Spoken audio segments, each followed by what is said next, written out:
Prologue. Mr. Grey peeked around the corner and surveyed the corridor. It stretched off into dim infinity, dotted with floating globes of silvery light. Mr. Grey had been told that the globes were swamp fire, encased in a time loop charm, so they were inextinguishable. He'd never even heard of swamp fire, much less a time loop charm, but then again, Mr. Grey had never been in a place quite like the Hall of Mysteries. He shuddered. "I don't see anybody," he whispered to the two figures behind him. "No gates or locks, neither. Do you think maybe they're using invisible barriers or something?" "Nar," a gravely voice answered. "We was told exactly where the beacons were placed, wasn't we? This section's clean. Sentry's all we have to worry about. If you don't see him, then move in." Mr. Grey shuffled his feet. "I know what we was told, but it don't feel right, Bissell. I has a sense about these things. Me ma'am always said so." "Don't call me Bissell, yea a sodding halfwit," said the gravely voice, which belonged to a particularly grisly goblin in black shirt and trousers. "I'm Mr. Saffron when we're on the job. And blast yer sixth sense. Ye are just a great coward whenever ye get in an unfamiliar place. The sooner we get on, the sooner it'll be over and we'll be back to the shack to celebrate." The third figure, a tall, old man with a pointed, white goatee, stepped past Mr. Saffron and walked casually down the corridor, scanning the doors. "See how Mr. Pink does it?" Mr. Saffron said, following closely and glancing around. "Knows to trust his information, he does. No sentry, no problems." "Right, Mr. Pink." Mr. Grey trailed behind Mr. Saffron, frowning massively and watching the mysterious doors. There were hundreds, maybe thousands, of them along the endless corridor. None had names or markings of any kind. In the lead, Mr. Pink could be heard counting softly under his breath. "Why do I have to be Mr. Grey?" Mr. Grey said petulantly. "Nobody likes grey. It's hardly even a color at all." The goblin ignored him. After several minutes, Mr. Pink stopped walking. Mr. Saffron and Mr. Grey halted behind him, looking around the corridor with furrowed brows. "Can't be the place, Mr. Pink," the goblin said. "There's no doors in this section at all." "Are ye sure ye counted right?" "I counted right," Mr. Pink said. He glanced down at the floor, and then scuffed at a section of the marble tile with his toe. There was a chip in the corner of one of the tiles. Mr. Pink grunted and knelt down. He probed the broken corner with a finger. He nodded to himself, then hooked his finger into the hole and gave it a tug.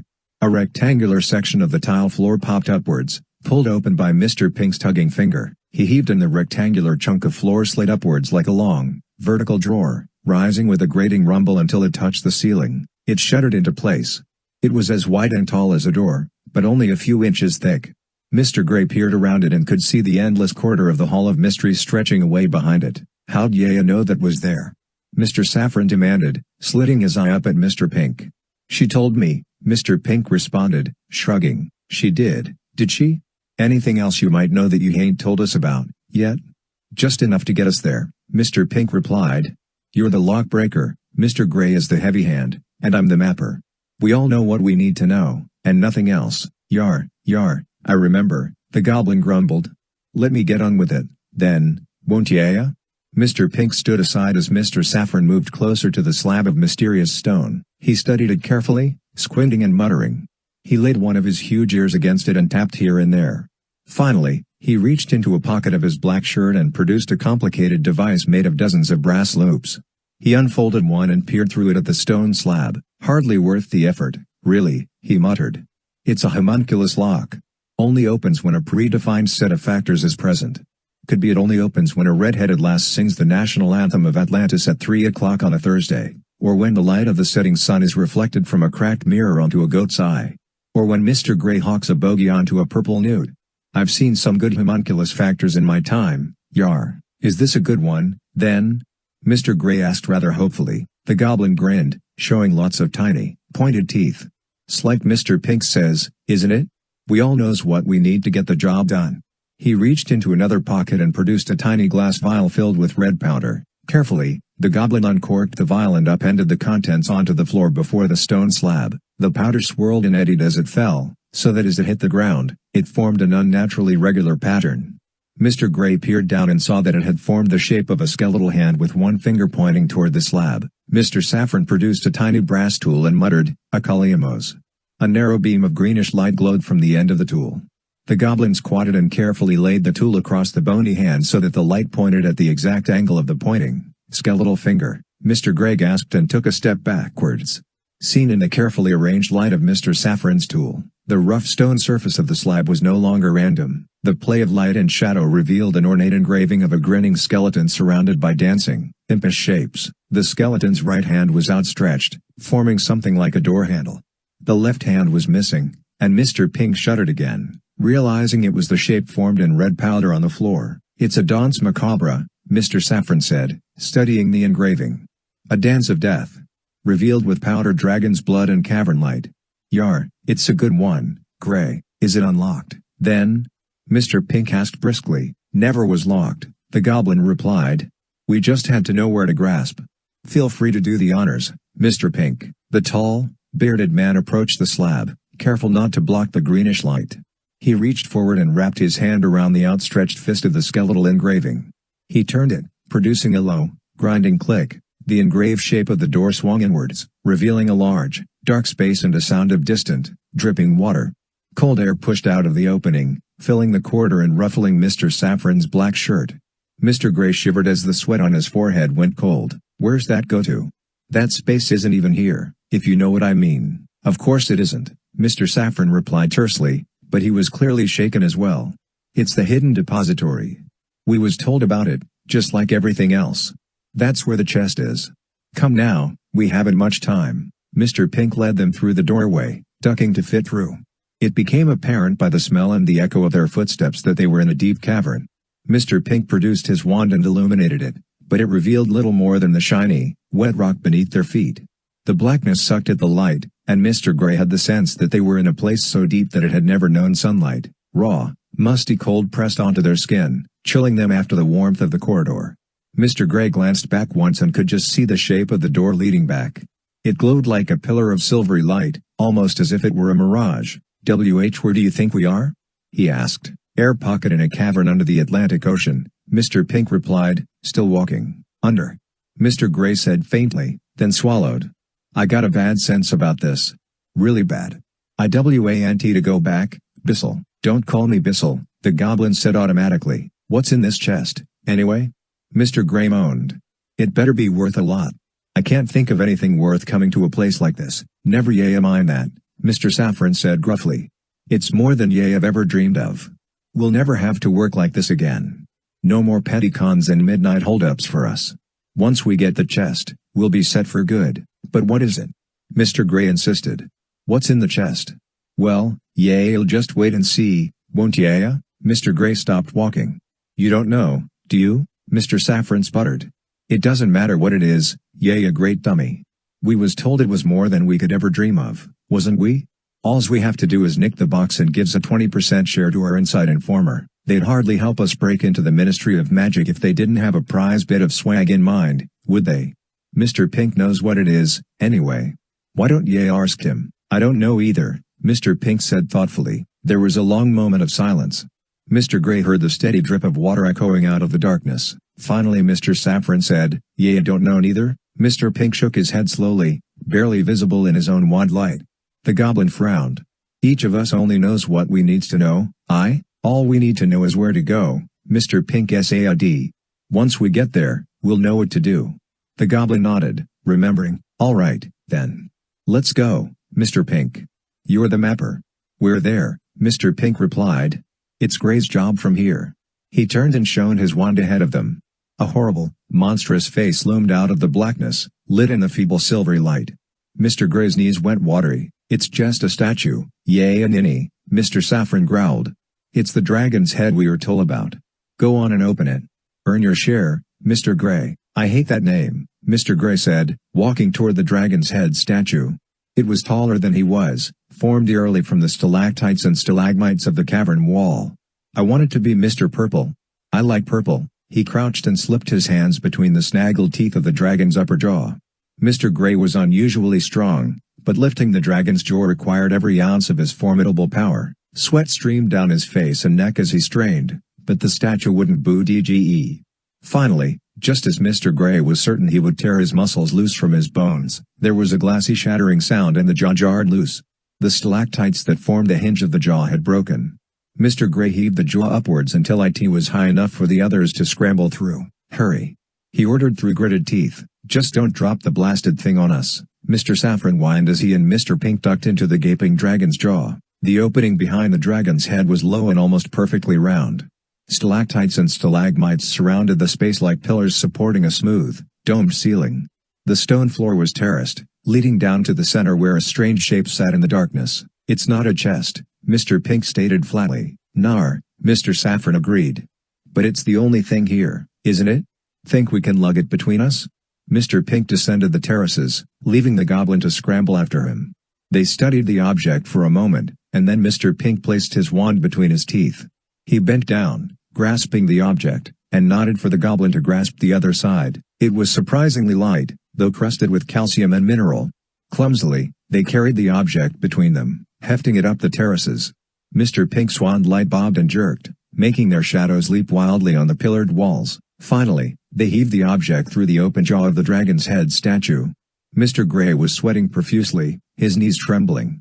When he saw that his companions were out of the way, he released the upper jaw. It slammed down and shattered, producing a cloud of gritty dust and a deafening crash. Mr. Grey collapsed backward onto the stony floor of the cavern, faint with exertion. "So what is it?" Mr. Saffron asked, ignoring Mr. Grey's heaving breaths. "It doesn't look like it's worth a fortune." "I never said it was worth a fortune," a voice said from the blackness behind them. "I merely said it was enough to take care of you for life." Funny how many meanings a phrase like that can have, isn't it? Mr. Saffron wheeled around, seeking the source of the voice, but Mr. Pink turned slowly, almost as if he'd expected it. A shape formed out of the darkness. It was draped in black robes. The face was obscured behind a horrible glinting mask. Two more similarly dressed figures emerged from the darkness. "I recognize your voice," Mr. Pink said. "I should have known." "Yes," the voice agreed. "You should have, Mr. Fletcher, but you didn't. Your years of experience are no match for your innate greed. And now it is too late." "Wait now," Mr. Saffron cried, throwing up his hands. "We had us a bargain." "Yay, I can't do this." "We had a deal." "Yes we did, my goblin friend. Thank you very much for your services. Here's your cut." A flash of orange light leapt from one of the masked figures, striking Mr. Saffron in the face. He stumbled and clutched at his throat, making thick choking sounds. He collapsed backwards, still writhing. Mr. Grey stood shakily to his feet. "That's not right. You shouldn't have done that to Bissell. He only did what you asked, and we are only doing what we promised," the voice behind the mask said pleasantly. There was another jet of orange light and Mr. Grey collapsed heavily. The three masked figures drifted closer, surrounding Mr. Pink. He looked around at them hopelessly. "At least tell me what it is," he said. "Tell me what this thing is that you made us get for you, and why you made us do it instead of doing it yourselves. Your last question, I'm afraid, is none of your business, Mr. Fletcher," the voice said, circling him. "As they say, if we told you, we'd have to kill you. That would not be living up to our end of the bargain. We promised to take care of you for life, and we intend to fulfill that promise. It may not be much of a life, granted, but beggars cannot be choosers." A wand appeared, pointing at Mr. Pink's face. He hadn't used the name Fletcher for years. He'd given it up when he'd given up being a crook. He'd tried so hard to be good and honest. But then he'd been approached about this job, an inside job at the Ministry of Magic, a job so perfect, with a payoff so grand, that he simply couldn't turn it down. Sure, all his old friends in the Order would be disappointed in him. But most of them were dead now, anyway. Nobody even knew his real name anymore. Or so he thought. Apparently these people had known who he really was all along. They'd used him, and now he was going to be disposed of. It was fitting, in a way. He sighed. The voice went on. "As for your first question, however, I expect we can answer that. It seems only fair. And after today, who could you possibly tell? You came looking for a chest of riches because you are a small man with small aims. We are not small, Mr. Fletcher. Our aims are grand. And thanks to you and your cohorts, we now have everything we need to accomplish those aims. Our goal is power, and what you see here is the means to that power. What you see here, Mr. Fletcher, is simply the end of your world." Hopelessness filled Mundungus Fletcher and he fell to his knees. When the jet of orange light struck him, choking him, covering him with darkness, he welcomed it. He embraced it. 1. Shadow of Legend. Yes. James Potter moved slowly along the narrow aisles of the train, peering as nonchalantly as he could into each compartment. To those inside, he probably looked as if he was searching for someone. some friend or group of confidants with whom to pass the time during the trip, and this was intentional. The last thing that James wanted anyone to notice was that, despite the bravado he had so recently displayed with his younger brother Albus on the platform, he was nervous. His stomach knotted and churned as if he'd had half a bite of one of Uncles Ron and George's puking pastilles. He opened the folding door at the end of the passenger car and stepped carefully through the passage into the next one. The first compartment was full of girls. They were talking animatedly to one another, already apparently the best of friends despite the fact that, most likely, they had only just met. One of them glanced up and saw him staring. He quickly looked away, pretending to peer out the window behind them, toward the station which still sat bustling with activity. Feeling his cheeks go a little red, he continued down the corridor. If only Rose was a year older she'd be here with him. She was a girl, but she was his cousin and they'd grown up together. It would have been nice to have at least one familiar face along with him. Of course, Ted and Victoire were also on the train. Ted, a seventh year, had been so quickly absorbed into a noisy throng of returning friends and classmates that he'd barely had time to wave and wink at James before disappearing into a crammed compartment from which emanated the thump of music on a sleek new wireless. Victoire, 5 years older than he, had invited him to sit with her during the trip, but James wasn't as comfortable with her as he was with Rose, and didn't relish the idea of listening to her prattle on with the 4 other girls in her compartment about pixie powder blushes and hair care charms. Being part Vila, Victoire had never had any problem making friends of either gender, quickly and effortlessly. Besides, something in James felt that he needed to assert himself as an individual straight off, even if the thought left him feeling nervous and lonely. It wasn't that he was worried about going to Hogwarts exactly. He'd been looking forward to this day for most of his life, ever since he was old enough to understand what it meant to be a wizard, ever since his mum had told him of the school he'd one day attend, the secret school that witches and wizards attended to learn magic. He was positively itching with anticipation of his first classes, of learning to use the brand new wand that he carried proudly in his backpack. More than anything, he was looking forward to Quidditch on the Hogwarts pitch, getting on his first real broom, trying out for the team. Maybe, just maybe, but that was where his excitement began to melt into cold anxiety. His dad had been the Gryffindor Seeker, the youngest one in Hogwarts history.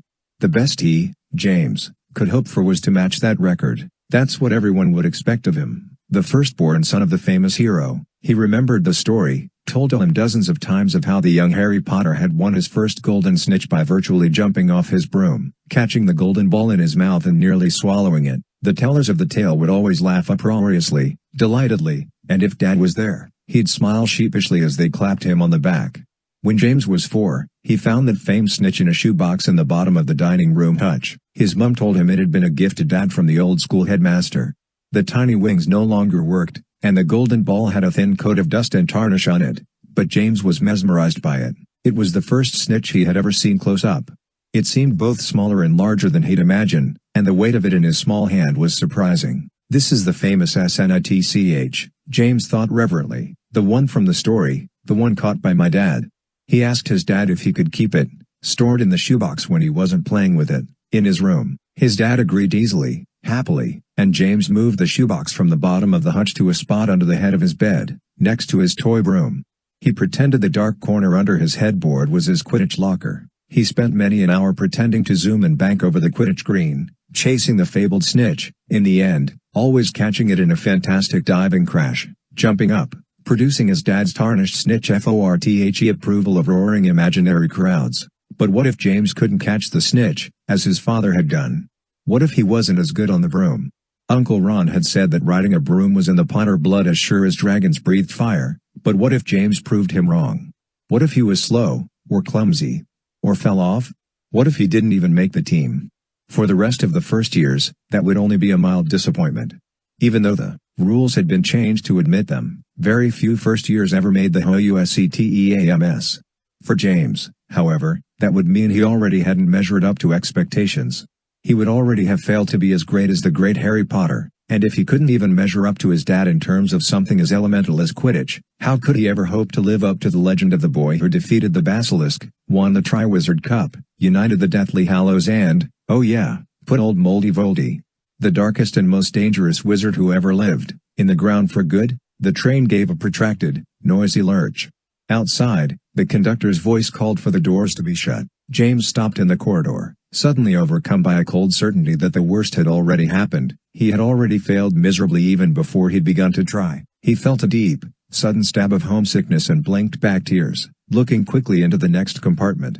There were 2 boys inside, neither talking, both looking out the window as platform 9 3/4 began to slip slowly past. James opened the door and blundered in quickly, hoping to see his family outside the window, feeling an enormous need to make eye contact with them one last time before it was too late. His own reflection in the glass, lit by the hard morning sun, blotted the view of the crowd outside. There were so many people, he would never find them in that throng. He scanned the crowd desperately anyway. And then there they were just where he'd left them, a tiny knot of people standing still in the milling faces, like rocks in a stream.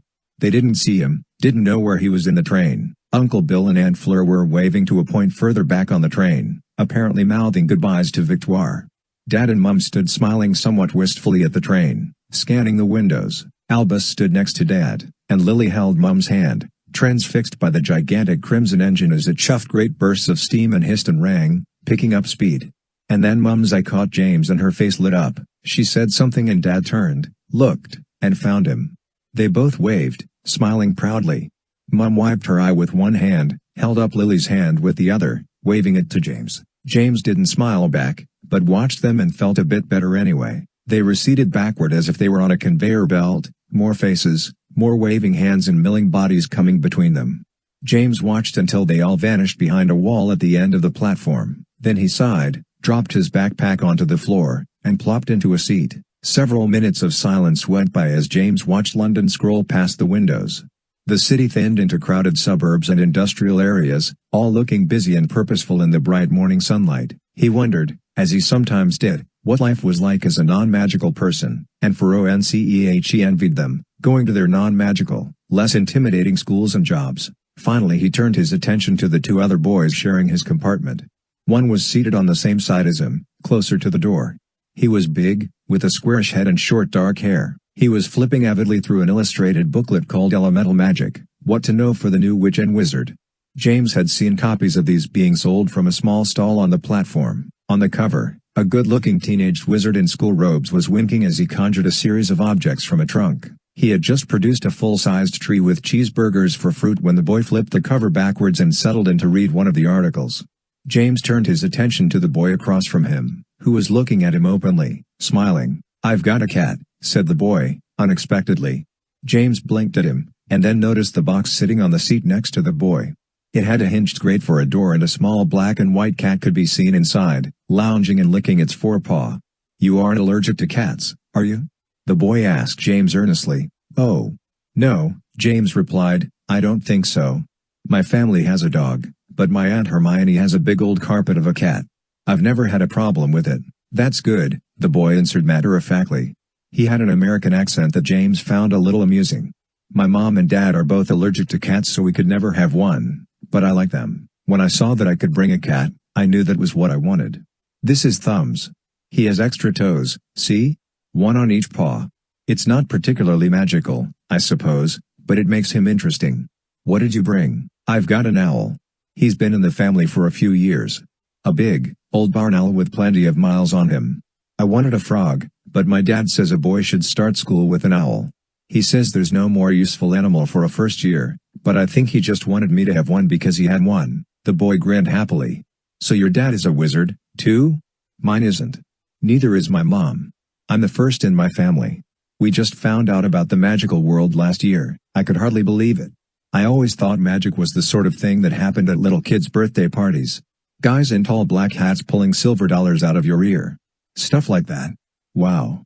Have you known you were a wizard all your life?" "Pretty much. It's hard to miss when your first memories are of your grandparents arriving for Christmas morning via the fireplace," James answered, watching the boy's eyes widen. "Of course, it never seemed strange to me at all, you know. It was just life." The boy whistled appreciatively. "That's wild and crazy. Lucky you. Anyway, my name's Zane Walker. I'm from the States, if you haven't guessed. My dad is working in England for the year, though. He works on movies, which isn't as exciting as it sounds. I'll probably be going to the wizarding school in America next year, but it looks like it's Hogwarts for me this year, which is fine by me, although if they try to give me any more kidneys or fish for breakfast, I think I'll blow a gasket." "Good to meet you. He finished in a rush, and reached across the compartment to shake James' hand in a gesture that was so guileless and automatic that James almost laughed. He shook Zane's hand happily, relieved to have so quickly made an acquaintance. "I'm happy to meet you, too, Zane. My name's Potter. James Potter." Zane sat back and looked at James, tilting his head curiously. "Potter? James Potter?" he repeated. James felt a small, familiar surge of pride and satisfaction. He was used to being recognized, even if he pretended to not always like it. Zane made a sort of quizzical half-frown, half-grin. "Where's Q-007? James faltered. "Excuse me, what?" "Oh, sorry," Zane said, his expression changing to one of bemusement. "Thought you were making a James Bond joke. Hard to tell with that accent." "James who?" James said, feeling that the conversation was slipping away from him. "INDWHAT accent? You're the one with the accent. Your last name's Potter?" This came from the third boy in the compartment. He'd lowered his booklet a little. "Yes. James Potter." "Potter," Zane said in a fairly ridiculous attempt at an English accent. "James Potter." He raised his fist next to his face, index finger pointed toward the ceiling like a pistol. "Are you related to this Harry Potter kid?" said the bigger boy, ignoring Zane. "Only I'm reading about him right here in this brief history of the magical world article. Seems like he was a pretty big deal." "He's not a kid anymore," James laughed. "He's my dad. He's less of a big deal when you see him eating Weetabix in his boxers each morning." This wasn't technically true, but it always put people at ease to think they'd gotten a mental glimpse of the great Harry Potter in a candid moment. The large boy raised his eyebrows, frowning slightly. "Wow. Cool. Says here he defeated the most dangerous evil wizard ever. Some guy named, He glanced down at the booklet, scanning it. "It's right here somewhere. Volda what's it or something." "Yeah, it's true, Jam SID. But really, now he's just my dad. That was a long time ago." But the other boy had turned his attention to Zane. "You're Muggle-born, too?" he asked. Zane looked baffled for a moment. "What? I'm what born? Non-magical parents. Like me," said the bigger boy seriously. "I'm trying to learn the language. My dad says it's important to get a handle on the basics straight off. He's a Muggle, but he's already read Hogwarts, a high STORY cover to cover. He quizzed me on it the whole ride in. Ask me a question. Anything." He glanced back and forth between Zane and James. James raised his eyebrows at Zane, who frowned and shook his head. What's 7 times 43? The bigger boy rolled his eyes and slumped in his seat. "I meant about Hogwarts and the wizarding world. I've got a new wand," Zane said, abandoning the bigger boy and turning to dig in his pack. "It's made of birch, with a unicorn tail in it or something. Can't get it to do squat, yet. Not for lack of effort, though, I'll tell you that." He turned, flourishing the wand, which was wrapped in yellow cloth. "I'm Ralph, by the way," said the bigger boy, putting aside his booklet. "Ralph Deedle. I just got my wand yesterday. It's made of willow, with a Himalayan Yeti whisker core." James glanced at him. "A what?" "A Himalayan Yeti whisker. Very rare, according to the man we bought it from. Cost my dad 20 galleons. Which translates to a good bit, I think." He studied Zane's and James' faces in turn. Why?" James raised his eyebrows. "It's just that I've never heard of a Himalayan Yeti." Ralph sat up and leaned forward earnestly. "Sure. You know what those are. Some people call them abominable snowmen. I always thought they were imaginary, you know, but then on my birthday, my dad and me found out I was a wizard, and I'd always thought wizards were imaginary, too. Well, now I'm learning about all kinds of crazy things that I thought were imaginary that are turning out to be true." He picked up his booklet again and fanned the pages with one hand, gesturing vaguely with the other. "Just out of curiosity," James said carefully, "where did you buy your wand?" Ralph grinned. "Oh, well, we thought that was going to be the hard part, didn't we? I mean, there don't seem to be wand merchants on every corner where we come from, which is Surrey, so we got down here to the city early and followed the directions to that Diagon Alley place. No problem. There was a man right there on the street corner with a little booth." Zane was watching Ralph with interest. "A little booth," James prodded. "Yeah. Of course, he didn't have the wands right there in the open. He was selling maps. Dad bought one and asked directions to the best wand maker in town. My dad develops security software for computers. Did I mention that? Anyway, he asked for the best, most state-of-the-art wand maker. Turned out the man was an expert wand maker himself. Only makes a few a year, but keeps them special for people who really know what they are looking for. So Dad bought the best one he had, James was trying to keep his face straight. The best one he had, he repeated. Yeah, Ralph confirmed. He dug in his own backpack and pulled out something about the size of a rolling pin, wrapped in brown paper. The one with the Yeti core, James confirmed. Ralph suddenly glanced at him, halfway through unwrapping the package he'd removed from his backpack. You know, it starts sounding a little silly when you say it, doesn't it? He asked a bit morosely. Ah, bugger. He pulled the brown paper off. It was about 18 inches long and as thick as a broomstick. The end had been whittled to a dull point and painted lime green. They all stared at it. After a moment, Ralph looked a bit desperately at James. It's not really good for anything magical, is it? James tilted his head. Well, it'd be a treat for killing vampires with, I'd think, yeah? Ralph brightened. Zane straightened and pointed to the door of the compartment. Woo. Food. Hey, James, you got any of that wacky wizard money? I'm starved. The old witch that operated the food cart peered into the open door of their compartment. Anything you'd fancy, dears? Zane had jumped up and was looking eagerly over her wares, examining them with a serious, critical eye. He glanced back at James expectantly. Come on, Potter, now's your chance to welcome us Mugborns to the table with a little wizard generosity. All I have is an American $10 bill. He turned back to the witch. You don't take American greenbacks, do you? She blinked and looked slightly aghast. American green. Excuse me? Drat. I thought not, Zane said, wiggling his upturned palm towards James. James dug in the pocket of his jeans, bemused and amazed at the boy's temerity. Wizard money isn't like play money, you know, he said reproachfully, but there was a smile in his voice. Ralph looked up from his booklet again, blinking. Did he just say drat? Ooh. Look at this. Zane cried happily. Cauldron cakes. And licorice wands. You wizards really know how to carry a metaphor. Us wizards, I mean.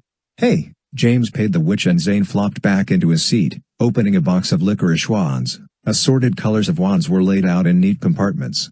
Zane produced a red one, brandished it, and then flicked it toward Ralph. There was a pop and a shower of tiny, purple flowers peppered the front of Ralph's t-shirt.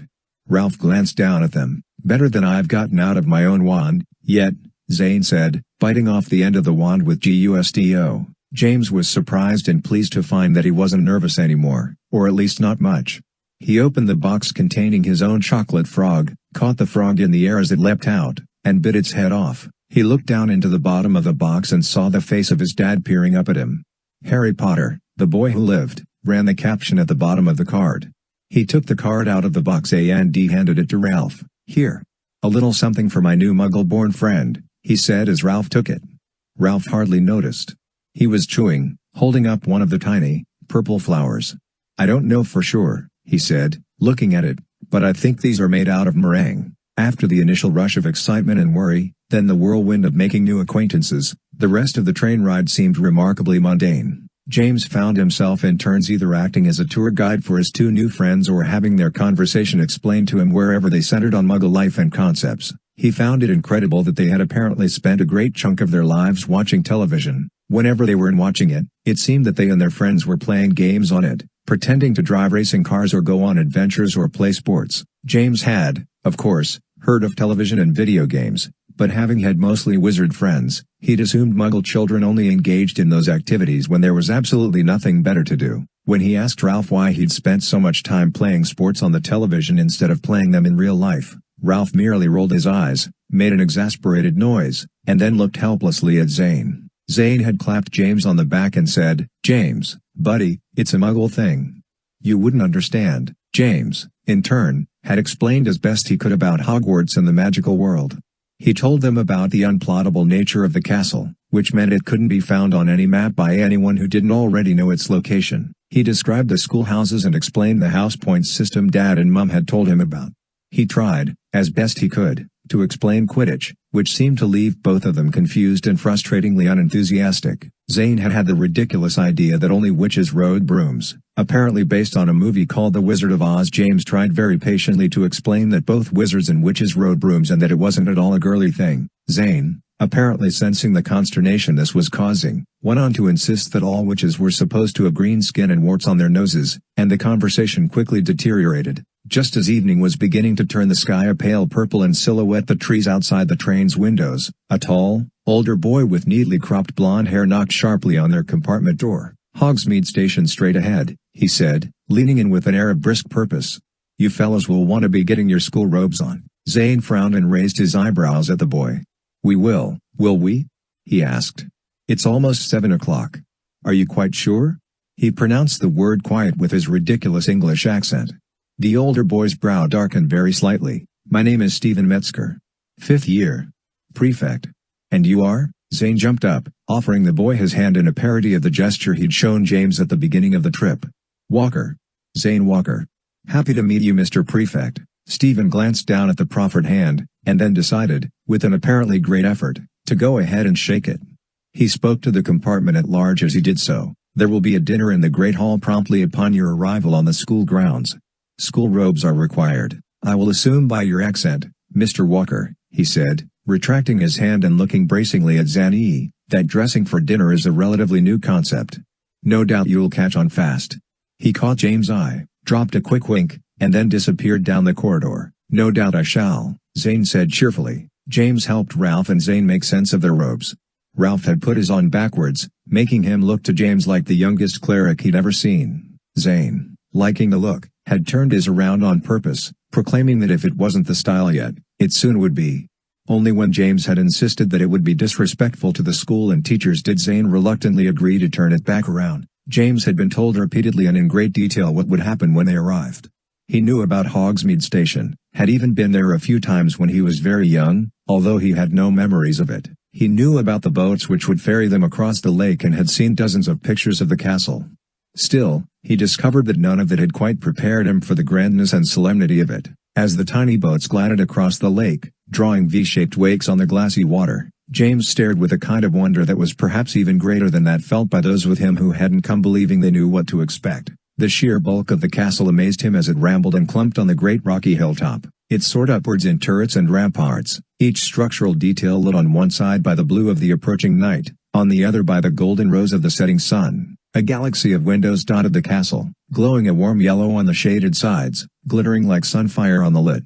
The massiveness and weight of the sight seemed to press down on James with a pleasant awe, going straight through him and down, into its own reflection deep in the mirror of the lake. There was one detail he hadn't expected, however. Halfway across the lake, just as conversation had begun to spring up again among the new students and they began to hoot excitedly and call to each other across the water, James noticed another boat on the lake. Unlike the ones he and his fellow first-years rowed in, it wasn't lit by a lantern. Nor was it approaching the castle. It was pointed away from the lights of Hogwarts, a larger boat than his own, but still small enough to be nearly lost in the dim shadows at the edge of the lake. There was one person in it, lanky and thin, almost spider-like. James thought it looked like a woman. Just as he was about to turn away and forget the decidedly unremarkable sight, the figure looked up at him suddenly, as if aware of his curiosity. In the darkening light, he was almost sure their eyes met, and a totally unexpected coldness came over him. It was indeed a woman. Her skin was dark, her face bony, hard, with high cheeks and a sharp chin. A scarf was tied down neatly over her head, hiding most of her hair. The look on her face as she watched him watch her wasn't frightened or angry. Her face didn't seem to have any expression at all, in fact. And then she vanished. James blinked in surprise, before realizing, a moment later, that she hadn't actually vanished. She had simply been obscured behind a hedge of reeds and cattails as their boats grew further apart. He shook his head, smiled at himself for being a typically jumpy first year, and then returned his gaze to the journey ahead. The gaggle of first years entered the courtyard with a chorus of appreciative chatter. James found himself straggling, threading almost unconsciously to the rear of the group as they climbed the steps into the brightly lit corridor. There was Mr. Filch, whom James recognized by his hair, scowl, and the cat, Mrs. Norris, which he held cradled in the crook of his arm. Here were the enchanted staircases, even now creaking and grinding into new positions to the mingled delight and trepidation of the new students. And here, finally, were the doors into the great hall, their panels gleaming mellowly in the light of the chandeliers. As the students congregated there, conversation faltered to silence. Zane, standing shoulder to shoulder with Ralph, who was nearly a head taller, turned and looked over his shoulder at James, waggling his eyebrows and grinning. The doors creaked and swung inwards, light and sound pouring out through them as they revealed the great hall in all its splendor. The 4 long house tables were full of students, hundreds of faces grinning, laughing, chattering, and capering. James looked for Ted, but couldn't find him in the throng. The tall, slightly gawky teacher who'd led them to the doors turned and faced them, smiling disarmingly. "Welcome to Hogwarts, first years," he called over the noise of the hall. "My name is Professor Longbottom. You'll be sorted into your HOUSS straight off. Once that's done, you'll find your table and dinner will be served. Please follow me." He turned with a flap of his robes and proceeded briskly down the center of the great hall. Nervously, the first years began to follow, first in a shuffle, then in a brisk trot, trying to keep up. JMSW the heads of Ralph and Zane craned back, their chins pointing higher and higher. He'd almost forgotten about the enchanted ceiling.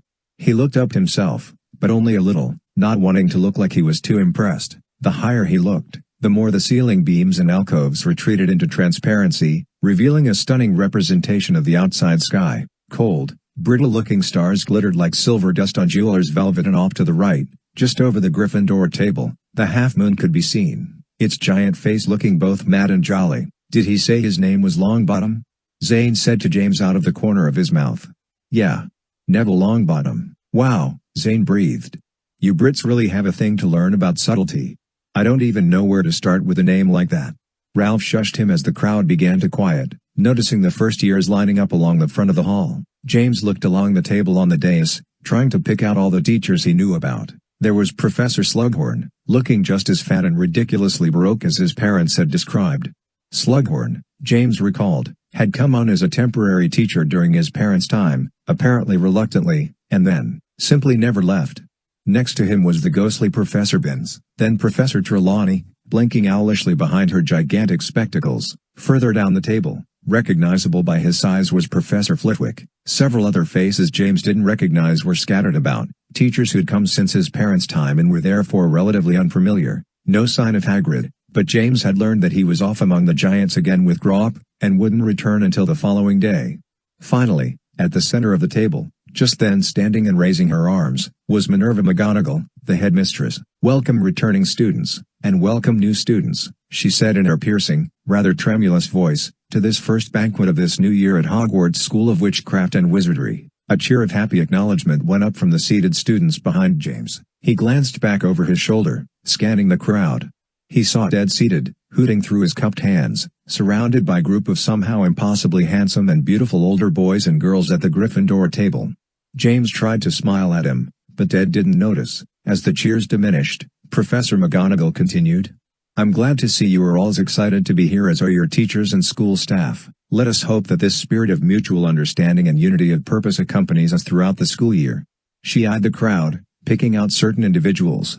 James heard scattered scuffling and the marked silences of conspicuous guilty grins. "And now," headmistress went on, turning to watch as a chair was carried onto the stage by two older students.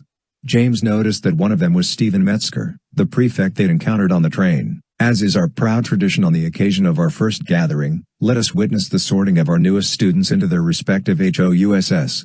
First years, will you please approach the platform? I will be calling your names individually. You will approach the platform and have a seat." James tuned out the rest. He knew this ceremony well, having quizzed his parents endlessly about it. He had been, in the previous days, more excited about the sorting ceremony than he had been about anything else. In truth, he recognized now that his excitement had actually masked a numbing, terrible fear. The sorting hat was the first test he'd have to pass in order to prove he was the man his parents expected him to be, the man the wizarding world had already begun to assume he was. It hadn't quite hit him until he'd seen the article in the Daily Pro PET several weeks earlier. It had been a fluffy, happy, little article of the "whatever happened to so-and-so" variety, and yet it had filled James with a sort of cold, creeping dread. The article summarized the ongoing biography of Harry Potter, now married to his school sweetheart, Ginny Weasley, and announced that James, the firstborn son of Harry and Ginny Potter, was to be attending his first year at Hogwarts. James had been particularly haunted by the line that ended the article. He could recall it word for word. "We at the DAILYPROPHET, along with the rest of the magical world, wish young Mr. Potter all the best as he moves on to fulfill, and perhaps even surpass, the expectations any of us could hope to have of the son of such a beloved and legendary figure." What would THEDILEPROPHET, or the rest of the wizarding world, think of the son of the beloved and legendary figure if he sat on that chair and the sorting hat proclaimed him something other than a Gryffindor? Back on platform 9 3/4, James had confided this very fear to his dad. There isn't any more magic in being a Gryffindor than there is in being a Hufflepuff or a Ravenclaw or a Slytherin, James, Harry Potter had said, squatting down and putting his hand on the boy's shoulder. James had pressed his lips together, knowing his dad would say something like that. Would that have comforted you back when you were getting ready to sit on the chair and put that hat on your head? He asked in a low, serious voice. His dad didn't answer, only pressed his lips together, smiled ruefully and shook his head. But I was a worried, superficial, little git back then, James, my boy. Try not to be like me in that regard, okay? We know great witches and wizards from all the houses. I'll be proud and honored to have my son in any of them. James had nodded, but it hadn't worked. He knew what his dad really wanted, and expected despite the talk. James was to be a Gryffindor, just like Mum and Dad, just like his uncles and aunt, just like all the heroes and legends he'd been told about since he was a baby, all the way back to Godric Gryffindor himself, greatest of all the founders of Hogwarts. And yet now, as he stood, watching the Sorting Hat being produced and held aloft by the skinny arms of Headmistress McGonagall, he found that all his fears and worries had somehow drained away. He'd had a sort of idea during the last few hours. Now it came fully to the front of his mind. He had assumed all along that he had no choice but to compete with his father and try to fill his enormous shoes. His subsequent terrible fear had been that he would be unequal to the task, that he would fail. But what if there was another option? What if he simply didn't try? James stared ahead, unseeing, as the first students were called to the chair, as the hat was lowered onto their heads, almost hiding their intensely curious, upturned eyes. He looked like a statue of a small boy with his father's unruly black hair and his mother's nose and expressive lips. What if he simply didn't try to live up to the giant shadow cast by his dad? Not that he wouldn't be great in his own way, it would just be a very different way. A decidedly, intentionally different way. And what if that started here? Right here, on the platform, on his first day, being proclaimed? Well, something other than a Gryffindor. That would be all that mattered. Unless, James Potter, the voice of the headmistress rang out with her distinctive rolled R on his last name.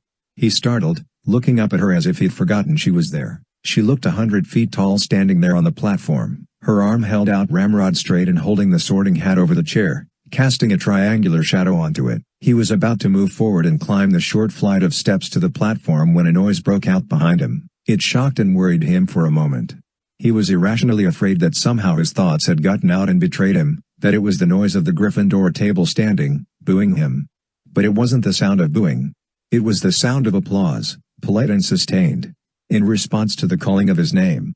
James turned to the Gryffindor table, a smile of gratitude and happiness already lining his face, but they weren't the ones applauding. They sat there rather blankly. Most of their heads were turned toward the source of the sound. James turned, following their eyes. It was the Slytherin table. James felt rooted to the spot. The entire table was looking at him with pleasant smiles, everyone open, happy, applauding. One of the students, a tall, very attractive girl with wavy black hair and large, sparkling eyes, was standing. She clapped lightly but confidently, smiling directly at James. Finally, the other tables began to join in, first in dribs and drabs, and then in a sustained, rather puzzled ovation. Yes, thank you, Headmistress McGonagall called over the applause. That will be enough. We are all quite, happy that we have young Mr. Potter here with us this year. Now, if you'll please resume your seats. James began his ascent of the dais while the applause died down. As he turned and sat down on the chair, he heard the headmistress mutter, "So we can finish this and have dinner before the next equinox." James turned to look up at her, but saw only the dark maw of the Sorting Hat coming down on top of him. He closed his eyes tightly and felt the cool softness of the hat cover his head, slipping down over his brow. Instantly, all other sounds stopped. James was in the mind of the hat, or perhaps it was the other way around. It spoke, but not to him. "Potter, James, yes, I've been expecting this one. The third Potter that's come under my brim. Always difficult, these," it mused to itself, as if it enjoyed the challenge. "Courage, yes, as always, but courage is cheap in the young. Still, good Gryffindor stock, just like the ones before." James' heart leapt. Then he remembered the thought he'd had standing before the dais and he faltered. "I don't have to play the game," he thought to himself. "I don't have to be a Gryffindor." He thought of the applause, thought of the face of the pretty girl with the long, wavy black hair, standing beneath the green and silver banner. "Slytherin, he thinks." The hat spoke in his head, considering. Yes, always that possibility as well, like his father. He'd have made a great Slytherin, but hadn't the will. Very unsure of himself as this one, and that is a first for a Potter. Lack of sureness is neither a Gryffindor nor a Slytherin trait. Perhaps Hufflepuff would do him some good, not Hufflepuff, thought James. Faces swam up before him in his mind, Mom and Dad, Uncle Ron, and Hermione, Gryffindors all. Then they faded and he saw the girl at the Slytherin table, smiling, applauding. He heard himself thinking, as he had thought minutes earlier, I could be great in a different way, an intentionally different way, not Hufflepuff. Perhaps you're right. Yes, I see it now. Confused you may be, but uncertain you are not. My initial instincts are correct, as always. And then aloud, the Sorting Hat called out the name of his House. The hat was whipped off his head, and James had actually thought he'd heard the word Slytherin still echoing from the walls, actually looked with sudden horror toward the green and silver table to see them applauding. When he realized it was the table beneath the Crimson Lion that had jumped up and applauded. The Gryffindor table cheered loudly and raucously, and James realized how much more he liked that than the polite, practiced applause he'd gotten earlier. He leapt from the chair, ran down the steps, and was enveloped amongst the cheers. Hands patted his back and reached out to shake his and high-five him. A seat near the front opened for him and a voice spoke in his ear as the cheers finally subsided. Never doubted it a minute, mate, the voice whispered happily. James turned to see Ted give him a confident nod and a slap on the back before settling back to his seat. Turning back to watch the rest of the sorting ceremony, James felt, so suddenly, perfectly happy that he thought he might split right down the middle. He didn't have to follow exactly in his dad's footsteps, but maybe he could start doing things deliberately differently tomorrow. For now, he gloried in the knowledge that Mom and Dad would be thrilled to know that he, like them, was a Gryffindor. When Zane's name was called, he trotted up the steps and plopped on the chair as if he thought it was going to take him on a roller coaster ride. He grinned as the shadow of the hat fell over his head. And it had no sooner done so than the hat cried out Ravenclaw. Zane raised his eyebrows and rocked his head back and forth in a cheerfully mystified way that brought a peal of laughter from the crowd even as the Ravenclaws cheered and beckoned him to their table. The rest of the first years made their way to the dais and the house tables filled out appreciably. Ralph Deedle was one of the last to climb up and sit on the chair. He seemed to shrink a bit under the hat as it thought for a surprisingly long time. Then, with a flourish of its peak, the hat announced, Slytherin. James was stunned.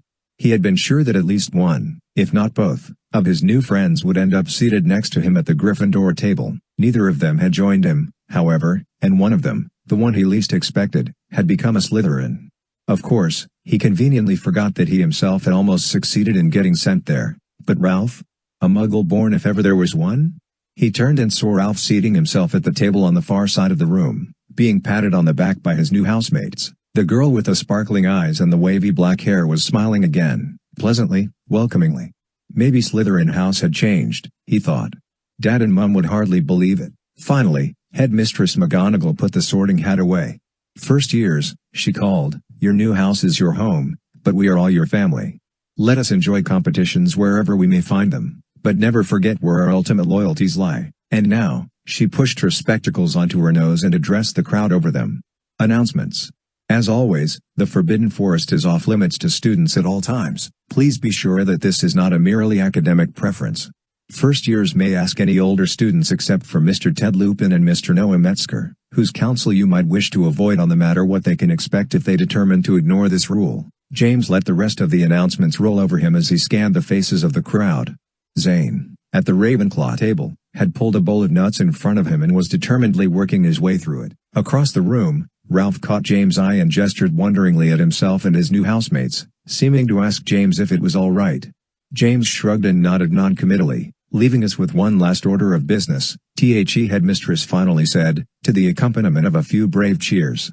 Some of you may have noticed that there is one empty chair amidst your teachers here on the dais. Rest assured that you shall have a defense against the dark arts professor and that he is indeed a uniquely qualified and gifted expert on the subject. He will be arriving tomorrow afternoon, along with a full complement of fellow teachers, students, and associates, as part of a year-long international magical summit between his school and ours. I will expect you all to turn out tomorrow afternoon in the main courtyard for the arrival of the representatives from Alma, Aleron and the United States Department of Magical Administration. Sounds of mingled excitement and derision erupted in the hall as the students instantly turned to discuss this rather remarkable turn of events with their fellows. James heard Ted say, "What is some old yank gonna be able to tell us about the dark arts? What channel to watch them on?" There was a chorus of laughter. James turned around, looking for Zane. He found him, caught his eye, and pointed at him, shrugging. "Your people are coming here," he mouthed. Zane clapped his hand over his heart and saluted with the other. In the midst of the debate, dinner appeared on the long tables, and James, along with the rest of Hogwarts, dug in with fervor. It was nearly midnight by the time James made his way to the portrait of the Fat Lady Markingthe entrance to the Gryffindor common room. "Password," she sang out. James stopped short, letting his green backpack slip off his shoulder and thumped to the floor. No one had told him any passwords. "I don't know the password yet. I'm a first year. I'm a Gryffindor," he added lamely. "Gryffindor you may be," said the fat lady, looking him up and down with an air of polite patience, "but no password, no entry. Maybe you could give me a little hint this time?" James said, trying to smile winningly. The fat lady stared at him levelly. "You seem to have some unfortunate misunderstanding of the nature of the term password, my dear." There was a commotion on the moving staircase nearby. It swung into view and settled, lurching slightly, at the end of the landing. A group of older students clambered up, laughing and shushing each other conspicuously. Ted was among them. "Ted," James called in relief, "I need the password." "A little help?" Ted saw James as he and the others approached. "Genus Alaris," he said, and then added to one of the girls in the group, "Hurry it up, Petra, and don't let Noah's brother see you." She nodded, brushing past James as the portrait of the fat lady swung open to reveal the firelit glow of the common room. James began to follow her, and when Ted threw an arm around his shoulder, turning him around and bringing him back out onto the landing. "My dear James, you can't imagine we're going to let you toddle off to bed at such an early hour, do you? There are Gryffindor traditions to think about, for Merlin's sake." "What?" James stammered. "It's midnight. You know that, do you? Commonly known in the Muggle world as the witching hour," Ted said instructively. "A misnomer, of course, but the witching and wizarding pulling tricks on unsuspecting Muggle country folk hour is just a bit too long for anyone to remember. We like to call it, simply, raising the wocket." Ted was leading James back toward the stairs, along with 3 other Gryffindors. "The what?" James asked, trying to keep up. "Boy doesn't know what the wocket is," Ted said mournfully to the rest of the group. "And his dad's the owner of the famous Marauders map. Just think how much easier this would be if we could get our hands on that bit of skullduggery." "James, let me introduce you to the rest of the Gremlins, a group you may indeed hope to join, depending on how things go tonight, of course." Ted stopped, turned and threw his arm wide, indicating the 3 others skulking along with them. "My number 1, Noah Metzger, whose only flaw is his unwitting relationship to his 5th-year prefect brother." Noah bowed curtly at the waist, grinning. "Our treasurer," Ted continued, "if we ever manage to come across any coin, Sabrina Hildegard, a pleasant-faced girl with a spray of freckles and a quill stuck in her thick reddish hair," nodded to James. "Our scapegoat, should such services ever be required, young Damien Damascus." Ted gripped the shoulder of a stout boy with heavy glasses and a pumpkin-like face who grimaced at him and growled. "And finally, my alibi, my perfect foil, everyone's favorite teacher's favorite, Miss Petra Morgenstern." Ted gestured affectionately to the girl who was just returning from the portrait hole, stuffing something small into her jeans pocket. James noticed that everyone but him had changed out of their robes and into jeans and dark sweatshirts. "Is everything clear for takeoff?" Ted asked Petra as she met them. "Affirmative. All systems go, Captain," she replied, and there was a titter from Damien. They all turned and began to descend the staircase, Ted steering James along with them. "Should I go change or something?" he asked, his voice shaking as he pounded down the stairs. Ted gave him an appraising look. "No, I don't think that'll be necessary in your case. Relax, Mate. You're going to have a blast.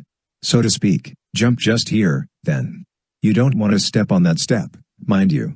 James jumped, his backpack swinging from his shoulder, feeling himself pulled along partly by the group's enthusiasm, but mostly by Ted's grip on his elbow. He landed on the floor of a long, torch-lit corridor and stumbled to keep up.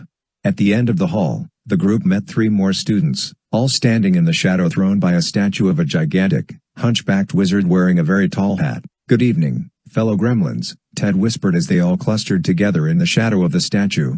"Me James, son of my godfather, some guy named Harry Potter." James grinned sheepishly at the new faces, and then did a double take at the third face in the group. "James, meet our Ravenclaw chapter, Horace, Jennifer, and young what's-his-name." He turned to Jennifer. "What's his name?" he asked, gesturing at the boy on the end. "Zane," Jennifer said, throwing an arm around the smaller boy, who grinned and let himself be playfully shaken. "Just met him tonight, but he's got a little something that says gremlin to me. I'm thinking there might be some imp in his lineage somewhere. We're gonna play Hunt the Wocket, Zane said to James in a stage whisper that carried along the entire corridor. Sounds iffy to me, but if this'll make us cool, well, I figured we might as well get it out of the way straight off. James couldn't tell if Zane was joking, and then he realized it didn't really matter. Raise the Wocket, Noah corrected. James decided it was time to impress himself upon the conversation. So where is this Wocket? And why are we all crammed into a corner behind a statue? This isn't just any old statue, Petra said as Ted shimmied as far between the statue and the wall as he could, apparently looking for something. This is St. Locomagus the Perpetually Productive. We only learned his story last year and it led us to a rather amazing discovery. Led you mean, Ted said, his voice muffled. Petra considered this and nodded. True enough, she agreed matter-of-factly. Back in your father's day, Noah said as Ted scratched around behind the statue, there were 6 secret passages in and out of Hogwarts. But that was before the battle. After that, a lot of the castle was rebuilt, and all the old secret passages were permanently sealed off. Funny thing about a magical castle, though. It just seems to grow new secret passages. We've only found 2, and those only because of Petra and our Ravenclaw friends here. St. Locomagus the Perpetually Productive is one of them. It's all right there in his slogan. Noah pointed to the words engraved into the statue's base, Igi Turkima Veo, Kiet Muva. Ted made a grunt of triumph and there was a loud click. You'll never guess where it was this time, he said, puffing from beneath the statue. With a grind of moving stone, the statue of St. Locomagus straightened up as much as his humped back would allow, stepped carefully off his plinth, and then walked across the corridor with a slightly bow-legged gait. He disappeared into the door opposite, which James saw was a boys' bathroom. What's his slogan mean? James asked as the gremlins began to duck hurriedly into the low doorway on the back of St. Locomagus' plinth. Noah grinned and shrugged. When you gotta go, you gotta go. The passage led to a short stairway with rounded stone steps. The gremlins pounded noisily up the steps, and then shushed each other as they reached a doorway. Ted creaked the door open a fraction, peering through the crack. A moment later he pushed the door wide and motioned for the rest to follow him outside. The door opened inexplicably out of a small shed near what James recognized as the Quidditch pitch.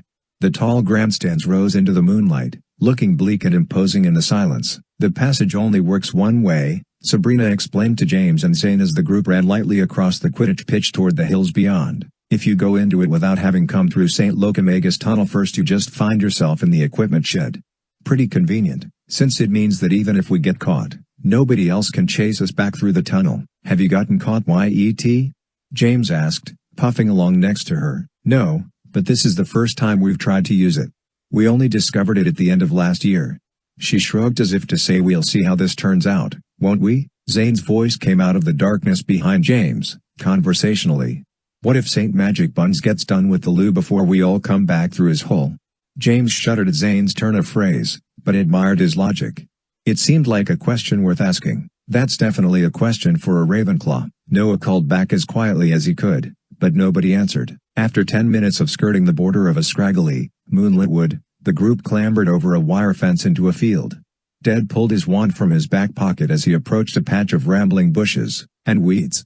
James followed and saw that there was a low barn hidden among the growth. It was ramshackle, bowed and buried in vines. Alohomora, Ted said, pointing his wand at the large rusted padlock hanging on the door. There was a flash of yellow light. It bloomed out of the lock, and then resolved into the shape of a glowing, ghostly arm that snaked from the padlock's keyhole. The arm ended in a fist with the index finger pointed in the air. It waggled the finger back and forth reprovingly for a few seconds, and then vanished. Protective charms still in place, then, Ted announced happily. He turned to Petra, who came forward, pulling something out of her jeans pocket. James saw it was a rusted skeleton key. That was Jennifer's idea, Horace, the second Ravenclaw, said proudly. Although I had wanted it to be a different gesture, would have been a nice touch, Zane agreed. We figured any magical types that tried to break in here wouldn't think to try anything as boring as a key, Noah explained. We put up disillusionment charms to keep the muggles away, but they don't come out here anyway. It's abandoned. Petra turned the key and pulled away the padlock. The doors of the old barn swung open with surprising silence. Creaky doors are for novices, Damien said smugly, tapping the side of his pug nose. James peered inside. There was something large in the shadows, its bulk blotting out the rear of the barn. He could just barely make out the shape of it. More than anything, it looked like somebody's very antiquated idea of a flying saucer. Cool, Zane cried happily, understanding dawning on him. Raise the wocket. You're right, James. There was nothing like this in The Wizard of Oz. The Wizard of what? Ted said to James out of the corner of his mouth. It's a Muggle thing, James replied. We wouldn't understand. Frank Dodington awoke suddenly, sure he'd heard something out in the garden. He was instantly alert and angry, throwing off his covers and swinging his legs out of bed as if he'd fully expected such an annoyance. What? His wife mumbled, raising her head sleepily. It's those dratted Grindle kids out in our garden, Frank announced gruffly, jamming his feet into his tartan slippers. Didn't I tell you they were sneaking in at night, trampling my begonias and stealingmy tomatoes? Kids, he spat. He shrugged into a threadbare robe. It flapped about his shins as he clumped down the stairs and grabbed his shotgun off the hook by the back door. The screen door squeaked open and clapped against the outside wall as Frank barreled out. All right, you hooligans. Drop those tomatoes and step out here into the light where I can see you. He raised the shotgun in one hand, pointing it warningly at the star-strewn sky. A light popped on over his head, illuminating him in a blinding white beam that seemed to hum faintly. Frank froze, his shotgun still held barrel up, pointing up into the beam of light. Slowly, Frank reset his head, squinting, his stubbly chin casting a long shadow down the front of his robe. There was something hovering over him. It was hard to tell the size of it. It was simply a round black shape, with dim lights dotting the edge. It was turning slowly and appeared to be lowering. Frank gasped, stumbled and nearly dropped his gun. He recovered and backed quickly away, not taking his eyes from the gently humming object. It lowered slowly, as if cushioned by the beam of light, and as it came to rest, its hum deepened, throbbing. Frank boggled at it, his knobby knees bent in a sort of alert crouch. He chewed on his dentures fretfully. Then, with a burst of steam and a hiss, the shape of a door appeared in the side of the object. It was outlined in light, and the light brightened as the door unfolded, forming a short ramp. A figure was standing framed in the light. Frank gasped and raised his shotgun, socking it to his shoulder. There was a blast of red light and Frank jumped. He made to pull the trigger, but nothing happened. The trigger had changed, become a small button instead of the comforting loop of metal. He glanced down at the shotgun, and then held it out in front of him in shock. It wasn't his shotgun at all. It was a small, ratty umbrella with a fake wooden handle. He'd never seen it before. Recognizing he was in the presence of something truly otherworldly, Frank dropped the umbrella and sank to his knees. The figure in the doorway was small and thin. Its skin was a purplish green, its large head was nearly featureless, with the suggestion of large, almond-shaped eyes barely visible in the glare of light from the open hatchway. It began to walk down the ramp toward Frank, and its footsteps seemed unusually careful, almost awkward. It ducked slightly to clear the doorway, then, suddenly the figure tripped on the lip of the hatch. It stumbled forward, pinwheeling its arms, and seemed about to throw itself upon Frank. He scrambled, backwards desperately, terrified. The small figure toppled forward, its disproportionately large head zooming towards Frank, filling his vision. In the moment before Frank blacked out, he was distracted only by the rather strange fact that the figure seemed to be wearing, if nothing else, a fairly ordinary dark green backpack slung over its shoulders. Frank fainted with a look of rather worried confusion on his face. James awoke early the next morning. He pried his eyes open, taking in the unfamiliar shapes of his surroundings. He was in a four-poster bed in a large, round room with a low ceiling. Sunlight beamed cheerily in, lighting more beds, most of which were disheveled and empty. Slowly, like owls coming into roost, he remembered the previous night, the Sorting Hat, standing before the portrait of the fat lady and not knowing the Gryffindor password, meeting Ted, and then the rest of the gremlins. He sat up in bed quickly, reaching for his face. He patted his cheeks, his brow, the shape of his eyes, and then sighed with relief. Everything appeared to be back to normal. Something flopped onto his bed next to him, a newspaper James didn't recognize. It was turned to an article with the headline, "Local Man Insists Martian Rockets Steal His Tomatoes." James glanced up. Noah Metzger was standing at the foot of his bed, a wry look on his face. They misspelled Wocket again, HESAID, too. Arrival of The Alma Alerons. By the time James had dressed and made his way down to the Great Hall for breakfast, it was nearly 10 o'clock. Less than a dozen students could be seen moving disconsolately among the detritus of the morning's earlier rush. At the far corner of the Slytherin table, Zane sat hunched and squinting under a beam of sunlight. Across from him was Ralph, who saw James enter and waved him over. ASJMS Mod HISYY across the hall, 4 or 5 HU's elves, each wearing large linen napkins with the Hogwarts crest embroidered on them, circled the tables, meandering in what at first appeared to be random paths. Occasionally, one of them would duck beneath the surface of a table and then reappear a moment later, tossing a stray fork or half a biscuit casually onto the mess of the table. As James passed one of the elves, it straightened, raised its spindly arms, and then brought them swiftly down. The contents on the table in front of him swirled together as if caught in a miniature cyclone. With a great clattering of dishes and silverware, the corners of the tablecloth shot upwards and twisted around the pile of breakfast debris, creating a huge clanking bag floating improbably over the polished wood table. The elf leapt from floor to bench to tabletop, and then jumped, turning in midair and landing lightly on top of the bag. It grasped the twisted top of the bag, using the knot as if it were a set of reins, and turned the bag, driving it bobbingly toward the gigantic service doors in the side of the hall. James ducked as the bag swooped over his head. "Phew," Zane muttered as James plopped down next to him and reached for the last piece of toast. "These little waiters of yours may be weird-looking buggers, but they know how to make a good cup of coffee. They're not waiters, they're house elves." "I read about them yesterday," Ralph said, happily munching half a sausage. The other half was speared on the end of his fork, which he used like a pointer, indicating the elves. "They work downstairs. They're like the elves in that kid's story. The ones that came at night and did all the work for the cobbler." "The what?" Zane asked over his coffee mug. "The guy that makes shoes. He had all these shoes half finished and just lying around, and he was about to fall over from all the work. You know that story, don't you? So he falls asleep, and in the middle of the night, all these little elves show up and whip out their hammers and go to town, fixing up all the shoes for him. He wakes up and bammo, everything's cool." Ralph bit the rest of the sausage off his fork and munched it, looking around. "I never pictured them wearing napkins, though." "Hey, alien boy, I see your face is back to normal," Zane said, examining James critically.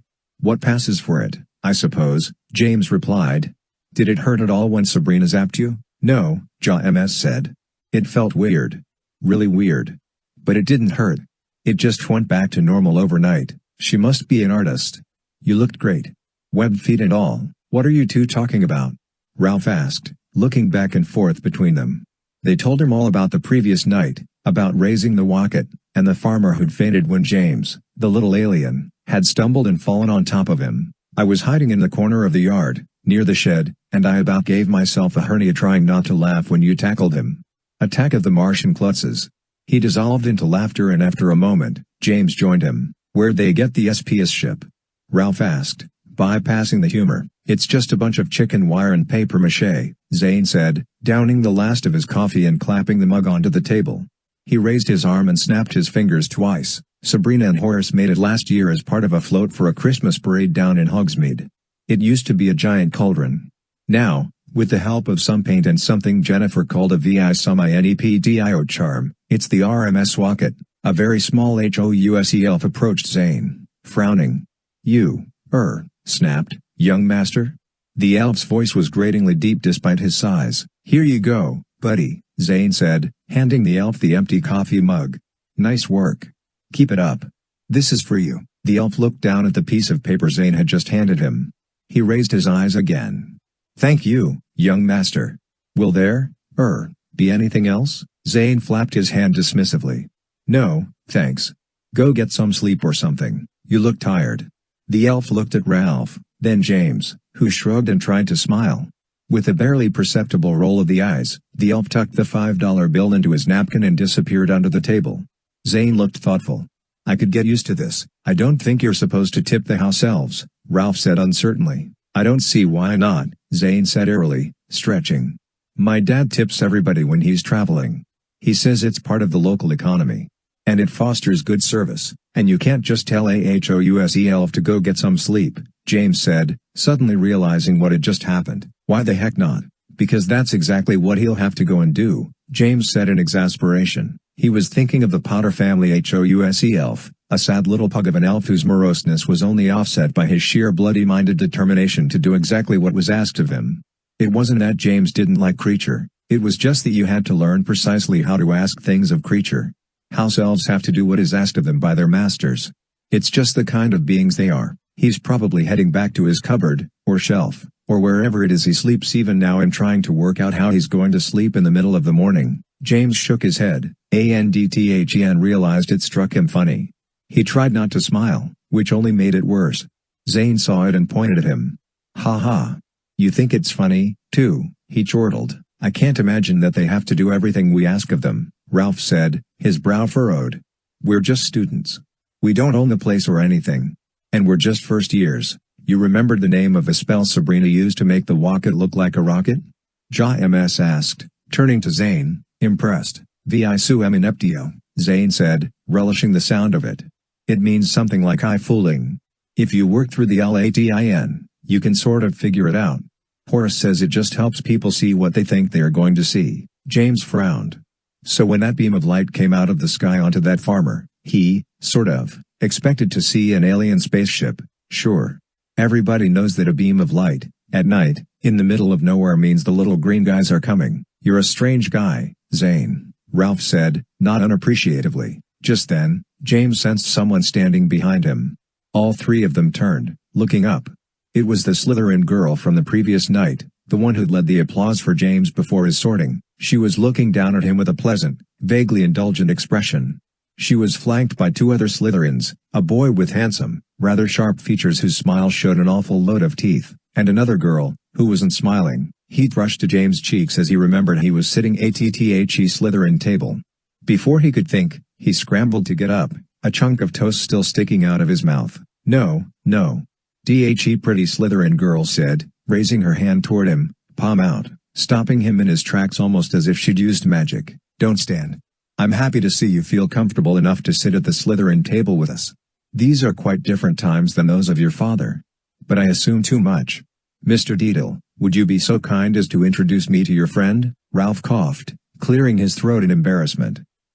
This is my friend, James Potter. And this is Zane. I forget his last name. Sorry, he said the last to Zane, who shrugged, grinned at Ralph, then jumped to his feet and reached across the table to shake the Slytherin girl's hand. Walker. Zane Walker. It is a distinct and heartfelt pleasure to make your acquaintance, Ms. The girl's smile broadened a tiny bit and she tilted her head, still looking at Ralph. Oh. Ralph said, jumping a bit. Yes. This is, Tabitha Corsica. She's a prefect in Slytherin House, a 6th year, I think. Captain of the Slytherin Quidditch team. And the debate team. And, she has a really cool broom. Having exhausted himself of everything he could think of to say about her, Ralph slumped as if exhausted. Tabitha finally accepted Zane's hand, holding it lightly, then releasing it. I'm glad to have officially made your acquaintances. Mr. Potter, or may I call you James? She said, turning to him. Her voice was like silver bells and velvet, lower than James' own, but rather beautiful. He realized she'd asked him a question, shook himself, and answered, yeah. Sure. James. And I'd be delighted if you'd call me Tabitha, she said, smiling as if this gesture of familiarity pleased her immensely. I'd just like to say, on behalf of Slytherin House, that we are glad you are among us, and we hope sincerely that any remaining, she glanced upwards with her eyes, considering, prejudices will be left in the past, where they forever belong. She turned left and right, encompassing the two Slytherins with her. We all have nothing but the highest respect and, yes, regard for you and your father. Can we, I hope, expect to all be friends? The boy on Tabitha's right continued to smile down at James. The girl on her left studied a spot on the table somewhere between them, her face expressionless. Sure. Friends. Of course, James stammered. The silence of the rest of the hall seemed a huge thing. It swallowed his voice, made it tiny. Tabitha's smile warmed even further. Her green eyes twinkled. I'm pleased that you agree. And now we will leave you to finish your, breakfasts. Tom? Philia? The three turned on the spot and swept away down the aisle. What did you just agree to? Ralph asked as they stood and followed the Slytherins at a careful distance. I think James here has either just made a gorgeous friend or a sultry enemy, Zane said, watching the swoop and drape of Tabitha's robes as she turned the corner. I can't say for sure which I am rooting for. James was thinking hard. Things certainly had changed a lot since D's and Muem's day. He just couldn't quite tell if they were, in fact, better. The three of them spent the rest of the morning exploring the school grounds. They visited the Quidditch pitch, which looked to Zane and James remarkably different in the bright, hazy sunlight than it had in the dark. Zane's mouth fell open when he saw a group of older students playing a scratch 3-on-3 Quidditch match. The players swooped in and out of formations, barely missing each other, calling OUT plays and occasional swear words. Brutal. Zane proclaimed happily as one of the players walloped a bludger at an opposing player's head, knocking him into a barrel roll around his broomstick. And I've been to a rugby match. They passed Hagrid's cottage, which looked empty and dark, with no smoke in the chimney and the door shut tight. Shortly after, they ran into Ted Lupin and Noah Metzger, who led them to the edge of the Forbidden Forest. A gigantic, ancient-looking willow tree dominated the edge of the clearing. Ted held out his arm, stopping Ralph as he moved toward it. "Close enough, mate," he said. "Watch this." Ted loosened the mouth of a large laundry bag he'd been dragging behind him. Out of it, he produced an object shaped roughly like a four-legged animal with wings and a beak. It was covered in multicolored scraps of paper whose colors shifted and swam in the light breeze. "No.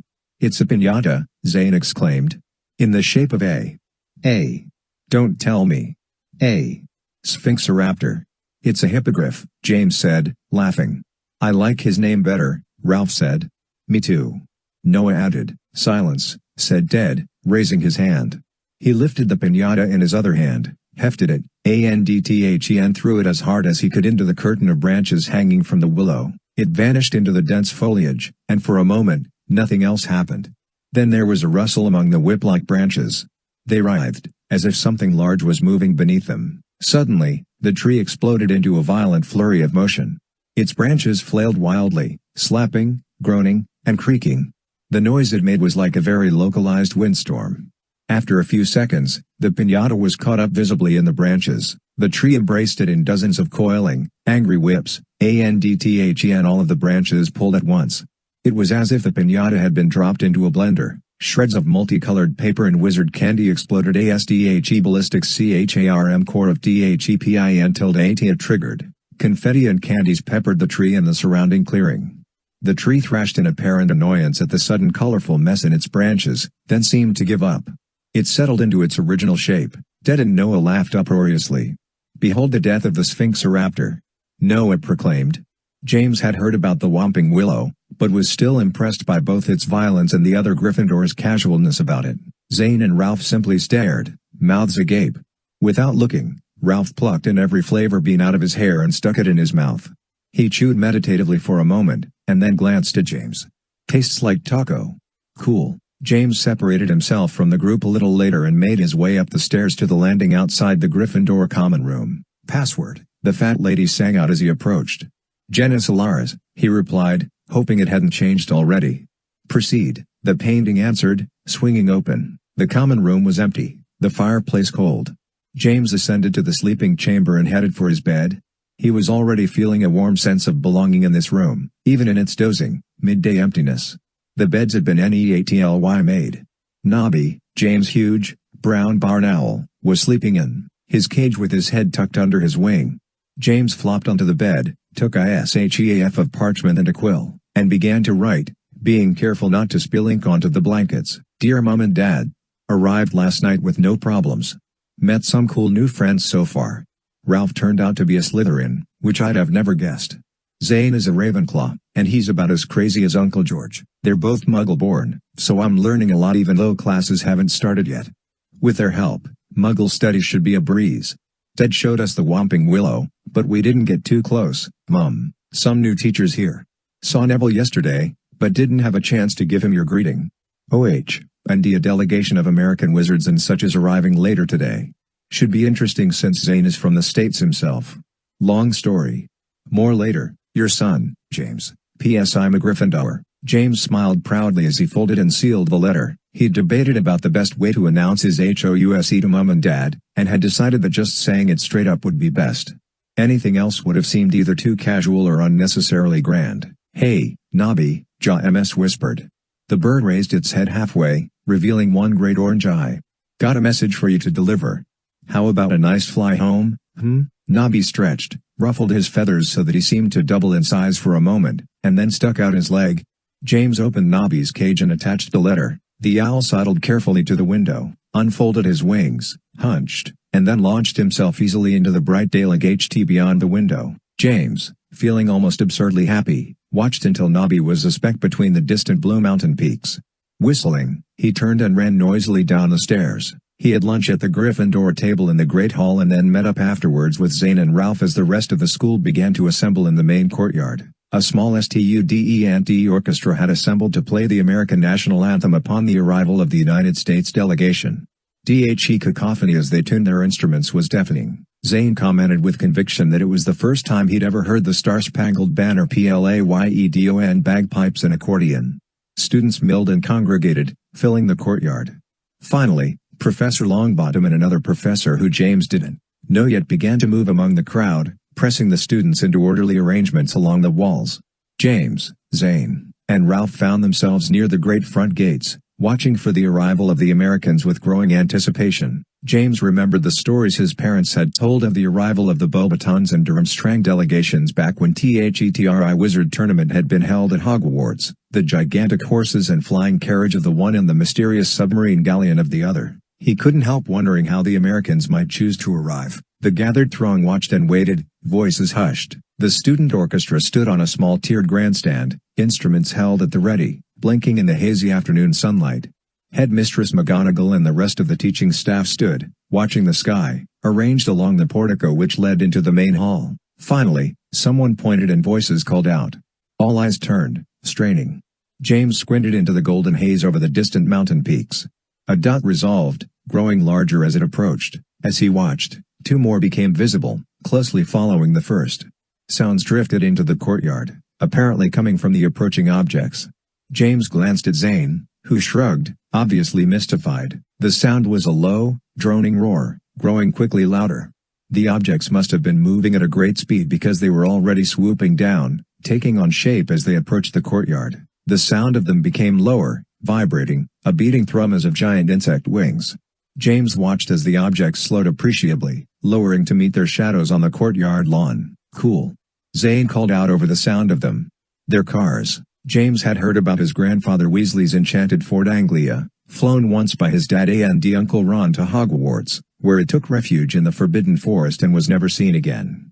These weren't like that at all. One difference was that, unlike the photos James had seen of the Anglia, these cars were shiny and immaculate, with chrome accents throwing darts of sunlight all around the courtyard. The other difference, which produced a sustained sigh of appreciation from the gathered Hogwartians, was the wings which folded out of the rear half of each vehicle. They were exactly like giant insect wings, thrumming loudly, catching the sunlight in blurring rainbow-colored fans. That's a Dodge Hornet, Zane called, pointing at the first one as it landed. Its front wheels touched down first and rolled slightly forward. The of the car settled behind them. It had two doors, and was a fierce yellow color, with long wasp-like wings. The second, according to Zane, who seemed to be an expert on the subject, was a Stutz dragonfly. It was bottle green, low and long, with swooping fenders and chrome pipes curling from its tapered hood. Its wings were also long and tapered, making a deep, beating drone James could feel in his chest. Finally, the last one landed, and James didn't need Zane to identify it.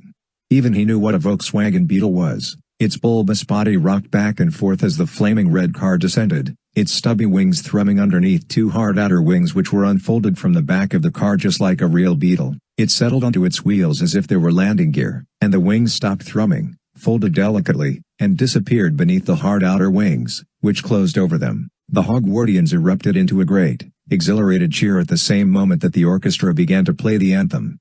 Behind James, a girl's voice scoffed over the noise. Americans and their machines. Zane turned to her. That last one's German. I'd have thought you'd known that. He grinned at her, then turned away, enjoying the applause. As the Hogwarts band plodded its way through the anthem, the doors of the cars opened and the American delegation began to emerge. 3 identically dressed adult wizards appeared first, one from each car. They wore dark, length gray-green cloaks, black vests over high white collars, and loose gray pants that gathered just above their wide socks and shiny black shoes. They stood for half a minute, blinking and frowning about them as if surveying the crowd. Apparently satisfied with the security level of the courtyard, the men stepped away from the open doors of each vehicle and assumed guard positions nearby. James could see a bit into the open door of the nearest car, the Beetle, and was an surprisingly disproportionately large and sumptuous interior. Figures moved inside, and then the view was blocked as they began to climb out of the car. The number of figures that emerged from the cars surprised even James, who'd camped inside wizard tents on many occasions and knew how flexible wizard spaces could be. Porters in burgundy cloaks moved to the boots of each vehicle, producing small flat carts and unloading innumerable trunks and cases onto them, forming dizzying, swaying piles. Young wizards and witches in surprisingly casual robes, some even wearing jeans and sunglasses, began to fill the center of the courtyard. Official-looking adult witches and wizards followed, their light gray cloaks and charcoal tunics identifying them as the members of the American Department of Magical Administration. They gravitated, smiling, hands outstretched, toward the portico, where Headmistress McGonagall and the staff were descending to meet them. The last to emerge from the cars were also adults, although their variety of dress and ages implied they were neither department officials nor students. James guessed these were the teachers of Alma Aleron, the American Wizarding School. There appeared to be one per car. The one nearest, climbing from the beetle, was as stout as a barrel, with long gray hair parted to frame a pleasant, blocky face. He wore tiny, square glasses and smiled with an air of vaguely arrogant benevolence at the Hogwartians. Something about Himrang faint bell in James' memory, but he couldn't quite place it. James turned, looking for the second professor, and found him emerging from the Stutz dragonfly. He was very tall, white-haired, with a long, gray face, unsmiling and severe. He surveyed the crowd, his bushy black eyebrows working on the slab of his forehead like a pair of caterpillars. A porter appeared next to him and held out a black leather case. Without looking, the professor grasped the handles of the case in a great knobby-knuckled hand and moved forward, approaching the portico like a ship under full sail. "I'm making it my New Year's resolution to avoid any classes with that guy," Zane said gravely. Ralph and James nodded. James found the third professor from Alma Aleron just as she was climbing slowly, imperiously out of the Dodge Hornet. She raised herself to her full height and turned her head slowly, as if examining each face in the crowd. James gasped, and without thinking, ducked down behind Ralph's bulky form as her gaze moved over the crowd. Carefully, he peeked over Ralph's shoulder. "What are you doing, G?" Ralph asked, straining to see James out of the corner of his eye. James squinted through the crowd over Ralph's shoulder, the woman wasn't looking at him at all. She didn't appear to be looking at anything, precisely, despite the scrutinizing expression on her face. "That tall lady over there. The one with the scarf tied down over her head. I saw her the other night on the lake." Zane stood on tiptoe. "The one over there that looks like a gypsy mummy?" "Yeah," James said, suddenly feeling foolish. The scarf lady looked a lot older than he remembered. Her eyes were a dull gray, her dark face bony and lined. A porter handed her a large wooden cane and she accepted it with a nod. She began to make her way across the crowded courtyard slowly, tapping the cane ahead of her as if feeling her way. "Looks to me like she's blind as the proverbial bat," Zane said doubtfully. "Maybe it was an alligator you saw in the lake instead of her. It'd be an easy mistake." "You guys know who that other teacher is?"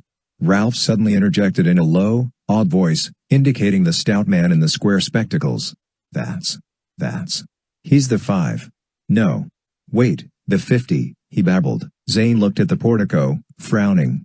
"The little dude with the John Lennon glasses and the weird little ruffled collar?" "Yes." Ralph rasped excitedly, beckoning to Zane as if trying to pull the man's name out of his head. "That's. Oh, Hoss name. He's money." "How surprisingly hip of you to say so, Ralph," Zane said, slapping Ralph on the back. Just then, Professor McGonagall touched her onto her throat and spoke, magnifying her voice so that it echoed throughout the courtyard. "Students, faculty and staff of Hogwarts, please join me in welcoming the representatives of Alma Aleron and the United States Department of Magical Administration." Another burst of perfunctory applause filled the courtyard. Someone in the student orchestra, mistaking the announcement as a cue, began to play the American anthem again. 3 or 4 other musicians joined in, hurriedly trying to catch up, before they were silenced by Professor Flitwick's frantic waving. "Esteemed guests of Hogwarts," the headmistress continued, nodding at the crowd of newcomers, "thank you for joining us. We all look greatly forward to a year of mutual learning and cultural exchange with such long-standing and steadfast allies as our friends from the United States.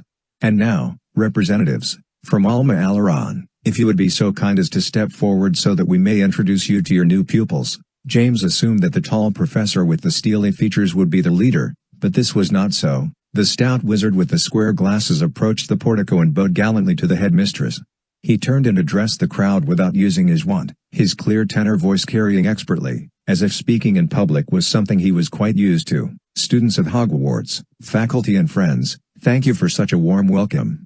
We've come to expect no less, though I assure you that we require nothing so grand." He smiled and winked to the crowd. "We are thrilled to be a part of your schooling this year, and let me assure you that the learning will certainly go both ways. I could, At this point, stand up here in the sun and regale you with endlessly impressive anecdotes of all the assorted similarities and differences between the European and American magical worlds, and I promised that such a diatribe would be, of course, endlessly engaging. Again, the smile and the feeling of a mutual, inside joke, but, as I can see that MYOWN delegation of students are eager to rid themselves as quickly as possible of our administration for the afternoon, I can only assume that the same is true of OURNEW Hogwarts friends. Thus, I shall merely provide the necessary introductions so that you may know who will be teaching what, and then release you all to your SS or dead devices. I like this guy already, James heard Ted say from somewhere behind him. In no particular order, the stout wizard called out, "Let me introduce Mr. Theodore Herschel Jackson, Professor of Technomancy and Applied Magic. He is also a 3-star general in the Salem DRUS Free Militia, so I'd advise you all to call him sir as many times as possible whenever you address him." Professor Jackson's face was as impassive as granite, as if he had long since grown impervious to his associates' joking. He bowed slowly and gracefully, his chin raised and his dark eyes hovering somewhere over the crowd. Next to him, the stout professor continued, gesturing expansively with one arm. Professor of Divination, Advanced Enchantments, and Remote Parapsychology, Desdemona Delacroix. She also makes a rather, intimidatingly delicious gumbo, although you'll consider yourselves very fortunate indeed if you are allowed to taste it. The dark woman with a scarf over her hair smiled at the speaker, and the smile transformed her face from that of a skeletal hag to something resembling a desiccated but pleasantly mischievous grandmother. She turned and her blind eyes roved, unfocused, over the crowd, crinkling as she smiled. James wondered how he could have thought that blind, milky gaze had been the same one he'd seen piercing him through the darkness across the lake the evening before. Besides, she'd just arrived, he reasoned. She couldn't even have been there the night before. And finally, the stout professor said, "Last and, quite possibly, least, allow me to introduce myself. Your new Defense Against the Dark Arts teacher, head of the Alma Aleron debate team, and unofficial, but very willing, WIZARDCHESS contender, Benjamin Amadeus Franklin, at your service." He bowed deeply, arms wide, his stringy gray hair drooping. "That's who I was trying to think of," Ralph whispered harshly. "He's on your money, you goon." He elbowed Zane in the ribs, nearly knocking the smaller boy off his feet. Minutes later, James, Zane, and Ralph were pounding up the stairs toward the Ravenclaw common room. "Benjamin Franklin?" Zane repeated disbelievingly. "That can't be the original Ben Franklin." "He'd be." He thought for a moment, frowning. "Well, I don't know how old, but he'd be really, really old. Crazy old. Older than McGonagall even." "No way," Ralph wheezed, trying to keep up. "I'm telling you, I think these wizard types, us wizard types, have ways of sticking around for a long time. It's not all that surprising when you think about it. Ben Franklin almost seems like a wizard when you read about him in the MUGGLE history books. I mean, the guy caught lightning with a key on a kite string." James was thoughtful. "I remember my Aunt Hermione telling me about some old wizard they learned about in their first year. Nicholas Flamel or something. He'd made a sort of stone that made him live forever, or close to it. Of course, it was the sort of thing that always seemed to be falling into the wrong hands, so eventually he destroyed it and ended up dying just like everybody else. Still, I think there probably are lots of ways for witches and wizards to prolong life for a long time, even without Flannel's stone. Maybe you should get his autograph on one of your $100 bills, Ralph mused to Zane. "I don't have any hundreds. I gave my last 5 to that elf doorman downstairs. It was all I had." "He wasn't a doorman." Ja-MS tried again to convince Zane. "Well? He got the door for us," Zane said placidly. "Ralph knocked him over when he shoved it open. He wasn't trying to open it for us." "Well, I'm out of money anyway. I just hope the service doesn't suffer." Zane stopped in front of the door to the Ravenclaw common room. The eagle door knocker spoke in a high, trilling voice. "What is the significance of the hat in magical mastery?" "Ah, sheesh, these are supposed to be the easy ones," Zane complained. "Are you sure it's all right for us to go in there?" Ralph said, shuffling his feet. "What are the rules for hanging out in common rooms other than your own?" "There aren't any rules about it that I know of," James said. "I just don't think people do it much." This didn't seem to ease Ralph's mind. He looked up and down the corridor fretfully. "The hat. The hat," Zane mumbled, staring at his shoes. "Hat, hat, hat. Rabbit out of a hat. You pull things out of a hat. It's probably like a metaphor or something. You wear a hat on your head. Your brain's in your head, under the hat." He snapped his fingers and looked up at the eagle door knocker. You can't pull anything out of a hat that you haven't already put in your head? Crude, but close enough, the door knocker replied. The door clicked and swung open. Wow, James said, following Zane into the common room. And your parents are Muggles? Well, like I said, my dad makes movies, and my mom has ESP about anything I try to sneak past her, so I assume I am unusually prepared for the magical world, Zane said in an offhand manner. So THISIS the Ravenclaw common room. Not an electric light or a Coke machine in sight. We do have a really cool statue, though, and a talking fireplace. Saw my dad in it last night.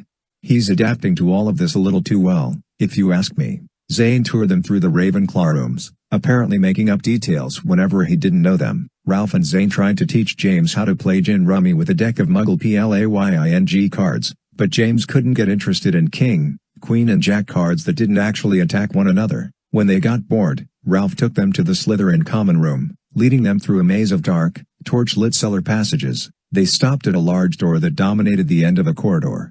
Set in the middle of the door was a brass sculpture of a coiling snake, its wedge-shaped head protruding menacingly, open-mouthed. "Oh, yeah," Ralph muttered. He shook back his sleeve, revealing a new ring on his right hand.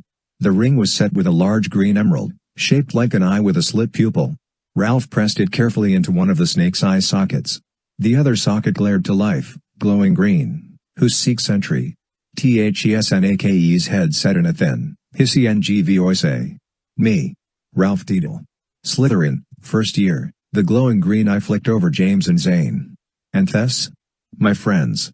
I can vouch for them." The glowing eyes studied Zane then James for an uncomfortably long time. ANDTHN finally winked out. A series of complicated ratchets, clicks, and clags came from within the door.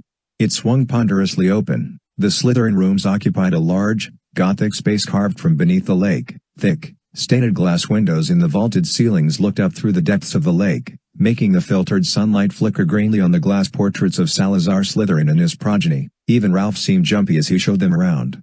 Only a few other students were in the common room, draped over the furnishings with extravagant indolence. They followed Zane and James with their eyes, smiling cryptically, booty apparently without malice.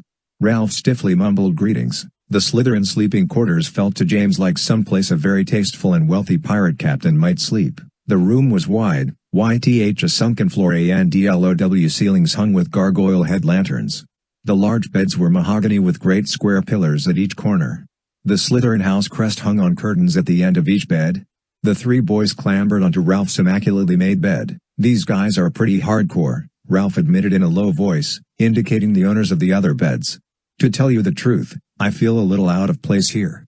I like the Ravenclaw rooms better." "I don't know," Zane said, looking around the room admiringly. "They sure have a flair for decorating. Although it'd be hard to sleep with all those stuffed animal heads on the walls." "Is that one a dragon?" "Yes," Ralph replied, his voice strained and terse. "These guys bring them from their houses. They have families that actually go out dragon hunting." James frowned. "I thought dragon hunting was illegal." "Yeah," Ralph whispered severely. "That's the thing, isn't it? These guys' families have hunting preserves where they can go shoot just about anything. That over there is the skull of a unicorn, still has the horn on it, although they said it isn't the real horn. The real horn is too valuable for magical uses to leave hanging on the wall, and that thing back behind Tom's bed is a house elf head. They put them on the wall when they knock 'em off. And I swear it looks at me sometimes." Ralph shuddered, and then seemed to decide he'd said too much. He pressed his mouth into a thin line and looked from James to Zane and back. "Yeah, it is pretty creepy," James admitted, deciding not to tell Ralph any of the things he'd heard about how some of the Slytherin families lived.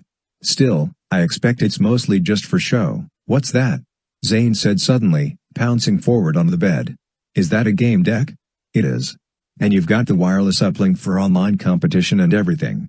He rummaged into a duffel bag end of Ralph's bed, pulling out a small, black box about the size and shape of the deck of cards they had been playing with earlier.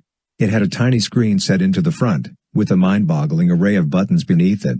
"What games do you have for it? Do you have Armageddon Master 3? "No," Ralph rasped, grabbing the tiny machine away from Zane. "And don't let anybody else see this thing. They flip out about stuff like this." Zane was incredulous. "What? Why? How should I know? What's the deal with wizards and electronic stuff?" Ralph addressed the question to James, who frowned and shrugged. "I don't know. Mostly, we just don't need it. Electronic stuff, like computers and phones, AREJUSD Muggle things. We do what we need to do with magic, I guess. Ralph was shaking his head. That's not how these guys act about it. They talked about it like I'd brought something nasty to school with me. Told me if I meant to be a real Slytherin, I needed to abandon all my false magic and machines. False magic? Zane asked, glancing at JMS. Yeah, he sighed. That's what some wizarding families think of MUGGLE electronics and machines. They say those things are just cheap knockoffs of what real wizards do. They think any wizards who use Muggle machines are traitors to their magical heritage or something. Yeah, that's pretty much what they told me, Ralph nodded. They were, passionate about it. I hid my stuff right away. I figure I'll give it all to Didi at the next break. Zane made a low whistle. I'll bet your orthodox wizard types didn't like seeing my guys landing today in those hunks of rolling iron. You can't get much more machine-wide than a Dodge Hornet. James considered this. Yeah, they might not like it very much, but there's a difference between electronics and clockwork. They think of cars as just a bunch of cogs and pistons. They aren't so much false magic as just unnecessarily complicated tools. It's the computers and stuff they really hate, I'll say, Ralph breathed, looking down at his game deck, and stuffing it back into his duffel bag. He sighed. Let's get out of here. Dinner's soon and I'm starved. Are you ever full, Ralph? Zane asked as they jumped off the bed. I'm big-boned, Ralph said automatically, as if he'd said it many times before. It's a glandular problem. Shut up, just asking, Zane said, raising his hands. Frankly, around here, I liked the idea of having a friend who was the size of a dumpster. At dinner, the three of them sat together at the Gryffindor table. James was a little worried about it until Ted appeared and slapped Zane on the back affectionately. Our little Ravenclimb. How's life in the second best HOUSE on campus? After that, James noticed that Zane and Ralph weren't the only students to sit down at other HOUSE tables. After dinner, they discussed the following day's schedules. Zane would be joining James for his technomancy class with Professor Jackson, and Ralph would be with James in defense against the dark arts. The boys explored the library, hovering outside the restricted section for a while until the librarian shooed them away with a stern warning. Finally, they essayed their goodnights and went their different ways. See you tomorrow with Professor Stonewall. Zane, who had a unique predisposition for nicknaming teachers, called as he climbed the staircase to the Ravenclaw common room. Entering his own room, James found Ted seated on the couch with his arms slung casually around Petra. Sabrina and Damien were at a nearby table, arguing quietly over some papers spread on the table between them. Ready for school tomorrow, Junior? Ted piped as James joined them. Yeah. I think so. You'll do fine, Ted said reassuringly. First year is mostly one practice and theory. Wait until you get to fourth year and Professor Trelawney. At least we get to dilute Trelawney with that new bag of bones from the States, Petra said. James raised his eyebrows. How do you mean? Ted answered. Looks like they'll be dividing the class. Last year it was Trelawney and Firenze, the Centaur, but he's gone this year, moved back with the Valley Centaurs in Greyhaven. So this year, it's Trelawney on the Voodoo Queen, Madame Delacroix. I imagine they'll be best of friends, Damien announced philosophically. Like peas in a pod. Like powdered dragon eggshell and mandrake soup. James blanked, but before he could ask Damien what he meant, Ted shook his head, smiling wickedly. Use your imagination, mate. A few minutes later, James detached himself from the group and climbed up to the sleeping quarters.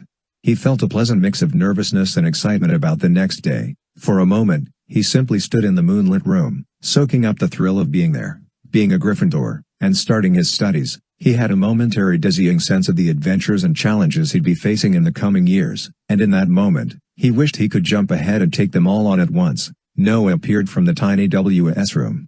He glanced at James before flinging himself onto his bed. We all feel that way sometimes, he said, as if he'd read James' thoughts. Wait until tomorrow evening and you'll be back to normal. A good dose of lectures and homework does it to the best of us. And he blew out the candle by his bed. 3.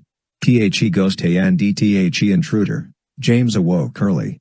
The room was silent but for the breathing of his fellow Gryffindors and the whistling snore of Noah several beds away. The light in the room was only a few shades above night, a sort of pearly rose color.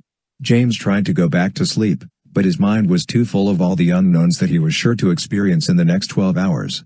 After a few minutes, he swung his feet out of bed and began to dress. The halls of Hogwarts, while relatively quiet and empty, seemed busy in a completely different way this early in the morning. Dewy coolness and morning shadows filled the spaces, but there was a hint of busy commotion just out of sight behind unmarked doors down flights of narrow steps. As James moved among the corridors and past empty classrooms that would later be filled with activity, he caught second-hand clues of the house elf activity that thrived in the morning hours. A boozy cat and mop, still dripping, propped open a bathroom door.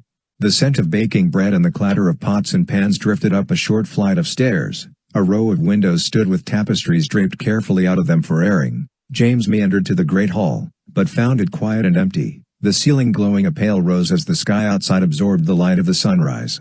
James blinked and looked again. Something was moving among the semi-transparent rafters and beams. A gray shape flitted, humming a rather annoying little tune. James watched, trying to make out what it was. It seemed to be a small, fat man shape with a gleefully impish expression of concentration. Against all probability, the figure seemed to be very carefully balancing tiny objects on the edges of some of the rafters. James noticed that the balanced objects were directly above the house tables, arranged at intervals and balanced so delicately as to fall at the slightest breeze. "Fie!" The figure suddenly cried, making James jump. It had seen him. It swooped down upon him so swiftly that James almost dropped his books. Who spies on the spy when he's planning his morning funnies? The figure sang, annoyance and glee mingled in its voice. "Oh," James said, sighing. "I know you. D&D Mum told me about you. Peeves, and I know you, little crumpet." Peeves announced merrily, looping around James. "Little Potter boy, James. Ooh. Sneaking about early, unlike your daddy. He preferred the night, he did. Seeking a spot at breakfast, is we? Oh, so sorry. All the little elfie welfies are still cooking it up in the basements. Hogwarts belongs only to Peeves Dhiscarly. Care for a Peruvian ballistic bean instead?" Peeves shoved a wispy arm toward James' face. The tiny objects filling Peeves' hand looked like dried green kidney beans. "No. Thanks. I'll be off, then." James hooked a thumb over his shoulder and began to back away. "Sure, see, are we? Beans, the musical fruit." Peeves dismissed James and swooped back up to the rafters again. "The more I plant, the more to toot. Tutti fruits and little Potter's pumpkin juice, perhaps." He cackled merrily. James wandered until he was out of earshot of Peeves singing. After a few minutes, he found himself on a long, pillared balcony overlooking the school grounds.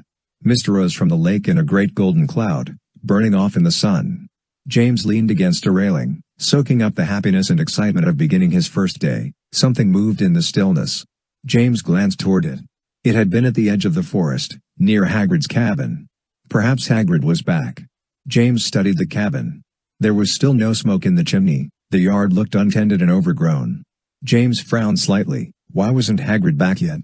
He knew that the half-giant had a notorious soft spot for beasts and monsters, and he worried, along with his parents, that this would eventually be his undoing. Perhaps the alliance with the giants, tentative at the best of times, had fallen apart.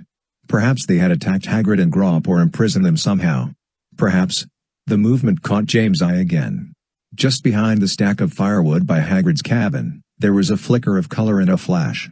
James squinted, leaning as far over the balcony railing as he could. There it was again. A head peered over the firewood. In the distance, James could only see that it was a man about his dad's age. The face seemed to study the grounds. The man stood slowly and raised a camera. The flash came again as the man took a picture of the castle. James was about to go find someone to tell about this strange sight, a teacher or even a house elf, when something flew suddenly past him. James jumped aside, dropping his books for certain this time. The figure was white, semi-transparent, and utterly silent. It streamed past him and swooped down to the ground below, aiming for the interloper with the camera. The ghostly form was indistinct in the brightening sunlight, but the interloper saw it coming as if he had expected it. The man let out a little shriek of fear, but he didn't run, despite the fact that at least part of him seemed to want to. Jerkily, he raised the camera again and snapped off a few quick shots of the ghostly form as it streaked towards him. Finally, just as the form was about to overtake him, the man spun on his heels and sprinted clumsily into the perimeter of the woods, disappearing into the darkness within. The ghost peeled up at the edge of the woods like a dog on the end of its leash. It peered in, then prowled back and forth restlessly. After a minute, it turned and began to return to the castle. As James watched, it began to take on a somewhat more solid shape.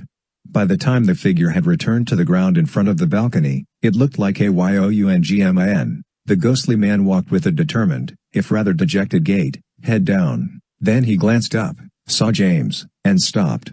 There was a long moment of perfect stillness in which the man stared up at James, his transparent face expressionless. Then the figure simply evaporated, quickly and completely. James stared at the place where the figure had been. He knew he hadn't imagined it. Ghosts were as much a part of Hogwarts as wands and moving paintings. He'd seen the Ravenclaw house ghost, the Grey Lady, only the day before, gliding down a corridor and looking quaintly morose. He was looking forward to meeting nearly headless Nick, the Gryffindor house ghost. But this ghost was new to him. Of course, his parents couldn't have told him about every little detail of life at Hogwarts. A great deal of it was new to him. Still, the figure nagged at him, as did the sight of the man with the camera, sneaking about and taking pictures. Could he have been from one of the wizarding tabloids? Not the Quibbler, of course. James knew the people who ran that publication, and they wouldn't be interested in the snoozing morning life of Hogwarts.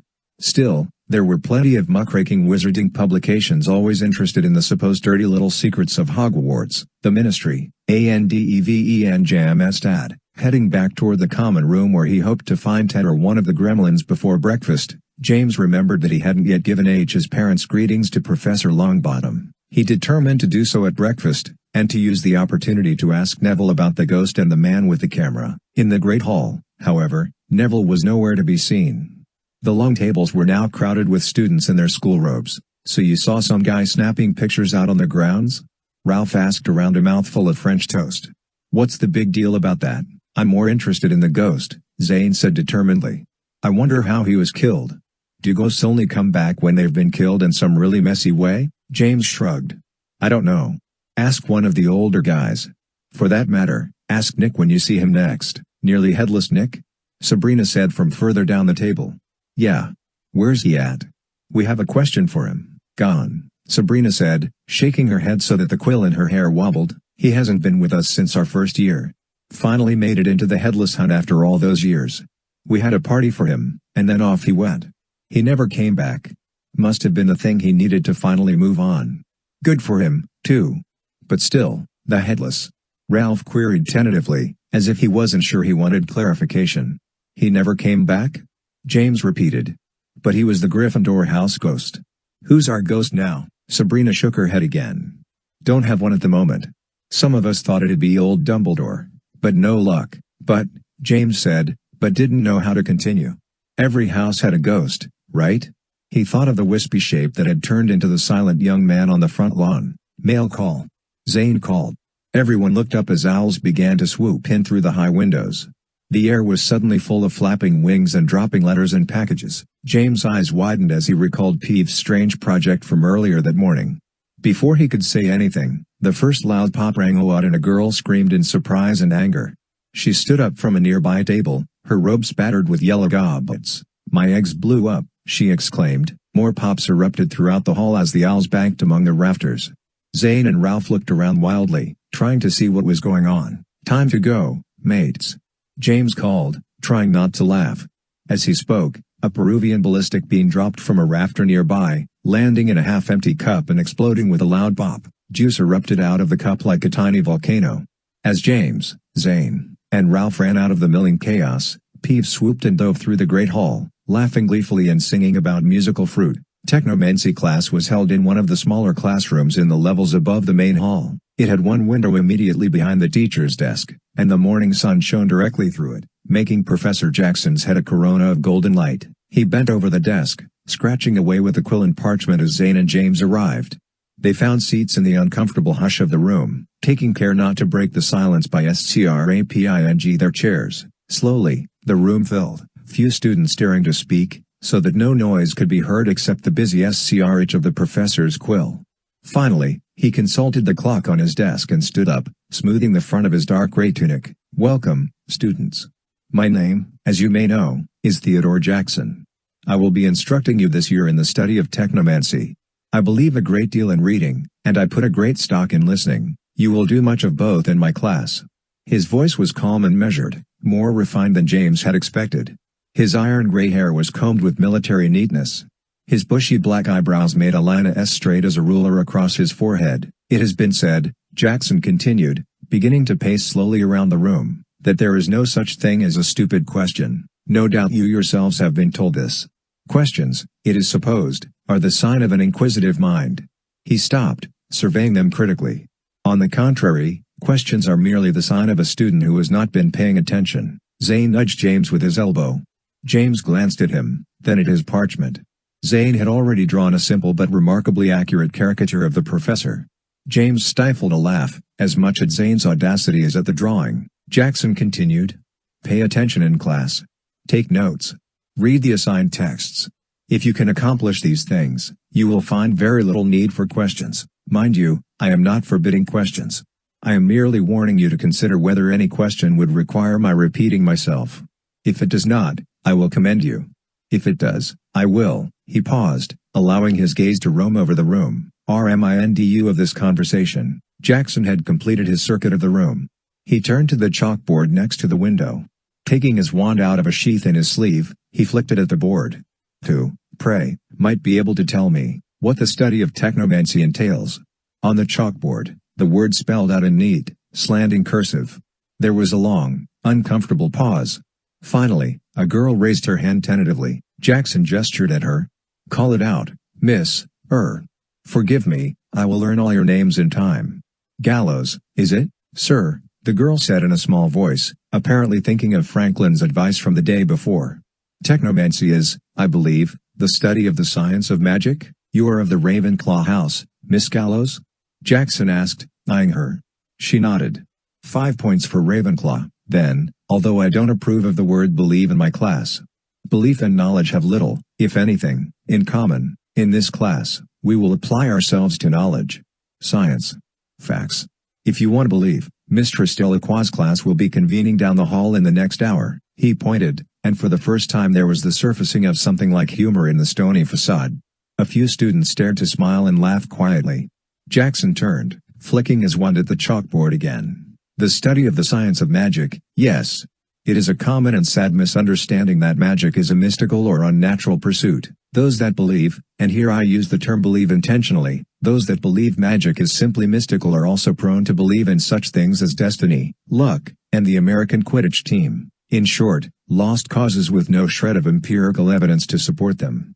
More smiles appeared in the room. Obviously, there was more to Professor Jackson than met the eye. Magic, he continued, as the chalkboard began to scribble his notes, does not, I repeat, does not break any of the natural laws of science. Magic exploits those laws using very specific and creative methods.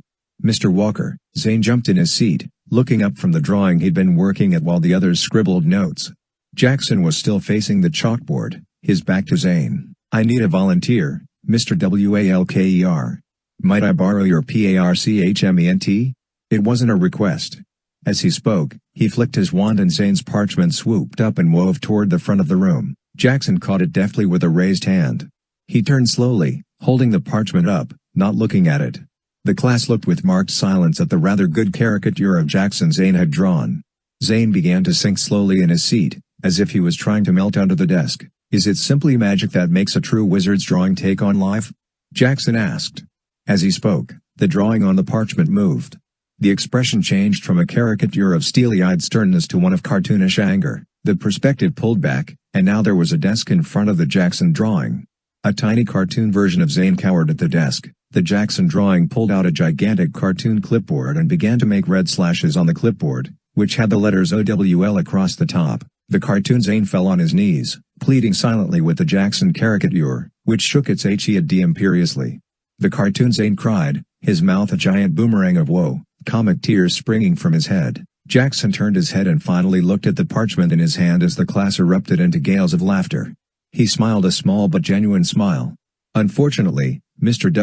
Walker, your subtracted 5 points cancel out. Miss Gallows awarded 5 points. Ho-hum. Such is life. He began to pace around the room again, placing the drawing carefully back onto Zane's desk as he passed. No, magic is not, as it were, simply a magic word. In reality, the true wizard learns to imprint his own personality on the paper using a means other than the quill. Nothing unnatural occurs, there is simply a different medium of expression taking place. Magic exploits the natural laws, but it does not break them. In other words, magic is not unnatural, but it is supernatural. That is, it is beyond the natural, but not outside it. Another example. Mr. Jackson pointed at a boy near him, who leaned suddenly back in his chair, looking rather cross-eyed at the pointing finger. Murdoch, sir, the boy said. Murdoch. You are of age for Apparition, I am correct? Oh. Yes, sir, Murdoch said, seeming relieved. Describe Apparition for us, will you? Murdoch looked perplexed. It's pretty basic, isn't it? I mean, it's just a matter of getting a place nice and solid in your mind, closing your eyes, and, well, making it happen. Then bang, you're there. Bang? You say? Jackson said, his face blank. Murdoch reddened. Well, yeah, more or less. You just zap there. Just like that. So it is instantaneous, so why yeah. I guess I'd say that. Jackson raised an eyebrow. You guess? Murdoch squirmed, glancing at those seated near him for help. No. I mean, yes. Definitely. Instantaneously. Like you said, Mr. Murdoch, Jossie K.S. corrected mildly. He was moving again, proceeding back toward the front of the room. He touched another student on the shoulder as he went.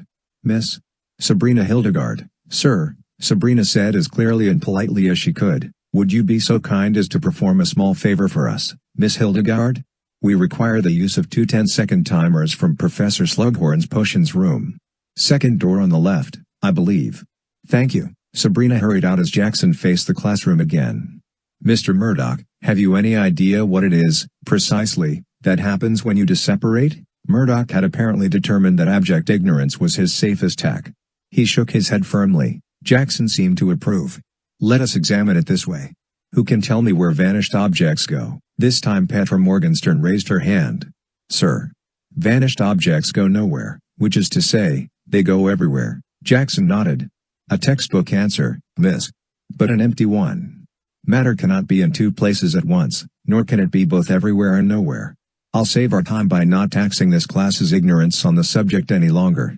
This is the part where you listen and I speak. Around the room, quills were dipped and made ready.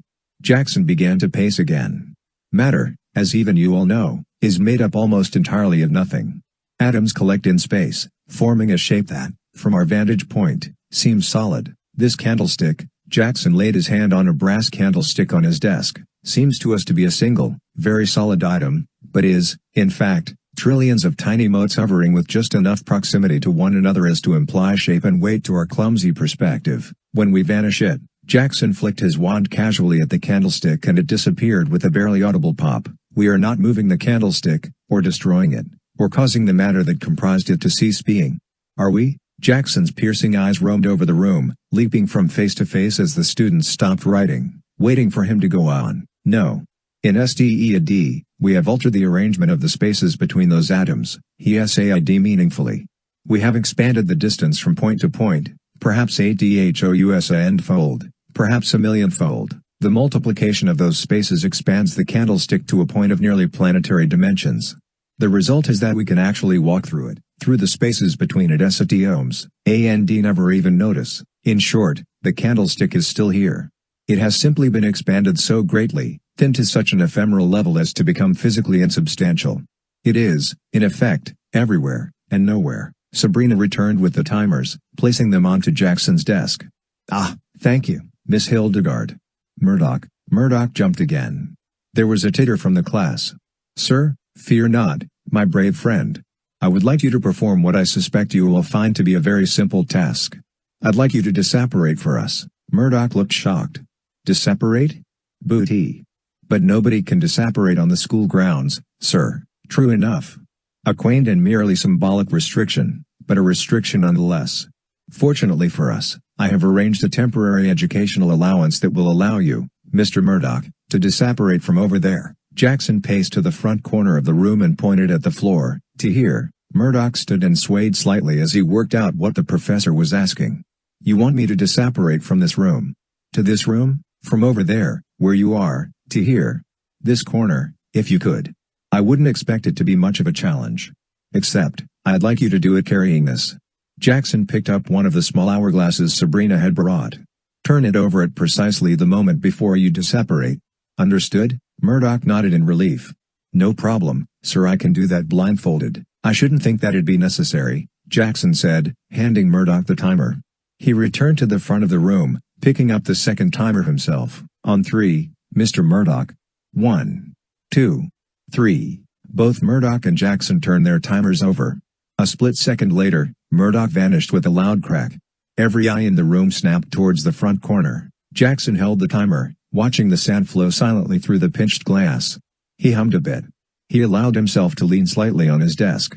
Then, lazily, he turned and looked into the front corner of the classroom. There was a second crack as Murdoch reapparated. In one remarkably swift motion, Jackson took Murdoch's hourglass from his hand and laid both his and Murdoch's on their sides in the middle of his desk. He stood back, looking severely at both hourglasses. The sand in Jackson's hourglass was divided almost evenly between the two bulbs. Murdoch's hourglass still had nearly all of its sand in the top. "I'm afraid, Mr. Murdoch," Jackson said, not taking his eyes off the hourglasses, "your hypothesis has proven faulty. Do return to your seat," and THANKYOU. Jackson looked up at the class and gestured at the hourglasses, a difference of 4 seconds, give or take a few tenths. It appears that apparition is not, in fact, instantaneous. But, and this is the very interesting part, it is instantaneous for the apparitor. What can technomancy tell us about this?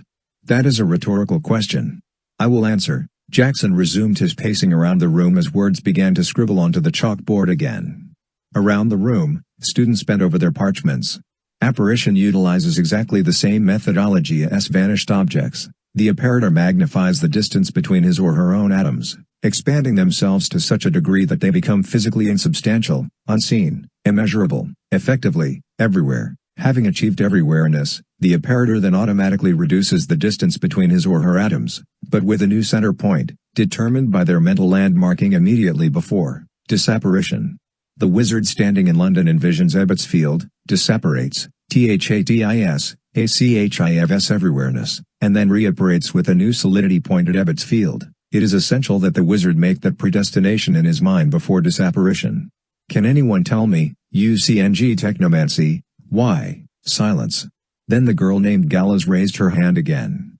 Because the process of apparition is instantaneous for the wizard? Partial credit, Miss, Jackson said, almost kindly.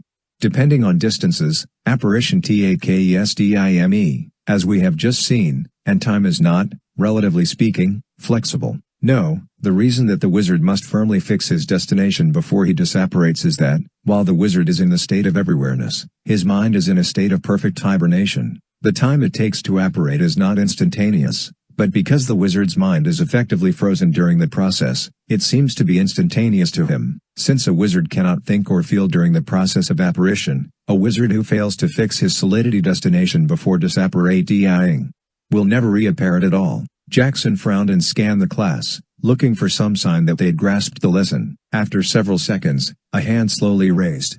It was Murdoch. His face was a pall of misery as he apparently struggled to arrange these radical concepts in his mind. Jackson's bushy black eyebrows rose slowly. "Yes, Mr. Murdoch?" "Question, sir, I'm sorry." "Where?" He coughed, cleared his throat, and licked his lips. "Where is Ebbets Field?" James met Zane and Ralph after lunch, all three having a short free period, with too much time to head directly to their next classes, but not enough time to go to their common rooms. They strolled aimlessly along the crowded halls near the courtyard, trying to stay out of the way of the older students and discussing THAR Morningescla SSS. "I'm telling you, Old Stone Wall has some wacky magical effect on the passage of time." ZANETOLD Ralph passionately. "I swear, at one point, I saw the clock actually move backwards." "Well, I liked my teacher. Professor Flitwick." "You've seen him around," Ralph said, amiably changing the subject. Zane was undeterred. "Guy's got eyes in the back of his wig or something. Who'd have thought a school of witchcraft would be so sneaky?" "Professor Flitwick teaches beginning spells and wand work, doesn't he?" James asked Ralph. "Yeah. It was really excellent. I mean, it's one thing to read about doing magic, but seeing it happen is something else. He made his chair float, books and all." "Books?" Zane interjected. "Yeah, you know that stack of books he keeps on his chair so he can see over the desk. Must be 100 pounds of them. He floated the chair right off the floor with them still on it, just using his wand." "How'd you do it?" Zane asked. James cringed, thinking of Ralph's ridiculous wand. "Not bad, actually," Ralph said mildly. There was a pause as Zane and James stopped to look at him.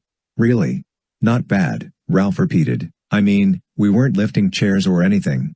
Just feathers. Flitwick said he didn't expect us to get it the first time. But still, I did as well as anybody else. Ralph looked thoughtful. Maybe even a little better. Flitwick seemed pretty happy with it. He said I was a natural. You made a feather float with that crazy snowman W.H.I. Skurlog? Zane asked incredulously. Ralph looked annoyed. Yes. For your information, Flitwick says that the wand is just a tool. It's the wizard that makes the magic. Maybe I'm just talented. Did that occur to you, Mr. Wand Expert, all of a sudden? Sheesh, sorry, Zane mumbled. Just don't point that crazy snowman log at me. I want to keep the same number of arms and legs. Forgetid. Ja-ms soothed as they started walking again. Flitwick's right. Who cares where your wand came from? You really got the feather to levitate? Ralph allowed a small grin of pride. All the way to the ceiling. It's still up there now. I got it stuck in a rafter. Nice. James nodded appreciatively. An older boy in a green tie bumped James, knocking him off the path and into the grass of the courtyard. He bumped into Ralph as well, but Ralph was as tall as the older boy, and rather wider. The boy bounced off Ralph, who didn't budge. Sorry, Ralph muttered as the boy stopped and glared at him. Watch where you're going, first years, the boy said coldly, glancing from James to Ralph. And maybe you ought to be more careful who you allow yourself to be seen with, Deedle. He stepped around Ralph without waiting for a response. Now, it's the Slytherin spirit you told me about on the train, Zane said. So much for I expect we'll all be friends. That was Trent, Ralph said morosely, watching the boy walk away. He's the one who told me my game deck was an insult to my wizarding blood. Didn't take him long to borrow it, though. James barely heard. He was distracted by something the boy had been wearing. What did his badge say? Oh, they've all started wearing those, Ralph said.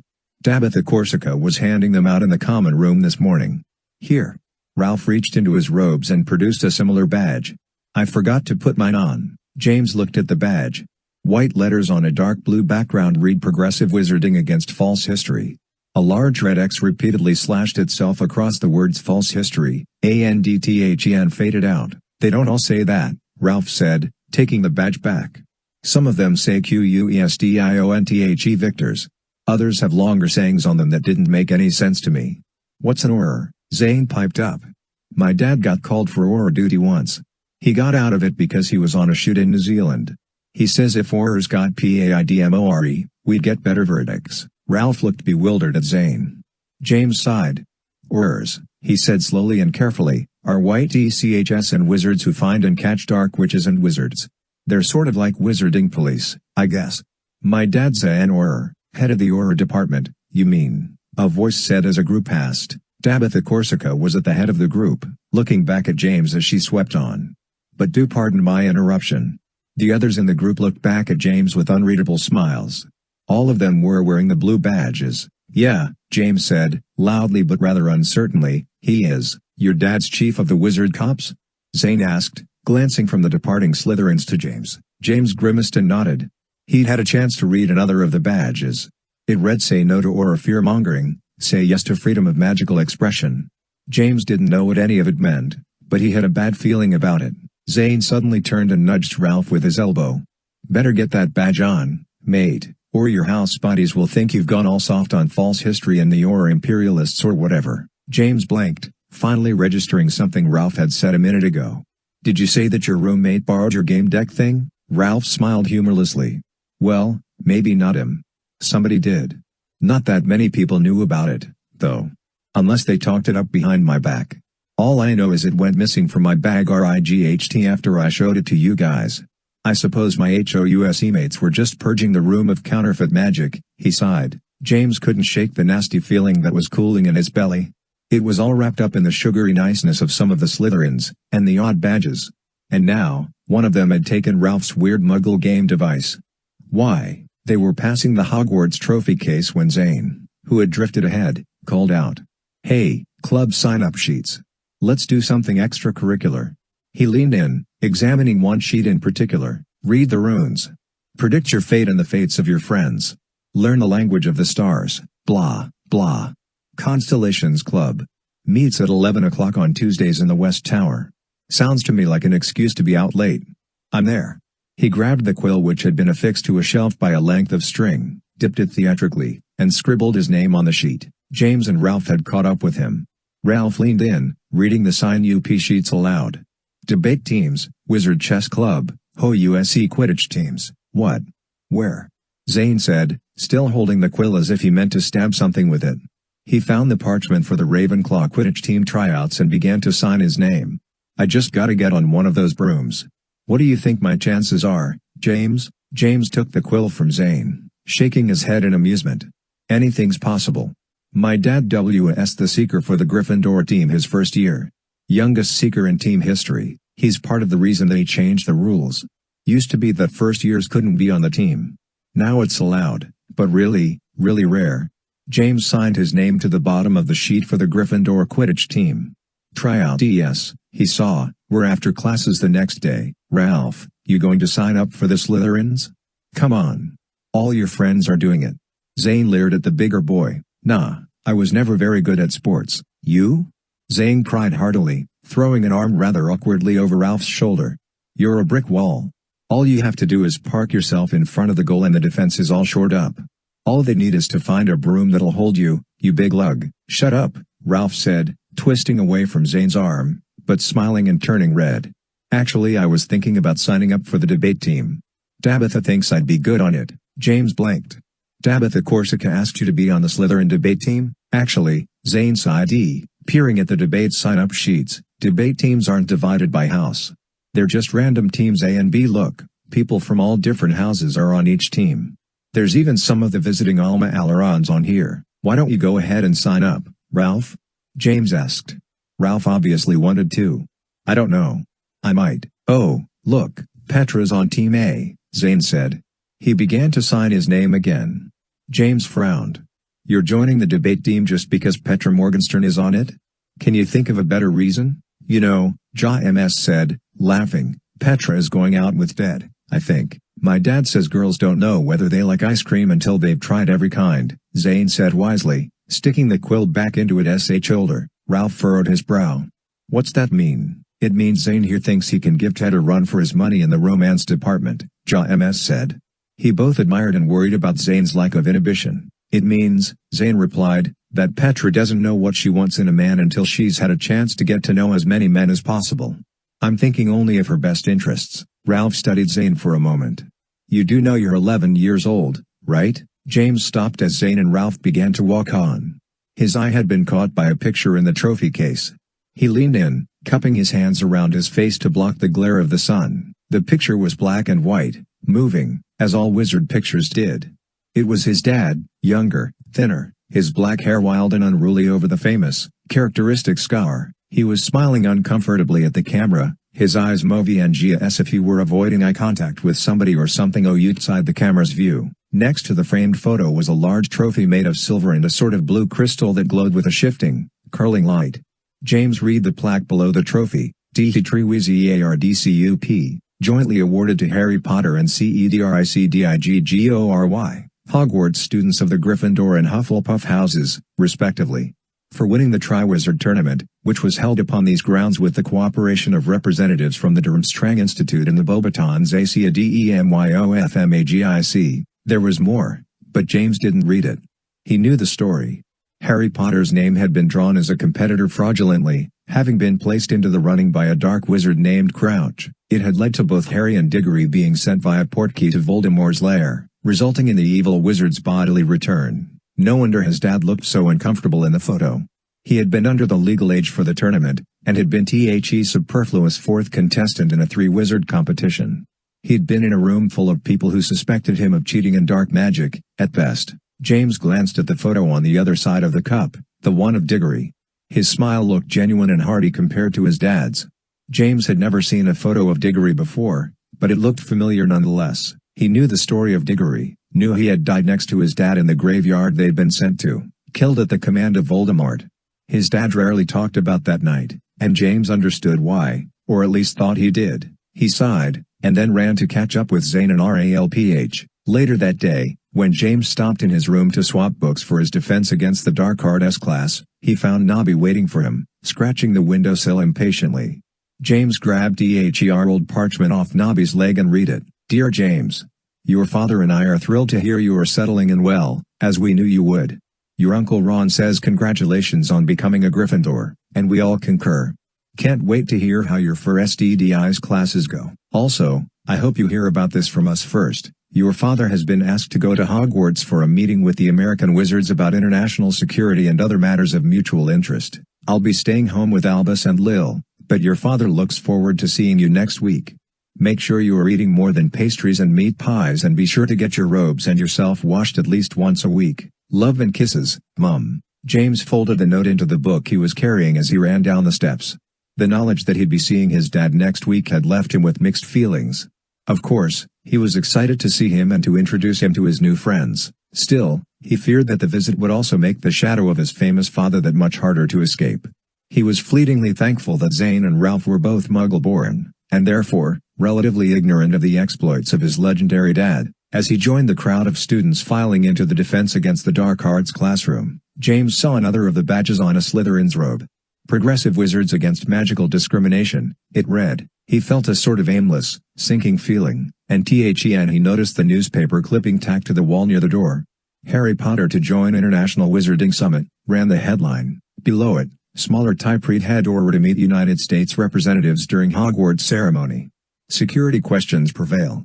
Pinned to the newspaper clipping so that it obscured the photo of a smiling adult Harry Potter was another of the blue badges. Question the victors, it flashed. Come on, Ralph urged, joining James. We'll be late. As they navigated the crowded room and found 2 seats near the front, Ralph leaned toward James. Was that your dad on that newspaper story? James had assumed Ralph hadn't noticed it. He glanced at Ralph as they sat down. Yeah. Mum just wrote me about it. He'll be here beginning of next week.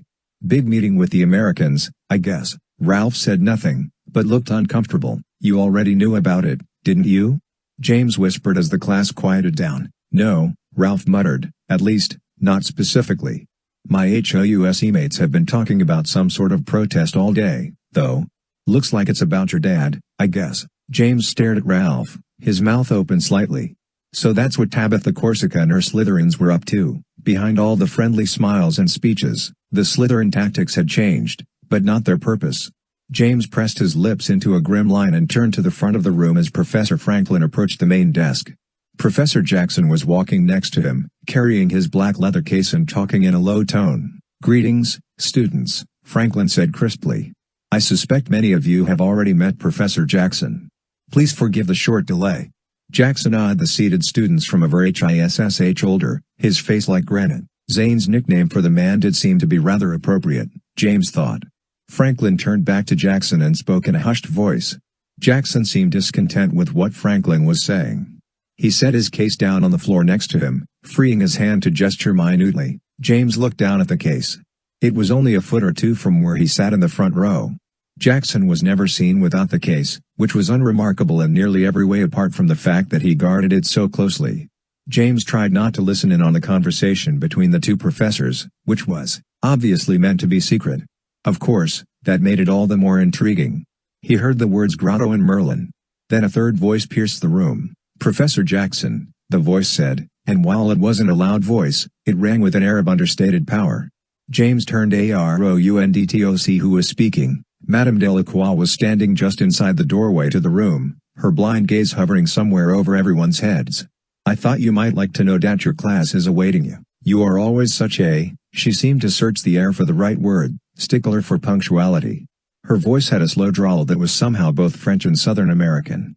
She smiled vaguely, then turned, her cane clicking the floor, and disappeared down the hall. Jackson's face was even harder than normal as he stared at the now empty doorway. He glanced pointedly at Franklin, and then dropped his gaze, reaching for his case. He froze in mid-reach, and James couldn't help glancing down toward the professor's feet. The black leather case had apparently come slightly open when he'd set it down. Its brass catches glinted. No one else seemed to have noticed except for James and Professor Jackson. Jackson resumed reaching for his case, slowly, clicking it closed with one large, knobby-knuckled hand. James had only a narrow glimpse into the case. It appeared to be stuffed with folds of some rich, dark cloth. Jackson straightened, picking the case back up, and as he did so, he glanced at James, his stony face grim. James tried to glance away, but it was too late. Jackson knew he'd seen, even if he didn't know what it was. Without a word, Jackson strode back up the aisle, moving with that purposeful, sweeping gait that looked so much like an old battleship under full sail, and then turned into the hall without looking back. "Thank you for your patience," Franklin said to the class, adjusting his glasses. "Welcome to Defense Against the Dark Arts. By now, most of you know my name, and many of you, I assume, know something of my history. Just to get some of the obvious questions out of the way, yes, I am T. Benjamin Franklin. No, I didn't actually invent electricity for the Muggles, but I did give them a small push in the right direction. Yes, I was a part of the American Continental Congress, although for obvious reasons, I was not one of the signers of the Declaration of Independence, ATTHATTIME. I used two different spellings of my name, only one of which was known to the Muggle world, which made it easier for me to know which correspondences to open first. Yes, I realize my face graces the American $100 bill. No, contrary to popular myth, I do not carry sheets of uncut hundreds around to snip out and sign for admirers. Yes, I am indeed quite old, and yes, this is accomplished through means of magic, although I assure you that those means are a lot more mundane and prosaic than many have assumed. Emphatically no, I am not immortal. I am a very, very old man who has aged rather well with a little help. Does that cover most of the obvious questions? Franklin finished with a wry smile, surveying the remarkably full classroom. There was a murmur of assent. Excellent. Onward and upward then. And please, Franklin continued, opening a very large book on his desk, let us avoid any "it's all about the Benjamins" jokes. They weren't funny 200 years ago and they are even less funny now, thank you. Crossing the grounds on their way to dinner in the Great Hall, James and Ralph were passing Hagrid's cabin when They noticed the ribbon of smoke coming out of the chimney. James broke into a grin, called Ralph to follow, and ran up to the front door. "James!" Hagrid bellowed, opening the door. He threw his arms around the boy, completely engulfing him. Ralph's eyes widened and he took a step backwards, looking Hagrid up and down. "So good to have a Potter back in school. How's your mum and dad, and little Albus and Lily?" "Everybody's fine, Hagrid. Where have you been?" Hagrid stepped out, closing the door behind him. They followed him as he crossed the grounds toward the castle. "Up the mountains meet in Withdhegiants, that's where, Grop and me, we go every year, don't we? Spreading goodwill and trying to keep 'em all honest, for whatever it's worth. Stayed a little longer this year on account of little Groppy finding himself a girlfriend. Who's your mate here, James?" James, momentarily distracted by the thought of Hagrid's half-brother, who was a full giant, performing mating rituals with a mountain giantess, had completely forgotten about Ralph. "Oh. This is my friend, Ralph Deedle. He's a first year, like me." "Hagrid, are you telling us Grop's in love?" Hagrid grew vaguely misty. "Aw, it's sweet to see the little fella and his lady friend together. Why, they're both just as happy as a pair of hippogriffs in a henhouse. Giant courtships are very delicate things, yea and no." Ralph was having some difficulty keeping up with the conversation. "Grop, your brother, is a giant? Well, sure," Hagrid boomed happily. "He's only a little 16 feet or so. Yea, I should see his lady friend. She's from the Crest Dwellers tribe, 22 feet if she's an inch. Not my type of girl, of course, but Groppy's just smitten by her. Not surprising, really, since the first step in any giant courtship is smiting the mate over the head with a big hunk of tree trunk. She laid the little fella right out cold for the best part of a day. After that, he's been as goggle-eyed as a pup." James was afraid to ask, and suspected he knew the answer. "Did Grop bring his girlfriend back home with him?" Hagrid looked taken aback. "Well, sure he did. This is his home, now, isn't it? He'll make a good wife of her, once they're done courtin'. She's made herself a nice little hovel up in the hills behind the forest. Grop's there now, helping her settle in, I expect." James tried to imagine Grop helping a 22-foot giantess settle in, but his exhausted imagination shut down. He shook his head, attempting to clear it. "I hear your dad's coming in for a meeting next week, James," Hagrid said as they entered the shadow of the main gates. "Having a meeting of the minds with the muckety-mucks from across the pond, eh?" James puzzled over Hagrid's terminology. "If you say so. It'll be nice to have your dad over for tea again, just like old times. Only without all the secrecy and adventure. Did I tell ye about the time your dad and Ron and Hermione helped my Norbert escape? Only about 100 times, Hagrid." James laughed, pulling open the door of the Great Hall. "Don't worry, it changes a little every time I hear it." Later, when dinner was almost over, James approached Hagrid where he thought they could have a more private conversation. Hagrid, can I ask you a, sort of, official question? Of course yeah, I can. I can't guarantee I'll know the answer, but I'll do my best. James glanced around and saw Ralph sitting at the Slytherin table on the edge of Tabitha Corsica's group. She was talking seriously, her pretty face lit in the candlelight and the deepening light of the dusky ceiling. Do people ever get, I don't know, sort of wrong? Is it possible that the hat could make a mistake and put somebody in the wrong house? Hagrid sat down heavily on a nearby bench, making it groan appreciably. Well, I can't say as I've ever heard of it happening before, he said. Some people may not like where they're placed, but that doesn't mean it's not a good fit. It might mean they just aren't happy with who they really are.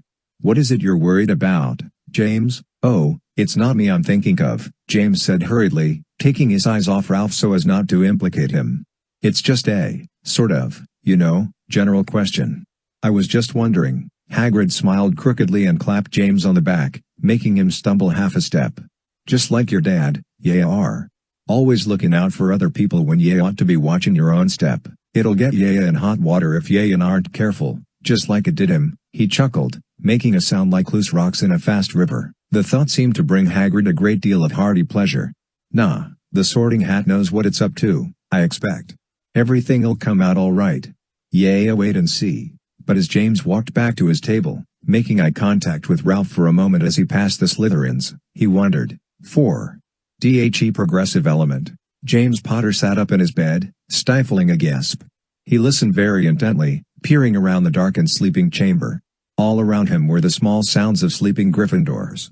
Dead rolled over and snorted, muttering in his sleep. James held his breath. He'd awakened a few minutes earlier with the sound of his own name in his ears. It had been like a voice in a dream, distant and whispered, as if blown on smoke down a long, dark tunnel. He had just about convinced himself that it had, in fact, been the tale of a dream and drifted back to sleep when he'd heard it again. It seemed to come out of the walls themselves, a faraway sound, still somehow right next to him, like a chorus of whispers saying his full name. Very quietly, James slipped out of bed and shrugged into his bathrobe. The stone floor was cool under his feet as he stood and listened, tilting his head. He turned slowly, and as he looked toward the door, the figure there moved. He hadn't seen it appear, it was simply there, floating, where a moment before there had been darkness. James startled and backed into his bed, almost falling backwards onto it. Then he recognized the ghostly shape. It was the semi-wispy, white figure he'd seen chase the interloper off the school grounds, the ghostly shape that had come to look like a young man as it came back to the castle. In the darkness of the doorway, the figure seemed much brighter than it had appeared in the morning sunlight. It was wispy and shifting, with only the barest suggestion of its human shape. It spoke again without moving. James Potter. Then it turned and flitted down the stairs. James hesitated for only a second, then wrapped his bathrobe more tightly about him and followed the figure, his bare feet slapping lightly on the stone steps. He reached the deserted common room just in time to see the ghostly shape glide through the portrait hole, passing through the back of the portrait of the fat lady. James hurried to follow. James expected the fat lady to scold him as he snuck past her, but she was deeply asleep in her frame as he closed it gently. She was snoring a remarkably tiny, ladylike snore, and James wondered if it was an enchanted sleep cast by the ghostly figure. The halls were silent and dark, it being the very pit of night. Silvery blue moonlight sifted through the few windows. It occurred to James that he should have brought his wand. He couldn't do much with it yet, but he did know a basic illumination spell. He glanced around the pattern of moonlight and shadows that was the hall, seeking the ghostly shape. It was nowhere in sight. He chose a direction at random and trotted along it. Several turns later, James was about to give up. He wasn't even sure he'd know his way back to the Gryffindor common room. The corridor here was high and narrow, with no windows and only one torch guttering redly near the archway he'd entered by. Closed doors lined the corridor on both sides, each one made of thick wood and braced with iron bars.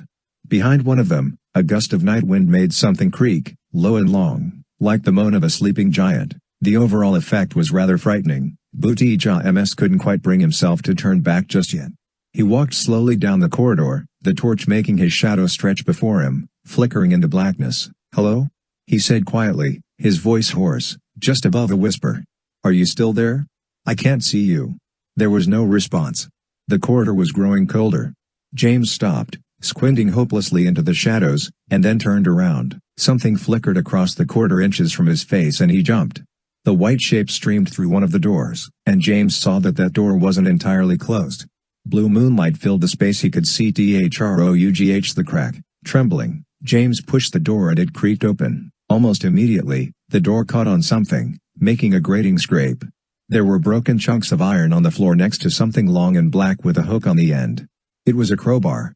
James kicked these aside and pushed the door further open, stepping in. The room was long and dusty, cluttered with broken desks and chairs, apparently once sent here for repair, but long forgotten. The ceiling sloped down toward the back wall, where 4 windows glowed with moonlight. The window on the far right was broken. Glass glittered on the floor and one of the swinging panes hung crookedly like a broken bat wing. The ghostly figure stood there, looking down at the broken Gila SS, and then turned to look at James over its shoulder. It had resumed its human shape, and James gasped as he saw the young man's face. Then 2 things happened simultaneously. The ghostly shape evaporated in a wisp of silvery smoke, and there was a crash and clatter from the corridor outside. James jumped and spun on the spot, peering out the door. He didn't see anything, but he could still hear an echoing clatter from the darkness. James leaned against the inside of the door, his heart thudding so hard that he could see dull green flashes in his peripheral vision. He glanced around the room, but it was completely dark and empty except for the cobwebby furniture and broken window. The ghostly man was gone. James took a deep breath, then turned and crept out into the corridor again. There was another, smaller clatter. James could tell by the sound of it that it was further down the corridor. In the darkness, it echoed as if it were coming from another side room. Again, James berated himself for having forgotten his wont.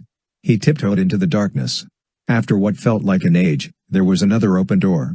He held onto the stonework of the door frame and peered in. James vaguely recognized the potion storage room. There was a man in it. He was dressed in black jeans and a black shirt. James recognized him as the very same man he had seen the morning before at the edge of the Forbidden Forest, sneaking photographs.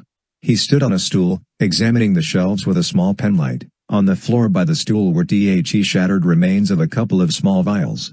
As James watched, the man stuck the penlight in his teeth and groped for another jar on the top shelf, keeping a precarious hold on the opposite shelf with his free hand. Herung, he read to himself around the penlight, craning his neck to direct the light onto the jar. What the heck is this DFH? His voice was a low, awed mutter. Suddenly, the man looked toward the door. His eyes made contact with James, and for a long moment, neither moved. James was sure the man would attack him. He was obviously an intruder, and James had seen him. He tried to will his feet to turn and run, but there seemed to be some disconnect between his brain and his lower extremities. He stood and stared, gripping the stonework of the doorway as if he meant to climb it. Then the man did the last thing James expected. He turned and ran. He was gone almost before James realized it. The curtain at the back of the storage room still swayed where the man had blown through it. To James' great surprise, he darted to follow the man. The potions storage room led into the potions classroom itself. Long, high tables stood in the darkness, their stools tucked neatly beneath them. James stopped and cocked his head. Footsteps echoed from the corridor beyond. His own feet smacked the stone floor as James dodged around the tables and out into the corridor, following the man. The man was hesitating at a point where 2 corridors crossed. He looked desperately back and forth, then glanced up and saw James coming. The man let out the same high, little shriek James had heard HIMMAKE when he'd been chased by the ghost. He slipped on the stones, his feet seeming to run in 3 directions at once, then he mastered them and ran clumsily down the broader corridor. James knew where he was now. The man would come out onto the hall of the moving staircases. Even as James was thinking it, he heard another little shriek of surprise echoing back to him. He grinned as he ran. James stuttered to a stop at a railing and leaned over, peering intently into the darkness of the floors below. At first, the subtle grinding of the stairs was the only noise, and then he heard the clatter of the man's shoes. There he was, holding onto a railing for dear life and stumbling down a staircase as it swiveled ponderously. James hesitated for a moment, then did something that he'd always wanted to do but never quite had the temerity to try. He clambered up on the railing of the nearest staircase, straddled it, and then let go. The thick wooden railings, polished by generations of house elves to a rock-like, glassy shine, were like beams of ice beneath James. He shot down the railing, craning his head over his shoulder to see where he was going. His hair, which had got lank with sweat in the minutes before, ruffled as air whipped past. When he neared the bottom, he gripped the railing again with both his arms and his legs, slowing, and then hopping lightly off the bottom. He cast around, looking for the man, and saw him clambering toward another landing, 1 floor below. James' dad had told him about the moving staircases, had explained the secret of navigating them. James gauged the moving labyrinth, and chose another staircase just as it began to swivel. He swung himself over the railing and let go, streaking down it as if it were greased. On one side was the swaying chasm of landings, staircases, and halls. On the other, the speed of the blurring stairs. James gritted his teeth and craned to look behind him again. The man was just reaching the landing below. He stumbled, disoriented, as he backed off the staircase, and looked up just as James rocketed into him. James hit the man at full speed, rebounded off him, and sprawled onto the flagstones of the landing. The man shrieked a third time, this time in frustration and surprise, as the force of the collision knocked him entirely off his feet. There was a piercingly loud crash, followed by a shower of tinkling glass. James rolled and covered his face instinctively. When silence descended again, James peeked through his fingers. There was a very large, roughly man-shaped hole in the stained glass window at the foot of the landing.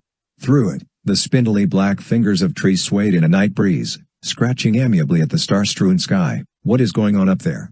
A raspy voice called, vibrating with rage. James scrambled to his feet, being careful not to step on any of the broken glass with his bare feet. Gingerly, he edged as close to the hole as he could and peered down. It was hard to tell how high the window was. There was no noise from the night except the hiss of the wind in the treetops. Mrs. Norris the cat streaked up a nearby staircase, her orange eyes baleful as she flicked her gaze over the window. The broken glass, James. Mr. Filch followed, puffing and cursing as he climbed. "Oh," he sighed, his voice dripping with sarcasm. "It's the Potter boy. Why am I not surprised? What were you thinking, Potter, chasing an unidentified individual, through the castle, at night, alone?" Headmistress McGonagall was standing behind her desk, leaning on it with both arms, ramrod straight. Her eyes were incredulous, her face scowling. James began, but she raised one hand, stopping him. "Don't answer. I've no patience for it this morning," she sighed and stood up straight, pushing up her glasses and pinching the bridge of her nose.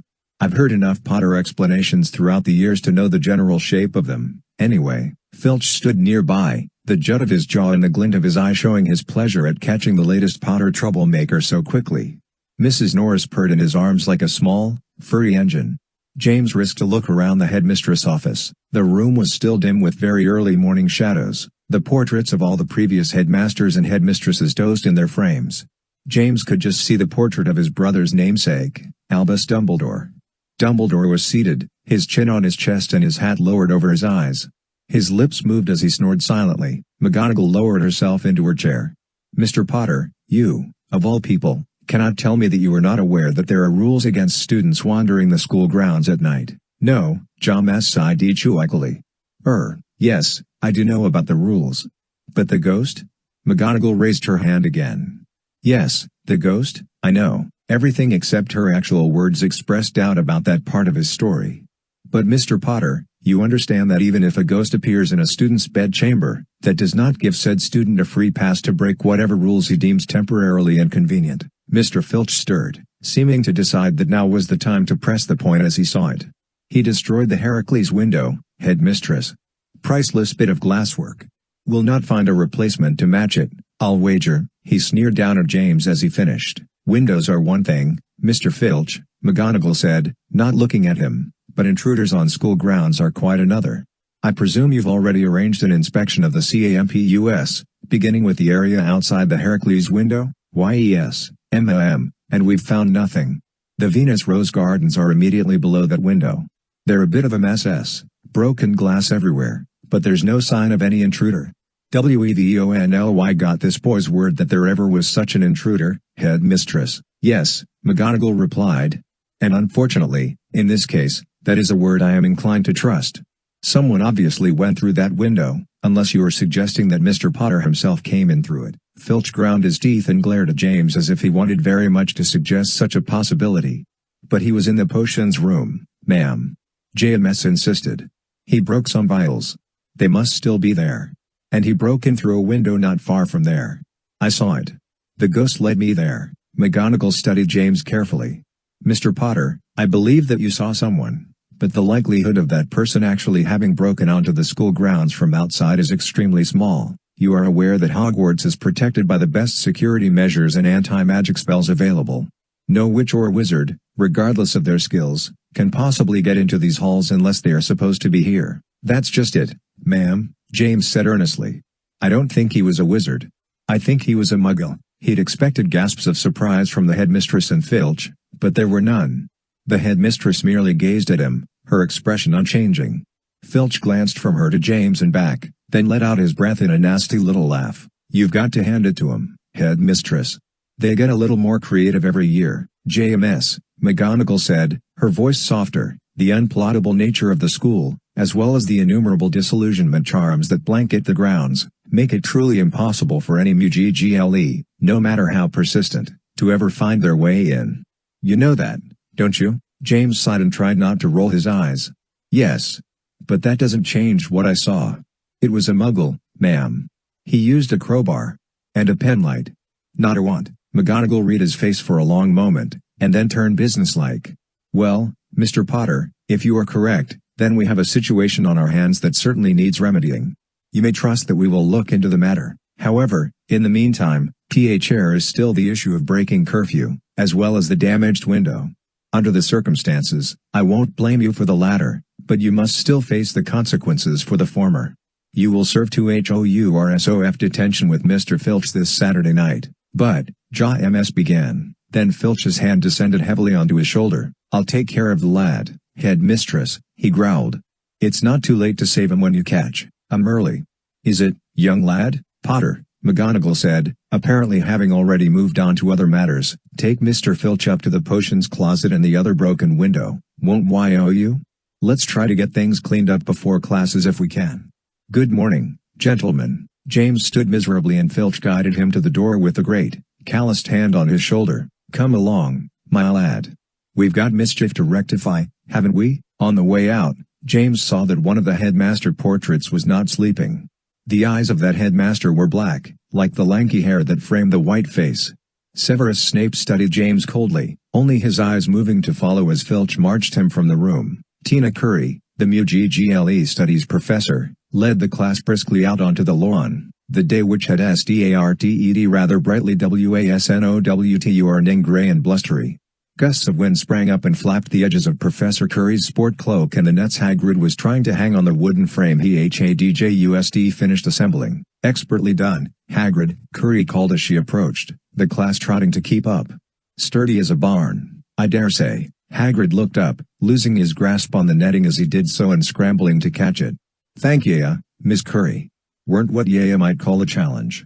Up to this part, of course, which is a mite hairy. Hagrid's construction was a simple wooden framework, roughly rectangular.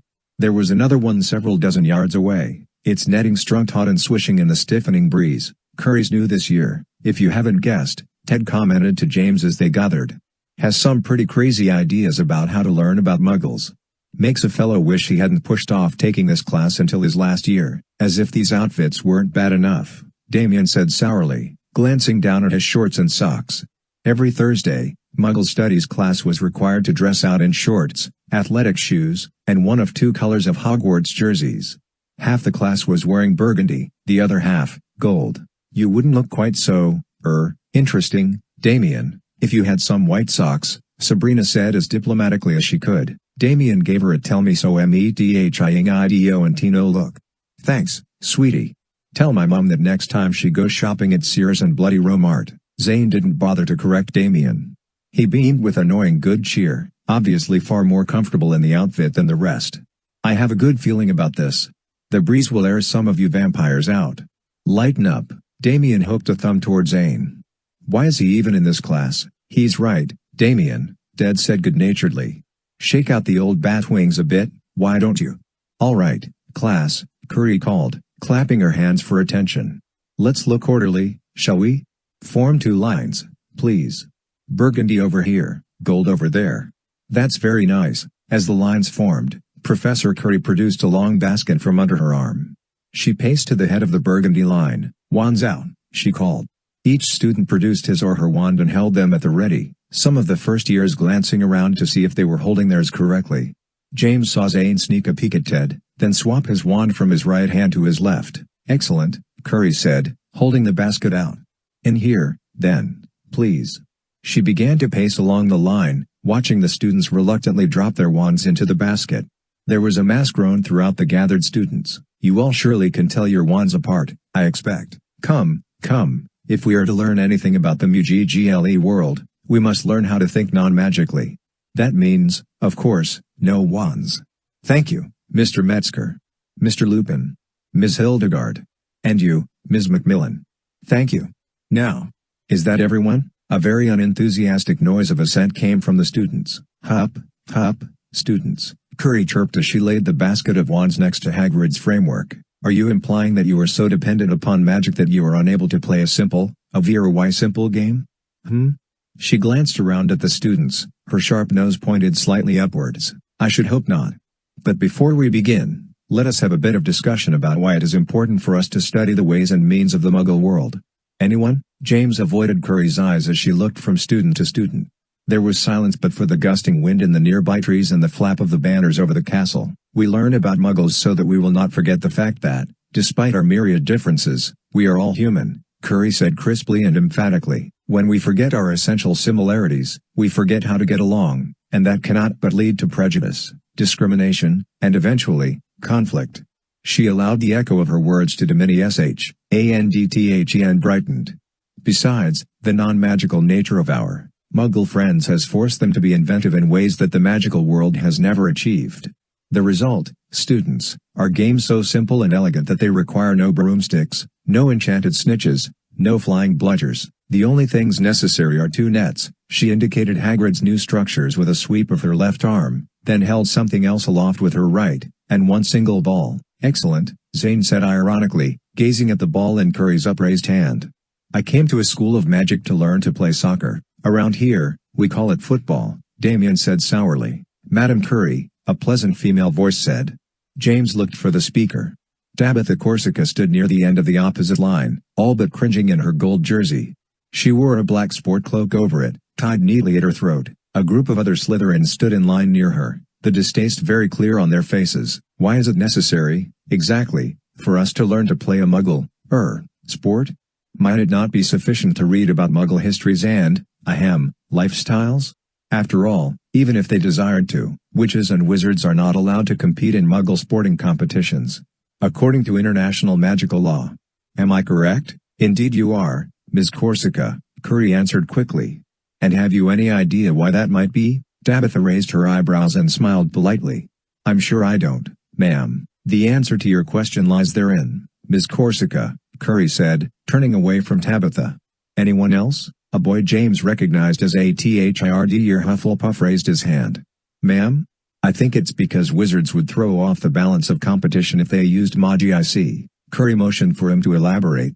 "Go on, Mr. Terrell." "Well, my mum works for the ministry and she says there are international laws that keep wizards from using magic to win Muggle sporting events or lotteries or contests and the like. If witches and wizards got into a Muggle sport and used any magic, they'd be able to run circles around any Muggle, wouldn't they?" "You are speaking of the International Department for the Prevention of Unfair Advantage, Mr. Terrell, and you are, more or less, correct." Curry dropped the ball to the ground at her feet and kicked it lightly. It rolled a couple of yards across the grass. "To be honest, it is not accurate to say that witches and wizards are forbidden from competing in Muggle sports. There are allowances for persons of magical heritage who do wish to compete. However, they must agree to undergo certain spells that, performed upon themselves with the help of wizarding officials, temporarily nullify their magical abilities. If this were not so, Professor Curry produced her own wand from an inner pocket of her cloak and pointed it at the ball. "Velocito expendum," she trilled. She pocketed the wand, and strolled toward the ball. She kicked it in a casual, offhand manner. The ball virtually exploded off her foot. It shot across the grass and hit the netting of the goal with a sharp smack, belling the netting outward as if the ball had been shot from a cannon. "Well, you get the point," Curry said, turning back to the double line of students. "The Wizard-Muggle sportsmanship program is, as you might imagine, distasteful enough that virtually no wizards or witches have participated in it. That is not to say, however, that many witches and wizards do not attempt to circumvent these laws each year, upsetting the fairness of the Muggle sporting world." "Madam Curry?" Tabitha said again, raising her hand. "Is it true, then, that the Ministry, and the international magical community, believed Muggles are unable to cope with the skills of the magical world, and that witches and wizards must be hobbled in order to be considered equal with them? For the first time, Professor Curry seemed rather ruffled. Miss Corsica, that is hardly a discussion for this class. If you wish to discuss the political machinations of the ministry. I'm sorry, Madam Curry, Tabitha said, smiling disarmingly. I was just curious, this being a class devoted to the study of MuGGLs, I thought we might be planning to discuss the obvious disrespect for the Muggle world that the magical community has shown by assuming them too feeble to deal with our existence. Please forgive my interruption and carry on. Curry stared at Tabitha, obviously fuming, but the damage had been done. James heard whispers all around, with the sideways looks and nods of agreement.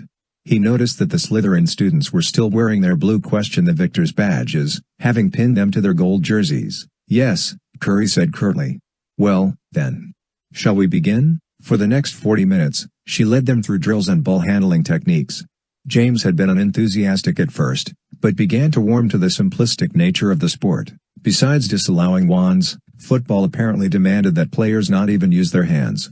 The pure silliness of it amused and intrigued James. Few of the students were any good at the sport, which allowed them to approach it without being afraid of getting it wrong. Zane had, of course, played football before, although he claimed very little skill at it. Sure enough, James noticed that Zane didn't seem to be much better at running down the field with the ball than anyone else. As James watched, Zane tangled his feet around the ball and fell over it. The ball squirted out from under him and Zane simply lay there, staring up at the marching clouds with a look of thoughtful grimness on his face.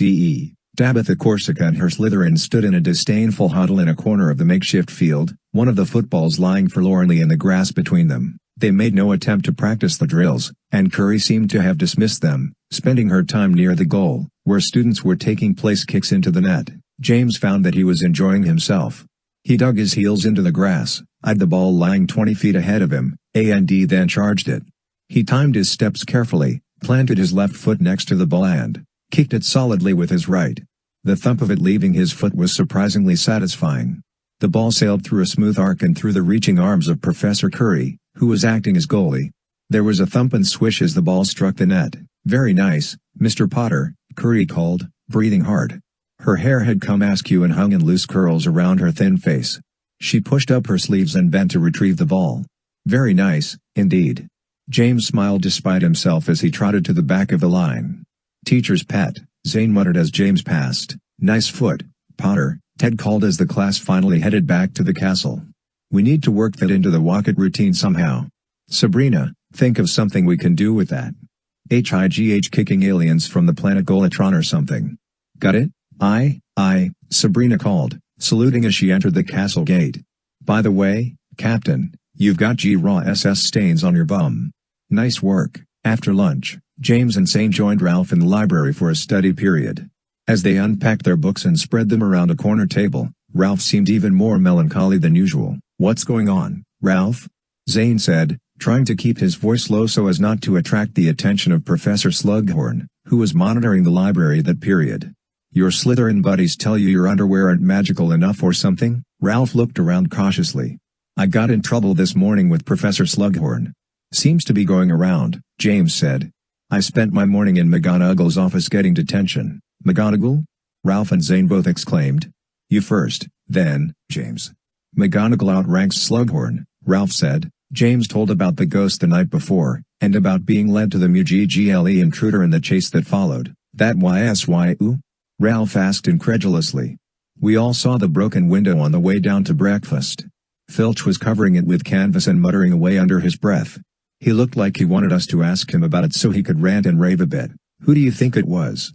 Zane prodded James. I don't know. All I know is that it was the same guy I saw hiding out by the forest the other morning. And I think he's a Muggle, so? Zane said, shrugging. I'm a Muggle. Ralph's a MuGGLE. No you aren't. You're MuGGLE born, but you're both wizards. This guy was just a plain old Muggle. Although, according to McGonagall, that's impossible. No MuGGLE can get past the school's disillusionment charms. Why not? What happens? Ralph asked. Well, for one thing, like I said on the train, Hogwarts is unplottable. It can't be mapped. Also, no Muggle has ever heard of it, and, even if some Muggle did just happen to wander into the grounds, The disillusionment charms would guide them around so they didn't even know they were passing us. If they tried to push through the disillusionment charms, they'd just get all disoriented and doubt themselves. Their compasses would go all wacky and they'd end up turning around even without knowing it. You can't just force your way through that kind of disillusionment charm. The whole point of it is to deflect anybody who isn't supposed to get in, and make them believe the deflection was their idea. Zane frowned. So how do any of us get in, then? Well, we're all basically secret keepers, aren't we? James said, and then had to explain the idea of being a secret keeper, about how only a secret keeper could find the secret place or lead others there. Of course, it all gets a lot less secure with this many of us. That's why there are laws against even Muggle parents of students telling anyone. Yeah, my parents had to sign some big non-disclosure agreement before I came, Zane said, as if the very idea was the greatest thing he'd ever heard. It said that any privileged Muggles like my parents weren't allowed to talk to any other Muggles about Hogwarts or the magical community. If they did, the contract would kick in and their tongues would curl up until somebody from the ministry came to release the spell. Excellent. Yeah, James said. Ted told me about a Muggle-born girl he dated his third year. Her parents accidentally mentioned Hogwarts at a dinner party and their hosts called the Muggle paramedics because they thought both of them were having some sort of weird seizure at exactly the same time. The ministry had to do memory modifications on everybody. It was a mess, but it was pretty funny. Cool, Ralph said meaningfully. I should have used one of those disillusionment charms on my duffel bag. Would have saved me some trouble. Zane turned to him. So what's the deal, Ralphie? What kind of trouble are you causing now? It wasn't me.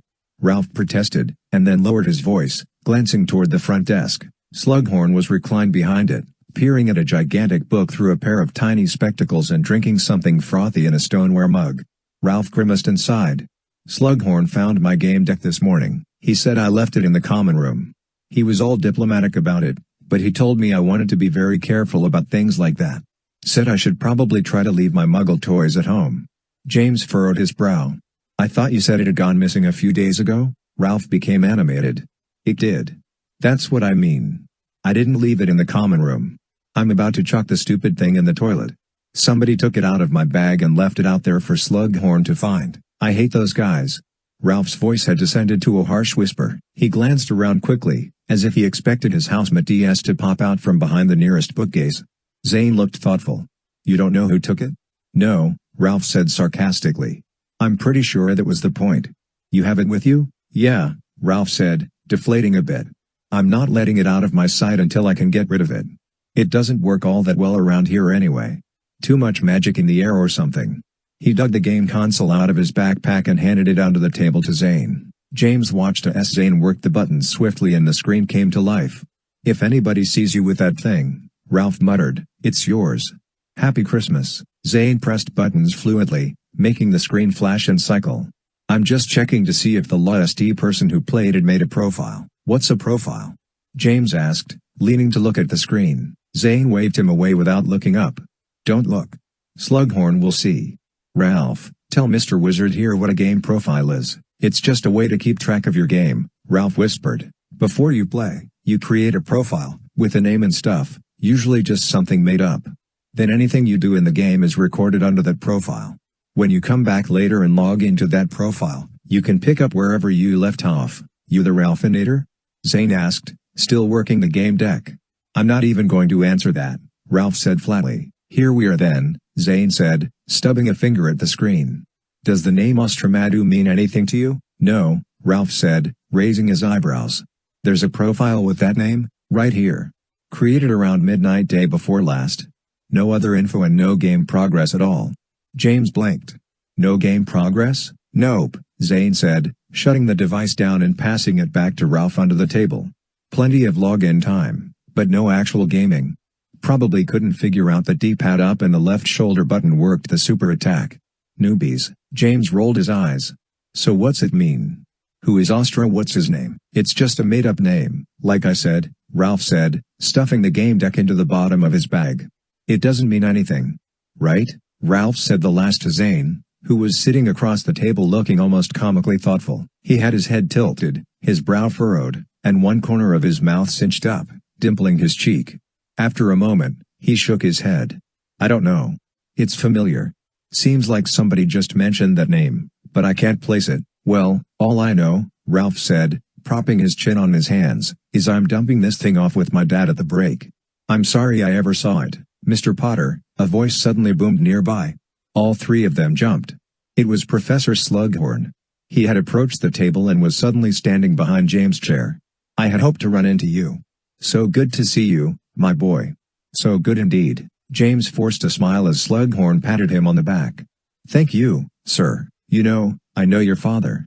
Met him when he was a student here and not yet the famous Auror that he is now, of course. Slughorn nodded knowingly, winking, as if Harry Potter had not, in fact, been enormously famous even before he'd become head Auror.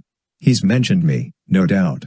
Very close we were at the time. Of course, I've lost track of him in the years since, what with my teaching, pottering about, turning into an old man, and his getting married, developing his illustrious career, and making fine young men like yourself. Slughorn punched James playfully on the shoulder. I look forward to catching up with him a bit during his visit next week. Do tell him to look me up, won't you? I will, sir, James sighed, rubbing his shoulder. Good, good. Well, I'll leave you boys to your studies, then. Carry on, lads, Slughorn said, glancing at Ralph and Zane with no apparent recognition, despite the fact that he and Ralph had spoken that very morning. Oh. Professor Slughorn? Could I ask you a question? It was Zane. Slughorn glanced back, eyebrows raised. Why, certainly, Mr. Walker, sir, it was your Potions 1 class, I believe. You mentioned someone named Austramaddux? Ah, yes, Mr. Walker. Wednesday afternoon, was it? Now I recall. Slughorn glanced distractedly toward the front desk. Yes, not really potions related, but his name did come up. Austramaddux was a historian and seer from the distant past. His writings are considered, well, apocryphal at best. I believe I was making a little joke, Mr. Walker. Oh. Well, thank you, sir, Zane replied. Never a problem, my boy, Slughorn assured him, glancing around the library. And now, I must return to my duties. I'll not distract you if you are DHER. That was quite a coincidence, Ralph whispered, leaning over the desk as Slughorn drifted away. Not really, Zane reasoned. He mentioned Austramaddux in class as a joke. I remember now. It seemed to be a reference to a source that isn't all that trustworthy or is a little loopy, the way we'd refer to a tabloid or a conspiracy theory or something. Slughorn's head of Slytherin House, so he probably uses that same reference among your guys. They'd know it. That's why the one that made off with your game deck knew the name, I suppose, Ralph said doubtfully. Butwhy? James asked. Why use a name that means don't trust me, I'm a loon. Who knows what dopiness lurks in the hearts of Slytherins? Zane said dismissively. It just doesn't make sense, James insisted. Slytherins are usually all about image. They love all that cloak and dagger stuff, with the dragons' heads and secret passwords. I just don't get why one of them would use a name that their own head of house treatslik a joke. Whatever, Ralph said. I have actual homework to do, so if you two don't mind. They all spent the next half hour working on their homework.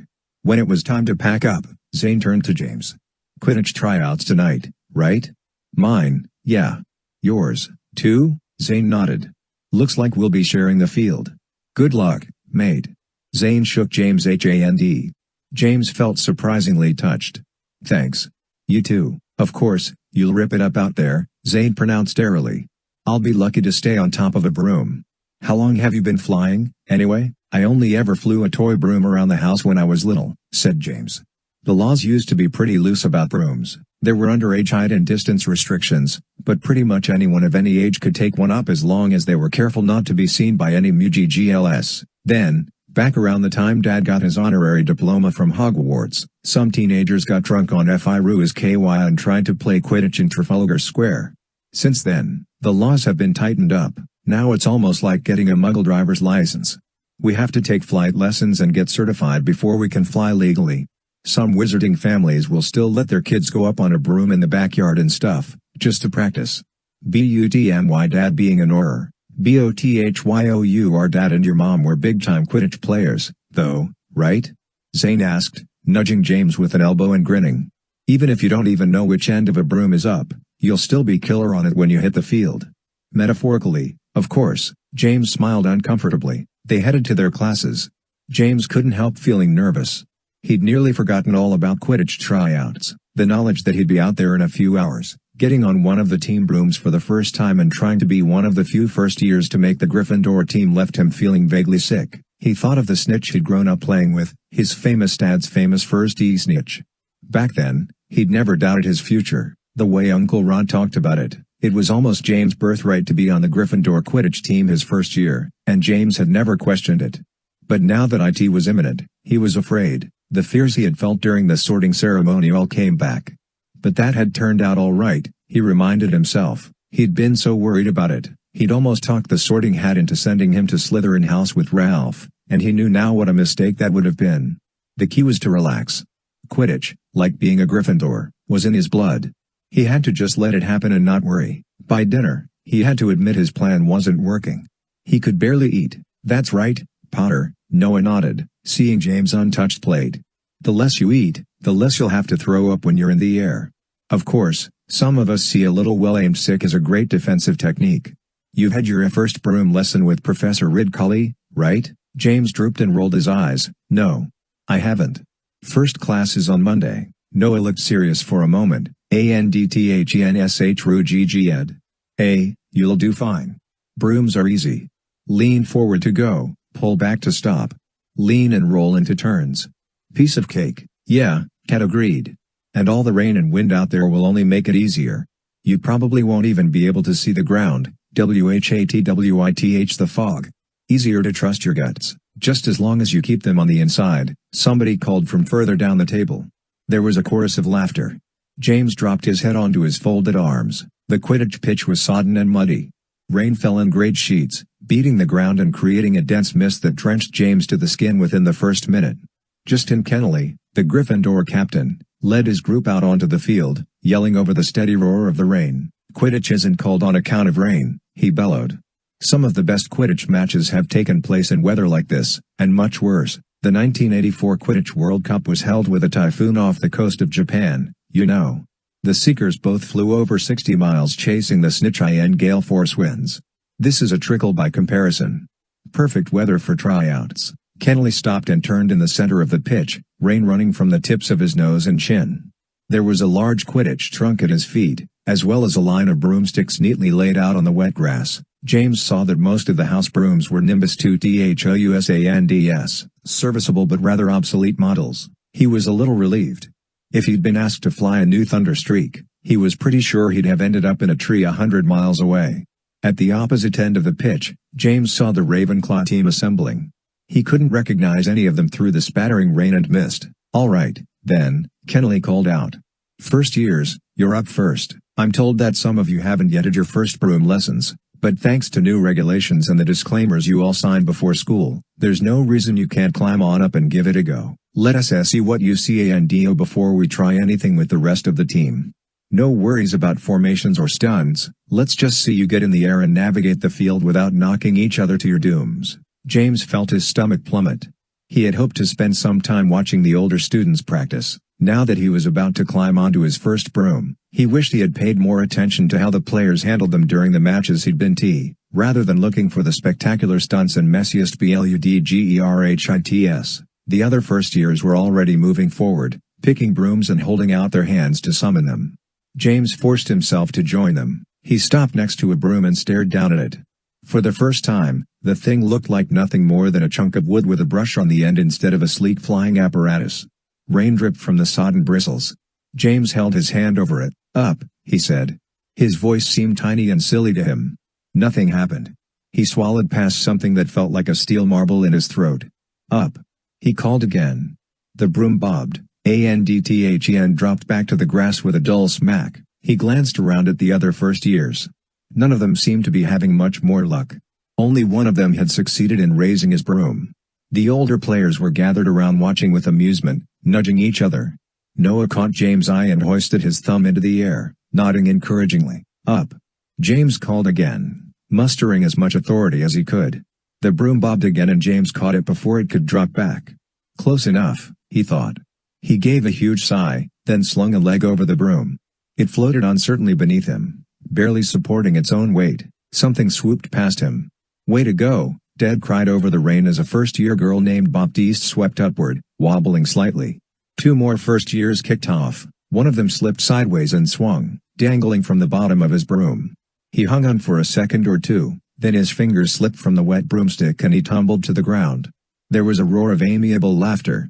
"At least you got into the air, Klein," somebody called. James pressed his lips together. Gripping the broomstick so tightly his knuckles turned white, he kicked off. The broom bobbed up and James saw the grass glide beneath him. Then he began to descend again. His feet skidded and he wobbled, trying to kick up again. The broomstick arced upward and picked up speed, but James couldn't seem to make it maintain any height. He was skidding along the grass again, sending up rooster tails of muddy water. Hollers of encouragement erupted behind him. He concentrated furiously, holding his breath and kicking along as the broom weaved toward the Ravenclaws, who turned to watch. Up, he thought desperately, up, up, up. He remembered Noah's advice at dinner, lean forward to go, pull back to stop. He realized he was pulling on the broomstick, trying to make it rise, but that wasn't right, was it? He had to lean forward to go. But if he leaned forward, common sense told him he'd simply plow into the ground. Ravenclaws began to sidle away as he approached, trying to get out of his path. They were all calling advice and warnings. None of it made any sense to James. Finally, desperately, James abandoned his own logic, lifted his feet and leaned forward as far as he could. The sense of speed was shocking as the broom rocketed forward. Mist and rain stung James' face and the grass beneath him became a blur of muddy green. But he wasn't going up, he was merely streaking along the ground. He heard shouts and exclamations as he plowed through the Ravenclaws. They scrambled and leapt to get out of the way. He was still picking up speed as he leaned forward. Ahead of him, the ramparts of the grandstand filled his vision, getting alarmingly close. James tried to lean, to steer aside. He felt himself banking, but not enough. Up, he thought furiously, he needed to go up. Finally, for lack of a better idea, he leaned back, pulling the broomstick as hard as he could. The broom responded instantly and with sickening force, angling into a steep climb. The grandstands fell away. Rows of seats and banners flickered past, and then gave way to an enormous, gray sky. Motion seemed to stop, despite the air and rain that barreled past him. James risked a glance behind him. The Quidditch pitch looked like a postage stamp, shrinking and growing hazy behind a raft of clouds and mist. James gasped, inhaling wind and rain, panic gripping him like giant claws. He was still climbing. Great gray slabs of cloud barreled past, buffeting him with shocking darkness and cold. James shoved down on the broom again, gritting his teeth and stifling a cry of terror. He felt the broomstick dip sickeningly, almost hurling him off. He couldn't seem to make it do anything other than drastic altitude changes. James had lost all sense of direction. He was surrounded by rain and dense clouds. For the first time, getting on the Gryffindor Quidditch team seemed much less important than simply getting both feet back on the ground, wherever it was. He couldn't gauge how fast he was going or in what direction. Wind and mist tore at his face, making his eyes water. Suddenly, there were other shapes nearby. They swooped around him out of the clouds. He heard distant yelling, calls, his name. One of the shapes angled toward him and James was shocked to see Zane on a broomstick, his face chalk white, his blonde hair whipping wildly around his head. He motioned at James as he banked, but James couldn't make sense of his gestures. "Follow me," Zane shouted over the wind as he swooped by. The other figures resolved as they centered on James. He saw Ted and Jennifer, the Ravenclaw. They moved into formation around him. Ted was calling directions to James, but he couldn't make them out. He concentrated on angling the broom in the direction that Zane was flying. The clouds barreled past again like freight trains, and James lost sight of the other flyers. There was a buffeting shock of cold air, and then the ground opened up beneath James, swaying with enormous finality. The Quidditch pitch was rising to meet him, its matted grass looking very hard and unforgiving. Zane was still ahead of James, but he was pulling back, slowing, gesturing wildly with one hand. James pulled back on his own broomstick, trying to emulate Zane, but the force of the wind roaring past fought him. He battled it, turning, wrestling the broomstick up so that he feared it might snap beneath him. And then his rain-slicked hand slipped, fumbled and he fell backwards, gripping the broom desperately with only his legs. He was spinning wildly, end over end. James felt the force of Zane whipping past, Zane's SHUTS diminishing behind him with horrible speed. The ground swooped around his head, reaching up to embrace him, and James heard the sound of it, a huge, low roar, getting louder and louder until there was a horrible jolt. James squeezed his eyes shut, trying not to hear the sound of his body hitting the ground. There was no sound. He risked opening his eyes just a tiny bit, and then looked around with relief and surprise. He was hovering 5 feet above the center of the Quidditch pitch, still straddling his broom, but not holding on. Rain hissed all around him as the Ravenclaws and Gryffindors stared at him. Zane, dead, and Jennifer drifted down around James, gawping at him. Then Ted turned. James followed his eyes. Ralph stood on the edge of the field, his robe soaked through and sticking to him, an umbrella lying abandoned at the edge of the grandstands. Every muscle in Ralph's body seemed to be tensed, straining, as he held his ridiculous, enormous wand straight out, pointing it at James. He was trembling visibly. Rain streamed down his face, matting his hair to his forehead. "Do I have to keep this up?" he said through gritted teeth. "Or can I let go now?" 5. The Book of Austramaddux. "Don't think of it as looking like a miserable failure on a broomstick," Zane said afterwards as they all sat in the Ravenclaw common room. "Think of it as giving Ralphie here a chance to look positively brilliant." James said nothing. He sat slumped at the end of the couch, his head propped miserably on his hand. "Besides, if I hadn't hopped on my broomstick and took off after you, I don't think I'd have been able to figure it out at all. It was just a matter of not thinking about it, really. Spectacular stuff out there, Walker," an older student said as he passed the couch, ruffling Zane's damp hair. "Yeah," another one said from across the room. "Normally, first year's tryouts are just for laughs. With you, we get the laughs and the skills." There was a round of laughter and scattered applause. Zane beamed, soaking it up. "Seriously, though," Ralph said from where he sat on the floor, his back to the fire, "how'd you do that? Flying is supposed to be pretty tough to master." "I didn't know, honestly," Zane said. "I saw James heading into the stratosphere and I just took off after him. I hardly even knew I was doing it until the very end, when I realized I was nosediving straight into the pitch. I pulled up at the last second, just as the human torpedo here went past me, and I thought, look at me. I'm flying." Maybe it was all those racing games and flight simulators I grew up playing with my dad. The feel of it all just made sense to me. Zane suddenly seemed to realize this conversation wasn't lifting James' mood much. "But enough about me and my broom. What about you, Ralphie?" Ralph blinked thoughtfully, and then picked up his wand from where it lay on his wet cloak. It was just as huge and ridiculous as always, still with the tip whittled down and painted lime green, but nobody was laughing at it anymore. "I don't know. It's like you said, isn't it? I just didn't think about it. I saw James falling and I thought of the feather in Flitwick's class. Next thing I know, I'm pointing my wand at him and yelling." Several students, including Zane, ducked and called out as Ralph flicked his wand ahead of him. Ralph smiled sheepishly. "Get a grip, everybody." "I wasn't gonna say it, Ralph, you're the real deal, mate," Zane said, recovering. "You went from floating a feather to a human body in one class, you know? My boy's got talent." James stirred. "If you two are done congratulating yourselves, I'm gonna go find a hole and live in it for the rest of the year." "Hey, I'll bet Rob's girlfriend has room in her cave," Ralph said. Zane did a double take at Ralph, open-mouthed. "What?" Ralph said. "It'll save him some time looking." "He's joking," Zane said, glancing at James. "I couldn't tell at first." "Congratulations on making the team," James said quietly, standing and collecting his cloak from a hook by the fire. "Hey, really?" Zane said awkwardly.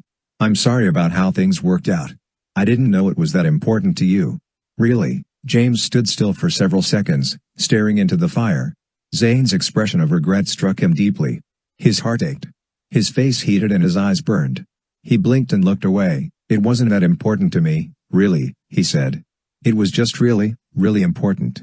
As the door closed behind James, he heard Ralph say, "So who was it important to?" James walked slowly, his head down. His clothes were still damp, and his body ached from the jolt of Ralph levitating him at the end of his long dive, but he barely noticed those things. He had failed. After the victory of becoming a Gryffindor, he'd been cautiously confident that Quidditch, too, would work out. Instead, he'd ended up looking like a complete fool in front of both the Gryffindors and Ravenclaws. Far from the spectacular aerobatic display YSHIS that had legendarily performed, James had to be rescued from killing himself. There was no surviving this kind of failure. He'd never live it down. Nobody was making fun of him now, at least to his face, but what would they say next year when he showed up for tryouts again? He couldn't even bear to think about it. How would he tell his dad? His dad, who would be coming at the beginning of next week to say EHIM and hear of his exploits. He'd understand, of course. He'd tell James Quidditch didn't matter, that the important thing was for him to be himself and have fun. And he'd even mean it. And still, knowing that didn't make James feel any better. Zane had made the Ravenclaw team, though. James felt a stab of bitter jealousy at that. He felt immediately sorry for it, but that didn't make the jealousy go away. Zane was Muggle born. And an American, to boot. Quidditch was supposed to be a baffling mystery to him, and James was supposed to be the instinctive flyer, the rescuing hero. Not the other way around. How could things have gone so totally wrong so fast? When he reached the Gryffindor common room, James ducked around the edge of the room, avoiding the eyes of those gathered there, laughing with their friends, listening to music, discussing homework, snogging on the couch. He ducked up the stairs and into the sleeping chamber, which was dark and quiet. Back in his dad's day, the dorms had been separated by year. Now James was glad that he shared the room with some of the older years. They usually brought reassurance that all of this was survivable. He needed some of that reassurance now, or at least someone to notice his misery and validate it. He sighed deeply in the empty room. James washed up in the little bathroom, changed, then sat on his bed, looking out into the night. Nobby watched him from his cage by the window, clicking his beak from time to time, wanting to get outside and find a mouse or two, but James didn't notice him. The rain had finally exhausted itself. The clouds were breaking up, revealing a great silvery moon. James watched it for a long time, not knowing what he was waiting for, not even really knowing he was waiting. In the end, what he was waiting for didn't happen.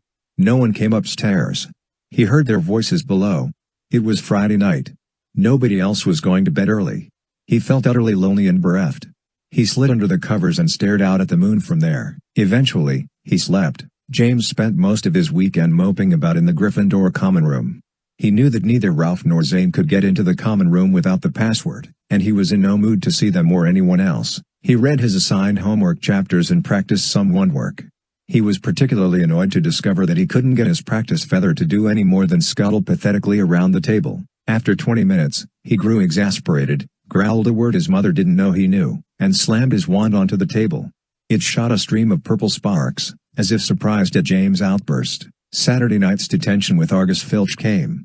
James found himself following Filch around the corridors with a bucket and a giant, stiff-bristled scrubbing brush. Occasionally, Filch would stop and, without turning, point at a spot on the floor, the wall, or a detail of a statue. James would look and there would be a bit of graffiti or a patch of long-trodden-upon gum. James would sigh, dip the brush, and begin to scrub with both hands. Filch treated James as if he was personally responsible for each bit of defacing he scrubbed. As James worked, Filch muttered and fumed, lamenting about the much better sorts of punishments he had been permitted to mete out in years past.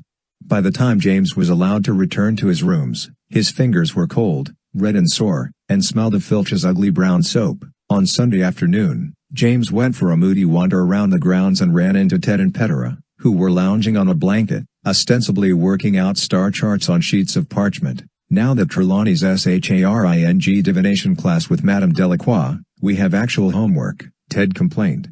Used to be we just had to look at some tea leaves and make up doom and gloom predictions. That was kind of fun, actually. Petra was leaning against a tree, shuffling maps and charts on her lap, comparing them to a huge book of constellations that lay open on the blanket. Unlike Trelawney, Delacroix seems to have the quaint notion that astrology is a hard science, she said, shaking her head in disgust. How a bunch of rocks rolling around in space know anything about my future is beyond me. Ted told James to stick around and keep them from getting too much done. Sensing that he wasn't interrupting anything personal, and that neither Ted nor Petra were going to bring up James' disastrous Quidditch tryouts, James flopped onto the blanket and peered at the book of star charts. Black and white drawings of planets, each emblazoned with NMS and illustrations of mythical creatures, circled and spun slowly on the pages, their orbits drawn as red ellipses. Which one of these planets is the Wocket from? James asked dryly. Petra turned a page. Hardy har. James turned the enormous pages of the constellation book slowly, examining the moving planets and otherworldly astrological symbols. So how do Professor Trelawney and Madame Delacroix get along? Then? James asked after a minute. He remembered Damien implying there would be some friction between them. Oil and water, Ted replied. Trelawney tries to make nice, but she obviously hates the Voodoo Queen. For Delacroix's part, she doesn't even pretend to like Trelawney. They're from two different schools of thought, in every sense of the word. I like Trelawney's school better, Petra muttered, scribbling a note on her parchment. We all know what you think, dear, Ted soothed. He turned to James. Petra likes Trelawney because she knows that, at its heart, divination is really just a set of random variables that you use to order your own thinking. Trelawney thinks it's all mystical, of course, but she still knows it's just a bunch of totally subjective mumbo-jumbo. Petra is a facts girl, so she likes that even if Trelawney takes all this stuff seriously, she doesn't try to make it, rigid. Petra sighed and clapped her book shut. Divination isn't science. It's psychology. At least Trelawney gets that in practice, if not in belief. Delacroix. She threw the book onto the pile next to her, rolling her eyes. We have a test this week, Dad said mournfully. An actual divination test. It's all about some crazy astrological event that's happening later this year. The linings of the planets or whatever. James looked quizzical. The linings of the planets? Alignment of the planets, Petra said patiently. Actually, it is a pretty big deal. It only happens once every few hundred years. That's science. Knowing what silly mythical creature each planet represents, what it was a god of to some bunch of dotty primitives, and what it means to the harmonics of the astrological precognition matrix IS&T. Dad looked at James and frowned. Someday, we'll get Petra to reveal her true feelings about it.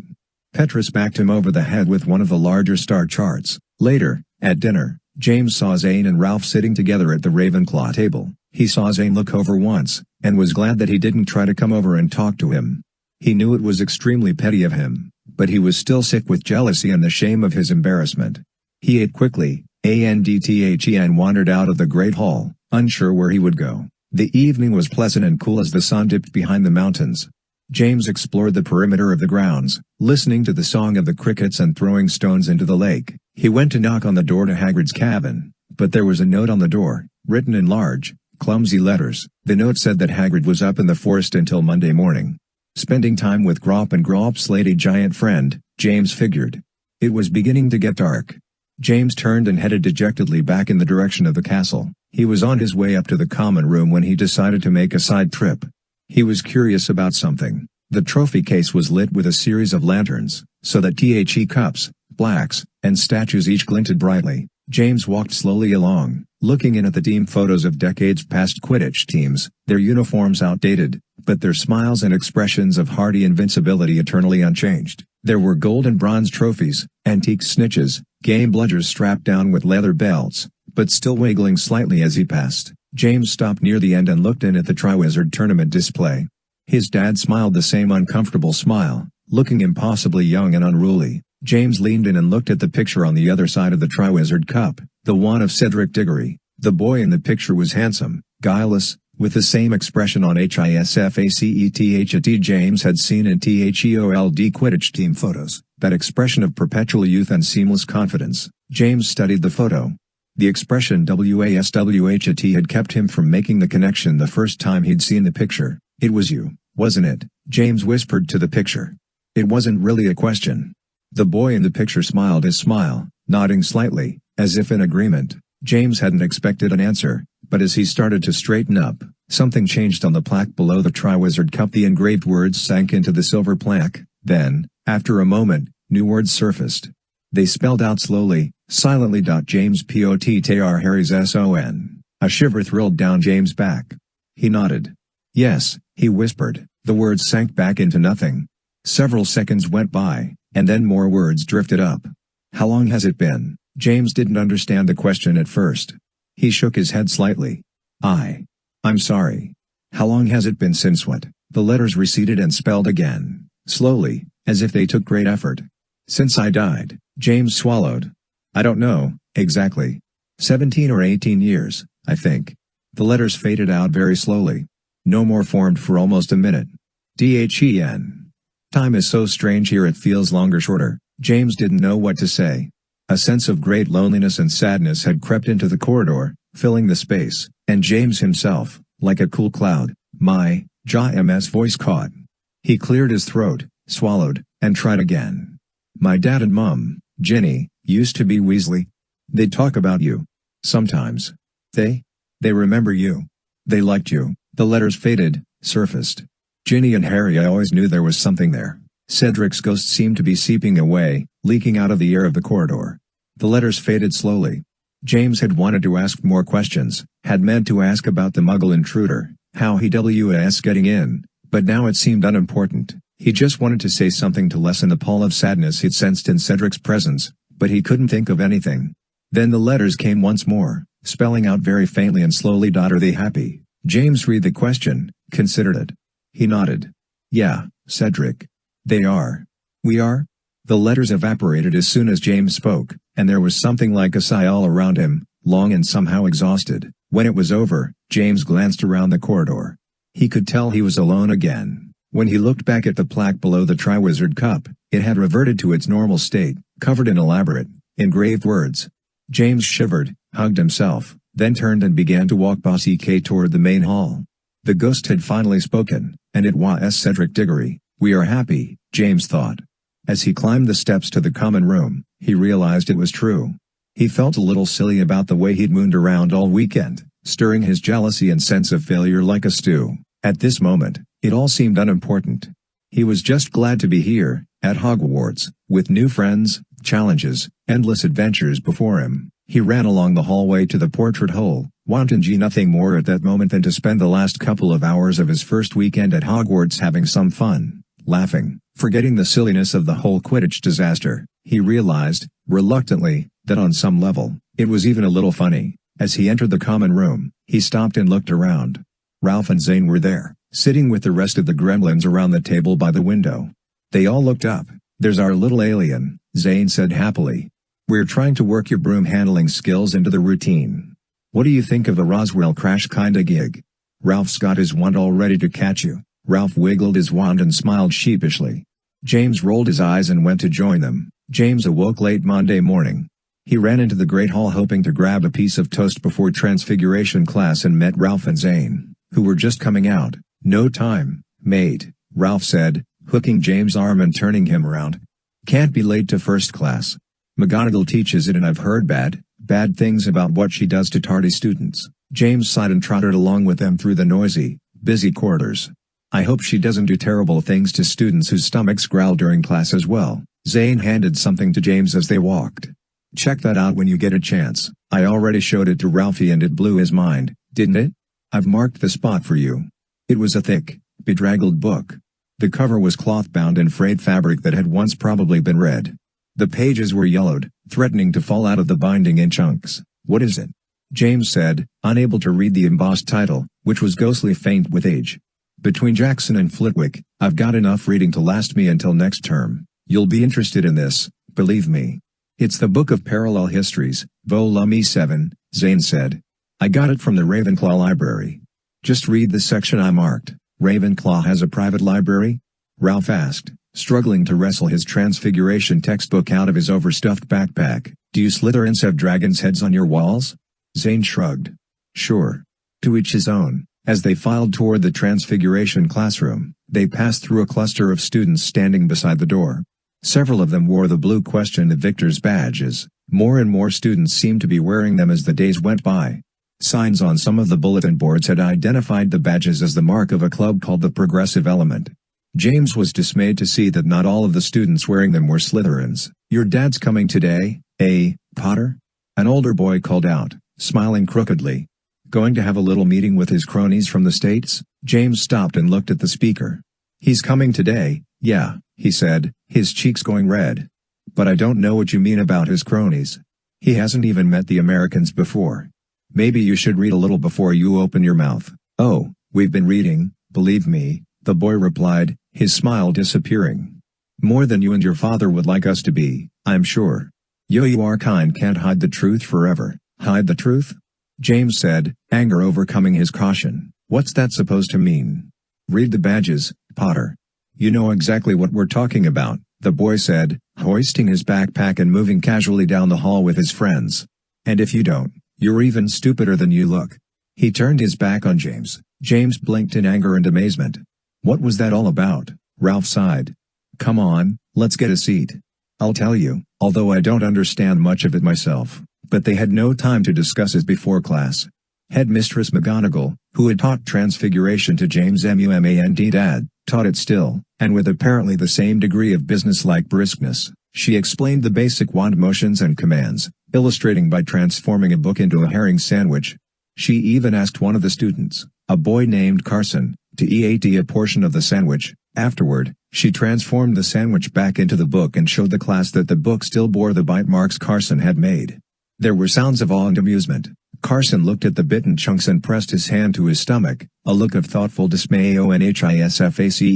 Near the end of class, McGonagall instructed the students to produce their wands and practice the motions and commands on a banana, which they were to attempt to transfigure into a peach. Persica alteramus, emphasis on first syllables only. Don't expect to make much progress your first time, she called over the noise of the students' attempts. If you produce even a banana with a hint of peach fuzz, we will consider that a success for today. Do be careful, Miss Majaris. Small circular flicks only, please. Zane stared furiously at his banana and flicked his wand at it. Persica alteramus. There was no apparent change. He pressed his lips together. Let's see you try, James. Shrugging, James raised his wand and flicked it, speaking the command. The banana flopped over, but remained decidedly a banana. Maybe they're transforming on the inside, Zane said hopefully. Maybe we should peel it and see if it's all peachy in there, eh? James thought about it, and shook his head. They both tried again. Ralph watched. More wrist movement. You guys look like you're directing jetliners, so easy to criticize, so hard to create, Zane said between attempts.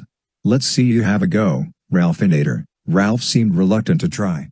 He fingered his wand, keeping it under the edge of the desk. Come on, Ralph, James said. You've been pretty excellent at wand work so far. What are you worried about? Nothing, Ralph said, a little defensively. I don't know, rats, Zane said, dropping his wand arm and grabbing the banana with the other. He plunked his wand onto the table and pointed the banana at it. Maybe I'd have better luck doing it this way, you think? James and Ralph stared at him. He rolled his eyes. Oh, sheesh, come on Ralph. Make with the peach. You know you can do it. What are you waiting for? Ralph grimaced, then sighed and raised his gigantic wand. He flicked it lightly at his banana and said the command flatly, almost as if he was trying to get it wrong. There was a flash and a noise like a pine knot exploding in a fireplace. The rest of the class heard the noise and glanced over at Ralph. A puff of heavy smoke lingered on the table in front of Ralph, who had pushed back from it, his eyes wide and troubled. As the smoke dissipated, James leaned in. Ralph's banana was still lying there, completely untouched. Well, Zane said into the sudden silence, that was a whole load ASMALL, SQISHYNOISE came from Ralph's banana. The peel split slowly and began to separate, opening like a pulpy yellow flower. There was a prolonged gasp from the students as a green tendril grew out of the center of the peeling banana. It seemed to sniff DHEAIR as it grew, twisting and lengthening like a vine. The tendril began to straighten as it rose, snaking up from the table with a graceful, writhing motion. More tendrils came out of the banana. They spread along the surface in a starburst pattern, found the edges of the table, and curled under them, gripping tightly. Branches began to separate from the main shoot as it grew, thickening and turning lighter, until it was a woody, yellowish-gray. Foliage sprouted from the branches in great, sudden bursts, growing from tender shoots to full leaf in a matter of seconds. Finally, as the tree reached a height of about 4 feet, there came a series of soft pops. Half a dozen peaches sprouted from the ends of the lower branches, weighing them down. Each one was fuzzy, plump, and pristine. James tore his glance away from the tree and looked around the room. Every eye was on the perfect little peach tree Ralph had conjured. Mouths dropped open, one hand still frozen in mid-flick. Headmistress McGonagall stared at the tree intently, her mouth a frown of complete surprise. THEN motion returned to the room. Everyone exhaled and spontaneous, odd applause broke out. HESMINE. Zane called, standing and throwing an arm around Ralph's shoulders. I saw him first. Ralph broke his eyes away from the tree, looked at Zane and smiled rather blankly. But James remembered the look on Ralph's face when the tree was growing. He hadn't been smiling then. Moments later, in the corridor outside, Zane spoke through a mouthful of peach. Seriously, Ralph. You're creeping me out a bit, here. That's some serious wizarding you've got going on. What's the deal? Ralph smiled his uncertain, worried smile again. Well, actually. James looked at Ralph. What? Tell, Ralph. All right, he said, stopping and pulling them into a windowed alcove. But this is just a guess, Rig HT? James and Zane nodded enthusiastically, gesturing for Ralph to go on. I've been practicing a lot with some of the other Slytherins at night, you know, Ralph explained. Just the basic stuff. They've been teaching me a few things. Disarming spells and some tricks and pranks, stuff to pull on your enemies. What enemies have you got already, Ralph? Zane asked incredulously, licking peach juice from his fingers. Ralph flapped his hand impatiently. You know, Just average enemies. It's just the way the GUYSI in my house talk. Anyway, they say I'm better than average. They think I'm not really just a plain old Muggle kid who got some random magic genes. They think maybe one of my parents is from one of the great wizarding families and just don't know it. Seems like a pretty big thing not to know, doesn't it? James said doubtfully. I mean, you said your dad made Muggle computer stuff, didn't you? Well, yeah, him, Ralph said dismissively. And dropped his voice. But my mum. I didn't tell you guys she was dead, did I? No, he answered himself. Of course not. Well, she is. She died when I was really little. I never even knew her. What if she was a witch? I mean, what if she was from one of the great old pure-blood wizarding families and my dad never even knew it? It happens, you know. Magic types fall in love with Muggles and can never tell them the secret their whole lives. Pure-blood types don't like it, I guess, but still. He trailed off and looked back and forth at Zane and James. Well, James said slowly, sure. I guess it's possible. Stranger things have happened. Zane raised his eyebrows, considering. Would explain a lot, wouldn't it? Maybe you're, like, a prince or something. Maybe you're an heir to fabulous riches and power and stuff. Ralph grimaced and stepped out of the alcove. Let's not get carried away. It's just a guess, like I said. James walked with Zane and Ralph until it was time for his next class. Neither of the other two had herbology class with him, so he told them he'd see them that afternoon and struck off across the grounds toward the greenhouses. Professor Longbottom greeted James by name as he entered, smiling warmly. James had always liked Neville, even though he was much quieter and thoughtful than his dad or Uncle Ron. James knew the stories of how Neville had fought back during his last year of school, when Voldemort had taken over the Ministry and Hogwarts had been under his control. In the end, Neville had been the one to cut off the head of the Great Snake, Nagini, Voldemort's last link to immortality. Still, it was hard to imagine the gaunt and rather clumsy professor doing such things as he arranged pots and planters on the table at the front of the greenhouse classroom. Herbology is, Neville began, gesturing and knocking over one of the smaller pots. He interrupted himself, righting the pot quickly, spilling dirt onto his papers. He looked up and smiled in a harried sort of way. Herbology is the study of, well, herbs, of course. As you can see. He nodded to the greenhouse at large, which was packed with hundreds of plants and trees, all growing in a bewildering variety of containers. James thought Professor Longbottom would probably be quite interested in examining THEPEACH tree currently growing on the Transfiguration Room table. Herbs are the root, so to speak, of much of the most fundamental practices of magic. Potions, medicine, wand construction, even many charms, all rely on the essential cultivation and processing of magical plants. In this class, we will be studying the many uses of some of our most important vegetable resources, from the lowly bubatuber to the rare Mimbulus bledonii. Out of the corner of James' eye, he saw something moving. A plant was spreading a vine along a windowsill next to a first year girl, who was furiously scribbling the names Neville was listing off. The vine separated from the windowsill, tapped lightly along her back, then curled into her earring. The girl's eyes widened and she dropped her quill as the vine began to pull. Ow! Ow! Ow! Ow! She cried, scrambling sideways off her chair and clapping a hand to her. Neville looked around, saw the girl and came bounding towards her. Yes, grab the vine, Miss Petunia. That's right. He reached her and began to carefully extract the vine from her earring. It twisted slowly as he pried it loose.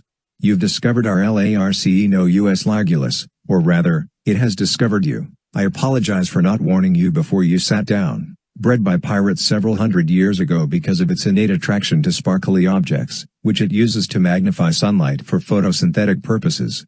Nearly extinct, after having been systematically hunted and burned purges. Neville found the base of the plant and wrapped the vine methodically around it, pinning its tip into the dirt with a diamond-topped hoop. Petunia rubbed her ear and stared at the vine as if she'd like to do some burning of her own. Neville returned to the front table and began talking the class through the long line of potted plants he'd arranged there. James yawned. The heat of the greenhouse was making him rather drowsy. In an attempt to stay awake, James reached to get his parchment and quill from his backpack. His hand bumped the book Zane had given him. He pulled it out, along with his parchments, and cradled it in his lap. When he was sure Neville had descended deep enough into talking about his favorite subject not to notice, James opened the book to where Zane had marked it. His interest was immediately piqued by the heading at the top of the page, Fedre Austramaddux. He leaned over the book and read quickly, proponent of reverse precognition, or the art of recording history through counter-chronological divination. The seer and historian Austramaddux remains known to modern wizardry mainly for his fantastic accounts of the last days of Merlinus Ambrosius.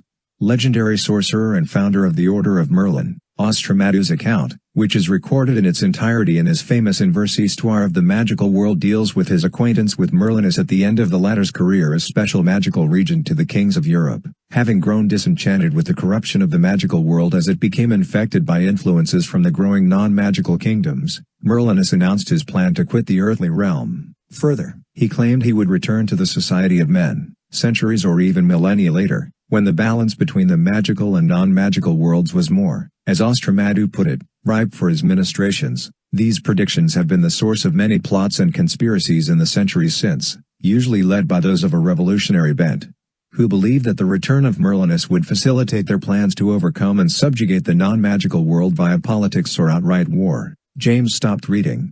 His mind was racing as he considered the implications of what he'd just read. He'd known of Merlin his whole life, in much the same way that Muggle children knew about St. Nicholas, not as a historical figure, but as a sort of mythical cartoon character. It had never occurred to James to doubt that Merlin had been a real person, but it had also never occurred to him to wonder what kind of a man Merlin might have been. His only references were silly sayings he'd grown up with, like "by Merlin's beard" or "what in the name of Merlin's pa ents," none of which implied much about the character of the great sorcerer. According to Austramaddux, Merlin had been a sort of magical advisor to Muggle kings and leaders. Was it possible that, in Merlin's time, witches and wizards lived openly in the Muggle world, with no laws of secrecy, no hiding, no disillusionment charms?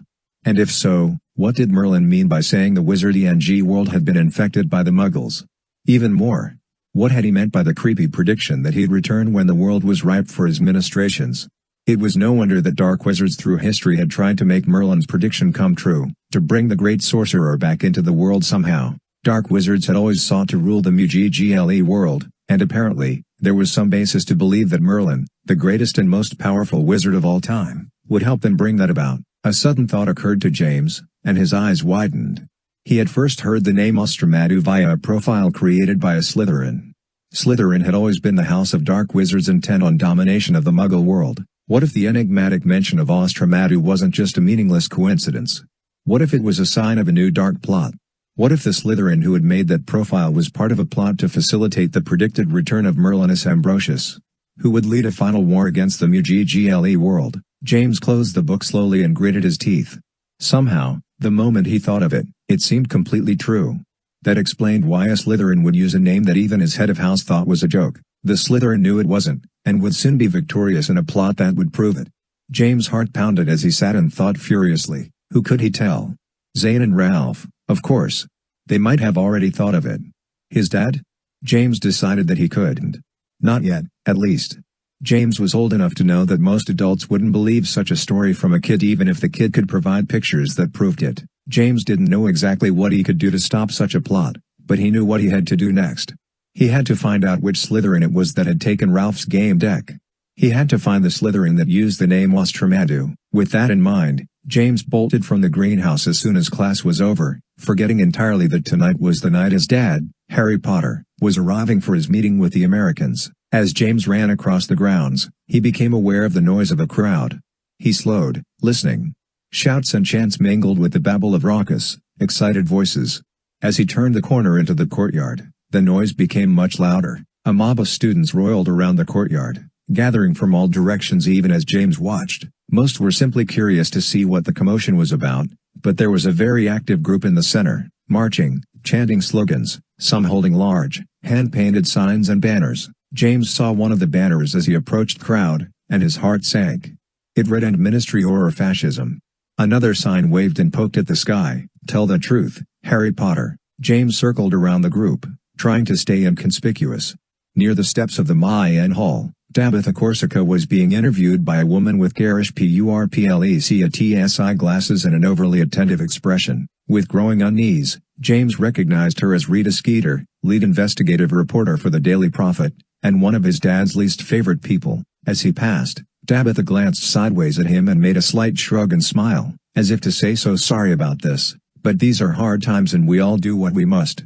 Just as James was about to climb the steps into the Mayan hall, the headmistress appeared, striding purposefully into the sunlight with a very grim expression on her face. She placed her wand to her throat and spoke from the top step, her voice echoing all around the courtyard, cutting through the noise of the crowd. "I won't ask what the meaning of this is, as I find it disappointingly obvious," she said sternly, and James, who had known Minerva McGonagall in a peripheral way for most of his life, thought he had never seen her so enraged. Her face was deathly pale, with livid red high on her cheeks.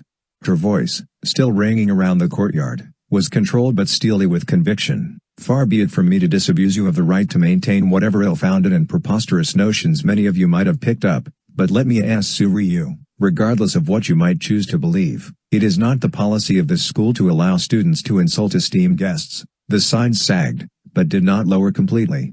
James saw that Dr. Skeeter was staring up at the headmistress with a look of hungry excitement on her face, her quick quotes quill scribbling wildly on a pad of parchment. McGonagall sighed, gathering her composure. "There are proper avenues for expression of disagreement, as you all know. This display is neither necessary nor appropriate. I expect you all, therefore, to disperse immediately with the knowledge that you have most certainly." She allowed her gaze to fall upon Rita Skeeter. "Made your point, Madam Headmistress?" A voice called, and James didn't need to turn to know that it was Tabitha Corsica. There was a pregnant silence as the entire courtyard held its breath. James could hear Rita Skeeter's quill scratching avidly. McGonagall paused, studying Tabitha meaningfully. "Yes, Miss Corsica? I couldn't agree with you more, ma'am," Corsica said smoothly, her beautiful voice echoing around the courtyard. "And for my own part, I hope that we can all choose to pursue these issues in a more reasonable and relevant manner, as you suggest. Might it be too soon to propose that we make this the subject of the first all-school topical debate?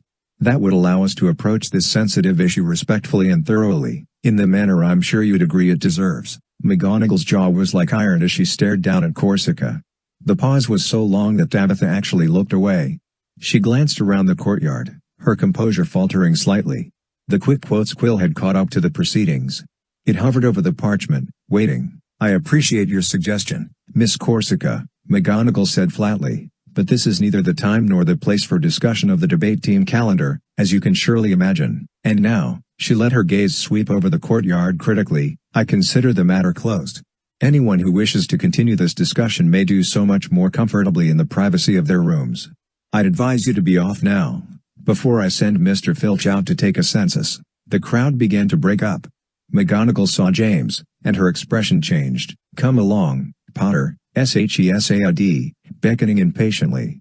James climbed the steps and followed her back into the shadow of the hall. McGonagall was muttering angrily, her tartan robe swishing as she stalked into a side corridor. She seemed to expect James to follow, so he did. "Ridiculous rabble-rousing propagandists," she fumed, still leading James into what he recognized as the staff offices. "James, I'm sorry you had to witness that. But I'm even sorrier that such an ugly bit of rumor-mongering has found a foothold within these walls." McGonagall turned and opened a door without breaking stride. James found himself entering a large room full of couches and chairs, small tables and bookshelves, all arranged haphazardly around an enormous marble fireplace. And there, standing to greet him with a crooked smile, was his dad.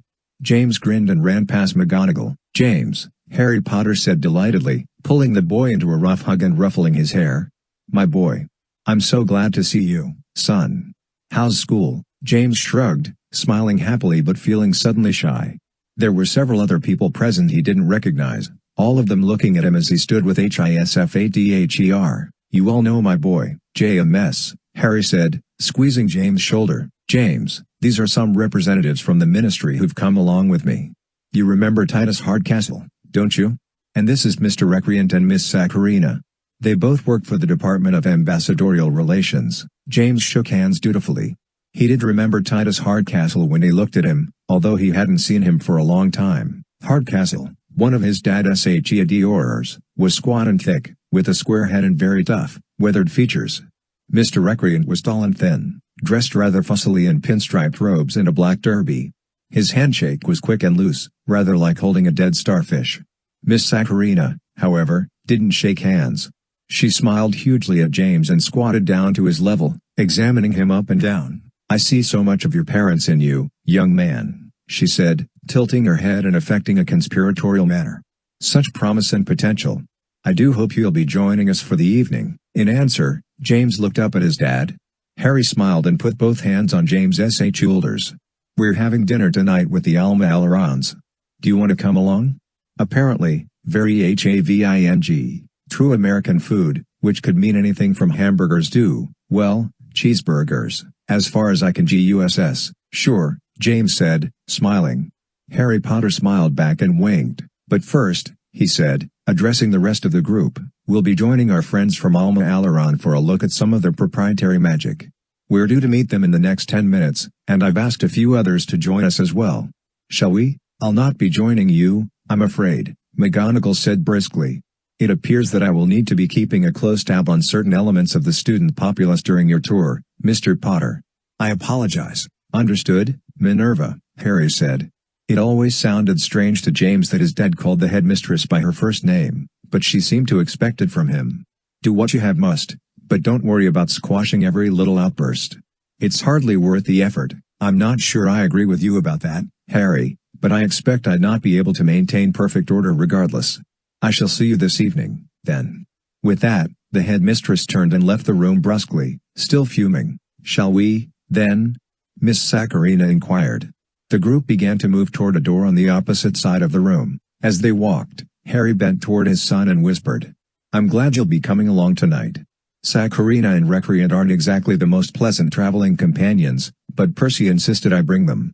I'm afraid this whole affair's gone all political." James nodded wisely, not knowing what that meant, but happy to be invited into his dad's confidence, as always. "So how'd you travel?" "Flew network," Harry answered. "Didn't want to make any more visible entry than necessary. Minerva warned us about the demonstration the PE types were planning." It took James a moment to realize his dad was talking about the progressive element. "She knows about those guys?" he asked, surprised. His dad put a finger to his lips, nodding slightly towards Saccharina and Recreant, who were ahead of them, talking in low voices as they walked. Later, Harry mouthed, "After a few turns, Mr. Recreant opened a large door and stepped out into sunlight, the rest following. They descended a broad stone stairway which led down to a grassy area bordered by the forbidden forest on one side and a low stone wall on the other. Neville Longbottom and Professor Slughorn were standing near the wall, talking. They both looked up as the group approached. "Hi, Harry," Neville said, grinning and coming forward to meet him. "Thanks for inviting me and Horace along for this. I've been curious about it ever since the Americans got here." "Harry Potter, as I live and breathe," Slughorn said warmly, taking Harry's hand in both of his. "Very good of you indeed to ask us to come. You know I'm always interested in new developments in the international magical community." Harry led the group to a gate in the stone wall. It opened onto a neat flagstone path that meandered toward the lake. "Don't thank me, either of you. I only brought the both of you along so that you could ask all the smart questions and make sense of what they show us." Slughorn laughed indulgently, but Neville only smiled. James figured that his dad was probably telling at least part of the truth, and only Neville knew it. The group approached a large canvas tent that was pitched on a low rise overlooking the water. An American flag hung limp on one of the tent's poles, over a flag emblazoned with the Alma Aleron crest. A pair of American students stood talking nearby. One of the students saw the group and acknowledged them with a slight nod. He called toward the tent. "Professor Franklin?" After a moment, Franklin emerged from the side of the tent, wiping his hands on a large cloth. "Ah. Greetings, visitors," he said graciously. "Thank you so much for coming." Harry shook Franklin's outstretched hand. It was apparent that they had already met earlier and arranged this gathering. Harry turned and made introductions all around, finishing with James. Of course, Franklin said, beaming at James. "Young Mr. Potter is in my class. How are you today, James?" "Good, sir," James answered, smiling. "As you should be, on such a fine day," Franklin said seriously, nodding approvingly. "And now that the pleasantries have been seen to, do follow me, my friends. Harry, you were interested in seeing the means by which we care for our vehicles, is that right?" "Very much so," Harry said. "I wasn't here to see your arrival, of course, but I heard all about your interesting flying vehicles. I am very eager to see them, as well as your storage facility. I have heard quite a lot of speculation about it, although I admit I understand very little of it. Our transdimensional garage, yes. Virtually none of us understands very much about it, I am afraid," Franklin said dubiously. "In fact, if it were not for our technomancy expert, Theodore Jackson, none of us would have the slightest idea how to maintain it." Speaking of whom, he sends his apologies for not being able to be here for the tour.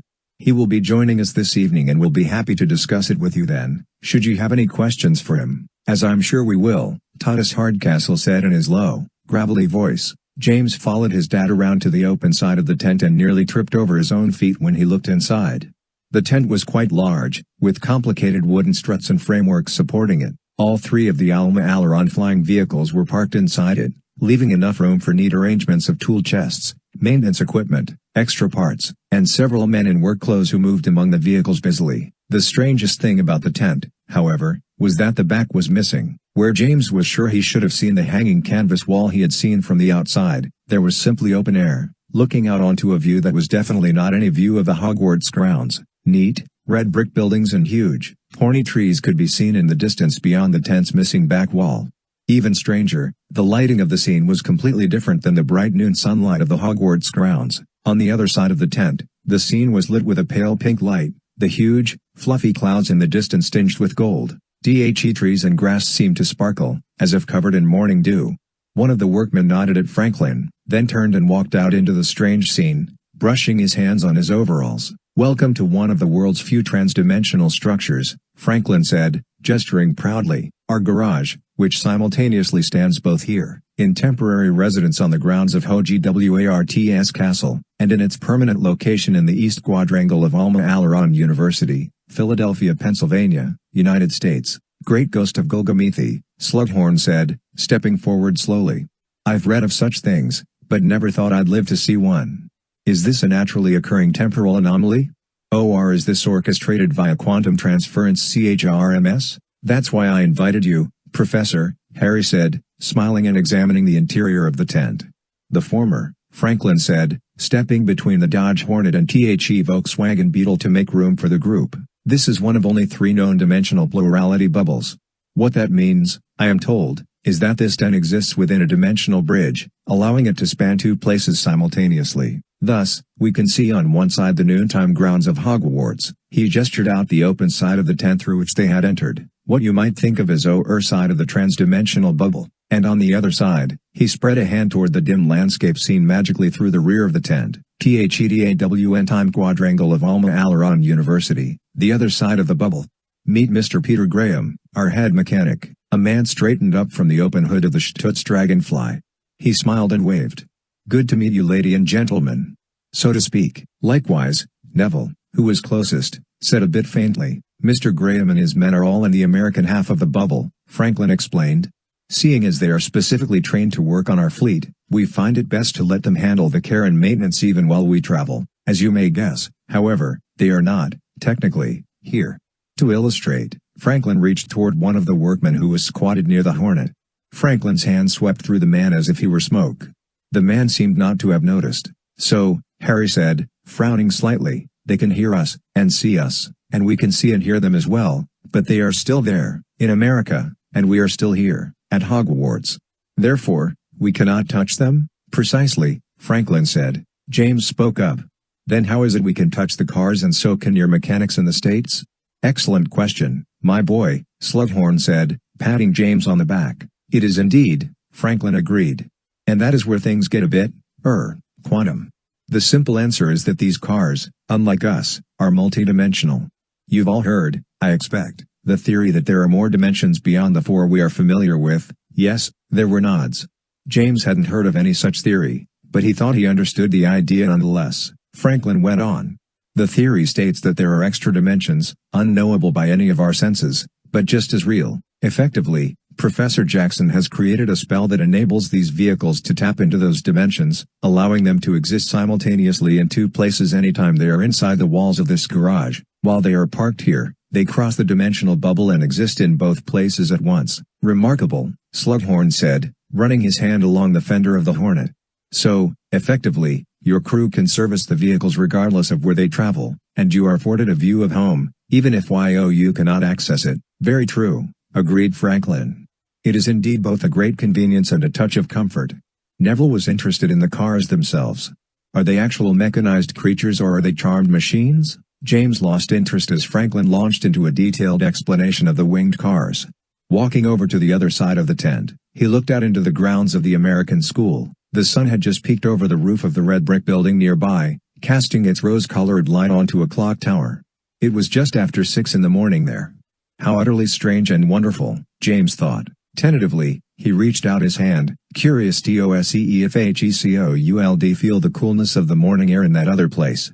He felt a strange, numbing feeling in his fingertips, and then they brushed unseen canvas.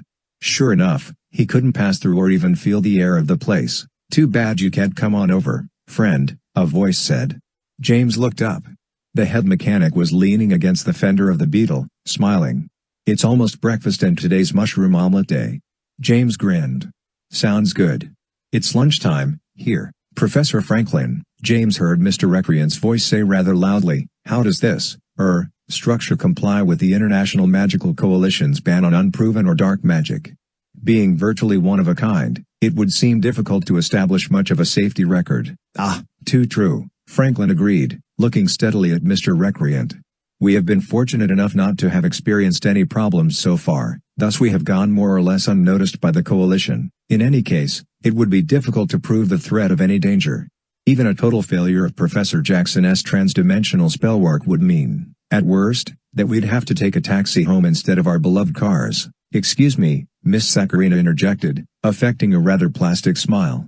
"A what?" "I'm sorry, miss," Franklin said. "A cab. A rented Muggle vehicle." "I was being somewhat ridiculous, of course." Saccharina cinched her smile a notch tighter. "Ah. Yes, of course. I tend to forget the American wizard's fascination with Muggle machinery. I cannot imagine how it slipped my notice." Franklin seemed oblivious to her sarcasm. "Well, I won't speak for my compatriots, but I admit I do enjoy tinkering. Part of my appreciation for the garage is that it allows me to oversee the maintenance of my fleet. I never get tired of figuring out how things work, and trying to make them work just a little bit better." Saccharina nodded primly, glancing around at the cars. One of the mechanics touched a wire under the hood of the Stutz Dragonfly and there was a spurt of blue sparks. With a squeak and a jerk, the long wings of the car unfolded, beating the air several times before screeching to a halt again. Neville had to duck backward to avoid being pummeled by them. "Good reflexes, Neville," Harry said. "That was almost a case of fly swats, man." Neville glanced at Harry and saw the suppressed smile. Hardcastle cleared his throat. "We should be moving along, ma'am, gentlemen." "OFCOURSE," Harry agreed. "Mr. Franklin." Franklin raised a hand. "I insist you call me Ben. I'm 300 years old, give or take, and being called Mr. just reminds me of that. Will you indulge me?" Harry grinned. "Of course, Ben. I look forward to seeing you at dinner tonight. Thank you very much for showing us your remarkable garage." "A pleasure," Franklin said, beaming proudly. "I've got a very interesting thought-powered printing press back home I'd love to show you when you come to visit us in the States. I'd even show you the bell I helped cast back during the birth of our country, but the blasted thing's broken and they won't let me fix it." "Don't listen to him, Graham," the mechanic called after them. "Or he'll have you believing he forged the copper for the Statue of Liberty." There was laughter from the rest of the crew. Franklin grimaced, and waved Harry and the group on. "Tonight, my friends. Bring your appetite. And perhaps a competent freezing charm. I understand that Madame Delacroix is overseeing the gumbo." 6. Harry's midnight meeting. James hurried back to the Gryffindor common room after classes, shrugging out of his school robes as he ran up the steps. He changed into a jacket and an evening cloak, matted his hair down with water from the basin, frowned critically at himself in the mirror, and then ran back down the steps 2 at a time to meet his dad. Harry was waiting with Neville by the portrait of Sir Cadogan. A spirited tussle it was, Cadogan Sying, leaning nonchalantly against the frame of his painting and waving his sword illustratively. He was talking to Neville, who looked extremely uncomfortable. The whole thing of course, took place right there. Bollocks Humphreys was his name, and he fought like a man possessed. Lost, of course, but noble as 1,000 kings. Spilt most of his innards right where you're standing and still swung his sword with more strength than a mountain troll. Gallant man. Gallant. "Ah, James, here we are," Neville said loudly as James approached. Harry and Sir Cadogan looked up. Harry smiled, looking his son up and down. "Your mum will be glad to know you're putting that cloak to use." "To be honest, this is the first I've had it out of the trunk," James admitted, grinning sheepishly. Harry nodded. "And it'll go right back into the trunk after tonight, won't it?" "Guaranteed." "Good man," Harry acknowledged. James fell into step next to his dad as they headed toward a staircase. "Wait, Cadogan cried, sheathing his sword and jumping into the center of his frame. Have I ever told you about the Battle of the Red Mages? Bloodiest massacre these walls have ever seen. Happened just at the foot of those stairs. Next time, then. Courage, who's that? James asked, looking back over his shoulder. You'll get to know him, Neville said.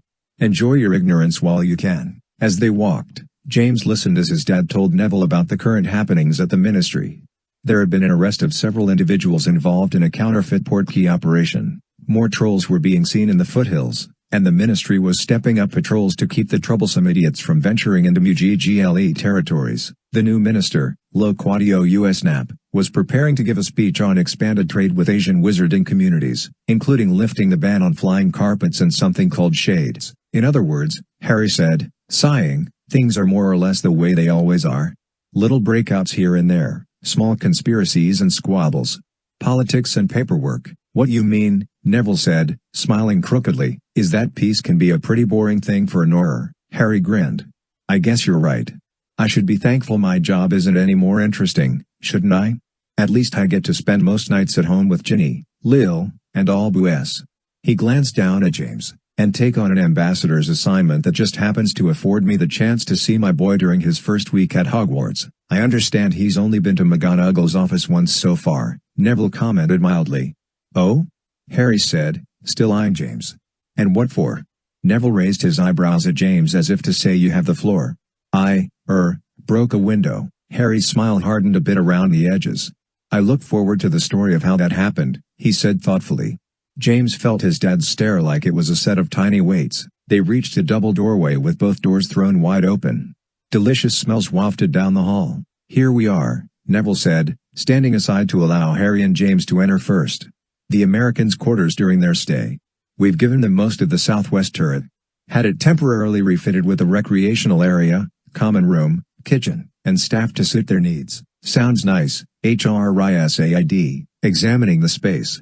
The common room was, in fact, rather small, with circular walls, high, rough-beamed ceilings, a cramped stone fireplace, and only two very tall, narrow windows. The Americans had, however, been very busy. There were bearskin rugs on the floors and tall, vibrantly colored tapestries hung on the walls, positioned over the stone staircase that spiraled the room. A three-story bookcase was crammed with gigantic volumes, most accessible only via a very rickety-looking wheeled ladder. The most amazing detail, however, was a mind-bogglingly complex armature of brass GARS, joints, and mirrored lenses that hung from the ceiling, filling the upper chamber of the room and moving very slowly. James stared up into it, delighted and amazed. It made a very faint squeaking and clicking as it moved. You've discovered my daylight savings device, my boy, Ben Franklin said, coming from a large arched doorway beneath the spiral staircase. One of my absolute necessities whenever I travel for long periods, despite the fact that it's a veritable bear to pack, and the calibrations when I set it up again are simply dreadful. It's wonderful, Neville said, also staring up into the slowly ratcheting network of mirrors and wheels. What does it do? Let me demonstrate, Franklin said eagerly. It works best in full daylight, of course, but even the stars and moon of a bright night can provide adequate light. An evening such as this should prove most satisfactory. Let me see. He moved to a battered high-backed leather chair, settled himself into it carefully, and consulted a chart on the wall. 3rd of September, yes. Moon is in the 4th house, it is, let me see. Approximately 7:15. Jupiter is approaching the final leg of. As Franklin muttered, he produced his wand and began pointing it at bits of the device. Gears began to spin as parts of the device whirred to life. Bits of the armature unfolded as other bits pivoted, making room. Mirrors began to slide, positioning behind cycling groups of lenses, which magnified them. Ratchets clicked and shuttled. The entire device seemed to dance slowly within itself as Franklin directed it with his wand, apparently making calculations in his head as he went. And as it moved, something began to form within it. Ghostly beams of rose-colored light began to appear between the mirrors, pencil-thin, turning motes of dust into tiny specks of fire. There were dozens of the beams, brightening, swiveling into place, and eventually forming a complicated geometric tracery. And then, in the center of the tracery, shapes shimmered into place. James turned on the spot, watching rapidly as tiny planets coalesced, formed out of colored light.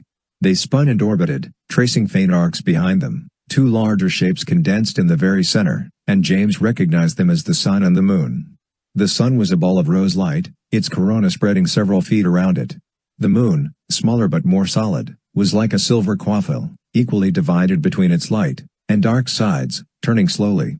The entire constellation weaved and turned majestically, dramatically lighting the brass device and spilling delightful patterns of light over the entire room. Nothing so healthy as Naturalight, Franklin said.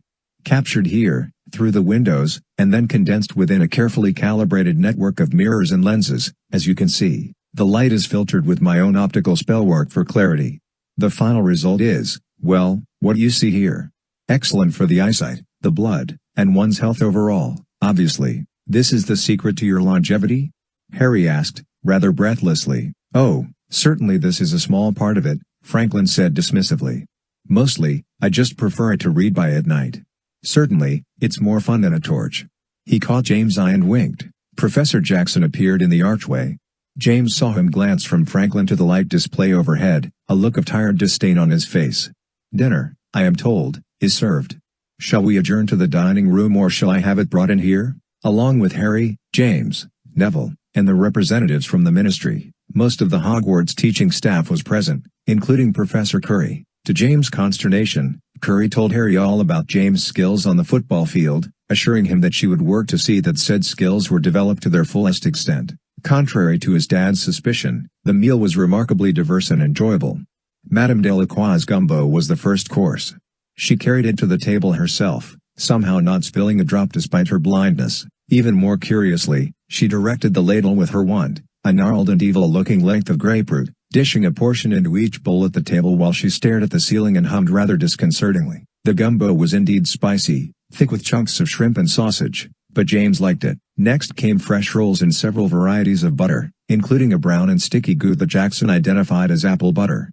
James tasted it carefully on a hunk of bread, and then spread a gigantic dollop on the remainder of his roll. The main course was rack of lamb with mint jelly. James didn't consider this typical American food, and commented as much. There's no such thing as American food, James, Jackson said.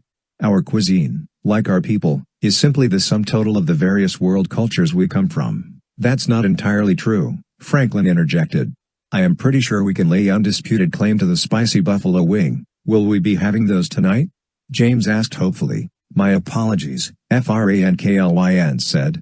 It is rather difficult to collect the ingredients for such things unless you possess Madame Delacroix's unique voodoo capabilities. Is that so? Neville inquired, helping himself to more mint jelly. And what abilities are those, madam? Madame Delacroix composed herself, having given Professor Franklin a wilting, albeit blind glare. Duh, old man, he don't know what he speaks of. I just know about the sources he not as familiar with, being more interested in his machines and gizmos. Franklin's smile, for the first time, seemed icy. Madame Delacroix is being modest. She is, you may already know, one of our country's foremost experts on remote physio-apparition. Do you know what that is, JMS? James didn't have the slightest idea, and yet something about the milky gaze of Madame Delacroix made him reluctant to say so. Franklin was watching him earnestly, expecting a response. Finally, James shook his head. Before Franklin could explain, however, Harry spoke up. It just means that Madame has, let's say, different means of getting around. Different means is one way to put it, Franklin chuckled. James felt uneasy, hearing that chuckle. There was something nasty in it. He noticed that Franklin was emptying what was likely his third glass of wine. Think about it, James. Remote physio-apparition. Can you factor it out? It means that poor old blind Madame Delacroix can project herself, send a version of herself out into the wide world, collect things, and even bring them back. And the beauty of it is, the version of herself she can project isn't poor or old or blind. Isn't TTHATRIGHT, madam? Delacroix stared blindly at a spot just over Franklin's shoulder, her face a grim mask of anger. Then she smiled, and as James had seen on the day of the American's arrival, the smile transformed her face. Oh, dear Professor Franklin, you do tell such tales, she said, and her strange Bayou accent seemed even thicker than usual. My skills were never as grand as ye speak of, and they're far less now that I'm the old woman ye see before ye. If I could project such a sight, I hardly think I'd ever let anyone see me as I really am. The tension in the room broke and there was laughter.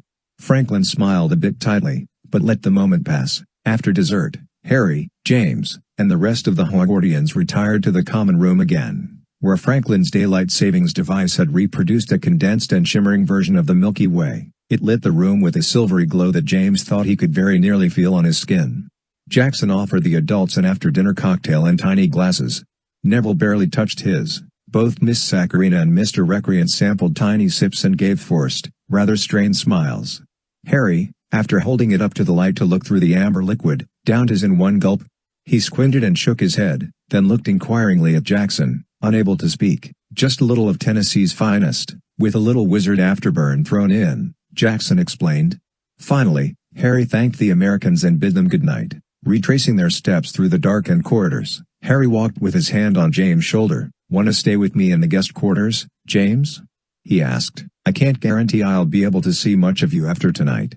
I'll be busy all day tomorrow, meeting with the Americans, keeping our friends from the Department of Ambassadorial Relations from making an international incident of themselves. And I'm off home again." "What do you say?" "Sure," James agreed instantly. "Where are your quarters?" Harry smiled. "Watch this," he said quietly, stopping in the middle of the hall. He turned around and paced idly, looking thoughtfully up at the dim ceiling. "I need a really cool room with a couple of beds for me and my boy to sleep in tonight." James stared at his dad quizzically. Several seconds went by as Harry continued to pace back and forth. He seemed to be waiting for something. James was about to ask him what he was up to when he heard a sudden noise. A low grind and rumble came from the wall behind him. James turned around just in time to see the stonework alter and shift, reforming itself around a huge door that hadn't been there a moment before. Harry glanced down at his son, smiled knowingly, then reached and opened the door. Inside was a large apartment, complete with a set of draped bunk beds, framed Gryffindor posters on the walls, a wardrobe containing Harry's trunk and James' school robes, and a fully equipped washroom. James stood inside the door, opening and closing his mouth, speechless. "The room of requirement," Harry explained, plopping onto a low, overstuffed chair. "I can't believe I never told you about it." James got ready for bed, but his dad simply changed into a pair of jeans and a sweater and freshened up in Thebasin. "I need to go out for a little while," he told James. "After dinner tonight, Professor Franklin asked me to meet him privately. He wanted some time to discuss a few things outside of tomorrow's official meetings." There was something about the way Harry said this that told James his dad preferred a private chat over an official meeting anyway. "I shouldn't be too long, and I'll be just down the hall, in the Americans' quarters." "Breakfast tomorrow, you and me?" James nodded happily. He still hadn't brought himself to tell his dad about his abysmal failure and the Quidditch pitch, and he was happy to put it off as long as possible. When Harry was gone, James lay in the top bunk, thinking about the events of the night. He remembered the sudden nastiness of Franklin, which had surprised him. It was almost as great a change in character as the change that came over the Voodoo Queen, Madame Delacroix, when she smiled. Thinking of Madame Delacroix reminded James of the way she'd spoon the gumbo, unseeingly, operating the ladle with her creepy black wand, never spilling a drop. James realized he was simply too excited to sleep. He slid off the top bunk and prowled the room restlessly. His dad's trunk sat open in the bottom of the wardrobe. James looked into it idly, then stopped and looked closer. He knew what it was when he saw it, but was surprised his dad would have brought it along. What use would he have for it here? James considered it. Finally, he reached into the trunk and withdrew his dad's invisibility cloak, unfolding its smooth, heavy length as it came. How many times had the young Harry Potter explored the grounds of Hogwarts safely hidden away under this cloak? James had heard enough tales, from both his dad, Uncle Ron and Aunt Hermione, to know that this was an opportunity not to be missed. But where to go? James thought for a moment, and then smiled a long, mischievous smile. He slipped the cloak over his head, just the way he used to on the rare occasions when Harry would let him play with it. James vanished. A moment later, the door of the room of requirement seemed to open all by itself, rocking slowly on its huge hinges. After a pause, it shut again, carefully and silently. Tiptoeing, James headed for the quarters of the representatives of Alma Aleron. James had only gotten halfway down the corridor when there was a flicker of motion. Mrs. Norris, Filch's awful cat, had darted across the passage that intersected the corridor 20 feet ahead. James stopped, his breath caught in his chest. "Shouldn't you be dead by now, you ratty old carpet sample?" he whispered to himself, cursing his luck. Then, worse, Filch's voice came echoing down THEPASSAGE. "That's it, dearest," he said in a sing-song voice. "Don't let the little buggers escape. Teach them a lesson that will have their little mouseykin shivering with fear." Filch's shadow leaked across the floor of the intersection, weaving as he approached. James knew he was invisible, but he couldn't help feeling that he should hunker up against the wall. He sidled into a narrow space between a doorway and a suit of armor, trying to keep his breathing shallow and silent. He peered around the elbow of the suit of armor. Filch stepped into the intersection, his gait rather unsteady. "Find a hidey hole, did they, Precious?" he asked the unseen Mrs. Norris. He reached into his coat and produced a silver flask. He took a swig, wiped his mouth with his sleeve, and then spun the cap back on. "There they are, coming this way again, my dear. Come, come." Two mice scurried into the intersection, looping and dodging as they approached Filch's feet. Mrs. Norris pounced, betting at them, but the mice scampered away, darting along the wall toward where James was hiding. Mrs. Norris followed, growling. To James' great chagrin, the mice scampered behind the suit of armor and wriggled under the edge of the invisibility cloak. Their cold little feet scurried over James' bare toes, then they stopped between his feet, sniffing the air as if sensing a hiding place. James tried to push them out from under the cloak with his toes, but they refused to go. Mrs. Norris patted down the corridor intently, her whiskers twitching. She hunkered alongthe front of the suit of armor's base, one paw outstretched, then pounced around it, stopping inches from the edge of the invisibility cloak. She looked around, her eyes flashing, sensing the mice were nearby, but not seeing them. "Don't tell me those dumb animals have bested you, my dear," Filch said, scuffling down the corridor toward them. James watched Mrs. Norris. She had encountered the invisibility cloak before, years earlier.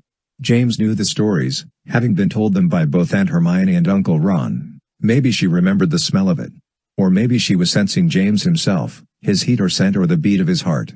She raised her eyes, narrowing them, as if she knew he was there and was trying very hard to see him. "Don't be a sore loser, my dear Mrs. Norris," Filch said, coming closer still. He was almost near enough that if he reached out, he might inadvertently touch James. "If they got away, they'll just tell the IR rodent friends about you. It's a victory either way you slice it." Mrs. Norris inched closer. The mice between James' feet were getting nervous. They tried to hide under each other, scooting further back between James' feet. Mrs. Norris raised a paw. To James' horror, she brushed the edge of the invisibility cloak with it. She hissed. The mice, hearing the hiss, panicked. They scampered out from under the cloak, darting right between Mrs. Norris' feet. She jumped at the sight of them, ducking to watch them scurry away into the corridor. Filch laughed raspily. "They put the spook on you, Precious. I'd never have expected it. There they go. After them now." But Mrs. Norris half turned back toward James, her baleful orange eyes narrowed, her slit pupils flared wide. She raised her paw again. "Go, Mrs. Norris, go," Filch said, his mood swinging to annoyance. He shoved her with his foot, scooching her away from James and toward the mice, which had disappeared further along the corridor. Filch's foot caught the edge of the cloak, pulling it away from James' feet. He felt cool air on his toes. Mrs. Norris looked back toward James and hissed again. Filch, however, was too sodden to take heed. "They went that way, you blind old thing. I'd have never guessed a pair of dumb animals would get the jump on you. Let's go, let's go. There are always more near the kitchens." He ambled on into the shadows of the corridor and eventually Mrs. Norris followed, throwing occasional rankled glances back towards James. When they turned the corner, he exhaled shakily, composed himself, then continued down the corridor, running lightly and feeling extremely lucky. When he reached the door to the Americans' quarters, it was closed and bolted. In the darkness, James could hear the voices of his dad and Franklin inside, but they were muffled and unintelligible. He was about to give up and head downstairs, thinking he might perhaps find Cedric's ghost again, or even the Muggle intruder, when the voices inside the door grew louder. The bolt socked back and James scrambled out of the way, forgetting for a moment that he was hidden under the cloak. He pressed himself against the wall on the opposite side of the corridor just as the door creaked open. Franklin emerged first, talking quietly. Harry followed, closing the door with the practiced stealth of any good orer. "Practice being quiet when you don't need to," Harry had told his son on many occasions, "and you won't need to think about it when you do. I find it safer to move around during a private conversation," Franklin was saying. "Even our own quarters are subject to eavesdropping by those whose philosophies differ from my own. At least this way no unwanted ears can hear the entirety of our dialogue." "Funnydhing," Harry said. "I spent so much time sneaking around these halls and corridors when I was a student that even as an adult, it's difficult to avoid the instinct to skulk and sneak, for fear that I might get caught and be given detention." The two men began to walk slowly, apparently meandering in no particular direction. James followed at a safe distance, taking care not to breathe too heavily or stumble against any of the statues or suits of armor that lined the walls. "Things haven't changed much, you know," Franklin said. "Now, however, we have worse things than detention to worry about." "I don't know," Harry said, and James could hear the wry smile in his voice. "I had some pretty horrible detentions." Franklin murmured non-committally. "The history of both our schools has involved some unsavory characters and unnecessary ugliness. You're Miss Umbridge, our Professor Magnuson. You're Voldemort, our... Well, honestly, we have no one in our history that compares to him. Indeed, he was a terrible threat to all of us while he lived. Our duty is to ensure that such things don't happen again. Am I to assume that this meeting, then, is an opportunity to compare notes about such threats? Off the record, so to speak?" Harry asked seriously. Franklin sighed.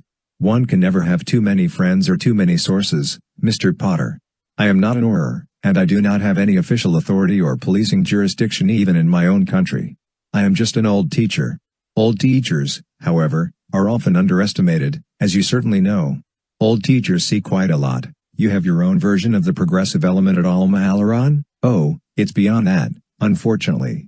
For most of the students and even the staff, the facts of Voldemort and his Death Eaters are up for conjecture.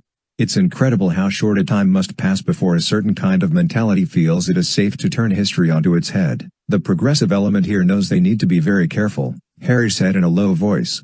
"Enough people are still alive who have first-hand memories of Voldemort and his atrocities. Enough people still remember lost family and friends, killed at the hand of his Death Eaters. Still, the lure to challenge the status quo, whatever it may be, is strong in the young. It's natural, but typically short-lived. History will out, as they say. History is bunk, Franklin disgustedly. "I should know. I lived during quite a bit of it, and I can indeed tell you that sometimes, there is, in fact, a wide gulf between what gets reported and what actually happened. I would expect that that is the exception and not the rule," Harry stated. Franklin sighed as they turned a corner. "I suppose. The fact is, though, that the exceptions give rabble-rousers like the progressive element all the ammunition they need to challenge any historical record they wish. The history of Voldemort and his rise to power, as we know it, doesn't fit their agenda. Thus, they carefully attack it, sowing the seeds of doubt among minds shallow enough to believe the distortions." "It sounds," Harry said, keeping his voice low and conversational, "like you have a pretty good idea what their agenda is." "Of course I do, and so do you, Mr. Potter. The agenda hasn't changed for 1,000 years, has it?" "No, it hasn't, Harry Potter." Franklin stopped in the darkness of the corridor, looking at Harry's face. "Even now, a sizable minority in my country believe that Lord Tom Riddle, as they prefer to call him, has been unfairly demonized by you who defeated him. They prefer to believe that Voldemort was a revolutionary hero, a fresh thinker, whose beliefs were simply too much for the traditional ruling class to tolerate. They think he was destroyed because he threatened to make things better, not worse. The wealthy and powerful were resistant even to a change for the good." James, standing several feet away, hidden under the cloak, could see his dad SJW clenching as Franklin spoke. But when Harry responded, his voice remained calm and measured. "You know that these are lies and distortions, I assume." "Of course I do," Franklin said, waving a hand dismissively, almost angrily. "But the point is that they are attractive lies to a certain type of person. Those that preach these distortions know how to appeal to the emotions of the populace. They believe the truth is a wire to bend to their will. It is their agenda only that they care for." Harry remained stoic and unmoving. "And the agenda, you believe, is the domination of the Muggle world?" Franklin laughed rather harshly, and James thought of the nasty chuckle the professor had made during dinner, when discussing Madame Delacroix's powers. Not to hear them tell it. "No, they are crafty these days. They claim to be for the exact opposite. Their rallying cry is absolute equality between the Muggle and magical worlds. Full disclosure, the abolition of all laws of secrecy and non-competition. They preach that anything less is unfair to the Muggles, an insult to them." Harry nodded grimly. "As we are seeing here. Of course, it is a two-edged sword. Prejudice and equality in the same message." "Certainly," Franklin agreed, resuming his walk along the corridor. "In America, we are seeing a resurgence of stories about Muggle scientists capturing witches and wizards, torturing them to discover the secret of their magic. A throwback to the old Salem witch trials?" Harry asked. Franklin laughed, and this time there was no malice in it. "Hardly. Those were the good old days. Sure, witches were put on trial, and loads of them were burned, but as you know, any witch with her wand wouldn't be hurt by a Muggle bonfire. She'd stand in the flames and yell for a while, just to give the Muggles a good show, then transport herself from the pyre flames to her own fireplace. That was the origin of the Flu Network, of course. No, these days, the stories of witches and wizards being captured and systematically tortured are pure fabrications. That doesn't matter to the faithful, though. The culture of fear and prejudice works side by side with their mission of equality. Full disclosure, they claim, will bring peace and freedom. Continuing the program of secrecy, on the other hand, can only lead to more attacks on wizarding society by an increasingly invasive Muggle world. Harry stopped by a window. And once they've achieved their goal of total disclosure with the Muggle world, well, there's only one outcome to that, isn't there? Franklin answered. Harry's face was thoughtful in the moonlight. Muggles and wizards would descend into competitions and jealousies, just like they did in eons past. The Dark Wizards would make sure of it. It would start as small challenges and outbursts. Laws would be passed, enforcing equal treatment, but those laws would become the basis for new contentions. Wizards would demand to be placed into Muggle power structures, all in the name of equality. Once there, they'd push for greater control, more power. They'd win over Muggle leaders, using promises and lies where they could, threaten the Imperius curse where they could, and, eventually, order would break down. Finally, inevitably, there would be all-out war. Harry's voice had gone soft, considering. He turned to Franklin, who stood watching him, his face calm but dreadful. And that's what they want, isn't it? War with the Muggle world. That's what they've always wanted, Franklin agreed. The struggle never stops. It just has different chapters. Who's involved? Harry asked simply. Franklin sighed again, hugely, and rubbed his eyes. It's not so simple. It's virtually impossible to tell the instigators from their followers. There are some individuals it would be instructive to watch closely, though. Madame Delacroix. Franklin glanced up, studying Harry's face. He nodded. And Professor Jackson. James gasped. And clapped his hand over his mouth. His dad and Professor Franklin stood very still. James was sure they'd heard him. Then Harry spoke again. Anyone else? Franklin shook his head slowly. Of course. But then you'd just be watching everyone and everything. It's like an infestation of cockroaches in the walls. You can either watch the cracks or burn down the house. Take your pick. James backed away very carefully. When he felt safely out of earshot, he turned and retraced his steps back to the Americans' quarters. His heart was pounding so heavily he had been sure that his dad or Professor Franklin would hear it.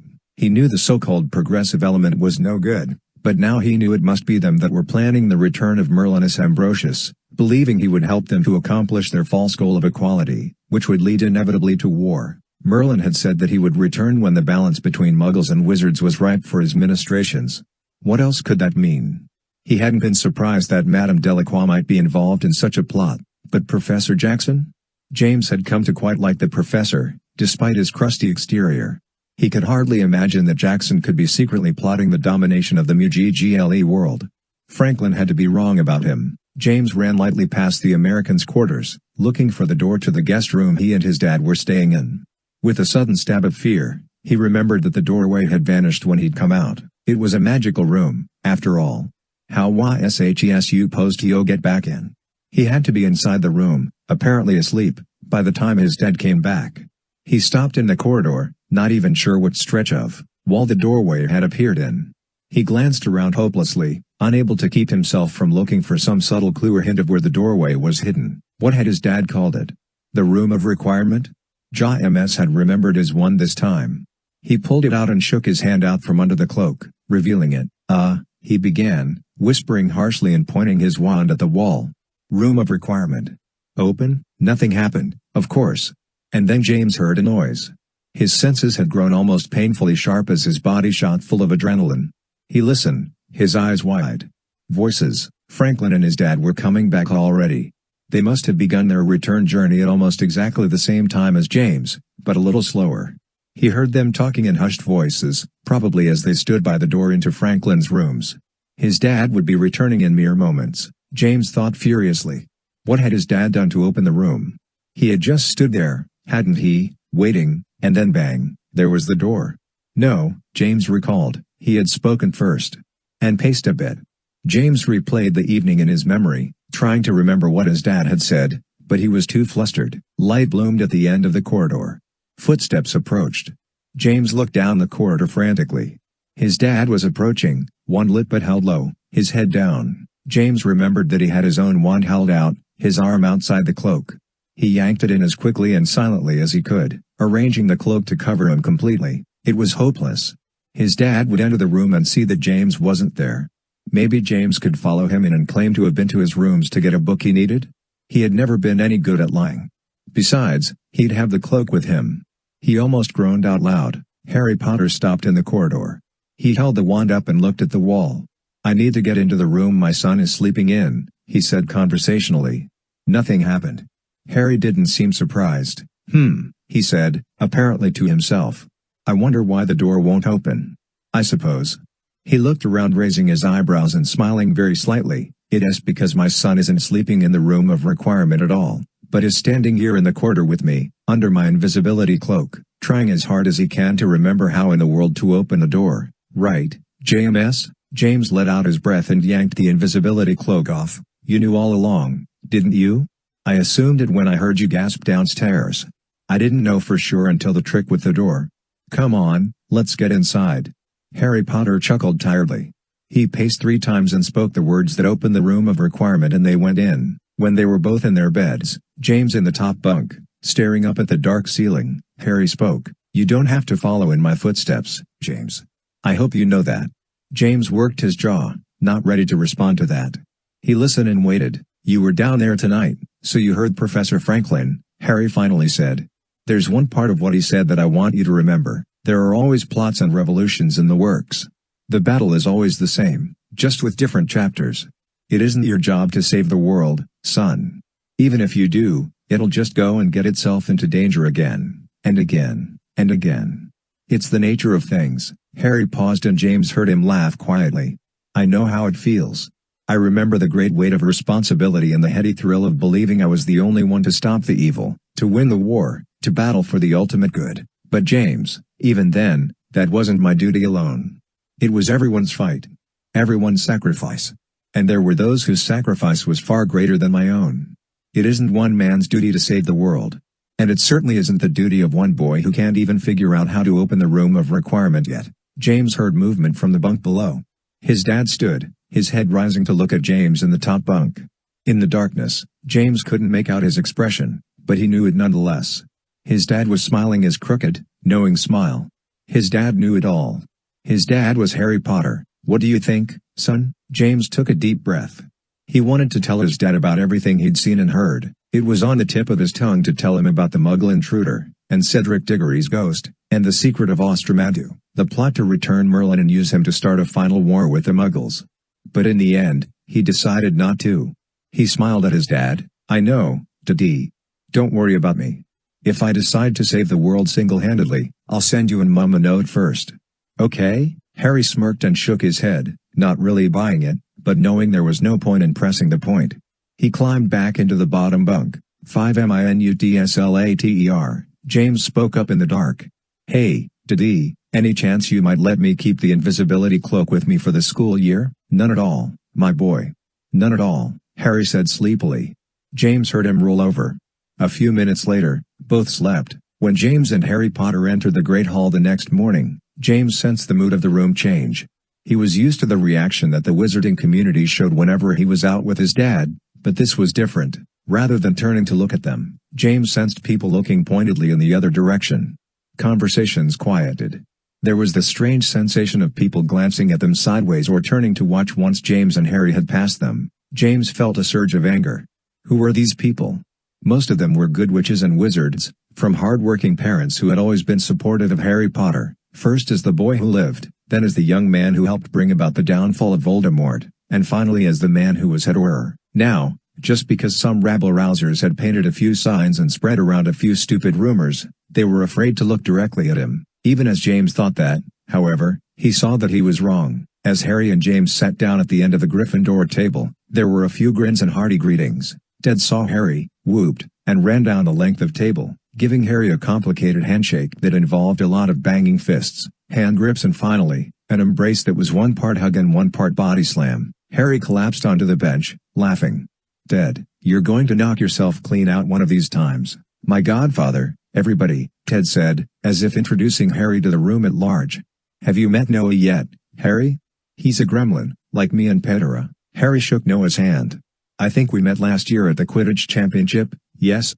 Sure, Noah said. That was the game where Ted scored the winning point for the opposing team. How could I forget? Technically, it was an assist, Ted said primly. I happened to wallop their team's quaffle carrier through the goal on accident. I was aiming for the press box. Hate to interrupt, but do you guys mind if James and I get a little breakfast? Harry asked, gesturing toward the table. Have it, Ted replied magnanimously. And if any of these malcontents give you any trouble, just let me know. It's Quidditch tonight, and we hold grudges. He eyed the room grimly, then grinned and sauntered away. I'd tell him not to sweat it, but that'd be taking away his fun, wouldn't it? Harry said, watching Ted depart.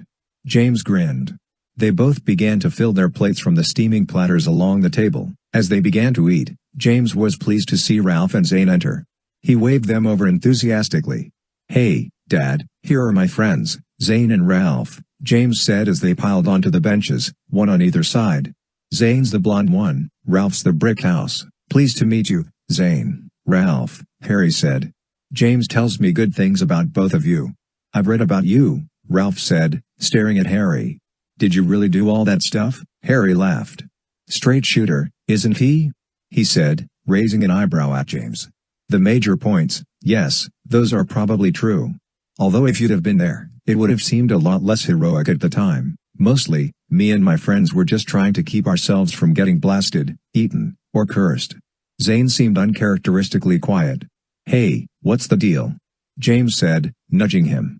You're a little too new to all this to have an idle complex about the great Harry Potter. Zane grimaced. Andthen pulled a copy of the DILPR off ET from his backpack.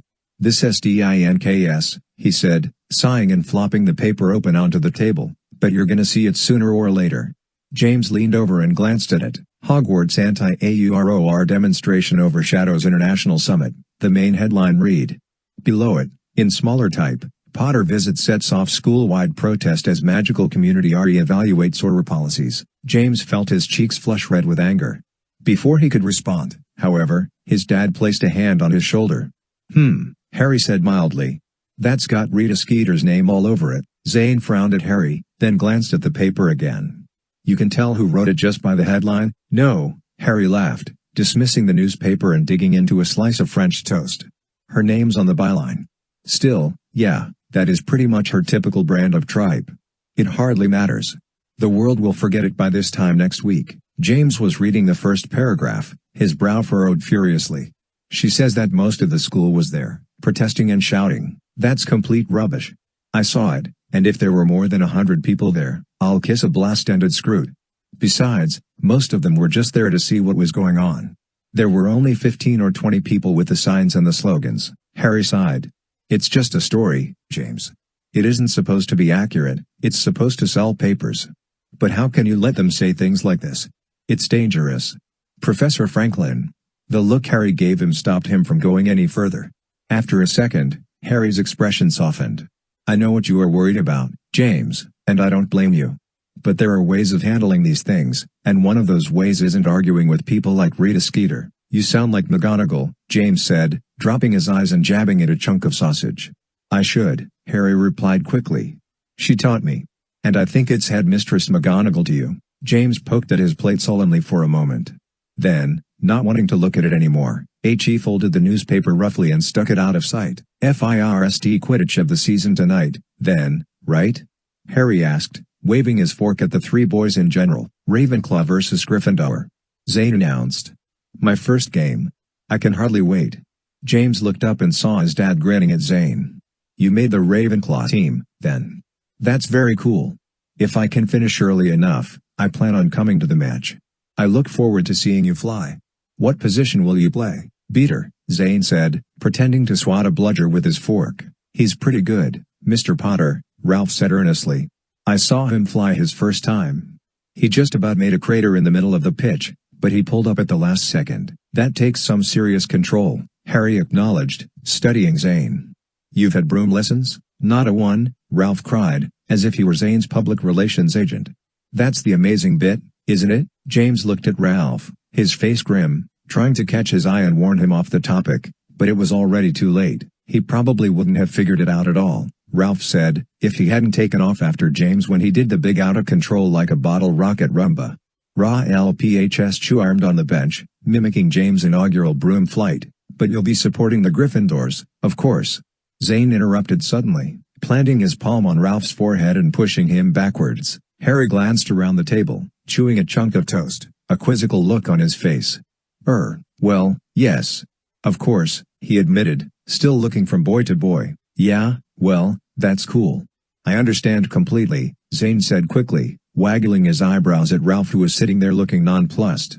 Be true to your school and all that. Too. Look at the time. Come on, Ralphinator. Classes to get to. I have a free period first, Ralph protested. And I haven't had any breakfast yet. Let's go, you lunkhead, Zane insisted, coming around the table and hooking Ralph's elbow. Zane could barely move Ralph, but Ralph allowed himself to be tugged along. What? Ralph said loudly, frowning at the meaningful look Zane was giving him. What did I do? Did I say something I wasn't? He stopped. His eyebrows shot up and he turned back to James, looking mortified. Oh. He said as Zane pulled him toward the door. As they rounded the corner, James heard Ralph say, I'm just a big idiot, aren't I? James sighed. So yeah, I stink at Quidditch. I'm sorry. Harry steadied his son. Pretty bad, was it? James nodded. I know, he said. It's no big deal. It's just Quidditch. There's always next year. I don't have to do it just because you did it. I know. You don't have to say it. Harry continued to stare at James, his jaw moving slightly, as if he was thinking. Finally he sat back and picked up his pumpkin juice. Well, that's a load off my chest, then. Sounds like you've done my job for me. James looked up at his dad. Harry looked back at him as he took a very long, slow drink from his glass. He seemed to be smiling, and hiding his smile behind the glass. James tried not to laugh. This is serious, he told himself. This isn't funny. This is Quidditch. On that thought, his composure cracked slightly. He smiled, and then tried to cover it with his hand, which only made it worse. Harry lowered his glass and grinned, shaking his head slowly. You've really been worried about this, haven't you, James? James' smile faltered again. He swallowed. Yeah, Dad. Of course I have. I mean, it's Quidditch. It's your sport, and Granddad's, too. I'm James Potter. I'm supposed to be excellent on a broom. Not a danger to myself and everybody around me. Harry leaned forward, putting his glasses down and looking James in the eye. And you may still be great on the broom, James. Merlin's beard, son, it's your first week and you've not even had your first broom lesson, have you? Back when I started here, we wouldn't have even been allowed to get on a practice broom without lessons, much less try out for the house Miz. But even if you had, James interrupted, you'd have been excellent at it. That's not the point, son. You are so worried about living up to the myth of who I was supposed to be that you aren't giving yourself a chance to be even better. You're defeating yourself before you even start, don't you see that? No one can compete with a legend. Even I wish I was half the wizard the stories make me out to be. Every day, I look in the mirror and tell myself not to try so hard to be the famous Harry Potter, but just to relax and let myself be your dad, and your mom's husband, and the best Auror I can be, which sometimes doesn't seem to be all that great, to tell you the truth. You have to stop thinking of yourself as the son of Harry Potter. Harry paused, seeing that James had really hurt him, perhaps for the time. He smiled a little again. And give me the chance to think of myself simply as James Potter's dad instead. Because of all the things I've done in my life, raising you, Albus, and Lily, are the three things I am proudest of. Got it? James smiled again, crookedly.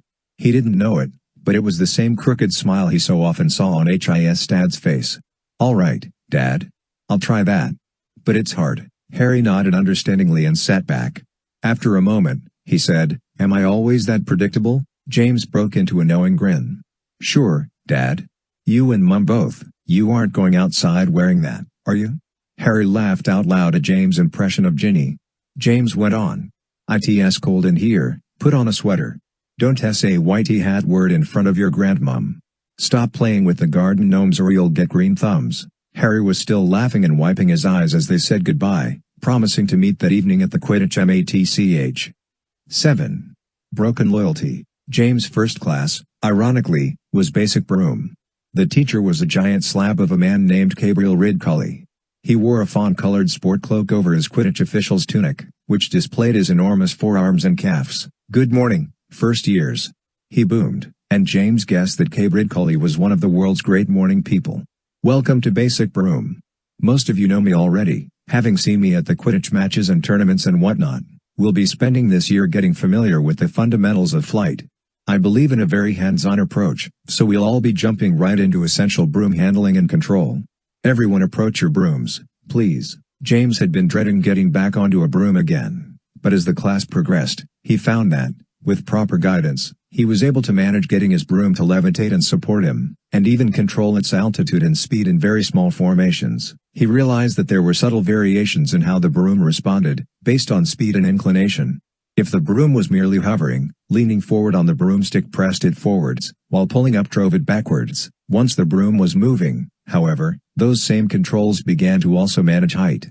The faster the broom was moving, the more James Posture controlled altitude instead of speed. Finding the fine difference between a speed lean and an altitude lean was dependent entirely on the velocity of the broomstick at any given time. James sensed that the slightest panic would cause him to lose even the tiny degree of control he had already learned, and he began to understand why he'd been so dreadful during the Quidditch Dryouts. As pleased as James was at his own tentative control of the broomstick, he still felt a shudder of jealousy when he saw Zane managing his broom through elaborate, effortless swoops and banks. "Let's avoid showboating, Mr. Walker," Ridcully called reproachfully, and James couldn't help feeling a petty surge of gratification.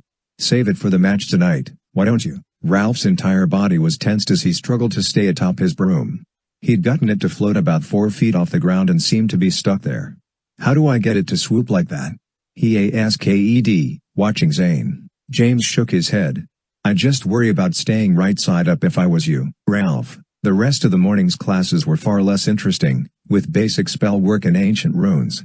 At lunch, James explained to Ralph and Zane the happenings of the night before. He told them about Franklin's daylight savings device, and the dinner conversation involving Madame Delacroix's voodoo powers. Finally, he explained the conversation he had heard between His dad and Professor Franklin, and how it fit in with the Austramaddux story about Merlin's predicted return. "So," Zane said, narrowing his eyes and staring thoughtfully at the wall behind James, "I am to understand that your dad has a cloak. That makes anyone who wears it invisible," James moaned, exasperated. "Yes. That's hardly the point, though, is it? Speak for yourself. I mean, forget X-ray specs. Just think what a guy could do with an invisibility cloak. Is it steam-resistant, do you think?" James rolled his eyes. "I don't think that the wizard who spent his lifetime creating the world's most perfect invisible garment did it to sneak into the girls' showers. But you don't know that, do you?" Zane said, undeterred. Ralph chewed slowly, thinking. "So Franklin told your dad that there were wizards in the States who were pushing for the same thing as the progressive element? Muggle and wizard equality and all that?" James nodded. "Yeah, but it's all just a sham, isn't it? I mean, since when have Slytherins really wanted anything nice for the Muggle world? All the old pureblood Slytherin houses have always been for going public, but just so they can take over the Muggle world and rule it. They think Muggles are an inferior species, not AQLS. Ralph looked oddly troubled. "Well, maybe. I don't know. Most of the people out in the courtyard the other day weren't even Slytherins, though. Did you notice that?" James hadn't, actually. "Doesn't really matter.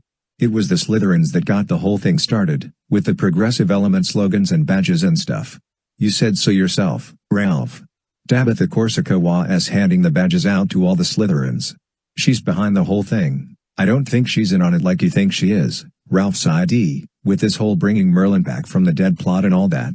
She just thinks we should be fair to everybody, Muggle and wizard alike. She's not trying to start a war or anything stupid. I mean, really, it doesn't seem fair that we shouldn't be able to work in the Muggle world, does it? Or compete in Muggle games and sports? Just because we have magic on our side, doesn't make us outcasts." "You sound just like one of them," James said angrily. "Well?" Ralph said suddenly, his face going red. "I am one of them, if you haven't noticed. I don't appreciate the way you're talking about my house. Things are a lot different now than they were when your dad went here. If you're so worried about truth and history, you should be all for debate on the subject." "Maybe Tabitha's right about you." James sat back, his mouth dropping open. Ralph lowered his eyes. She wants me to be in the first school debate with Team A. I assume you know the topic. They're calling it evaluating the assumptions of the past, truth or conspiracy, and you're going to be on the team, then? You're going to argue that my dad Andhiscums modded the whole Voldemort story up just to scare people into keeping the wizarding world a secret? Ralph looked miserable. Nobody believes your dad made it up, but... He didn't seem to know how to finish the sentence. Well, James cried, throwing up his hands. Great argument, then. I'm speechless.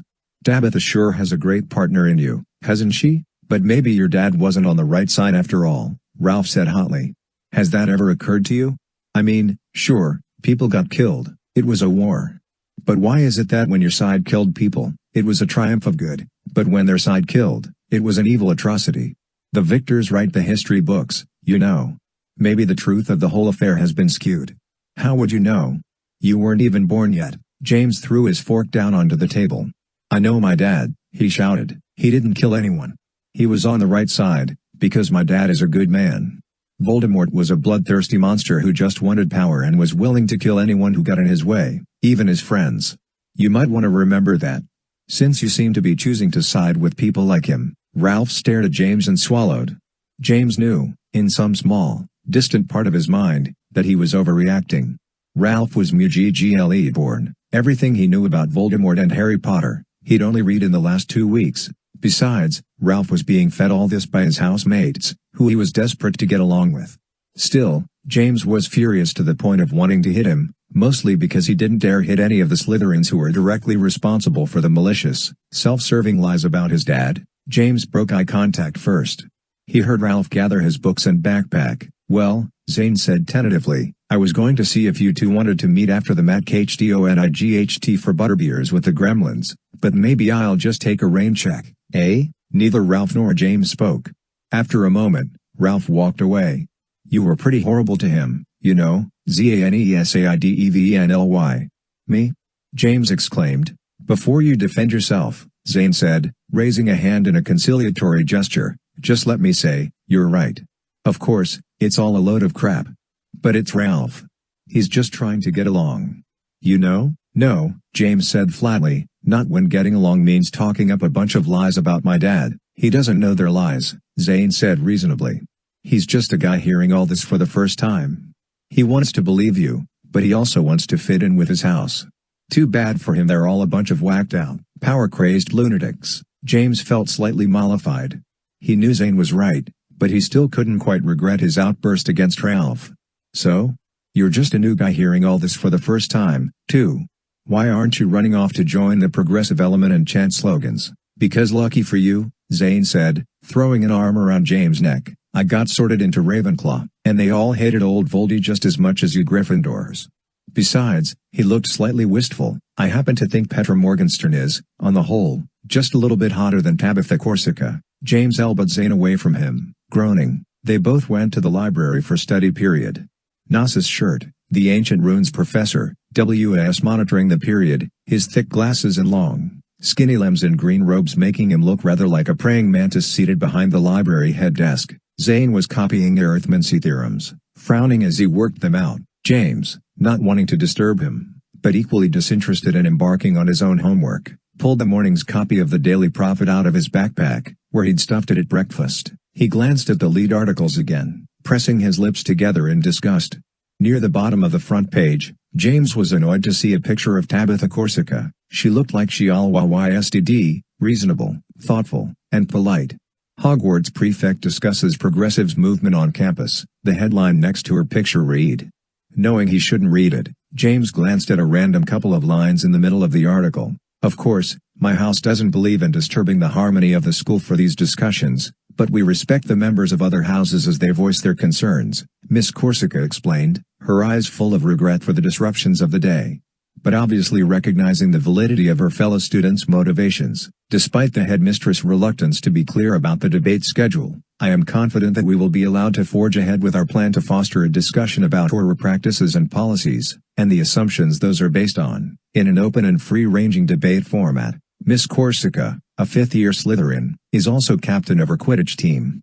I had my broomstick fashioned by Muggle artisans, she explained shyly, They had no idea of the magical properties of the wood, and of course, I had it registered by the school as a Muggle artifact.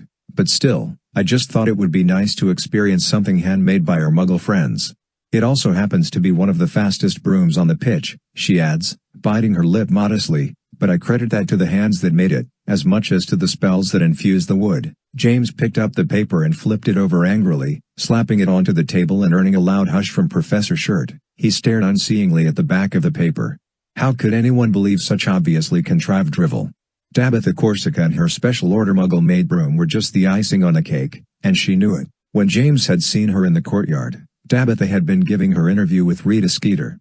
James remembered the breathless eagerness on Skeeter's face as her quill danced across the parchment. Stupid, gullible woman, James thought. Still, apparently she was just being true to herself and her readership. James had been told about his dad's first encounters with Skeeter, back during the Triwizard Tournament, and Hermione had caught on to the secret that Rita Skeeter was an unregistered animagus, her animal form being that of a beetle. Eventually, Hermione had captured Skeeter in her beetle form, preventing her, for a time, from continuing her assault on the truth via her articles in the Daily Prophet. This morning, however, Harry had told James that the way to fight for the truth was not to argue with people like Rita Skeeter.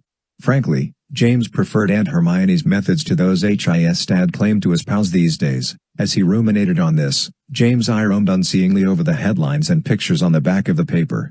Suddenly, however, one headline caught his attention.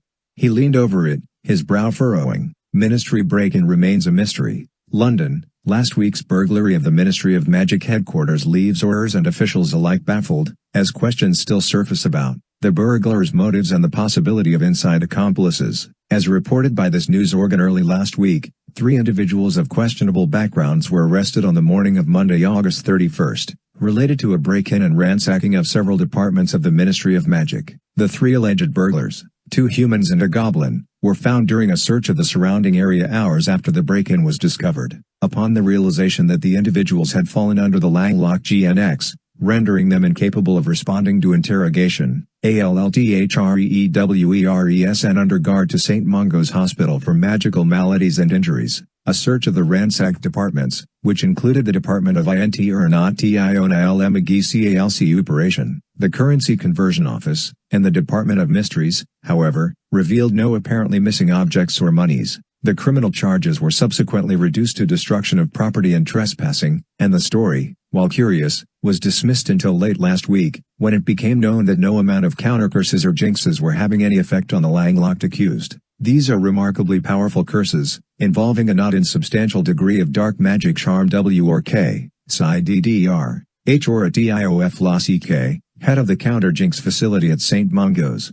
If we are unable to release the curse on these men by this weekend, I am afraid the spells may become permanent. As it turns out, one of the accused, identified to this reporter as the Goblin, a Mr. Fickless Bissell of Sussex, did begin to respond to the CUNT jinxes over the course of the weekend. He was making sounds and grunts, getting rather close to actual words, reported one of his nurses, who asked to remain anonymous. Shortly after dawn this morning, however, Mr. Bissell was found dead in his room, apparently the victim of a mislabeled medication. This has sparked a wide range of speculation, resulting in a renewed investigation into the break-in. Corina Green, lead investigator for the case, was quoted as saying, "We are now primarily concerned with ascertaining how, exactly, these 3 individuals were able to gain entry into Ministry OFFICES. THESEARESMALL time crook, none having ever attempted something of this magnitude in the past. We cannot rule out the likelihood of outside help, or even a ministry inside. The death of Mr. Bissell, however, while suspicious, is still being ruled as an accident. We can only be thankful," Ms. Green added, "that the thieves apparently failed in their efforts, seeing that nothing has apparently gone missing." "Come on," Zane whispered, startling James out of his reading. "I'm gonna sneak out early so I can get in some practice time on the broom. Want to come along? I could use a Potter for good luck." James decided it would be good to swallow his pride and tag along with Zane. He even thought he might spend a little practice time on a broom himself. He folded the newspaper again and stuffed it into his backpack. "Think you can show me how to do that hard stop and spin I saw you pulling in SIC broom class today?" James asked Zane as they pounded up the stairs to change out of their robes. "Sure, mate," Zane agreed confidently.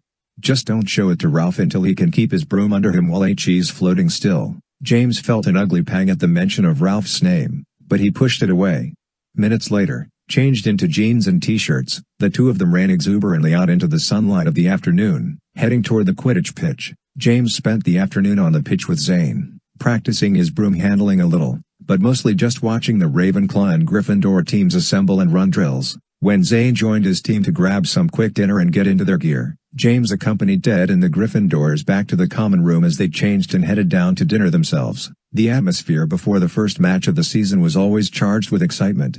The Great Hall was raucous with good-natured teasing, shouts and impromptu outbursts of house anthems. During dessert, Noah, Ted, Petera, and Sabrina, all dressed in their Quidditch jerseys, lined up along the front of the Gryffindor table, arms linked and grinning like they were about to perform a show tune. In unison, they stomped their feet on the stone floor, garnering the room's attention, then launched into a roughly choreographed but enthusiastic Irish jig, singing a tune Damien had written for them earlier that day.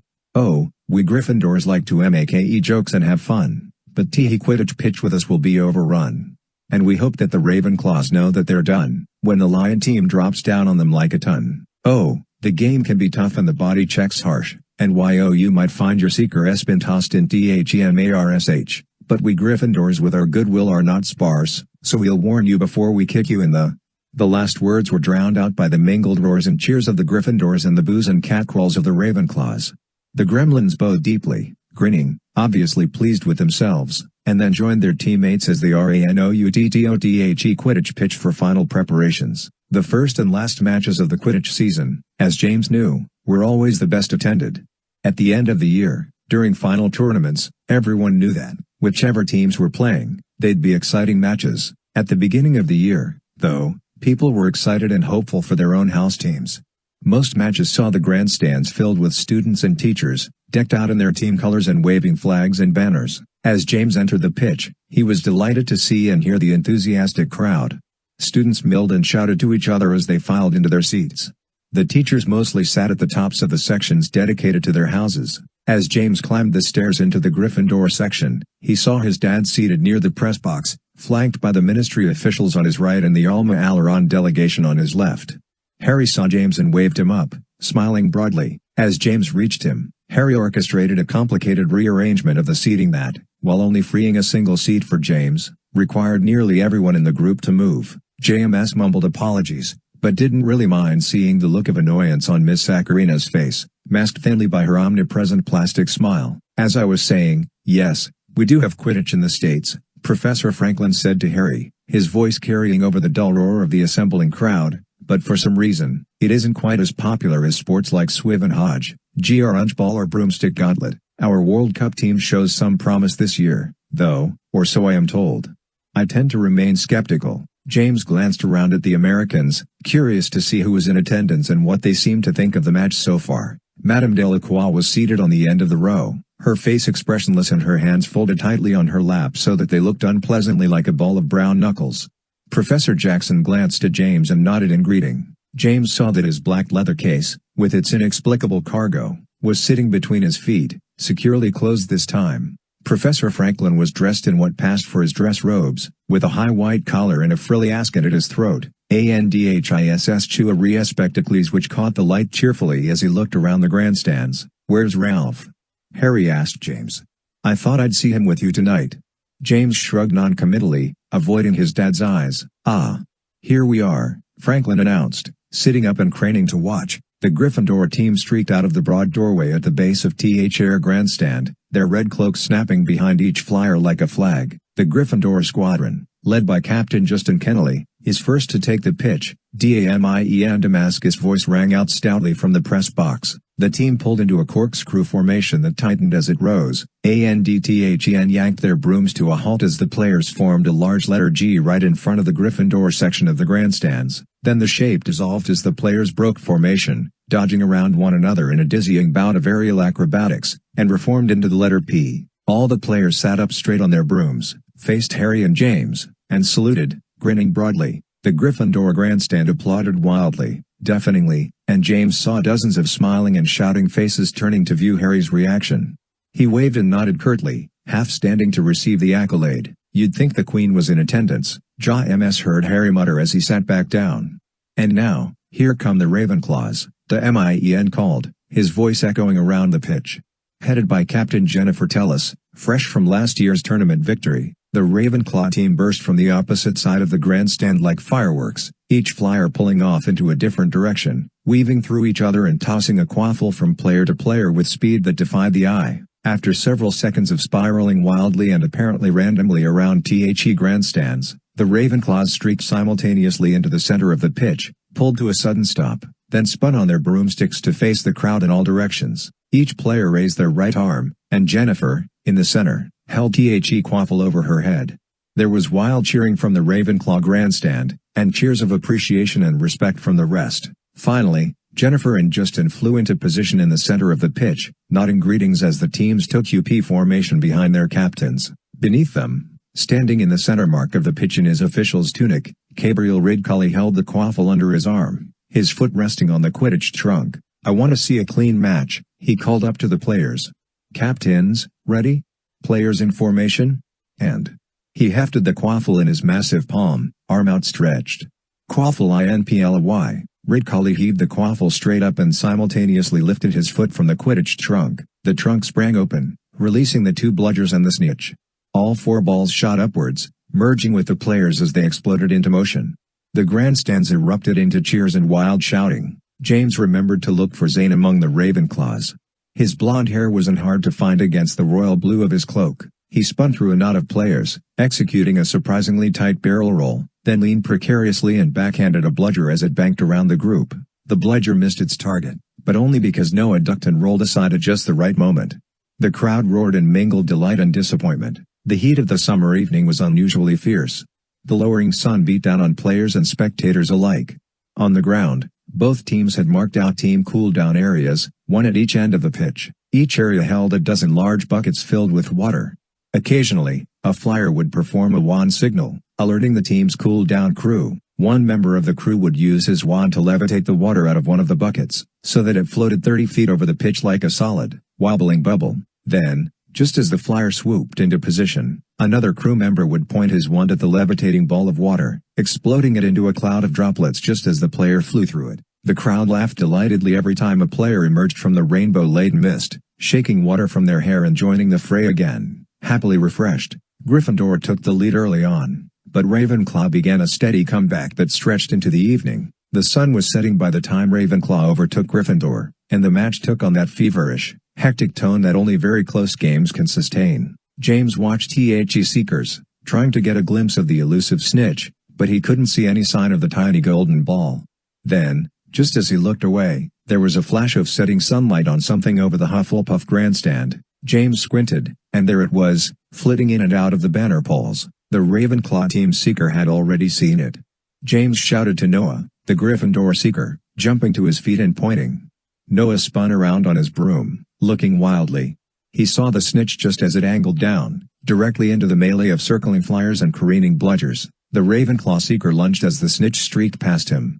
He almost fell off his broom, turned the fall into a diving loop, and doubled back toward the match. Dead, one of Gryffindor's beaters, aimed a bludger at Ravenclaw's seeker, making the boy duck and weave, but not deterring him from his course. Noah was approaching from the other side of the field, ducking and banking wildly through THE other flyers. The rest of the crowd caught on to what was happening. As one, the spectators leapt to their feet, shouting and cheering. And then, just at the very height of the action, James saw something else that completely distracted him from the match for the first time since it had begun. The Muggle Intruder was down on the field, standing just to the side of the Ravenclaw cool-down area. James could hardly believe he was seeing it, but the man was simply standing, wearing a cast-off cloak from one of the cool-down crew, staring up into the match with an expression of total awe and bewilderment. He was holding something to his eye, and James recognized vaguely that it was some sort of handheld MUGGLE camera. He was filming the match. James tore his gaze away from the Intruder and looked up at his dad, who stood next to him, shouting happily at the end of game brawl. James yanked Harry's robes and yelled up at him, "Dad? Daddy, there's someone down there." He pointed wildly, trying to indicate the Quidditch pitch through the throng of standing, waving spectators. Harry looked at James, still smiling, trying to hear. "What?" he yelled, leaning toward James. "Down there," James shouted, still pointing. "He's not supposed to be here." He's a Muggle. I've seen him here before." Harry's face changed instantly. The smile snapped shut. Harry stood up to his full height and scanned the field. James glanced back down as well, searching for the Muggle intruder. He was sure he'd be gone and that James would be left looking like a fool, but the man was still there, staring up into the melee above. He had lowered his camera, James saw. It dangled from his right hand. James looked closer and saw that the man had bandages on his upper arm, and smaller bandages taped to 2 places on his face. He had gotten hurt crashing through the STAINEDGLASS window, but apparently not hurt enough to avoid coming back. Harry was pushing past the American delegation, excusing himself politely but firmly, heading toward the stairs. James followed, trotting to keep up. Together, they traversed the stairs 2 by 2, heading down to field level. James recognized that his dad was in full aura mode now, not thinking, really, but letting instinct take over. There was no sense of panic or worry or anger, just businesslike purpose and unstoppability. Harry reached the field with James right behind him just as the game ended. There was a thunderous ovation and suddenly people were running onto the field. The cool-down crews came out to collect the empty buckets. The teams began to come in for landings, dropping to the pitch like dandelion seeds. Cambridge Collie strode across the center line, using his wand to summon the game balls. Undeterred, Harry walked purposefully toward the end of the field where he and James had seen the strange man. BTNOW that they were on the pitch. They couldn't see him anymore. There were too many people moving about, too much noise and confusion. James knew that there were 100 ways the man could already have slunk away, disappearing into the spreading shadows of the hills and woods beyond the pitch. Harry didn't stop moving until he stood on the spot they'd seen the man standing. He turned slowly, taking in the sights from what would have been the man's perspective. "There," he pointed. James looked and saw that his dad was pointing at the base of one of the grandstands, at the doorway leading into the Ravenclaw's holding pen. Or there," Harry said, talking partly to James and partly to himself, indicating first the path that ran between the Hufflepuff and Slytherin grandstands and then pointing at the equipment shed. He probably wouldn't choose the shed, since he'd know there was no back way out. At best, it's a hiding place, and he'd be looking to get away, not hide. The grandstand exit would just take him farther in. No, he'd choose the path, then. It's only been 2 minutes. James? James looked up at his dad, eyes wide. "Yeah, tell the headmistress what we saw and have Titus meet me at the entrance to that path in 5 minutes. Don't run. We don't know what this is about and we don't need to cause any concern yet. Just walk fast and tell them what I said." "Okay?" James nodded briskly, and then turned back the way he and his dad had come, reminding himself not to run. As he climbed the steps, pressing through the departing crowd, not even knowing yet who'd won the match, he realized how utterly gratified he was that his dad had believed him. In some small part of his mind, James had been worried that his dad would doubt him, perhaps even dismiss his concerns. But James had counted on the hope that his dad knew him better than that his dad would trust him. Harry had done just that, descending to the field to investigate the strange man without any question or hesitation. Of course, that was how auras worked. Investigate first, then ask questions if any are required. Still, James was extremely glad that his dad had trusted him enough to go after the man based solely on James' word. Despite his relief at his dad's response, however, James was sorely disappointed that the man had gotten away so easily. Somehow, he knew that Harry and Titus would not find any sign of the man or any clue of where he'd gone. Then, James would be right back where he'd started, with nothing but the glimpse of an unknown person on the Quidditch pitch to back up his story. Thinking that, he finally caught up to Titus Hardcastle and the rest of the group. When he gave them his messages from Harry, Titus excused himself with a word and headed briskly down the stairs, his hand in the pocket he kept his wand in. McGonagall and the ministry officials listened to James' explanation of the man he and Harry had seen on the field, the headmistress with a look of stern attentiveness, Miss Saccharina and Mr. Recreant with looks of mild puzzlement. "You say he had some sort of camera, dear boy?" Saccharina asked mildly. "Yeah, I've seen them before. It makes movies. He was filming the match." Saccharina looked at Recreant with a strange expression that James took for disbelief. He wasn't surprised, and he didn't really care. He was more concerned that McGonagall believed him.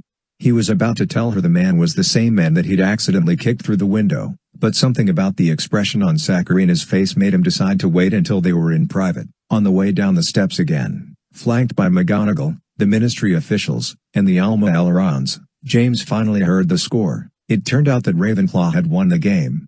James felt annoyed and deflated, but he took some comfort in knowing that at least Zane was probably having a good evening. When they reached the path leading back to the castle, Headmistress McGonagall sidestepped out of the line. "Professors and guests, please feel free to return to the castle on your own. I prefer to attend to this situation in person," she said briskly and turned to cross the field. James started to follow her. When he caught up with her, she glanced down at him. "I suppose it would be pointless for me to tell you this is no business of a first year student," she said, apparently choosing, against her better judgment, not to send James up to the castle. "The Auror in charge being your father, he'd probably ask for you to be there, no less. One wonders how he is able to keep his head on straight without Miss Granger to reel him in." It took James a moment to realize Mrs. Granger was Aunt Hermione, whose last name was now Weasley.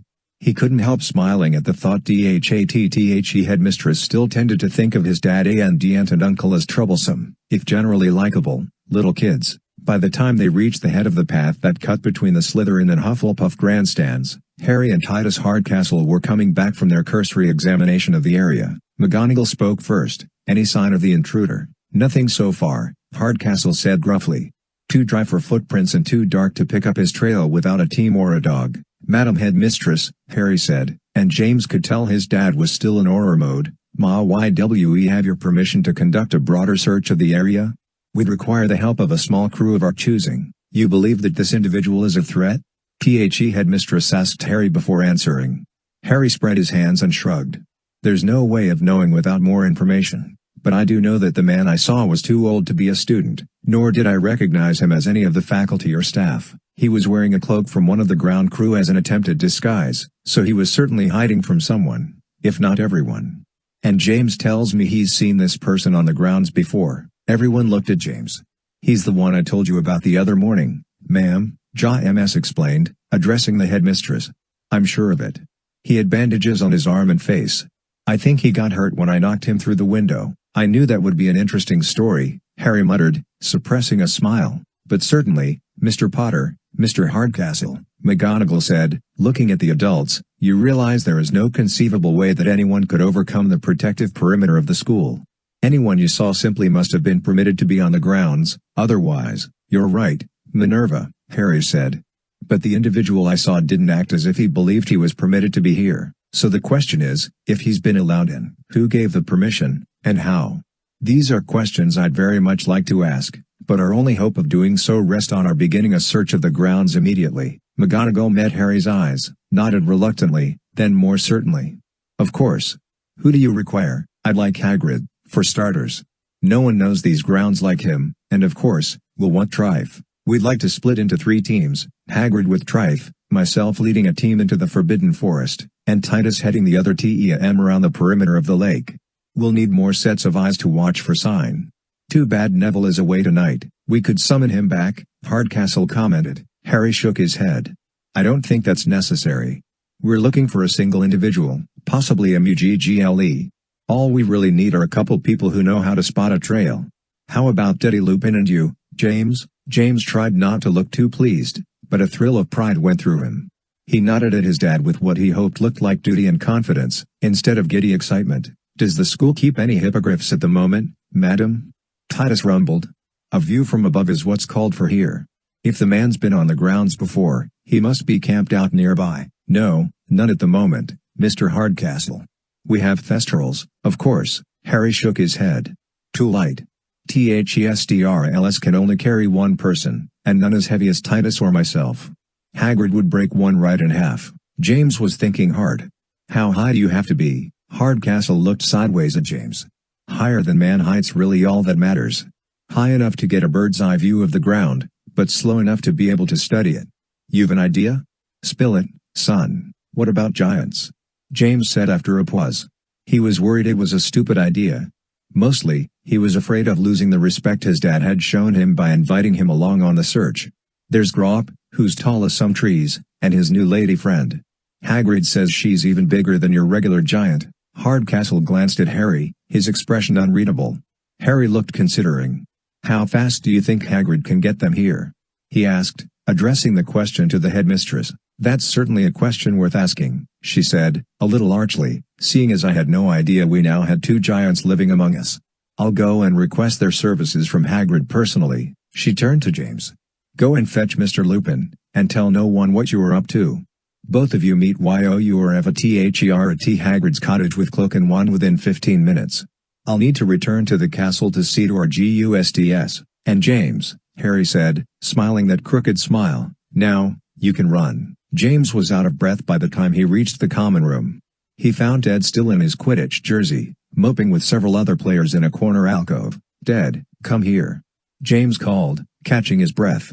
We don't have much time. That's no way to enter a room, Sabrina said, turning to look at James over the back of the couch. One might get the rather inescapable impression that you were up to something. I am. We are, James said, leaning forward, his hands on his knees. But I can't tell you right now.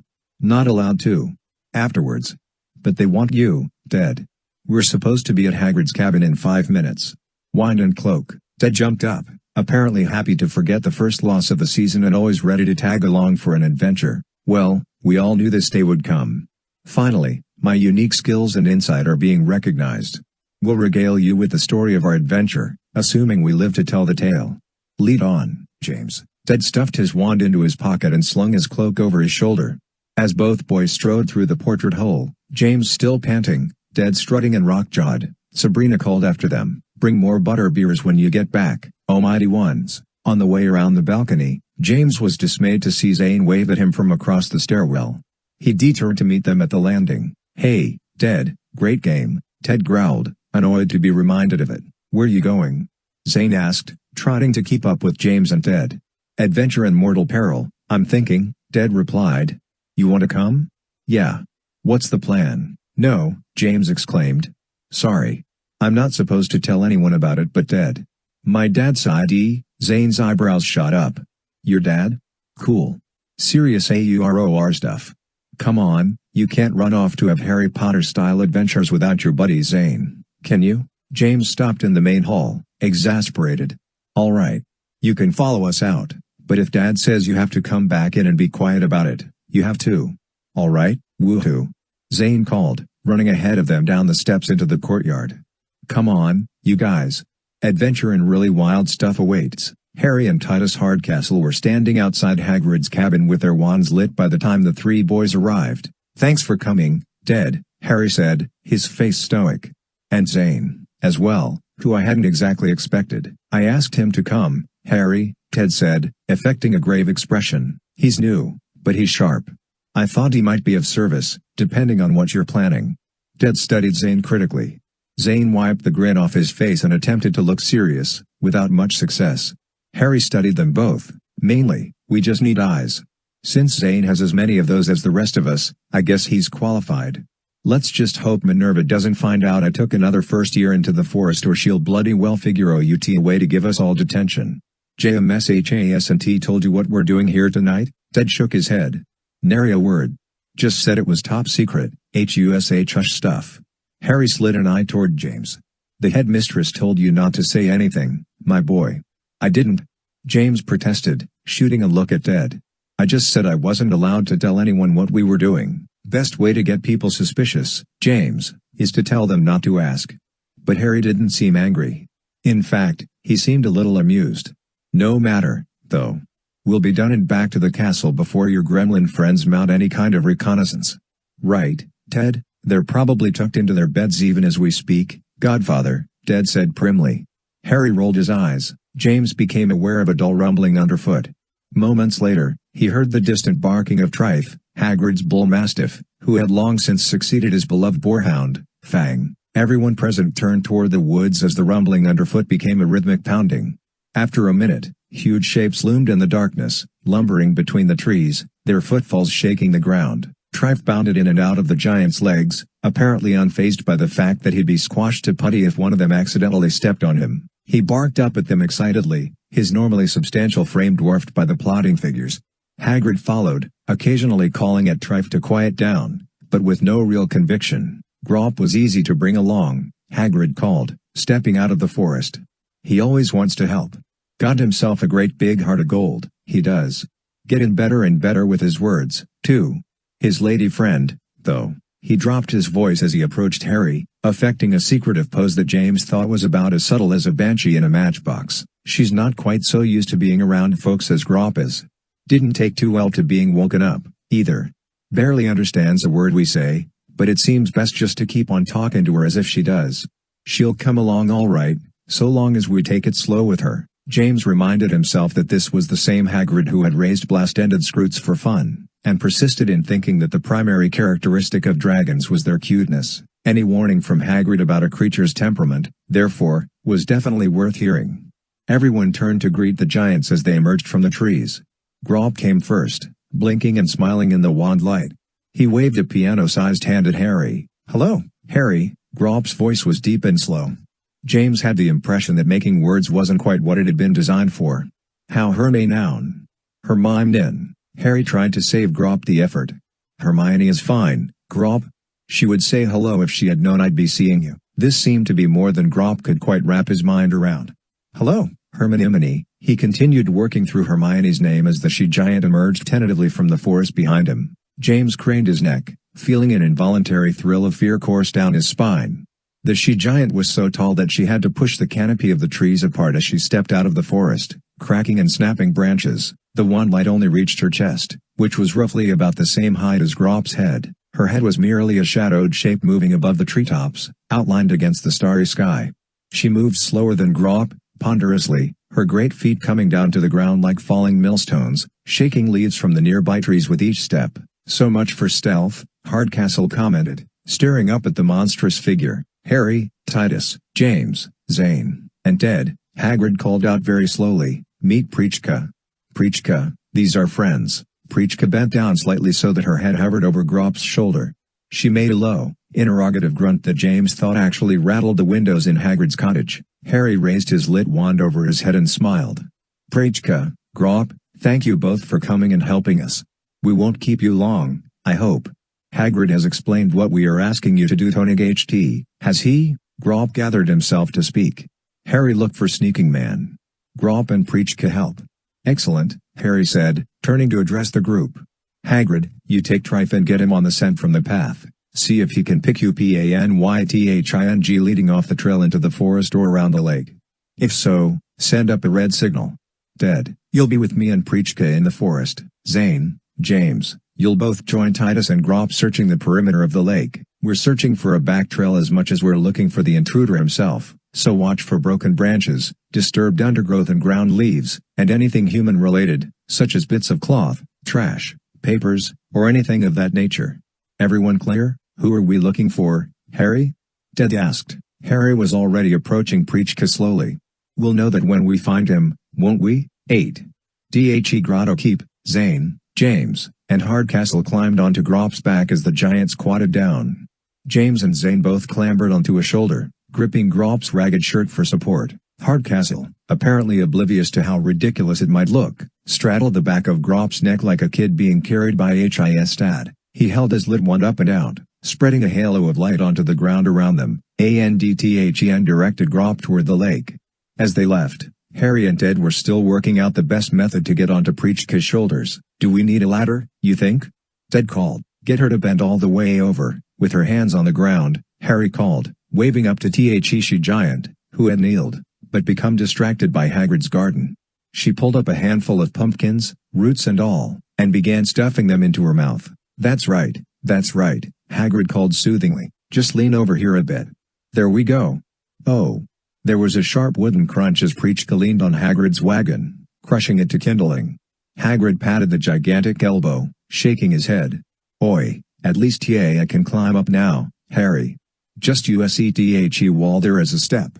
"There Geo." Prichka was being coaxed upright again. Harry and Ted perched on her shoulders. When Grawp entered the woods lining the west side of the lake and all view of the Hogwarts grounds vanished behind dense, stunted trees, Grawp was surprisingly gentle, turning sideways and ducking to avoid branches that might knock his cargo off his back. James could feel the weight of Grawp's footsteps pressing into the ground far below, but experienced none of the shudder and thump he had expected to feel riding on a giant's back. Hardcastle directed Grawp quietly, being SCATED almost right next to the giant's ear. He led them in an orderly zigzag, approaching the lake, and then turning back into the thick of the wood again. Slowly advancing around the perimeter, their progress was slow and the motion of Grawp's walking began to rock James into sleepiness.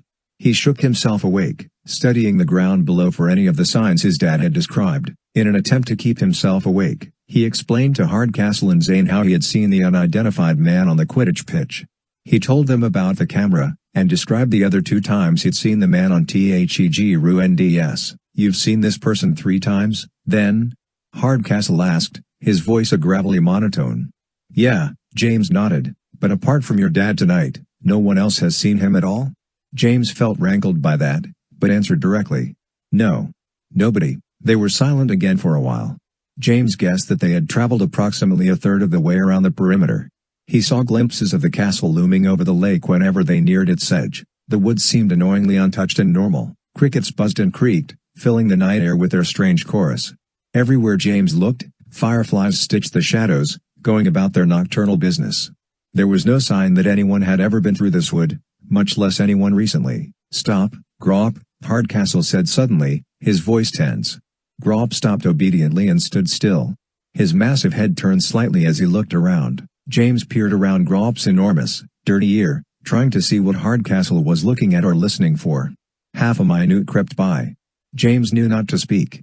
Then, in the near distance, there was a harsh scurrying sound. Something scrambled, unseen, through the fallen leaves and stopped again. A branch creaked, as if it were being stepped on. James' heart was suddenly pounding.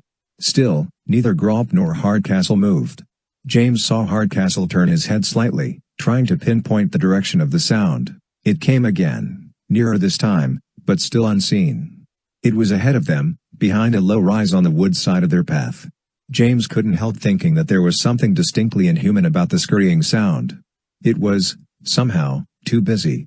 The hair at the base of his neck prickled. Hardcastle tapped the back of Grop's head lightly and pointed toward the ground, reaching so Grop could see his hand. James felt the giant lower, and was surprised again at the slow grace of the motion. The leaves underfoot crackled only slightly as Grop put his hands on the ground. Hardcastle slid silently off Grop's back. His eyes were locked on the low rise ahead. "Stay with." He was interrupted by the noise of scrambling movement. It was much closer this time, and now James saw the motion of it. Dead leaves scattered into the air as a large, shadowy form scuttled over the rise, moving with horrible speed. It darted in and out of the trunks of the trees, crashing through bushes. It seemed to have far too many legs, and there was a strange bluish glow emanating from its front.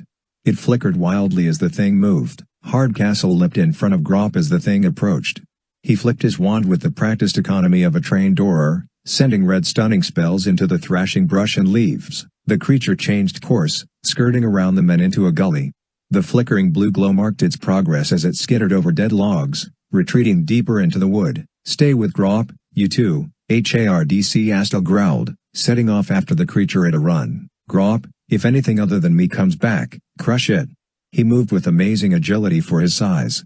Within 15 seconds, neither he nor the retreating creature could be seen or heard. The 2 boys jumped off Grop's shoulders to peer down into the gully. "What was that?" Zane asked breathlessly. James shook his head. "I'm not even sure I want to know. It definitely wasn't the guy we're looking for." "I'm glad of that," Zane said with conviction. They watched the gully at Hardcastle and the creature had vanished into. The incessant chorus of crickets and the flashing of the fireflies filled the woods again, seeming to deny that anything unusual was happening.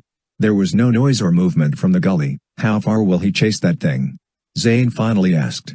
James shrugged. "Until he catches it, I guess, or it catches him," Zane added, shuddering. "You know, I felt a lot better about this when we were up on the big guy's shoulders." "Good idea," James agreed, turning. "Hey, Grop, how about?" He stopped. Grop was gone. Zane and James glanced around for several seconds, both too stunned and spooked to say anything. "There," Zane said suddenly, stabbing a finger in the direction of the lake. James looked. Grop was just disappearing around a gigantic, moss-bearded boulder, lumbering slowly. "Come on. Don't let him get out of sight." Both boys scampered after the giant, crawling over huge fallen trees and slipping on leaf-covered rocks. They rounded the house-sized boulder they had seen Grop pass. Grop was even further away, ducking under a leaning, dead tree. "Where's he going?" Zane cried exasperatedly. "Grop!" James called, hesitant to yell too loudly for fear of attracting any more of the horrible, scuttling creatures. The night had gone dim. Heavy, marching clouds obscured the moon, reducing the woods to a muddle of gray shadows. "Grop, come back." "What are you doing?" For several minutes, Zane and James followed Grop's trail, struggling through creek beds and over tree trunks that the giant traversed in one step. Finally, they caught up to him near the edge of the lake, where a group of small, wooded islands obscured the view across the water. The air smelled damp and mussy and was dense with buzzing insects. Grop stood under a gnarled tree, methodically plucking walnuts off the branches and popping them into his mouth, shell and all. He crunched them audibly as the boys approached, panting. "Grop," Zane cried, struggling to catch his breath. "What are you doing?" Grop glanced down at the sound of Zane's voice, his expression quizzical. "Grop hungry," he answered. "Grop smell food. Grop eat and wait. Little man comes back. Grop, we're lost now. Titus won't even know where we are," James said, trying to control his anger. Grop stared at him, still crunching walnuts, his expression one of mild bewilderment. "Never mind," Zane said. "Let him chomp some nuts, then we'll get him to carry us back the way we came." He plopped onto a nearby rock and examined the scrapes and bruises he'd gotten during the chase. James grimaced in annoyance. He knew there was no point in arguing with the giant. "All right," he said tersely. "Grop, just carry us back when you're done." "Got it?" Grop grunted agreement, pulling one of the larger tree branches down to him so that it creaked ominously. James wandered disconsolately toward the water's edge, pushing reeds and bushes aside. The lake looked more like a creek here, with only a narrow stretch of mossy water between the shore and one of the marshy islands. The island was wild, covered with densely packed bushes and trees. It had the look of a place that was underwater at least part of the year. 20 feet away, a group of trees had fallen away from the island. James assumed they'd been pried loose from their watery roots by a recent storm. The scene was remarkably ugly and foreboding in the shadowy night. James had just decided to turn back, worried that Hardcastle would be looking for them, when the moon came out. As the silvery light spread across the woods, James stopped, a slow, gravid chill shaking him from head to toe. The crickets had fallen suddenly and completely silent. James felt rooted to the spot, frozen except for his eyes, which roamed the surrounding woods. The silence of the crickets wasn't the only change. The perpetual, myriad flashes of the fireflies had also ceased. The wood had gone completely and suddenly still in the wash of moonlight. "James?" Zane's voice came, tentative in the sudden, oppressive silence. "Is this, normal?" He joined James at the edge of the lake. "And what's the deal with that place?" James glanced at Zane. "What place?" He followed Zane's eyes, and then gasped. The island that lay just off the shore had changed. James could tell that no individual part of it was different, exactly. It was just that, what had appeared as totally random trees and bushes a minute before, now, in the silvery moonlight, looked much more like a hidden, ancient structure. There was the unmistakable suggestion of pillars and gates, buttresses and gargoyles, all crafted out of the island's natural growth as if it were a sort of incredibly complex optical illusion. "I do not like the look of that joint," Zane said emphatically, his voice low. James looked further. The group of trees that had fallen across the water, connecting the island to the shore, had changed as well. James could see that there was order to them. Two of them had fallen together so that they formed what was obviously a bridge. The bridge was even stylized, fashioned to resemble a gigantic dragon's head. A brown rock jutting from the upturned roots served as the eye. Two more trees, only half collapsed, formed the open upper jaw, jutting out over the bridge as if to snap down on anyone that attempted to cross. James walked carefully toward the bridge. "Hey, you're not going in there, are you?" Zane called. "That doesn't look so healthy to me." "Come on," James said, not looking back. "You said you wanted adventure and really wild stuff." "Well, actually I think I just want those things in little bitty doses. I had enough with that crazy monster we saw already, if you don't mind." James skirted an outcropping of bushes and spindly trees and found himself standing at the mouth of the bridge. Closer to, it was even more perfect. They were handrails formed by fallen birches, smooth and easy to grip, and the two trees that formed the floor of the bridge were so close together, with vines and leaves packed between them, that they made an easy walking surface. "Fine, stay here," James said, not really blaming Zane for his reluctance. The mystery of it was strangely attractive to James, though. He stepped onto the bridge. "Ah, sheesh," Zane moaned, following. On the island side of the bridge, a complicated growth of vines and small trees had formed into a set of tall, ornate gates. Beyond them was impenetrable shadow. As James crept closer, he could see that the vines formed a recognizable pattern across the gates. "I think it spells something," he said, his voice almost a whisper. "Look. It's a poem, or a rune or something." As soon as he was able to make out the first word, the rest sprang into view, as if he'd just had to train his eye to see it. He stopped and read aloud.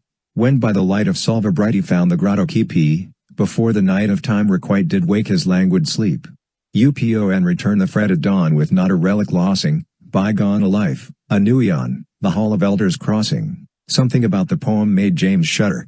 What's it mean? Zane asked when he'd read it over twice. James shrugged. Salva is an old word for moon. I know that. I think the first part just means you can only find this place when the moon shines on it. That's got to be true, because when I first saw it in the dark, it just looked like some ugly old island. So this must be the Grotto Keep, whatever that is. Zane leaned in. What about this part? Upon return the fretted dawn. Sounds like we're supposed to come back when the sun comes back up, eh? Sounds pretty good to me. Ignoring Zane, James wrapped his hands around the gates and gave them a hard yank. They rattled woodenly, but didn't budge. The action seemed to trigger a response from the island. A sudden, creeping sound came from beneath the boy's feet. James glanced down, and then jumped backwards as tendrils of thorny vines grew up from underneath the bridge. The vines twined through the gate, weaving up it with a noise like a newspaper in a fire. The thorns were an ugly purple color, as if they might contain some sort of venom. They grew longer as James watched. After a minute, the gates were completely entwined with them, obscuring the words of the poem. The noise of their growth died away. Well, that settles that, Then, Zane said in a strangely high voice. He was standing behind James, backing away slowly. I think this place wants to be left alone, don't you? I want to try one more thing, James said, pulling his wand out from beneath his cloak. Without really thinking about it, he aimed his wand at the gate. Alohomora. There was a streak of golden light, and this time, the result was immediate and powerful. The gates repelled the spell, obliterating it in a burst of sparks, and the entire island seemed to shiver, to tense menacingly. There was a sound like 1,000 people suddenly breathing in, and then a voice, an entirely inhuman, swarming sort of voice, spoke. Get the hands. James stumbled backwards at the vehemence of the response, tumbling into Zane and knocking them both to the floor of the bridge. The bridge shuddered beneath them, and then James saw that the gates were swaying, leaning over them. The trees overhead, the ones that were fashioned to appear as the upper jaw of the Dragon's Head Bridge, were creaking down, looming, their broken branches looking more and more like teeth. Get the hands. The island said again. The voice sounded like it was comprised of millions of tiny voices, whispering and raspy, speaking in unison. The floor of the bridge buckled, tearing loose of the shore. The upper jaws crackled and began to collapse, ready to devour the two boys. They scrambled backwards, tumbling wildly over each other, and fell onto the weedy shore just as the bridge ripped loose. The gigantic jaws snapped and gnashed ferociously. Broken branches and bits of bark exploded from the writhing shape, peppering James and Zane as they scuttled away, their hands slipping on dead leaves and pine needles. The ground rumbled under them. Roots began to burrow up from the dirt, tearing the earth apart. James felt the shore disintegrate beneath him. His foot slipped into a sudden hole and he yanked it out, narrowly avoiding a dirty, carrot-like root that writhed up out of it. He struggled for purchase on the collapsing shore, but it sank beneath him, dragging him back toward the water's edge. The surface of the lake roiled, rushing into the forming sinkhole. The boys' feet splashed into the muck, and it sucked at them, pulling them in. Zane grasped at the shore as he was pulled slowly into the frothing water. James groped for purchase, but nothing seemed solid. Even the tree roots revealed by the crumbling earth grew loose and slippery under his hands, covered in a horrible slime that came off in coats. Then, suddenly, there was Robe. He dropped to his knees, gripping a nearby tree trunk with one hand and reaching for Zane, who was nearer, with the other. He plucked the boy from the murk and plopped him onto his shoulder. Zane grasped for a handhold on Grop's shirt as the giant lunged down to retrieve James, who was nearly submerged in the thrashing waters. A horrible, hairy root snaked across the water and curled around James' ankle, yanking him back. He hung there, caught between Grop's grip and that of the horrid root, and James was sure he'd be torn in half by the force of it. The root slipped on his pant leg and yanked his shoe off. James saw it twine hungrily around the shoe and pull it onto the surface. Grop tried to stand, but roots were ripping up from the ground all around him. Huge, crackling wood tentacles twined his legs. Green vines grew with lightning speed up the thicker tentacles, sewing themselves into the fabric of his pants with tiny, thread-like roots. Grop roared and yanked, ripping his pants and tearing the roots further out of the ground, but their combined force was too strong. They pulled him back to a kneeling position, and then lunged up, circling his waist, climbing his bossy and shoulders. The vines battened onto James and Zane, threatening to pull them off. Grop roared again as one of the green vines twisted around his neck, forcing him lower, pulling him down into the sinkhole. Just as James began to slip off Grop's shoulder, pulled back toward the ground by a dozen muscling vines. Sudden, shocking light filled the air. It was a vibrant golden green, and it was accompanied by a low humming sound. The vines and roots recoiled from the light. They loosened, repulsed by it, but were dreadfully reluctant to abandon their prey. Waves of the light washed over them, and each wave loosened the tangling mass until the smaller vines fell away as dead and the larger roots retreated, sucking back down into the earth with a nasty, gurgling noise. Grop, James, and Zane half fell, half crawled up the bank until they found firm ground. There they collapsed, panting and heaving, amid the dead leaves and broken branches. When James rolled over and pulled himself to a kneeling position, there was a figure standing nearby, glowing faintly with the same golden-green light that had repulsed the vines. James could see through the figure, although what he saw through it was both brightened and refracted, the way things might look if seen through a raindrop. The figure looked like a woman, very tall and very thin, in a dark green gown that fell straight from her hips and, apparently, right through the ground. Her whitish-green hair spread and flowed around her head like a corona. She was beautiful, but her face was grave. James Potter, Zane Walker, Grop, son of the earth, you are in danger here. You must leave this wood. No human is safe under this canopy now. James struggled to his feet. Who are you? What was that? I am a dryad, a spirit of the wood. I have managed to silence the voice of the island, but I won't be able to hold it back for long. It grows more restless with each day. A spirit of the wood? Zane asked as Grop helped him rather roughly to his feet. The woods have a ghost? I am a dryad, a tree sprite, a spirit of a single tree. All the trees in the wood have spirits, but they have been asleep for ages and ages, seeped down into the earth, almost diminished, until now. The naiads and dryads have been awakened, though we know not why. Those few humans that once communed with the trees are gone and forgotten. Our time is past. Yet we are summoned. Who summoned you? James asked. We have not been able to know that, despite our greatest efforts. There is disharmony among us. Many trees remember only the saw of man, not his replanting. They are old and angry, wishing only to do harm to the world of men. They have gone over. You have experienced their wrath, though not as they would have it. What do you mean they've gone over? Zane asked, taking half a step closer, squinting at the dryad's beauty. Is it that place? The island? The Hall of Elders Crossing? Man's time is short on the earth, but we trees watch the years march past like days. The stars are motionless to you, but we watch and study the heavens as a dance, the dryad said, her voice becoming soft, almost dreamy. Since our awakening, the dance of the stars has become dire, showing 1,000 dark destinies for the world of men, all swinging on the balance of the coming days. Only one possible destiny bears good, the rest are heavy with bloodshed and loss. Great sorrow. Dark times, full of war and greed, powerful tyrants, famines of terror. Much will be determined within the closing of this cycle. We tree folk can only watch, for now, but those of us who remain faithful to the memory of harmony between our world and the world of men, when the time comes, we will help as we can. James was almost hypnotized by the dryad's voice, but he felt a rising sense of helplessness and frustration at her words. But you said there is one chance we can avoid this war. What can we do? How can we make the one good destiny happen? The dryad's face softened. Her large, liquid eyes smiled sadly. There is no way to predict the path of a single action. It could be that you are already doing THADW which will bring about PEACE. It could also be that the very things you do for good are the things that will result in war. You must do what you know to do, but only with an unclouded mind. Zane risked a derisive laugh. Helpful stuff, there, Sensei. There are greater dangers in the fabric of destinies than you yet know, James Potter, the dryad said, slipping closer to James so that her light played across his face. The enemy of your father, and of all who know love, is dead. But his blood beats within a different heart. The blood of your greatest enemy lives still. James felt his knees grow watery. He wobbled, and then threw his hand out, pressing it against a nearby tree for support. Volume Voldemort?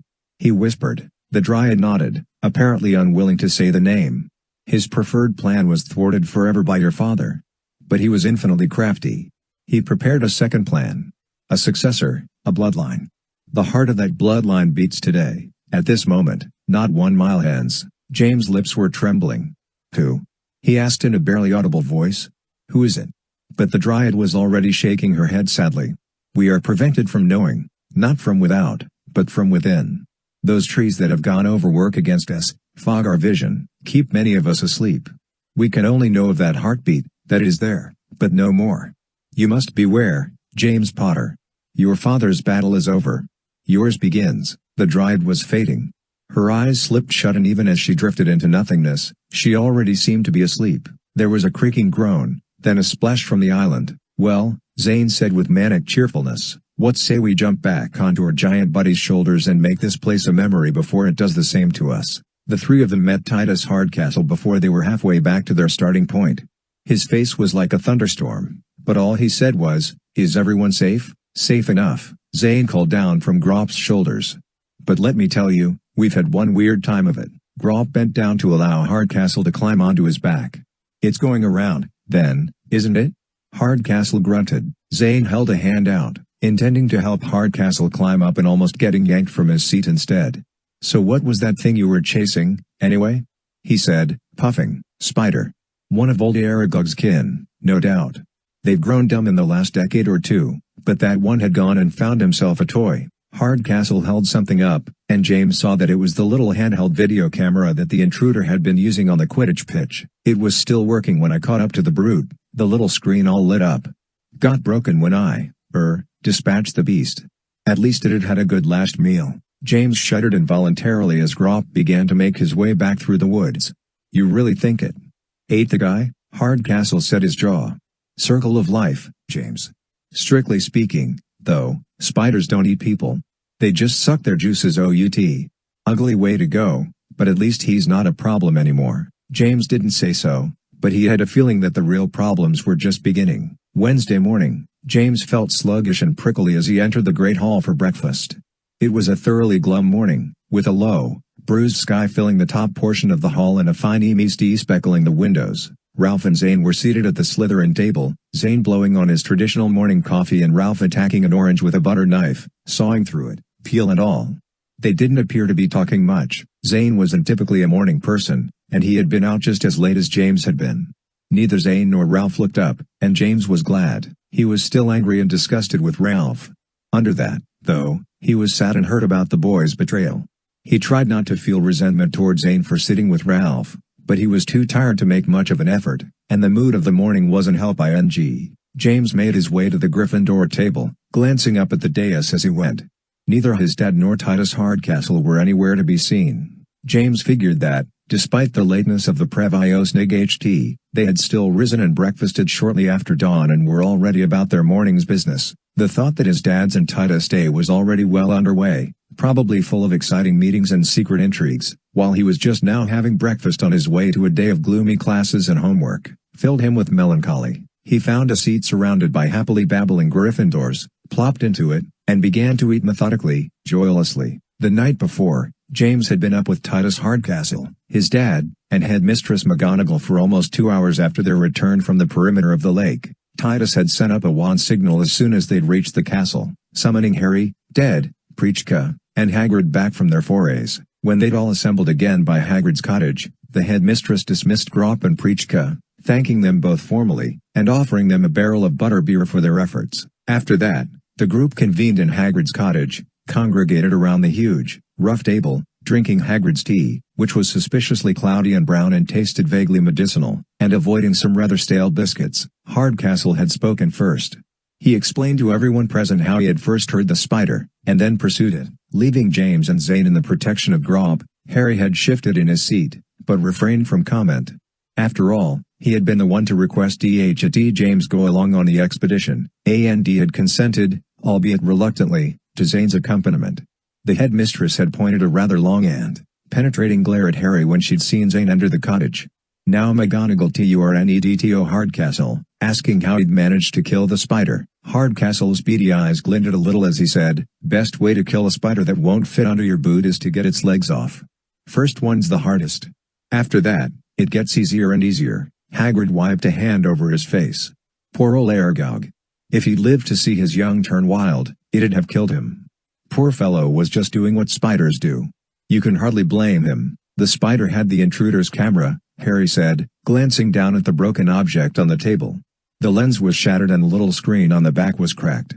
So we know the man escaped via the Lakewoods. Nasty way to go, whoever he may have been," McGonagall said. Harry's expression didn't change.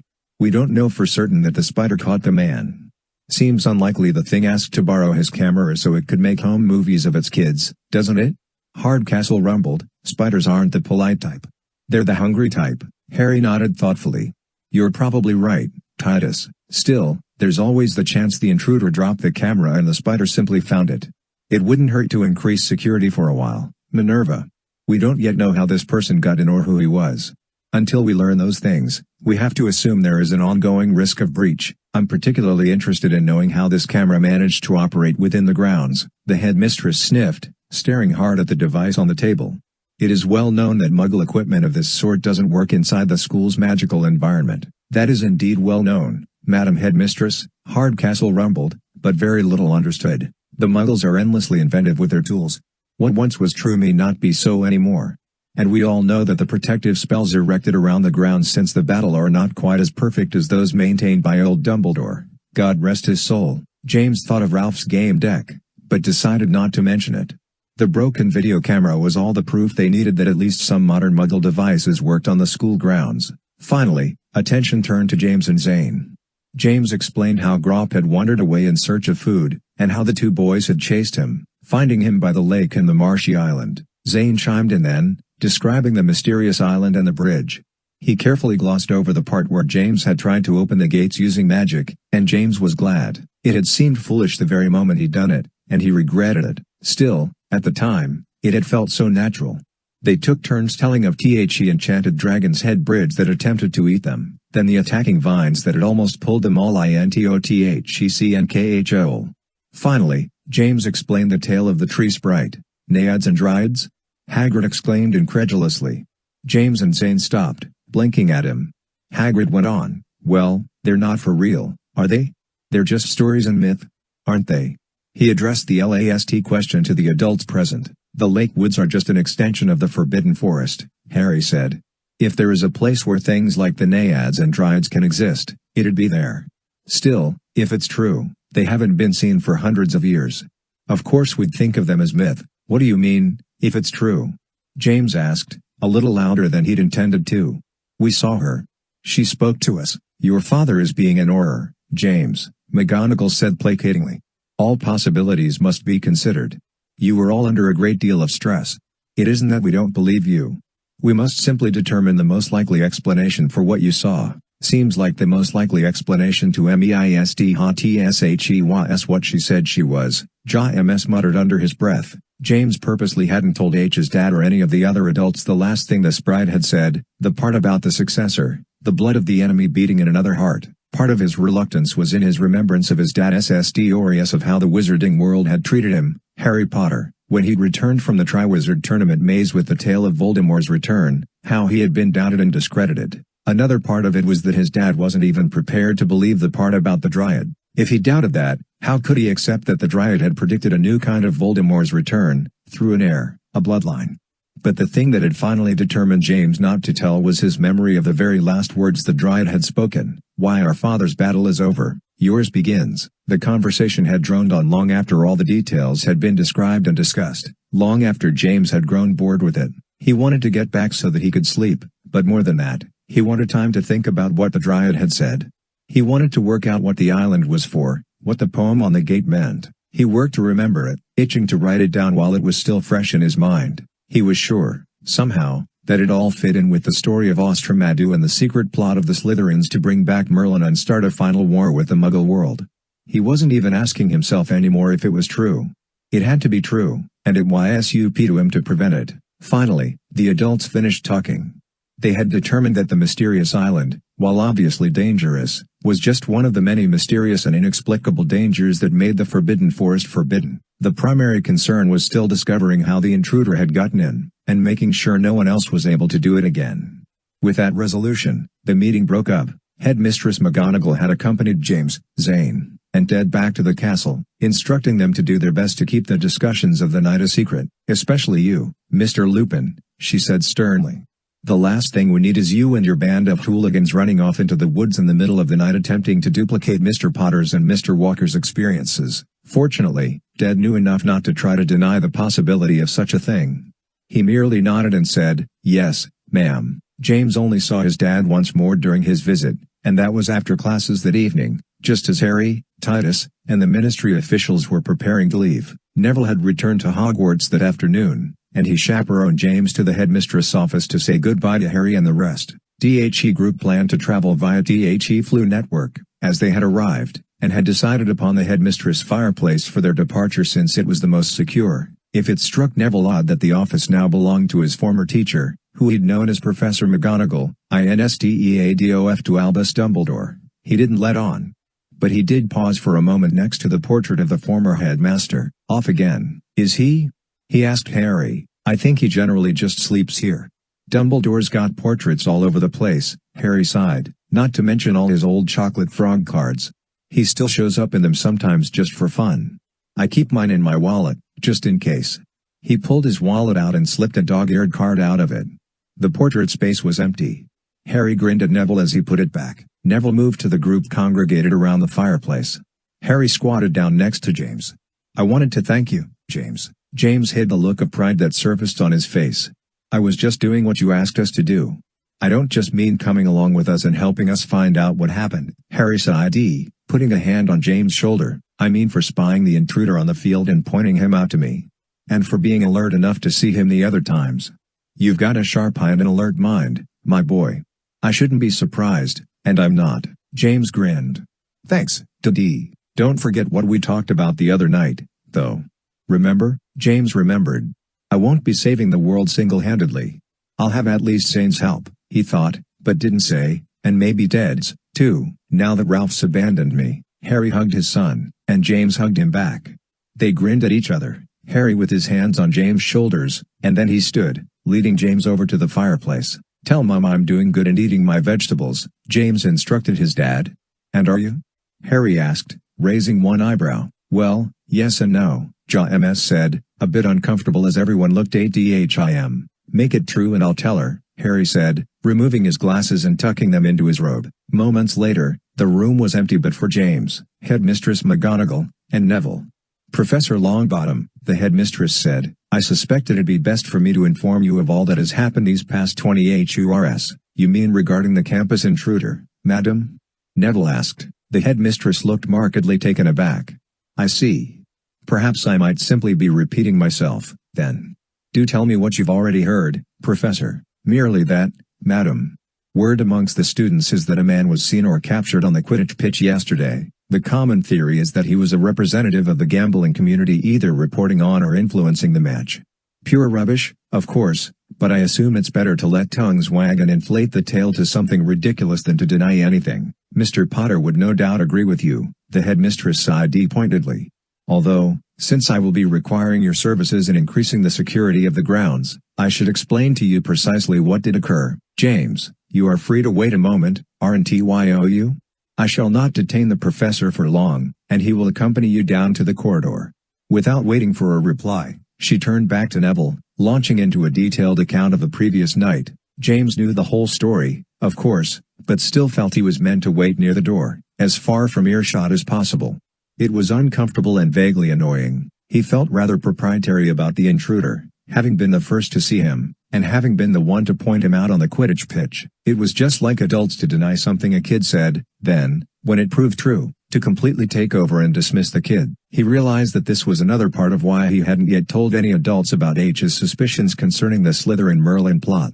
He felt even stronger now about keeping that his secret, at least until he could prove something substantial. James crossed his arms and hovered near the door, turning to look back at Neville, who was seated in front of the headmistress' desk, and McGonagall, who was pacing slightly behind it as she spoke. What are you up to, Potter?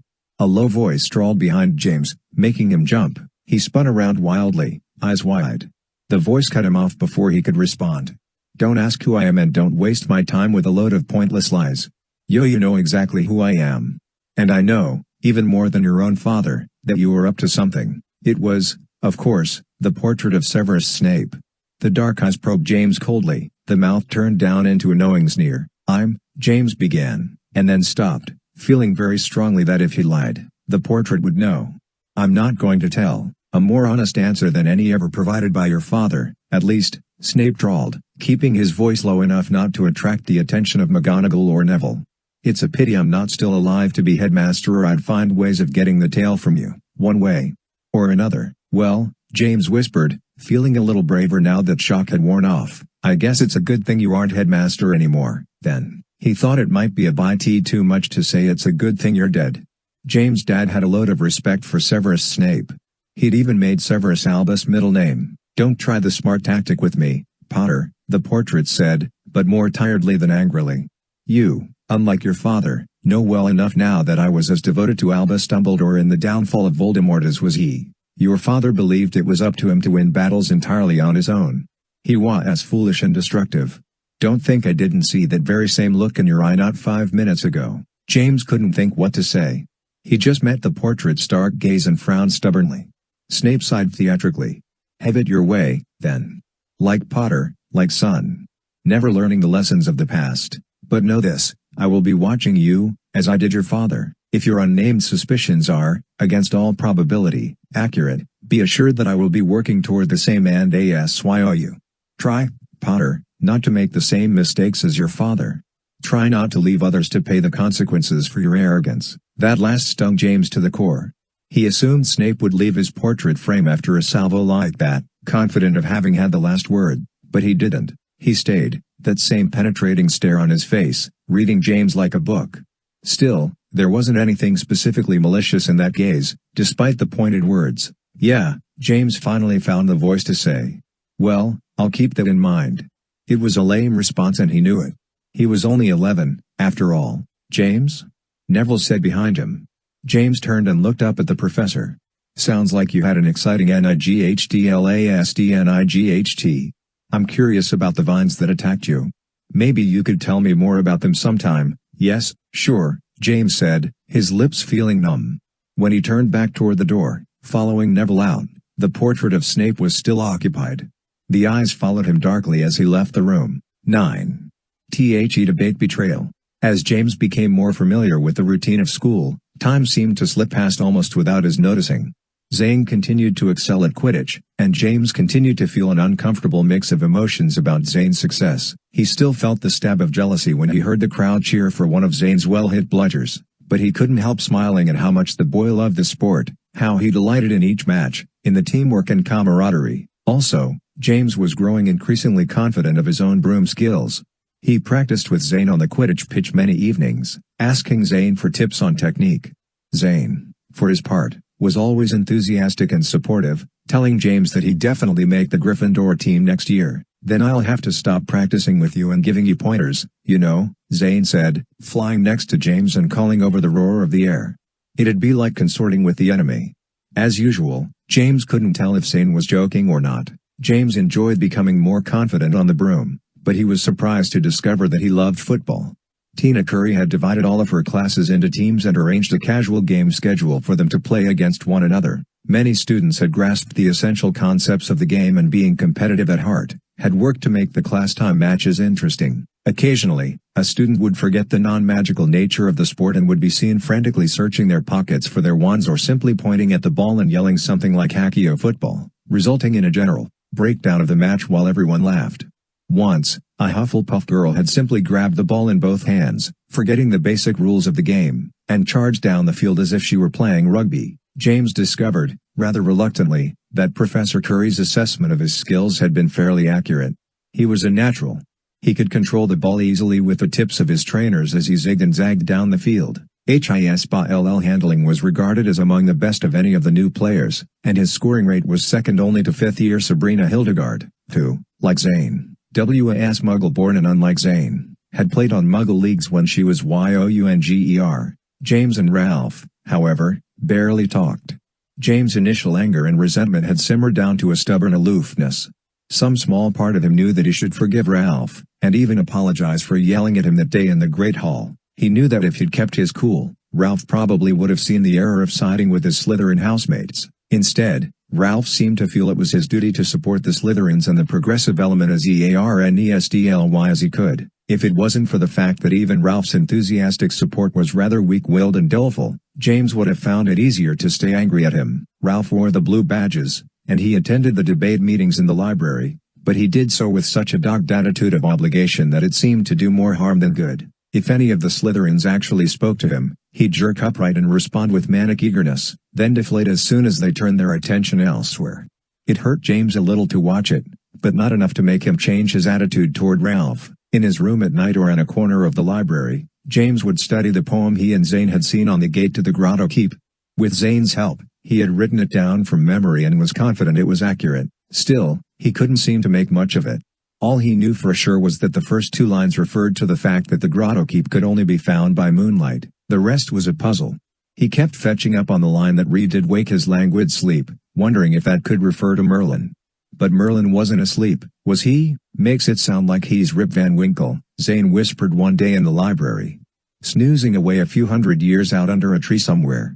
Zane had to explain the fairy tale of Rip Van Winkle, and James considered it. He knew from hearing his DS conversations with other Urs that much of Muggle mythology came from long, distant encounters with witches and wizards. Stories of wizarding lore made their way into Muggle fairy tales, became stylized or altered, and grew into legends and myth. Perhaps, James mused, this story of the long sleeper, who awoke hundreds of years later, was a Muggle echo of the story of Merlin. Still, it didn't get James or Zane any closer to figuring out how Merlin could possibly return after so many centuries, nor did it offer any clues as to who might be involved in such a conspiracy. At night, as he was drifting to sleep, James often found his thoughts returning, strangely enough, to his conversation with the portrait of Severus Snape. Snape had said he'd be watching James, but James couldn't imagine how that could be. There was only one portrait of Snape on the Hogwarts grounds, as far as James knew, and it was up in the headmistress' office. How could Snape possibly be watching James? Snape had been a powerful wizard, and a potions genius according to Dad and Mum, but how would either of those things allow his portrait to see around the castle? Still, James didn't doubt Snape. If Snape said he was watching him, James felt confident that, somehow or other, it was true. It was only after 2 weeks of mulling over the conversation he'd had with Snape that James realized what struckhim most about it. To Snape, unlike James and the rest of the wizarding world, it was a foregone conclusion that James was just like his father. Like Potter, Likeson, he'd said, sneering.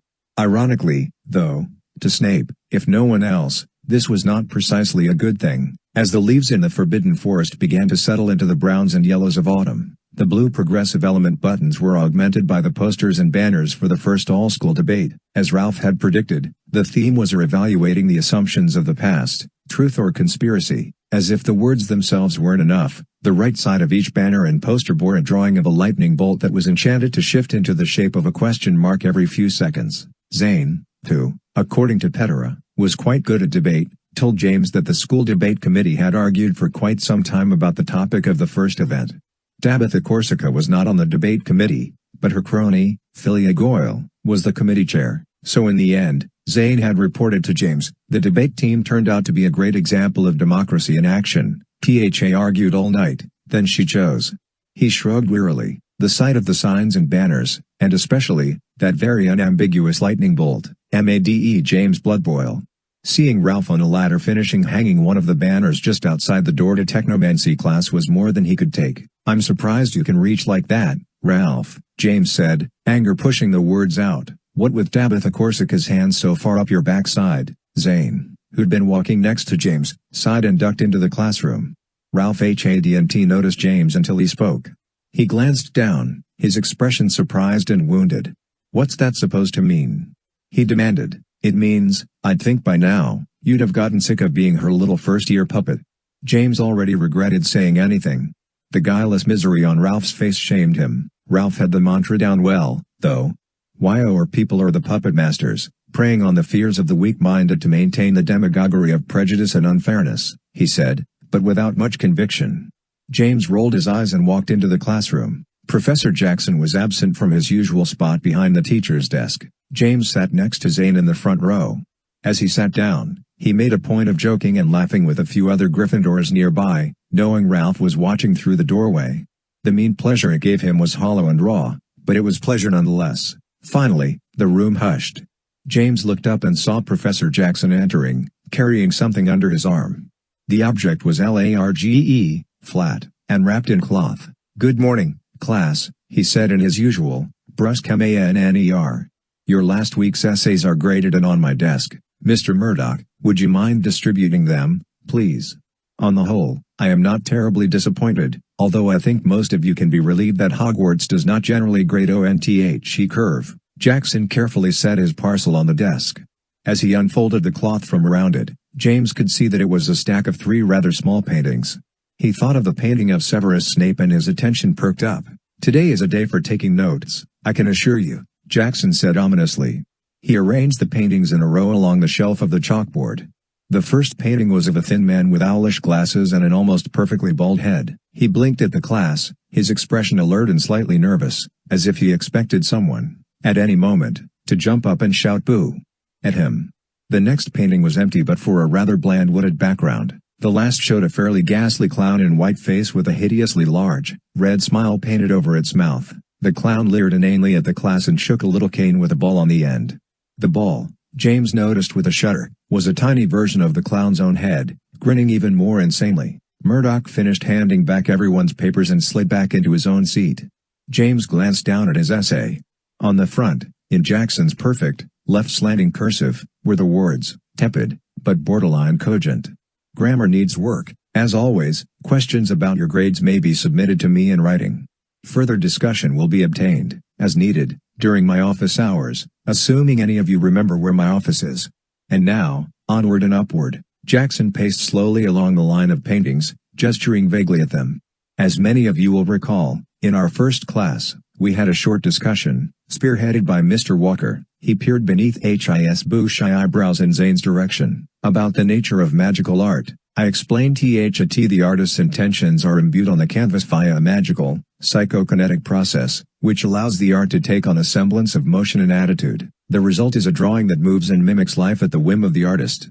Today, we will examine a different kind of art, one that represents life in a wholly different way. Quills scratched feverishly as the class struggled to keep up with Jackson's monologue. As usual, Jackson paced as he spoke. The art of magical painting comes in 2 forms. The first one is just a more lavish version of what I illustrated in class, which is the creation of purely fanciful imagery based on the imagination of the artist. This is different from Muggle art only inasmuch as the magical versions may move and emote, based on the intention, and only within the imaginative boundaries, of the artist. Our friend, Mr. Beagley here, is an example. Jackson gestured at the painting of the clown. Mr. Biggles, thankfully, never existed outside the imagination of the artist who painted him. The clown responded to the attention, bobbing in its frame, waggling the fingers of one white-gloved hand and waving the cane in the other. The tiny clown's head on the end of the cane ran its tongue out and crossed its eyes. Jackson glared at the thing for a moment, and then sighed as he began to pace again. The second type of magical painting is much more precise. It depends on advanced spellwork and potion-mixed paints to recreate a living individual or creature. The technomantic name for this type of painting is imago et speculum, which means, "Can anyone tell me?" Petra raised her hand and Jackson nodded at her. "It means, I think, something like a living mirror image, sir?" Jackson considered her answer. "Half credit, Miss Morgenstern. 5 points to Gryffindor for effort. The most accurate definition of the term is a magical painting that captures a living imprint of the individual it represents, but confined within the idas, or time frame, of the subject's own lifetime. The result is a portrait that, while not containing the living essence of the subject, mirrors every intellectual and emotional characteristic of that subject. Thus, the portrait does not learn and evolve beyond the subject's death, but retains exactly that subject's personality as strictly defined by his or her lifetime. We have Mr. Cornelius Yarrow here as an example." Jackson now indicated the thin, rather nervous man in the portrait. Yarrow flinched slightly at Jackson's gesture. Mr. Biggles capered frantically in his frame, jealous for attention. "Mr. Yarrow, when did you die?" Jackson asked, passing the portrait on his way around the room again. The portrait's voice was as thin as the man in it, with a high, nasal tone. "September 20th, 1949. I was 67 years and 3 months old. Rounding up, of course." "And what, as if I needed to ask, was your occupation?" "I was Hogwarts school bursar for 32 years, the portrait answered with a sniff. Jackson turned to look at the painting. "And what do you do now?" The portrait blinked nervously. "Excuse me, with all the time you now have on your hands, I mean. It's been a long time since 1949. What do you do with yourself, Mr. Yarrow? Have you developed any hobbies?" Yarrow seemed to chew his lips, obviously mystified and worried by the question. Hobbies? No hobbies, as such. I always just liked numbers. I tend to think about my work. That's what I always did when I wasn't figuring the books. I thought about the budgets, the numbers, and worked them out in my head. Jackson maintained eye contact with the painting. You still think about the numbers? You spend your time working out the books for the school budget as it stood in 1949? Yarrow's eyes darted back and forth over the class. He seemed to feel he was being trapped somehow. Yes. Yes, I do. It's just what I do, you understand. What I always did. I see no reason to stop. I'm the bursar, you see. Well, was, of course. The bursar. Thank you very much, Mr. Yarrow. You've illustrated my point precisely, said Jackson, resuming his circuit of the room. Always happy to be of service, Yarrow said a little stiffly. Jackson addressed the class again. Mr. Yarrow's portrait, as some of you probably know, normally hangs in the corridor just to the headmistress office, along with many other former school staff members and faculty. We have, however, come into possession of a second portrait of Mr. Yarrow, one that normally hangs in his family's home. The second portrait, as you may guess, is here in the center of our display. Mr. Yarrow, if you please? Jackson gestured at the empty portrait in the center. Yarrow raised his eyebrows. Oh. Yes, of course. He shifted, stood, brushed some non-existent flecks of lint off his natty robes, and then stepped carefully out of the portrait frame. For a few seconds, both portraits stood empty. Then Yarrow appeared in the center portrait. He was wearing slightly different clothes in this portrait, and when he sat, he was turned at an angle, showing the prow of his nose in profile. Thank you again, Mr. Yarrow, Jackson said, leaning against his desk and crossing his arms. Although there are exceptions, typically, a portrait only becomes active upon the death of the subject. Technomancy cannot explain to us why it should be, except that it seems to respond to the law of conservation of personalities. In other words, one Mr. Cornelius Yarrow at any given moment is, cosmically speaking, sufficient. There was a murmur of suppressed laughter. Yarrow frowned as Jackson continued. Another factor that comes into play once the subject is deceased is the interactivity between portraits. If there is more than one portrait of an individual, the portraits become connected, sharing a common subject. The result is one mutual portrait that can maneuver at will between its frames. For instance, Mr. Yarrow can visit us at Hogwarts, and then return to his home portrait as he wishes. James struggled to write all of Jackson's comments down, knowing the professor was notorious for creating test questions out of the least detail of a lecture. He was distracted from the task, however, by thoughts of the portrait of Severus Snape. James risked raising his hand. Jackson spied him and his eyebrows rose slightly. A question, Mr. Potter? Yes, sir. Can a portrait ever leave its own frames? Can it, maybe, go over into a different painting? Jackson studied James for a moment, his eyebrows still raised. Excellent question, Mr. Potter. Let us find out, shall we? Mr. Yarrow, may I beg your service once more? Yarrow was trying to maintain the pose of his second portrait, which was studious and thoughtful, looking slightly away. His eyes slid to the side, looking out at Jackson. I suppose so. How else may I help? Are you aware of the painting of the rather odious Mr. Biggles in the frame next to you? Mr. Biggles responded to the mention of his name by feigning great shock and shyness. He covered his mouth with one hand and batted his eyes. The tiny clown's head on the end of the cane goggled and blew raspberries. Yarrow sighed. I am aware of that painting, yes. Would you be so kind as to step into his painting for just a moment, sir? Yarrow turned to Jackson, his watery eyes magnified behind his spectacles. Even if that were possible, I don't believe I could bring myself to join his company. I'm sorry. Jackson nodded, closing his eyes respectfully. Thank you. Yes, I don't blame you, Mr. Yarrow. No, we can see, therefore, that while a much stronger magic is required to create the imago et speculum, it isn't designed to allow the portrait to enter a painting of a purely imaginary subject. It would be, in a sense, like trying to force yourself through a drawing of a door. On the other hand, Mr. Biggles? The clown jumped up ecstatically at the mention of its name again, then looked at Jackson with a caricature of intense attention. Jackson spread an arm toward the middle frame. Please join Mr. Yarrow in his portrait, won't you? Cornelius Yarrow looked shocked, then horrified, as the clown leapt out of its own painting and into his. Mr. Biggles landed behind Yarrow's chair, grabbing it and nearly rocking Yarrow out of it. Yarrow sputtered as Biggles leered forward, his head over Yarrow's left shoulder, the miniature clown's head cane over his right, blowing raspberries into the man's ear. Professor Jackson, Yarrow exclaimed, his voice rising an octave and trembling on the verge of inaudibility. I insist you remove this. This fevered imagining from my portrait at once. The class erupted into gales of laughter as the clown leapt over Yarrow's shoulder and landed on his lap, throwing both arms around the man's skinny neck. The clown's head cane kissed Yarrow repeatedly on the nose. "Mr. Biggles," Jackson said loudly, "that's enough. Please return to your own painting." The clown seemed disinclined to obey. He threw himself off Yarrow's lap and hid elaborately behind the man's chair. Biggles' eyes peeped over Yarrow's right shoulder. The miniature head peeped over his left. Yarrow turned and swatted at the clown prissily, as if it were a spider he was loath to touch but anxious to kill. Jackson produced his wand, a 12-inch length of hickory, from his sleeve and pointed it carefully at the clown's empty frame. "Shall I alter your environment while you are away, Mr. Biggles? You'll need to return to it eventually. Would you prefer to find it stocked with a few more Japanese thorn thickets?" The clown frowned petulantly under its makeup and stood.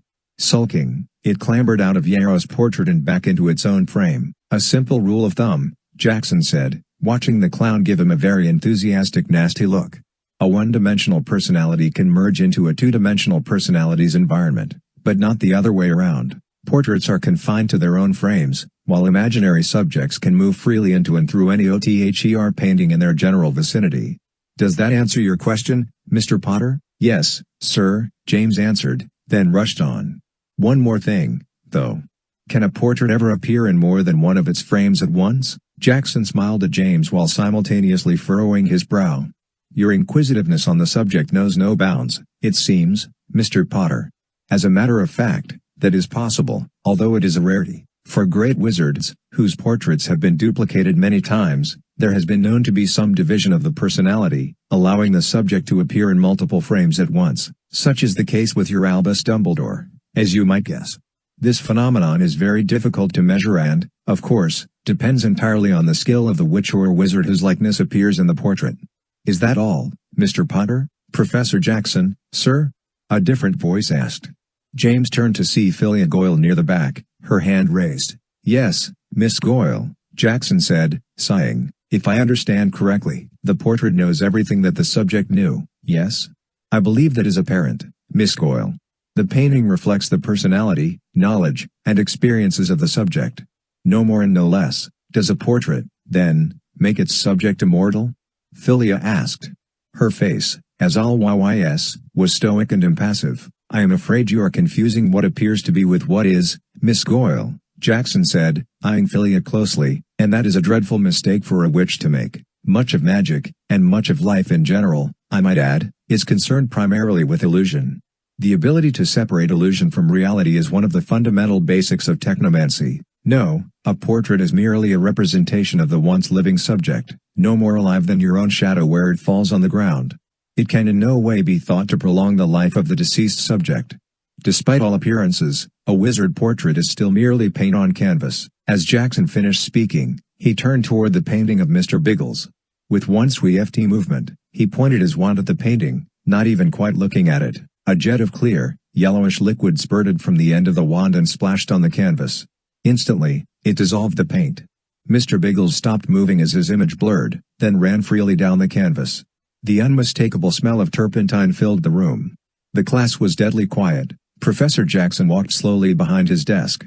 "I fancied myself a bit of an artist when I was younger," he said, studying the end of his wand as he turned. "Mr. Biggles, horrid as he was one of my better works. You may freely guess what kind of life circumstances could lead to my creating such a thing. As I myself have forgotten. I thought Mr. Biggles was long forgotten as well, until I found him in the bottom of a trunk while packing for my journey.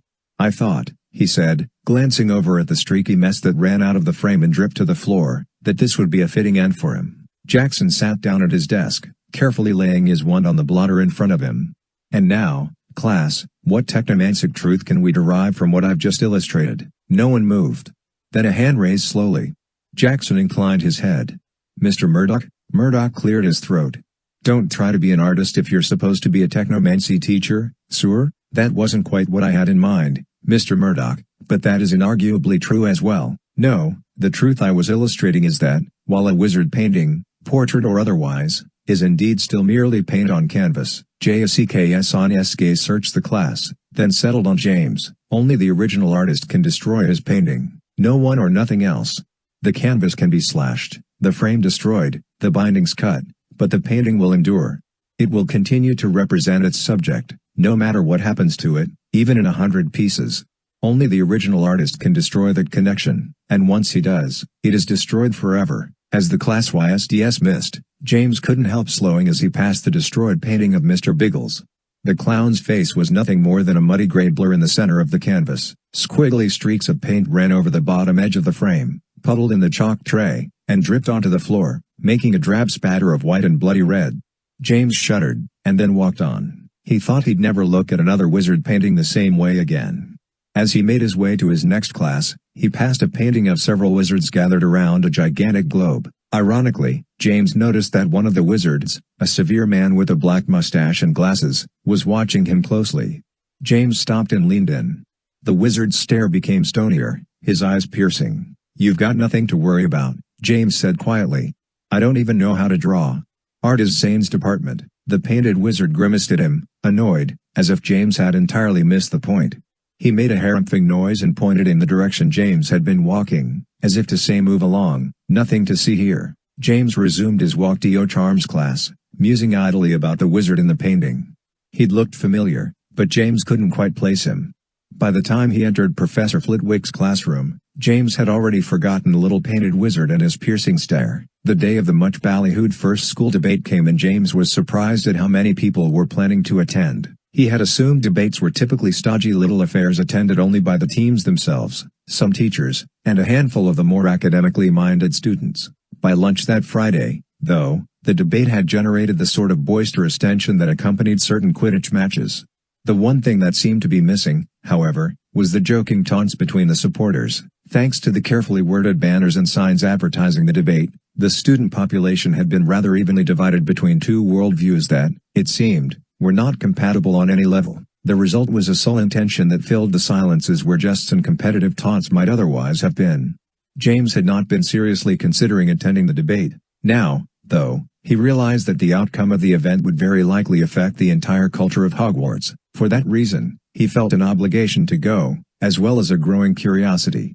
Besides, if Zane was going to be arguing in front of a large portion of the school populace, partly in defense of Harry Potter, James knew it'd be important that he be there to show his support. After dinner, James joined Ted and the rest of the gremlins as they made their way to the event, along with much of the rest of the student populace. The debate was held in the amphitheater, where the occasional play and concert were usually performed.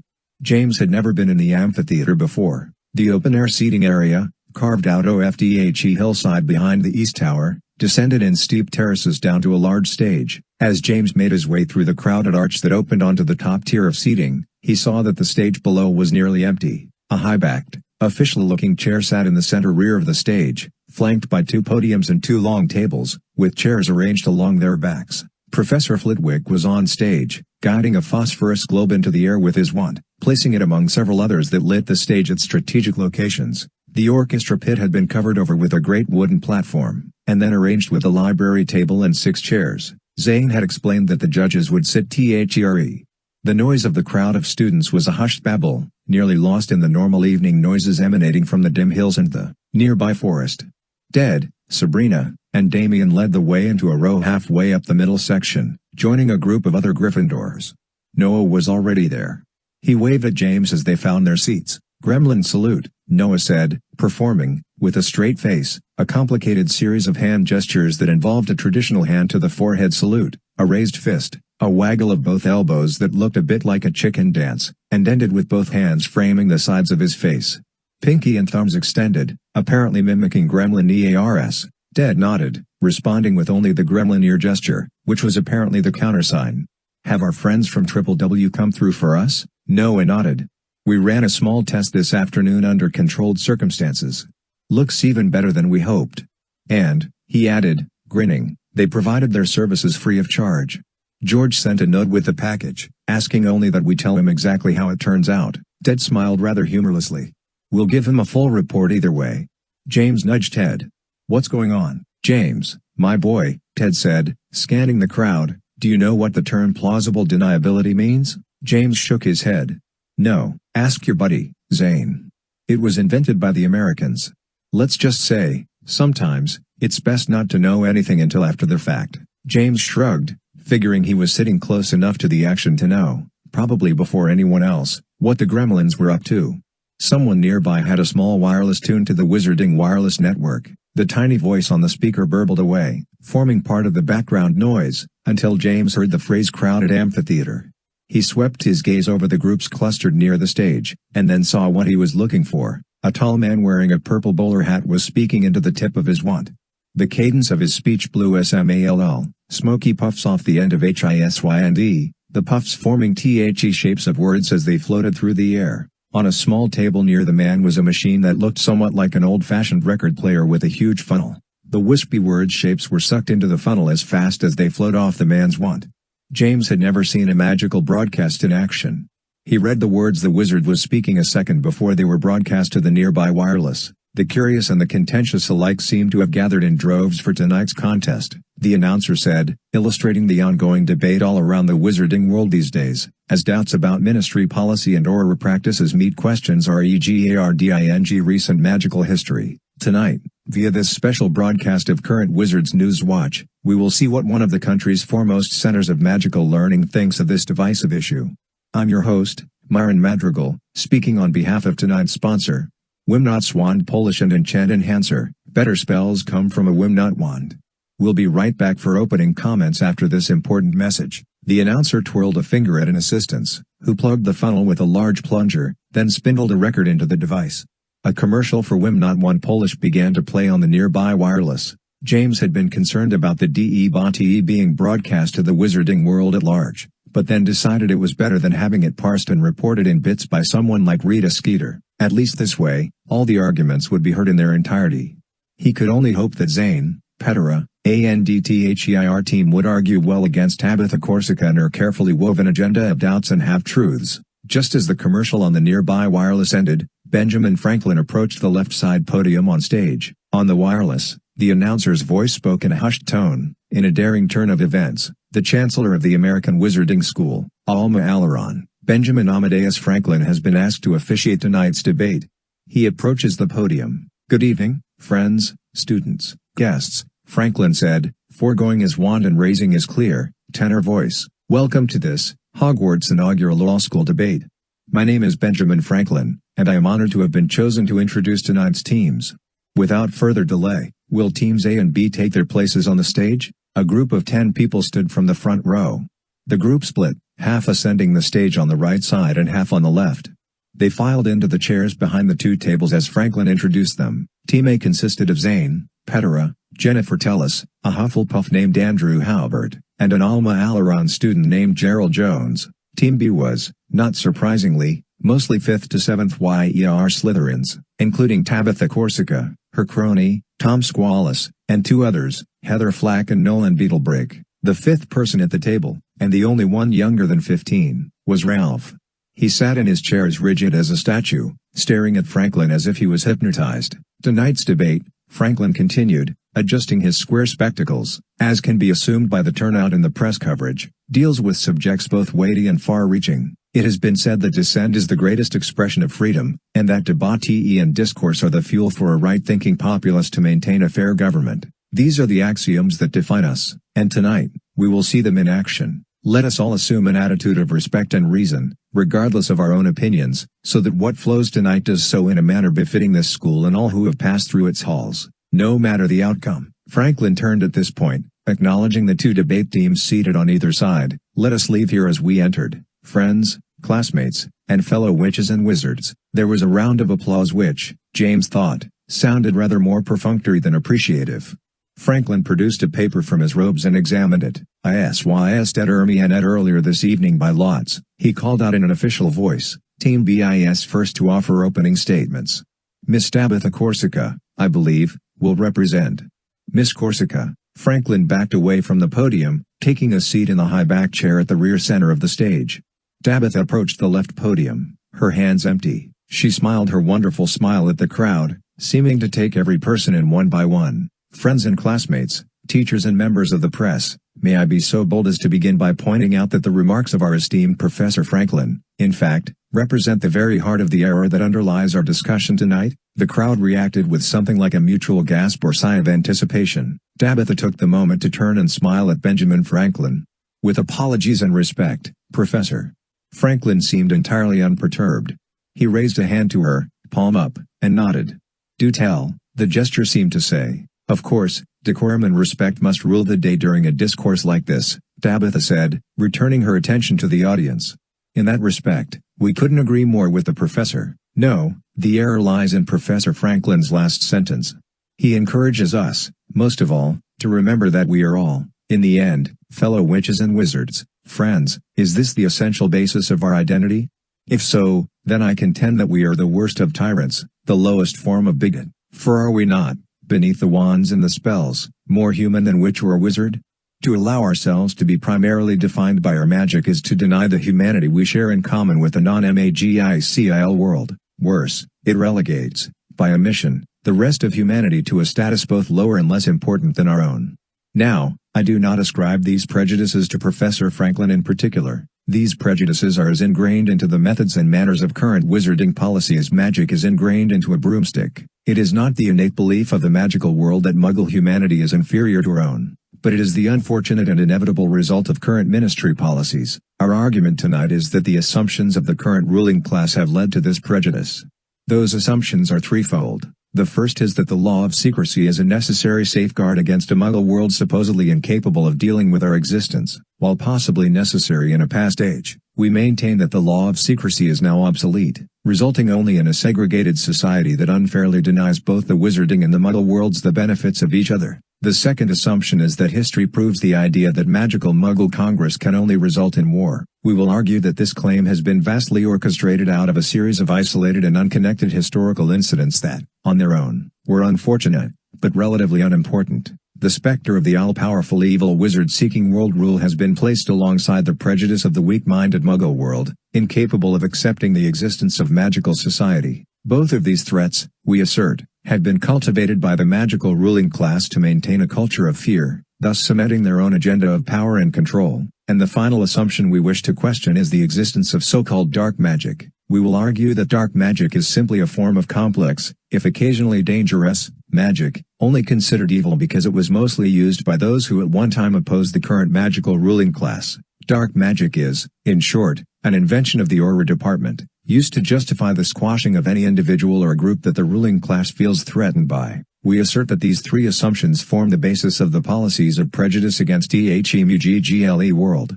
Our goal is equality, and nothing less, for Muggles, as well as ourselves. After all, before we are witch or wizard, Muggle or magical, we are first and foremost human. With that, Tabitha turned and walked back to her seat at the Team B table. There was a moment of rather odd silence, then, to James' dismay, the crowd erupted in applause. James looked around. Not everyone was applauding, but those that were, roughly half, did so with a grim vigor. Outpouring of support from the assembled students, the voice on the wireless could just be heard to say, as Miss Corsica, the picture of composure and assurance, takes her seat. Miss Petra Morgenstern, captain of TEAMA, now approaches the lectern. Petra arranged a small stack of note cards on the podium as the cheers died away. She looked up, unsmiling. "Ladies and gentlemen, fellow classmates, greetings," she said, her voice crisp and ringing. The members of Team B claim that there are 3 points to their argument. There are 3 assumptions. Team A will argue that there is, in actuality, only one assumption that is valid for debate tonight, their other 2 arguments being completely dependent upon it. That assumption is the notion that history, as a science and as is not reliable. Team B must convince us that history, rather than being trustworthy, is a complete fabrication, woven by the whims and deliberate manipulations of a small group of incredibly powerful ruling witches and wizards. These ruling individuals must be powerful indeed, because the history they have allegedly invented is, in fact, still in the memory of many of those still living today.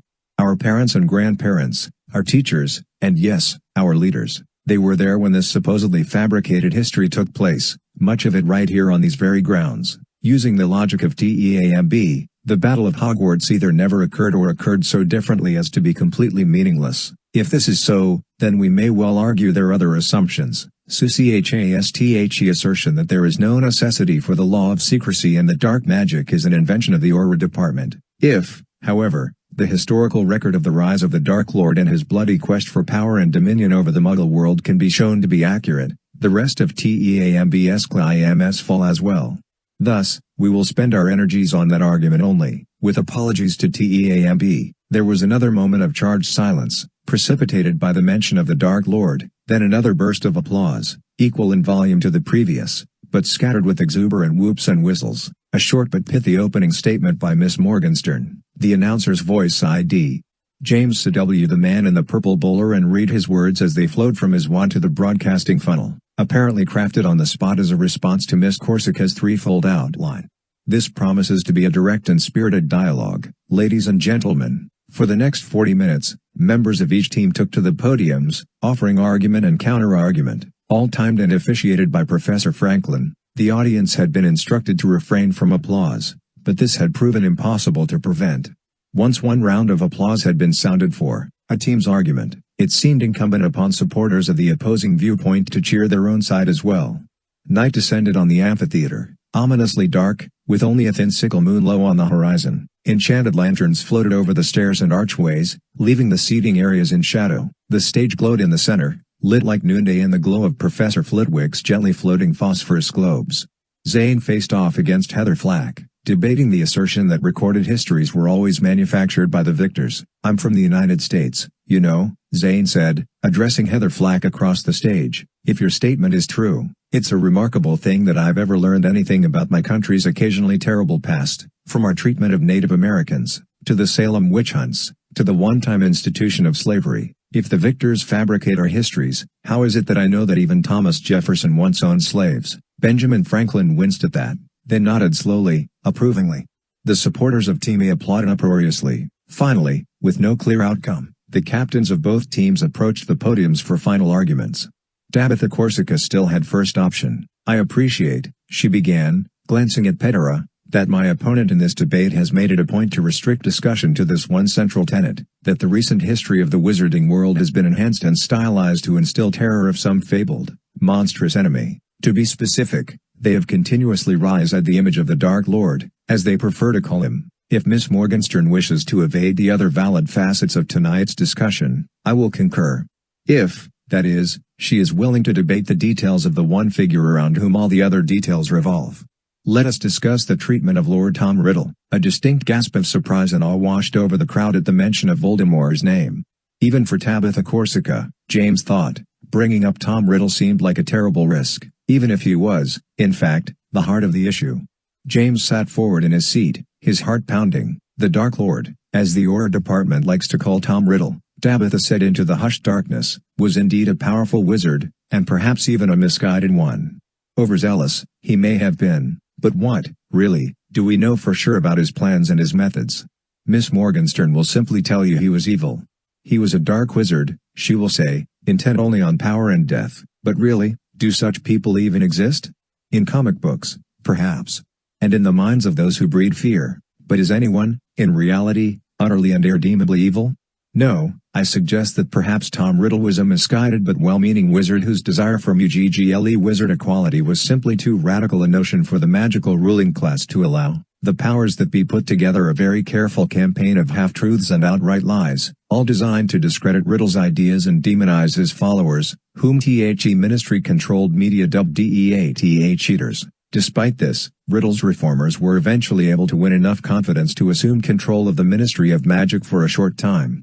Only after a vicious and bloody coup were the old powers able to defeat Riddle and his reformers, killing Tom Riddle in the process and defaming what he stood for as mercilessly as they could. As Tabitha spoke, a grumbling spread around the assembled crowd. The grumbling grew into isolated shouts of outrage, then calls of "let her speak."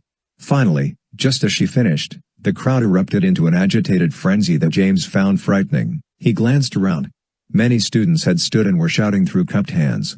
Several had climbed onto their seats, stomping or shaking fists. James couldn't tell who, among the crowd, was shouting for or against Tabitha. At the height of the disturbance, James had a vague sense of Ted Lupin and Noah Metzger huddling around something. Suddenly, there was a burst of blinding light between them, throwing them into stark silhouette. The light shot upwards, filling the amphitheater with its glow.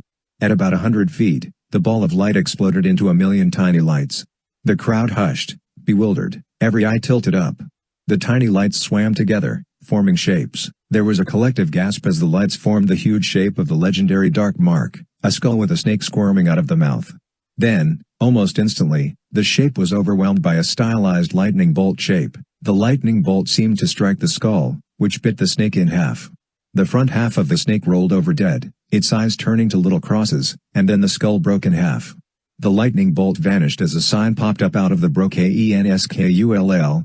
You'll laugh your skull off at Weasley's Wizard Wheezes. Diagon Alley and Hogsmeade locations. Custom orders are specialty. There was a long, silent moment of complete bewilderment as everyone stared up at the glittering letters. Then the letters broke apart and fell, showering prettily into the amphitheater. There was a titter of laughter somewhere. Well, Professor Franklin said, having stood and moved center STAGE, that was, I must admit, a well-timed, if somewhat puzzling, diversion. There was some scattered, embarrassed laughter. Slowly, people began to resume their seats. James turned toward Ted and Noah, who were squinting and looking dazed, blinded by the Weasley brothers' special order fireworks. Bloody Weasleys made a public service announcement out of it, Ted muttered. Noah shrugged. Guess that's why it was free of charge. Ladies and gentlemen, Franklin continued, this is indeed a subject of much passion for many of us, but we must not allow ourselves to become carried away. Miss Corsica has made some assertions that are, to many of us, very difficult to hear. However, this is a debate, and where I come from, we do not, he said with great emphasis, squash debate simply because an argument makes us uncomfortable. I hope we can complete this discussion with dignity, otherwise, I am sure the headmistress will agree with me that postponing final arguments will be the only recourse. Miss Morgenstern, I believe you had the floor. Franklin sat back down, and James sensed that he was far angrier than he was letting on. Petra stood behind her podium for several seconds, eyes down.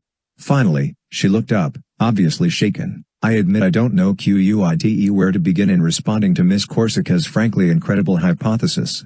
The Dark Lord was not merely evil because it was convenient for those in power to call him so, he used unspeakable methods to gain and maintain power.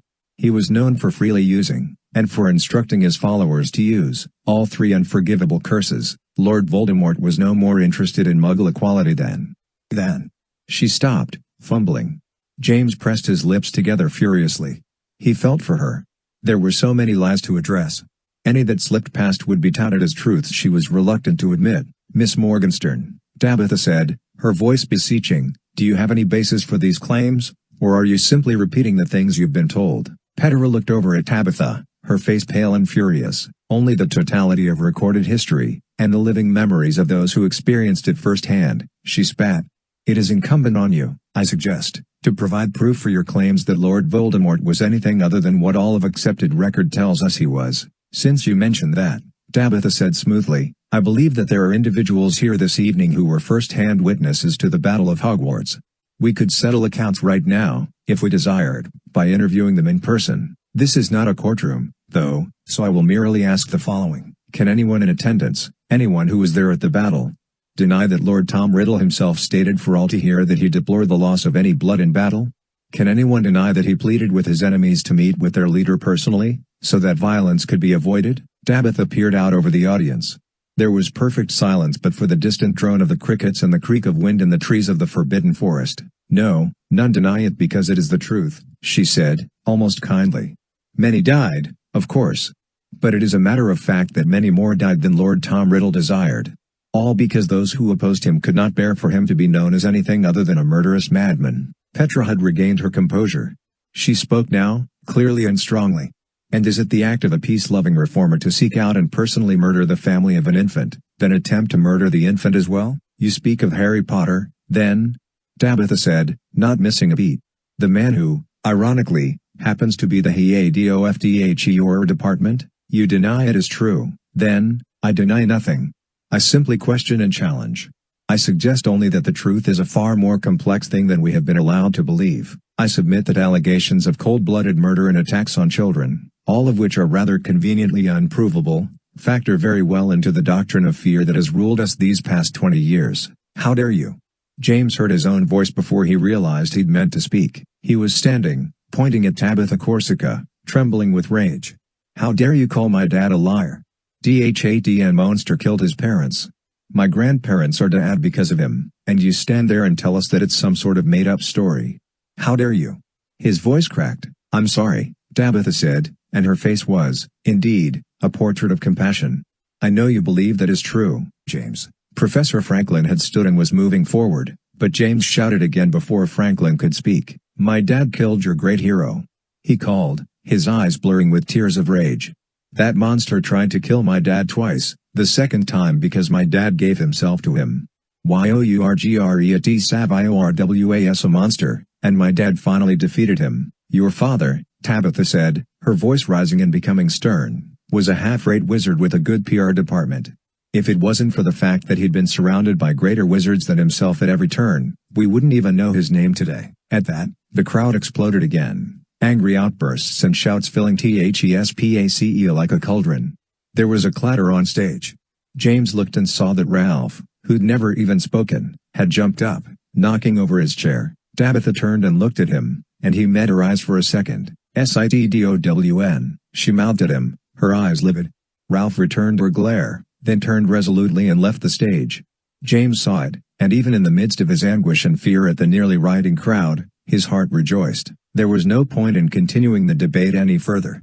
Headmistress McGonagall joined Professor Franklin on the stage and both shot red flares from their wands, restoring order to the MPHI theater. With no preamble, the headmistress instructed all the students to return immediately to their common rooms. Her face was stern and very pale. As the crowd muttered and grumbled, funneling through the arched entryway back into the castle proper, James saw Ralph working toward him through the crowd. He moved aside until the larger boy caught up. "I can't do it anymore," Ralph said to James, his voice low and his eyes downcast. "I'm sorry she said those terrible, stupid things. You can keep hating me if you want, but I just can't keep up with all this progressive element rubbish.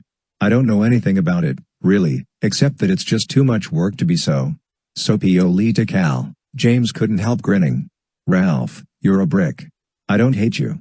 I should apologize to you." "Well, let's apologize later, okay?" Ralph said, working his way toward DHEARCHYTHJMS following in his wake. "Right now, I just want to get out of here. Tabitha Corsica has been staring holes into me ever since I left the stage. Besides, Zane says that Ted's invited us to hang out in your common room. He wants to gloat over having won over a member of Team B. That won't bother you?" James asked. "Nah," Ralph replied, shrugging, "it's worth it. Gryffindors have better snacks." 10. Holiday at Grimmauld Place. The next Monday, James, Zane, and Ralph stood outside the door of Headmistress McGonagall's Advanced Transfiguration class until the last of her students left and she was gathering her things. Come in," she called to the three boys without looking up. "Stop lurking outside the door like vultures." "How may I help you, Madam Headmistress?" James began. "TATIVELY, we want to talk to you about the debate." "Do you, now?" she asked, glancing up at James for a moment, then shouldering her bag. "Why, I cannot begin to imagine. The sooner we can all forget that fiasco, the better." The boys scrambled to follow the headmistress as she strode toward the door. "But nobody is forgetting it, madam," James said quickly. "It was all anybody talked about the whole weekend. People are getting really stirred up about it. There was almost a fight out in the courtyard yesterday, when Mustrum Jewel heard Revis Macmillan call Tabitha Corsica a lying twit. If Professor Longbottom hadn't been nearby, Mustrum probably would have killed Revis. This is a school, Mr. Potter, and a school is, in its simplest form, a place where young people gather. Young people are occasionally prone to have spats. This is why, among other reasons, Hogwarts employs Mr. Filch." "It wasn't a spat, madam," Ralph said, following the headmistress out into the corridor. "They were really mad. Daft mad, if you know what I mean.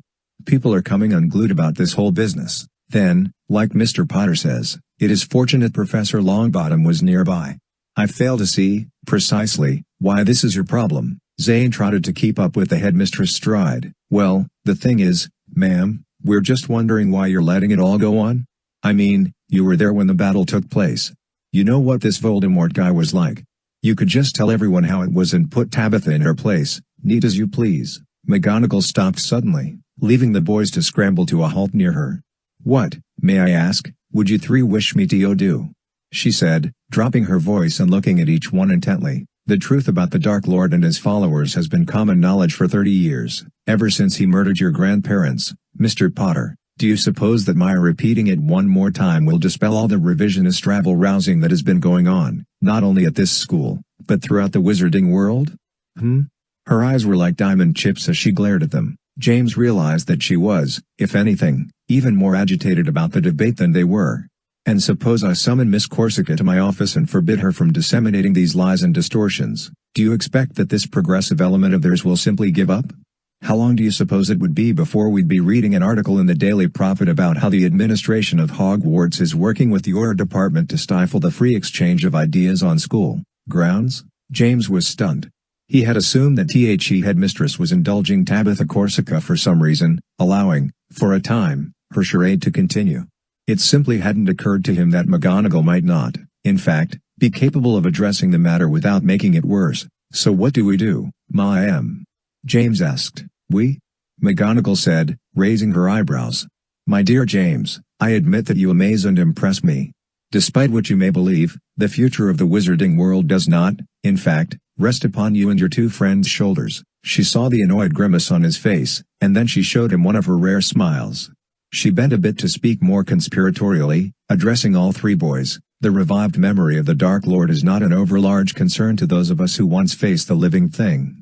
This is a whim in the mind of a fickle populace, and irritating as it may be, it will pass. In the meantime, WHATYOU3CANDO is attend your classes, do your homework, and continue to be the sharp-witted and strong-hearted boys you obviously are. And if anyone around you tries to say Tom Riddle was a better man than Harry Potter, you have my permission, my instruction, even, to transfigure their pumpkin juice into Nurgle water. She eyed the three boys seriously, one by one. Just tell them I prescribed you to practice that particular spell. Understood? Zane and Ralph grinned at each other. James sighed. McGonagall nodded curtly, straightened herself, and continued briskly on her way. After 5 steps, she turned back. Oh, and boys. Yes, ma'am? Zane said, 2 sharp flicks on the word Nurgle ammonias. Emphasis on the first and third syllables. Yes, ma'am. Zane replied again, grinning. The school year descended through autumn, approaching the winter holidays. The football field became carpeted with leaves, crunching and kicking up onto the feet of Professor Curry's Muggle Studies teams. The unofficial football tournament ended with James' team winning. James himself scored the winning goal, his third of the day, against goalie Horace Birch, the Ravenclaw gremlin. His team collected around him, jumping and hollering as if they had just won the House Cup. In fact, the winning team's house was rewarded 100 points by Professor Curry, that being the best prize she could offer. The team circled James, heaving him onto their shoulders and carrying him into the courtyard as if he had just returned from slaying a dragon. He grinned hugely, his cheeks beat red in the chilly autumn wind, and his spirits were higher than they'd been all year. The routine of classes and homework, which had been daunting during the first weeks, became dull and predictable. Professor Jackson assigned endless dreaded essays and sprung unsuspecting pop quizzes on his class every couple of weeks. Zane told James and Ralph amusing tales of confrontations between Professor Trelawney and Madame Delacroix during his Tuesday night Constellations Club, which, like divination class, both professors managed to share. On the Quidditch pitch, James continued to advance his broom skills with the help of both Ted and Zane until he began to feel cautiously confident that he might, indeed, make the Gryffindor team next year. He began to imagine how rich it might be to show up at tryouts next spring and wildly surpass everyone's memories of his first-year attempts. Zane, for his part, continued to fly remarkably well for the Ravenclaws. Calling on his rather unique MUGGLE background, he invented a move he called Buzzing the Tower, in which he'd hit a BLUDGER around the press box, letting it gather speed as it circled back, then meet it on the other side, striking it again to add even more speed and a bit of direction. Using that trick, he had managed to knock 2 players completely off their brooms, leading to a few apologetic visits to the hospital wing. Life for Ralph in the Slytherin house had been rough for a while. Tabitha had never actually spoken to him about his desertion of the debate stage or his abandoning of the progressive element meetings. James and Zane figured she'd ceased having any use for him when he'd returned to being James' friend. Eventually, the older Slytherins simply forgot about Ralph, apart from a few cool stares or snide remarks in the Slytherin common room. Then, surprisingly, Ralph began to befriend some other first and second-year Slytherins. Unlike the blue badge wearers, none of them seemed all that interested in the broader world of politics and causes. To be sure, there was a sort of shifty guile to even the first YER Slytherins, but a couple of them seemed to genuinely like Ralph, and even James had to admit they were funny, in a double-edged sort of way. Defense against the dark arts became a favorite class of James, Zane, and Ralph. Professor Franklin taught a very practical class, with many exciting stories and real-life examples from his own long and wildly via devianti res. James, to no one's surprise, was a very good dueler. He admitted, with a sheepish grin, that he'd been taught quite a lot of defensive technique by his dad. Nobody, however, including James, was willing to go up against Ralph in a duel. Ralph's swan skills seemed remarkably haphazard when it came to defensive spell casting. The first time he dueled, Ralph had attempted a simple Expelliarmus spell on Victoire. He struck out with his wand, a bit wildly, and a bolt of blue lightning had erupted from the end, singeing Victoire's hair so that a ragged bald stripe ran straight across the top of her head. She patted at it with her hand, then her eyes nearly boggled out of her head. She screamed in rage and had to be restrained by 3 other students from tackling Ralph, who was 3 times her size. Ralph backed away, apologizing profusely, his wand still smoking. Only once, during an evening in the Ravenclaw common room, did anyone have the temerity to mention anything to James, Zane, and Ralph about the debate.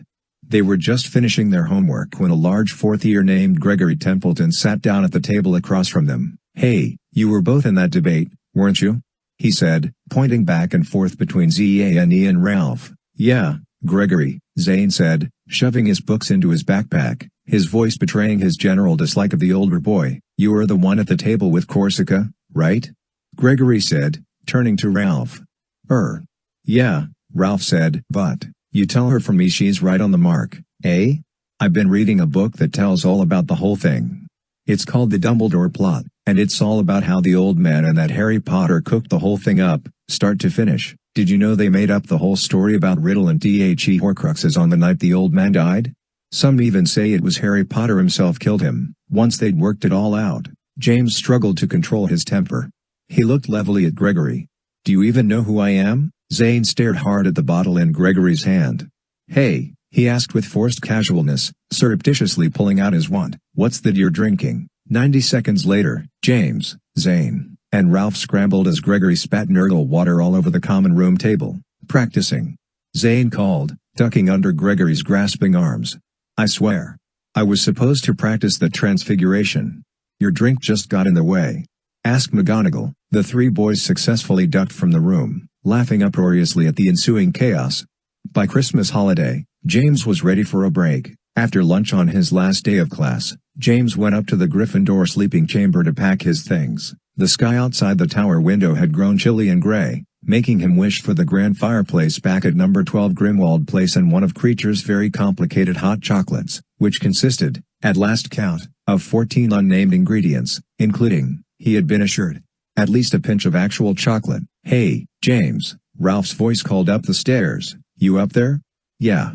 Come on up, Ralph." "Thanks," Ralph panted, climbing the steps. "I came up after lunch with Petera.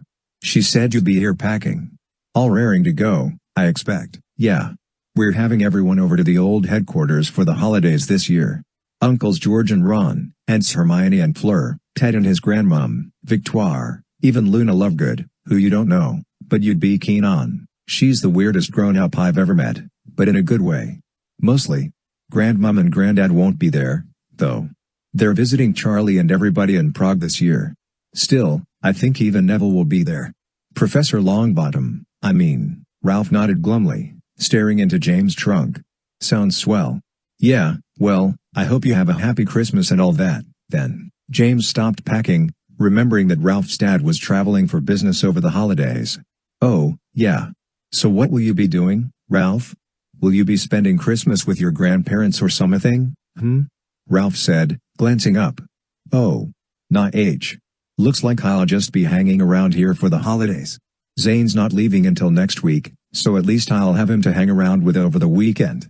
After that, well, I'll figure out something to do with myself." He sighed hugely. "Ralph," James said, tossing a pair of mismatched socks into his trunk, "do you want to come and have Christmas with my family and me?" Ralph tried to look surprised. "What? No, I'd never want to impose on your big family gathering, what with all the, you know. I couldn't." "No," James frowned. "Ralph, you prat, if you don't come home with me for the holidays, I will personally perform a random transfiguration on you with your own wand." "How about that, then?" "Well, you don't have to get pushy about it," Ralph exclaimed, then his face broke into a grin. "Your mom and dad won't mind?" "No. To tell you the truth, with all the people that'll be in and out of the place, I'm not sure they'll even notice." Ralph rolled his eyes.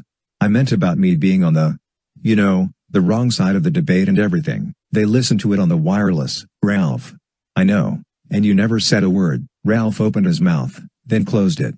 He thought for a moment. Finally, he grinned and plopped onto Ted's bed. "I see your point. So you say Victoire will be there? Don't get any ideas.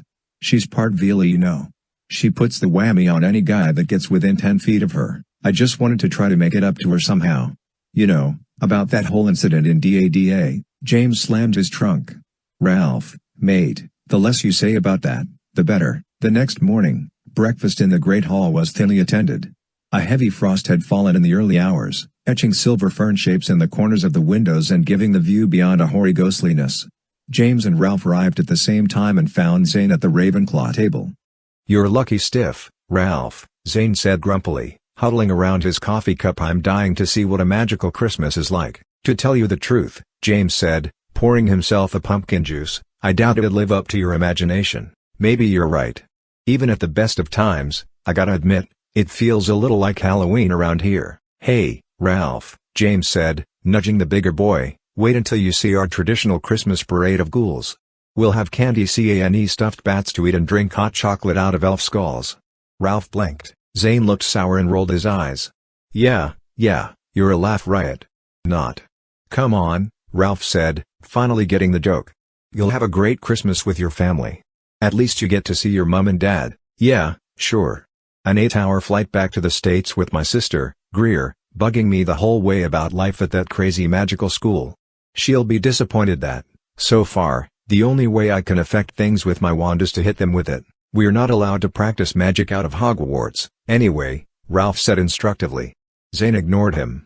"And then Christmas with the grandparents and all my cousins in Ohio.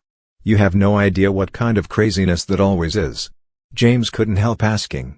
"How do you mean?" "Imagine the traditional all-American Norman Rockwell Christmas scene, right?" Zane said, holding up his hands as if framing a picture.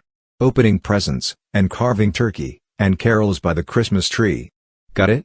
Ralph and James nodded, trying not to smile at Zane's grave expression. "All right," Zane went on. "Now imagine hinky punks instead of people.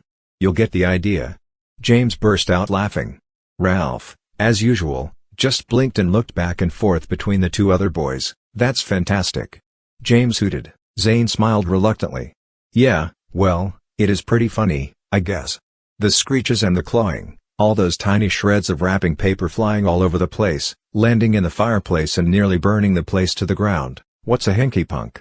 Ralph asked, trying to keep up. "Ask Hagrid next. Care of magical creatures," James said, still chuckling. "It'll all make sense." Late that morning, Ralph and James said goodbye to Zane, then hauled their trunks out to the courtyard. Ted and Victoire were already there, sitting on their trunks on the top step, framed against the strangely silent, frost-laden grounds. Victoire's hair had been regrown as well as possible by Madame Curio in the hospital wing, but the new hair was just different enough in texture and color to be noticeable. As a result, Victoire had taken to wearing a rather amazing variety of hats. The hats, if anything, enhanced her appearance, but she complained about them at every opportunity. Today, she had donned a small ermine pillbox cap, cocked rakishly over her left eyebrow. She glared coolly at Ralph as he dragged Histrunkout onto the step. A few minutes later, Hagrid drove up at the head of a carriage. Ralph's mouth dropped open when he saw that nothing, apparently, was pulling the carriage. "You lot aren't supposed to see these until next year, mind," Hagrid said to James and Ralph. He yanked the brake lever, climbed down, and began heaving their trunks easily onto the back of the carriage. "So be sure to act surprised when Yaya sees him next spring, right?" "Oh, Hagrid," Victoire said haughtily, "if these all things are as ugly as Mummy tells me, I'm glad I can't see them, anyway." She held out a hand and Ted took it, helping her rather unnecessarily into the carriage. There were a few other students crammed into the carriage, all similarly late departures for the holidays. Hagrid drove them to Hogsmeade Station, where they boarded the Hogwarts Express again. The train was far emptier than it had been on their arriving journey. The four of them found a compartment near the end, then settled in for the long trip. "So Hogsmeade is a wizard village?" Ralph asked Ted. "Sure is. Home to the Three Broomsticks and Honeyduke's sweet shop. Best cockroach clusters in the world. Lots of other shops, too. You'll get to go on Hogsmeade weekends starting your 3rd year. Ralph looked thoughtful, which meant his brow pinched down while his lower lip pooched up, squeezing his entire face toward his nose. So how do wizards keep muggles out of a magical village? I mean, aren't there any roads or anything? Tricky question, mate, Ted said, slouching on his seat and kicking off his shoes. Victoire wrinkled her nose. You will keep those dirt kickers away from me, Mr. Lupin. Ted ignored her, stretching his legs across the compartment and resting his feet on the opposite seat. I'm in Old Stonewall's Applied Advanced Technomancy class this semester, and all I can tell you is that places like Hogsmeade aren't just hidden because muggles can't find a road in. It's all quantum. If Petra was here, she could explain it better. James was curious. What's quantum MEN? Ted shrugged. It's a joke in AAT when in doubt, just say quantum. He sighed resignedly, gathering his thoughts. Alright, imagine that there are places on the EARTH that are like a hole in space patched with rubber, see? You can't tell anything's different from the top, but it's maybe a little bouncy or something. Then, say, some wizard comes along who really knows his quantum. He says, Gore, here's a place where we can put up a smashing wizard village. So what he does is he conjures something sort of like a huge magical weight, but it's really, really tiny, right? And the weight drops into the bit of rubbery reality and pulls it down, down, down. Okay. So the weight punches that rubber reality right out into another dimension, making a funnel in the shape of space-time. Wait, Ralph said, frowning in concentration. What's space-time? Never mind, Ted said, waving dismissively. Doesn't matter. It's all quantum. Nobody gets it except for crusty old parchment heads like Professor Jackson. So anyway, there's this funnel in space time where the weight pushes down on the rubber reality. Muggles, see, can only operate on the surface of reality. They don't see where the funnel dips down into this new dimensional space. To them, it just isn't even there. Magic folk, though, we can follow the funnel down off main space, if we know what to look for and share the secret. So we build places like Hogsmeade there. So Hogsmeade is down in some sort of funnel-shaped valley, Ralph said experimentally. No, Ted said, sitting up again. It's just, a metaphor. The landscape looks just the same, but dimensionally, it goes out through the other side of space-time, where muggles can't go. Lots of wizard places have been built that way. We breed magical creatures in quantum preserves. Whole mountain ranges where the giants live, all buried in quantum, off the muggle maps. That's pretty much how unplottability works. Simple as that. Simple as what? Ralph said, frustrated. Ted sighed. Look, mate, it's like the cockroach clusters in honeydukes. You don't need to understand how they make them. You just need to eat them. Ralph slumped. I'm not sure I can do either. This bloke's a real barrel of laughs, isn't he? Ted asked James. So if MUGGLS can't get in, James replied, how'd that muggle get onto the school grounds? Oh yeah, Ted said, leaning back again. The mysterious Quidditch intruder. Is that what people are saying now? That he was a muggle? James had forgotten that not EVERYTHING he knew about the intruder was common knowledge. He recalled now what Neville Longbottom had said about the wild rumors surrounding the mysterious man on the Quidditch pitch. Yeah, he said, trying to sound nonchalant, I heard he may have been a muggle. I was just wondering how a MUGGLE could get in, what with all this stuff about, quantum. Actually, Ted said, squinting out the window at the brightening day, I guess even a MUGGLE could get in if they were accompanied by a wizard or let in somehow. It's not that they CNT get in, exactly, it's JUSTTHAT, as far as their senses are concerned, the spaces DONT even exist. If a magical person led them in, though, and the muggle pushed through what their senses were telling them. Sure, it'd be possible, I guess. But who'd be stupid enough to do such a thing? James shrugged, and looked at Ralph. The look on Ralph's face mirrored what James was thinking. Stupid or not, somebody had indeed led a muggle onto the Hogwarts grounds. How or why that had been arranged was still a mystery, but James intended to do his best to find out. The four of them lunched on sandwiches wrapped in wax paper, taken from the Hogwarts kitchens that morning, then settled into companionable silence. The day became hard and bright, with the sun shining like a diamond over the marching fields and woods. The frost had burned away, leaving the ground raw and gray. The skeletal trees scoured at the sky, standing on carpets of dead leaves. Ralph read and napped. Victoire flipped through a pile of magazines, then wandered off in search of a few friends she suspected were somewhere on board. Ted taught James to play a game called Winkles and Augers, which involved using wands to levitate a piece of parchment folded into the shape of a fat triangle. According to Ted, Both players use THERWANDS, the Winkles, to simultaneously levitate the folded parchment, the augur, each one trying to guide the paper into their designated goal area, usually a circle drawn on a piece of parchment and placed near their opponent. James had gotten marginally better at levitation, but he was no match for Ted, who knew just how to undercut James' wand work, bobbing the augur out of range and swooping it onto his goal with a resounding smack. "It's all about practice, James," Ted said. "I've been playing this since my first year. We've had as many as 4 people on a team sometimes, and used augurs as big as the bust of Godric Gryffindor in the common room. I'm personally responsible for the fact that his left ear's been glued Boss EK on. Didn't know the Reparo charm back then, and now we've come to rather prefer him that way." By the time the train pulled into platform 9 3/4, dusk had begun to turn the sky a dreamy lilac color. James, Ted, and Ralph waited for the lurch as the train came to a full stop, then stood, stretched, and made their way out to the platform. The porter took their tickets, then produced their trunks with an Accio spell, sucking each trunk rather roughly out of the baggage compartment and plunking it at its owner's feet. Victoire caught up with them as they piled their trunks onto a large cart. "I'm to escort you all to the old headquarters," Ted said importantly, drawing himself to his full height.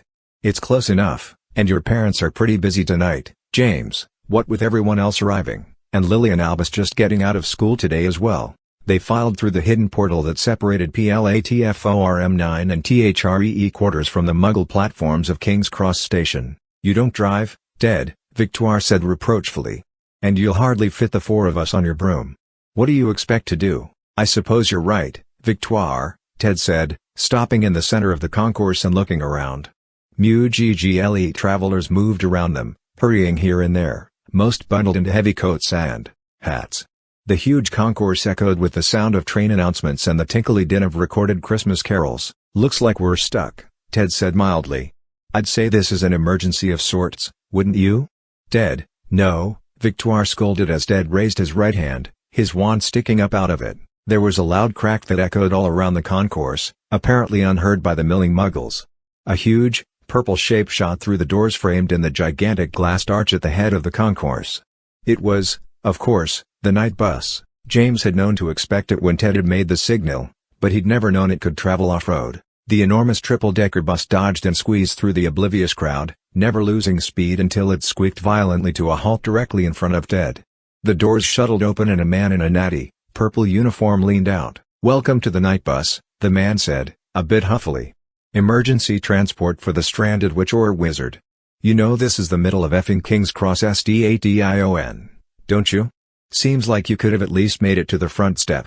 "Evening, Frank," Ted said airily, hoisting Victoire's trunk up to the conductor. "It's this bad leg of mine again.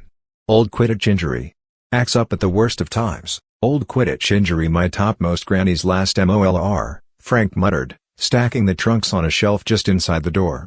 "You try pulling that gaff one more time and I'm going to charge you a galleon just for being a nuisance." Ralph was reluctant to get onto the bus. "You say it's close? This headquarters place?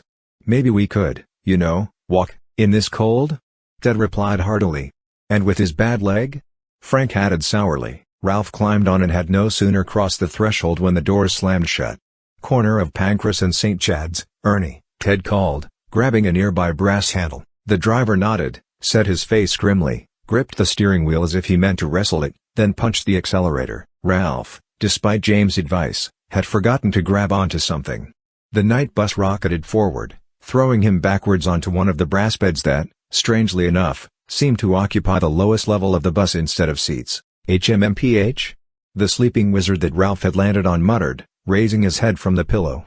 "Grosvenor Square already?" The bus performed an inconceivably tight hairpin turn, circling a group of tourists who were staring up at the departures board, then rocketed across the concourse again, whipping around businessmen and old ladies like a gust of wind. The glassed arch loomed over them, and James was certain the night bus couldn't possibly fit through the open doorways, large as they were. Then he remembered that the bus had, indeed, come in through those doors.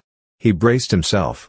Without slowing, the bus squeezed through the door like a water balloon through a mouse hole, popping out onto the crowded street and swerving wildly. "I hear we're having goose for dinner tonight," Ted called to James as the bus careened through a busy intersection. "Yeah," James called back.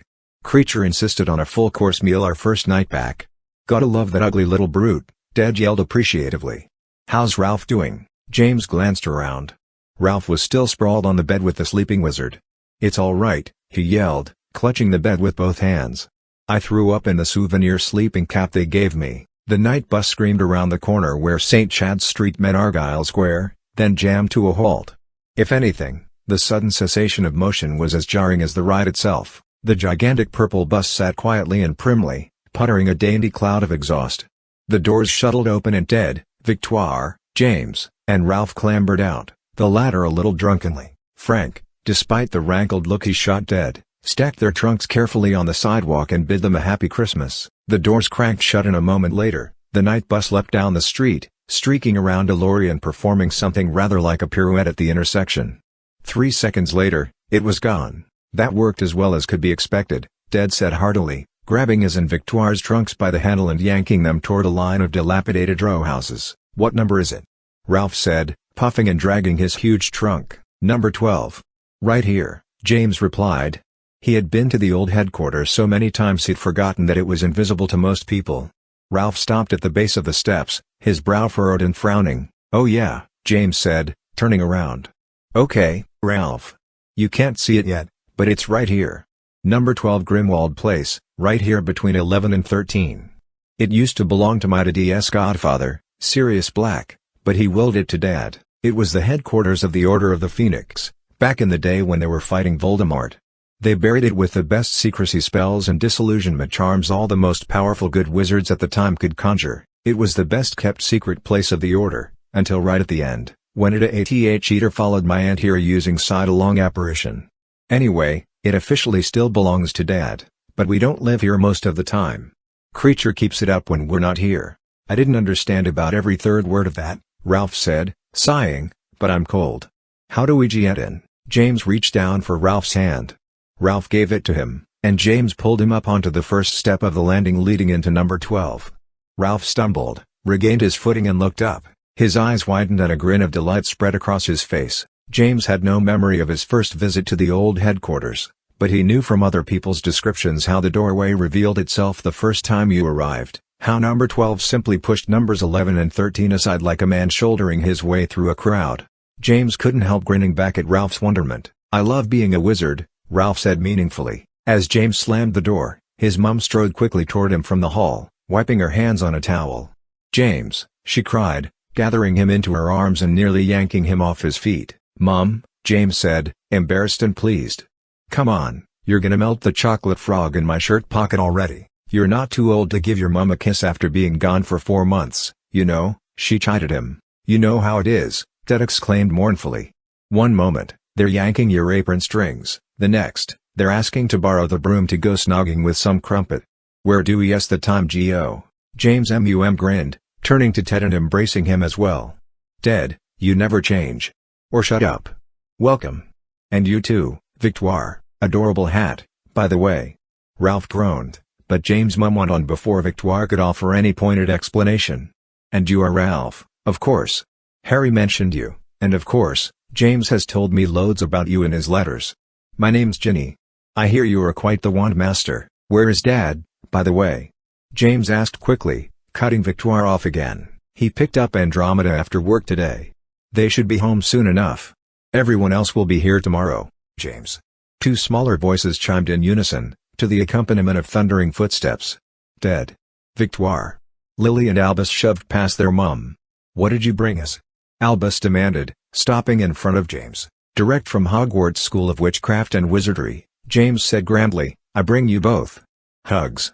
He grabbed Albus in a bear hug. Albus pushed and struggled, simultaneously laughing and annoyed. "No. I wanted some Drooble's best blowing gum from the cart lady. I told you." Ted squatted down and squeezed Lily. "I got you something you'll love, my dear." "What is it?" she asked, suddenly shy. "You'll have to wait until Christmas, won't you? Your mummy's all stocked up on dragon kibble, ISNTSHE, dead Lupin," Ginny snapped. "Don't get her hopes up, you rogue. Now come on, all of you." Creature's been in the basement all afternoon preparing what he calls a fitting and proper tea service. Don't fill up, though, or you'll not be hungry for the goose he cooked, and he'll sulk all week. Harry and Ted's grandmom, Andromeda Tonks, arrived half an hour later, and the rest of the evening was a whirlwind of food, happy laughter, and catching up. Harry and Ginny, it turned out, Hadn't even listened to the Hogwarts debate, despite what James had assumed. Andromeda Tonks had, though, and was full of endless vitriol for Tabitha Corsica and her team. Fortunately, she had no idea whatsoever that Ralph had also been on the team, and Ralph was all too happy to allow her to continue in that ignorance. "Don't worry," Ted murmured to Ralph over dessert, "if anybody says anything, I'll tell her you were a spy operating undercover. She loves espionage, does the old dear." Creature hadn't changed a single iota. He bowed low to James, one hand over his heart, the other spread wide. "Master James, come back from his first year of schooling, he warbled in his bullfrog voice. Creature has prepared Master's quarters just the way he likes them. Would Master and his friend care for a watercress sandwich?" Creature had, as usual, kept the house in exceptional order, and had even gone to the trouble to decorate for the holidays. Unfortunately, Creacher's concept of good cheer was a bit rustic, and the result he would have amused Zane endlessly. The severed heads of the previous house elves, which still hung in the hallway as a testament to the original pure-blood owners of the estate, had been dressed with fake, white beards and conical, green caps with jingle bells on the tips. Creature had bewitched them to sing holiday songs, "Toohed," Creature told James and Ralph a bit petulantly. But the missus decided that was perhaps a bit too festive. Creature liked it, though, just the same. He seemed to be angling to be allowed to reinstate the caroling heads. James assured Creature that it had been a wonderfully inventive idea and he'd talk to his mum about it. He was, in fact, morbidly curious to see and hear the heads in action. Both Lily and Albus followed James and Ralph around most of the night, begging to see what the boys could do with their newly learned skills. "Come on, James," Albus demanded. "Shous a levitation." "Levitate Lily." "No," Lily cried. "Levitate Albus. Fly him out the window." "You both know I can't do magic once I'm off the train and officially out of Hogwarts," James said wearily. "I'll get in trouble." "Dad's or you get. You probably won't even get a warning. It's irresponsible," James said seriously. "You get older and you'll know what that means." "You can't do it, can you?" Albus taunted. "James can't do a levitation. Some wizard you are. First squib in the Potter family. Mum will die of shame." "You're the same Albus Blabbus you ever were, you little scroot." "Don't call me that." "What, Scroot or Albus Blabbus?" James smiled. "You know Albus Blabbus is your real name, don't you? It's on your birth certificate. I saw it, Albus Blabbus." Lily sang, dancing around her older brother. Albus jumped on James, wrestling him to the floor. Later, as James and Ralph headed to James' bedroom for the night, they passed a curtain that seemed to be drawn over a section of wall. A sleepy muttering came from behind it. "Old Mrs. Black," James explained. "Crazy old nutter. Wigs out about people desecrating the house of her fathers and stuff every time she sees any of us. Dad and Neville have done everything they could think of to get the old bat off the wall, but she's stuck there righty good. Even considered cutting out the section of wall with the portrait on it, but it's a main wall. Cutting her out would probably bring the next floor right down on top of us. Besides, strange as it may seem, Creature's rather attached to her, since she was his old mistress. So I suppose she's part of the family forever." Ralph peeked tentatively behind the curtain. He furrowed his brow. "Is she watching television?" James shrugged. "We discovered that a few years back. We had the front door open because we were moving in a new sofa. She saw a telly through the window across the street and shut Rig HT up for the first time in weeks. So we hired a wizard artist to come and paint one right into her portrait. Crazy old bat loves the chat shows. Ever since then, well, she's been a lot more bearable." Ralph slowly let the curtain drape back over the portrait. A man's voice behind it was saying, "And when did you first notice that your dog had Tourette's syndrome, Mrs. Drakemont?" Creature had arranged a cot for Ralph in James' room. His trunk was placed neatly at the end of it, and there was a ribbon-wrapped pine cone on each pillow, apparently Creature's idea of a Christmas mint. "This used to be my dad's godfather's room," James said sleepily, once they had settled down. "Cool," Ralph muttered. "Good guy, was he? Or was he a nutter, like the old witch in the portrait?" "One of the best guys ever, according to Dad. We'll have to tell you about him sometime. He was wanted for murder for over a decade." There was a minute of silence, and then Ralph's voice spoke in the darkness. "You wizards can be pretty bloody confusing, you know that?" James grinned. A minute later, both of them were asleep. 11. The Three Relics. After the initial excitement of travel and arrivals, Christmas break at Grimmauld Place became rather humdrum. James introduced Ralph to everyone, and Ralph very shortly became simply one more of the throng of friends and family that crammed the house. On the Wednesday before Christmas, Uncle Ron and Aunt Hermione arrived, along with their children, Hugo and Rose. They were followed shortly thereafter by Uncle Bill and Aunt Fleur, Victoire's parents. James was very fond of them all, and even though the house was beginning to feel rather strained to capacity, he was thrilled they were staying over through the break. "It's a good thing Mum and Dad are off with Charlie this year," Ron commented, lugging his and Hermione's luggage up the steps to their third-floor bedroom.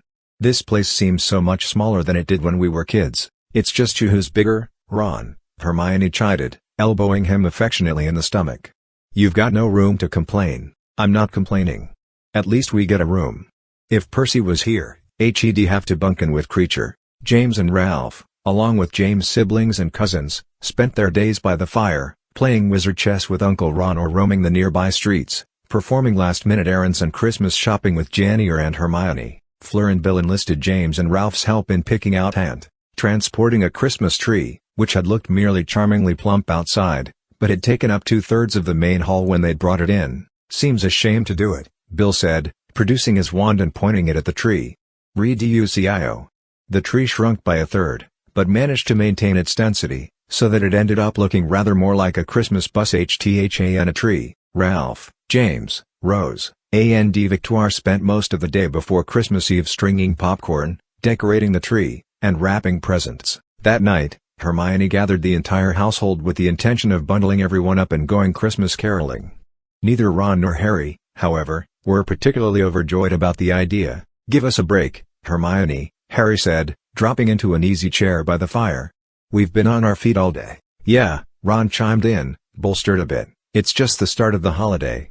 We haven't even had a chance to sit down yet, have we?" "Ronald Weasley, you get your bottom into your coat and hat," Hermione replied, tossing Ron's things onto his lap. "We only get the whole family together once a year anymore, if we're lucky, and I'm not going to let you sit on your bum all night just as if you were at home. Besides," she added a bit truculently, "you said on the way here that you thought caroling sounded fun." "That was before I knew you were serious," Ron muttered, climbing to his feet and shrugging on his coat. "You too," Ginny smiled, grabbing Harry's hand and pulling him out of the chair. "You can lounge around all Christmas Day if you wish. Tonight, we're going to have some fun, whether you like it or not." Harry groaned, but allowed Ginny to work his coat onto him. She punched him playfully in the stomach and he grinned, grabbing his scarf. To Ron's and Harry's apparent annoyance, Bill was raring to go, performing scales in the hallway, his hand on his chest. Fleur, dressed as resplendently as her daughter, smiled adoringly at him. As they headed out the door, James heard Uncle Ron mutter to his dad, "I swear he acts like that as much to spite us as to impress her." The night had turned out so perfectly and quintessentially Christmas-like that James wondered if his and Aunt Hermione had somehow bewitched it. Fat, silent snowflakes had begun to fall, muffling the distant city sounds and blanketing the grimy walls and sidewalks with sparkling white. Hermione passed out sheets of music, and then RNGED everyone so that the youngest were in front and the oldest and tallest were in back. "If Mum weren't still around," Ron said to Harry in a low voice, "I'd swear Hermione was channeling her." During a practice chorus, Hermione became annoyed at Ted, who insisted on singing amusing variations of the lyrics, to the great delight of Albus and Hugo. Finally satisfied, she led the troupe through the streets surrounding Grimmauld Place, ringing doorbells and directing the choruses. Most of the Muggles who answered their doors stood and listened with something like strained amusement on their faces. Once, an old man with a large hearing aid yelled at them that he didn't support any charities except the Hortense Home for Feral Felines, and then slammed his door. "McGonagall owes him a Christmas card." "Then," Ted said, barely missing a beat. James waved a hand at Ralph before he could ask. "Animagus. I'll explain later." Christmas morning dawned with dazzling brightness, the sun turning the snow-frosted windows into blinding tableaus. Ralph and James met Albus and Rose on their way down the steps to breakfast. "It's no use," Rose said dolefully. "Mum swears she'll crucio anyone who tries to open a present before breakfast." James blinked. "And Hermione said that?" "Well," answered Albus, "not in so many words. But she's really in a snit ever since she caught us using a pair of Uncle George's Z-ray spectacles on the presents to see what was in them. She just about turned Dementor on him." "It was scary." "Uncle George is here?" James asked, trotting down the rest of the stairs and heading for the kitchen. "Excellent." "Yeah, but he brought Katie Bell with him," Albus said, pronouncing the name with his most ingratiatingly snarky voice. Albus didn't so much disapprove of Katie Bell as he disapproved of anyone threatening to alter George Weasley's impish bachelorhood. As James and Ralph turned the corner into the old kitchen, They heard George's voice saying, "That's the sort of publicity that has allowed Triple W to grow to 2 locations and become the wizarding world's leading joke shop. You know, you can't turn down a primo showstopper at a broadcast event like the debate. It's all about the spectacle." Katie Bell, an attractive woman with long brown hair, stirred her tea. "You should have heard the way Meyer and Madrigal described it on the wireless," she said, stifling a smile. Ted scowled, then his curiosity got the better of him. "What did he say?" "He called it a puerile display of monumental poor taste," George said proudly, raising his juice glassi in a toast. "That's beautiful." Ted grinned, clinking his glass to George's. "James, good to see you," George said, clapping his juice onto the table and patting the seat next to him. "Have a seat and tell us how the old alma mater is treating you." "Great," James said, sitting down and grabbing a piece of toast. "George, this is my friend, Ralph." "Oh, we know all about you, don't we?" George said, leaning toward Ralph and tapping the side of his nose. "Our man on the inside, eh? Infiltrating the slimy underbelly of the Slytherin war machine. Spying and sabotaging left and right, no doubt." Ralph rolled his eyes at Ted. "I didn't say anything," Ted said primly. "I happened to mention to him that you were on TEAMB, way back when we ordered our little surprise package. He figured out the rest on his own when he found out you were here." Ralph squirmed. "Well, that's not really true, you know. I'm just a kid." "Never underestimate what a kid can do, RALPHIE, George said seriously. "That's right," Katie nodded. "George and his brother, Fred, caused the best class disruption in Hogwarts history in the middle of the reign of Umbridge the Terrible. Like I said, it's all about the spectacle," George said. "With a little revenge thrown in," Katie said, smiling. "How dare you even suggest such a thing?" Ralph and James exchanged looks. James, Ralph, Ted, and George were the last at the breakfast table. The younger siblings and cousins fairly dragged them from the table, finally getting the entire household together for the opening of the presents. "Didn't you do like I told you?" George said, laughing as Albus pulled him into the parlor. "Open the presents in the middle of the night and then re-WRAPTM again with the Reprochrm, Ed." Albus replied earnestly. "I nicked James' wand and practiced on a box of biscuits. Couldn't get it to work. Made no end of a mess.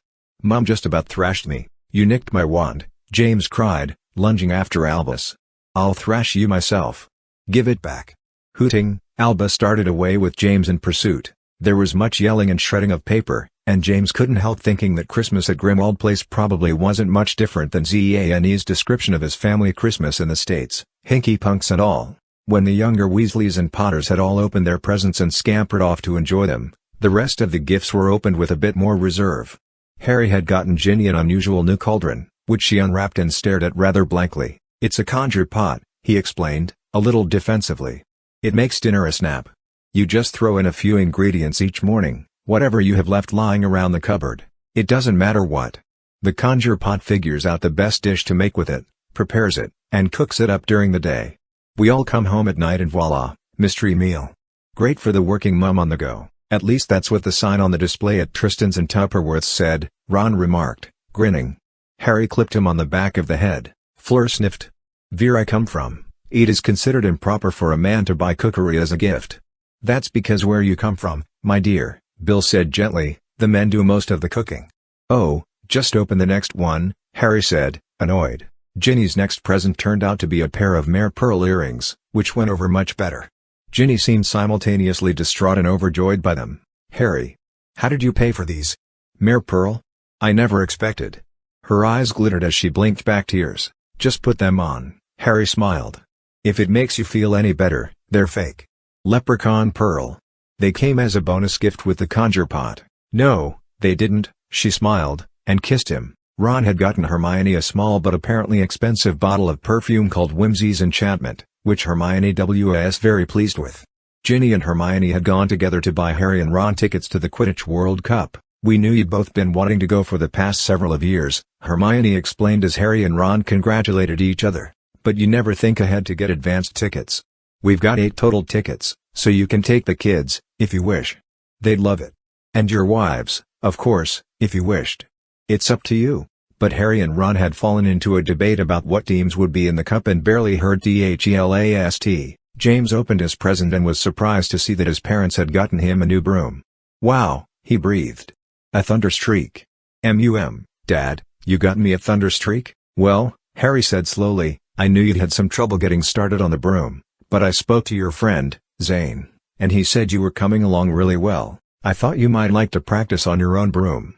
Those school brooms are too old. Slow, unwieldy, and the handling's gone all mushy.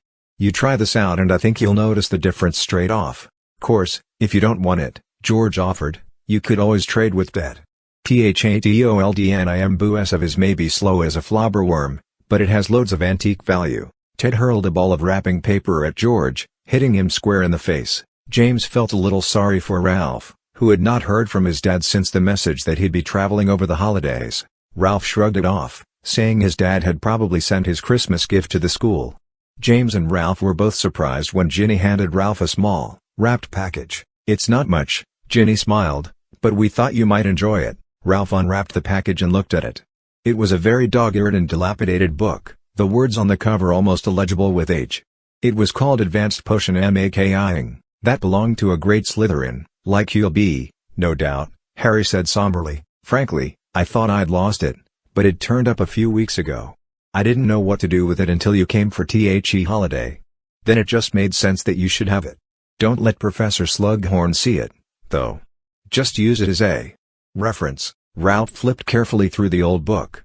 The margins were crammed with handwritten notations and drawings. Who wrote all this stuff inside? Doesn't really matter, Harry said cryptically. You don't know him. Just take care of it, and be careful how you use some of the stuff in there. It can be a little dodgy, sometimes. Still, it just seems right that it should be in the hands of a good Slytherin man.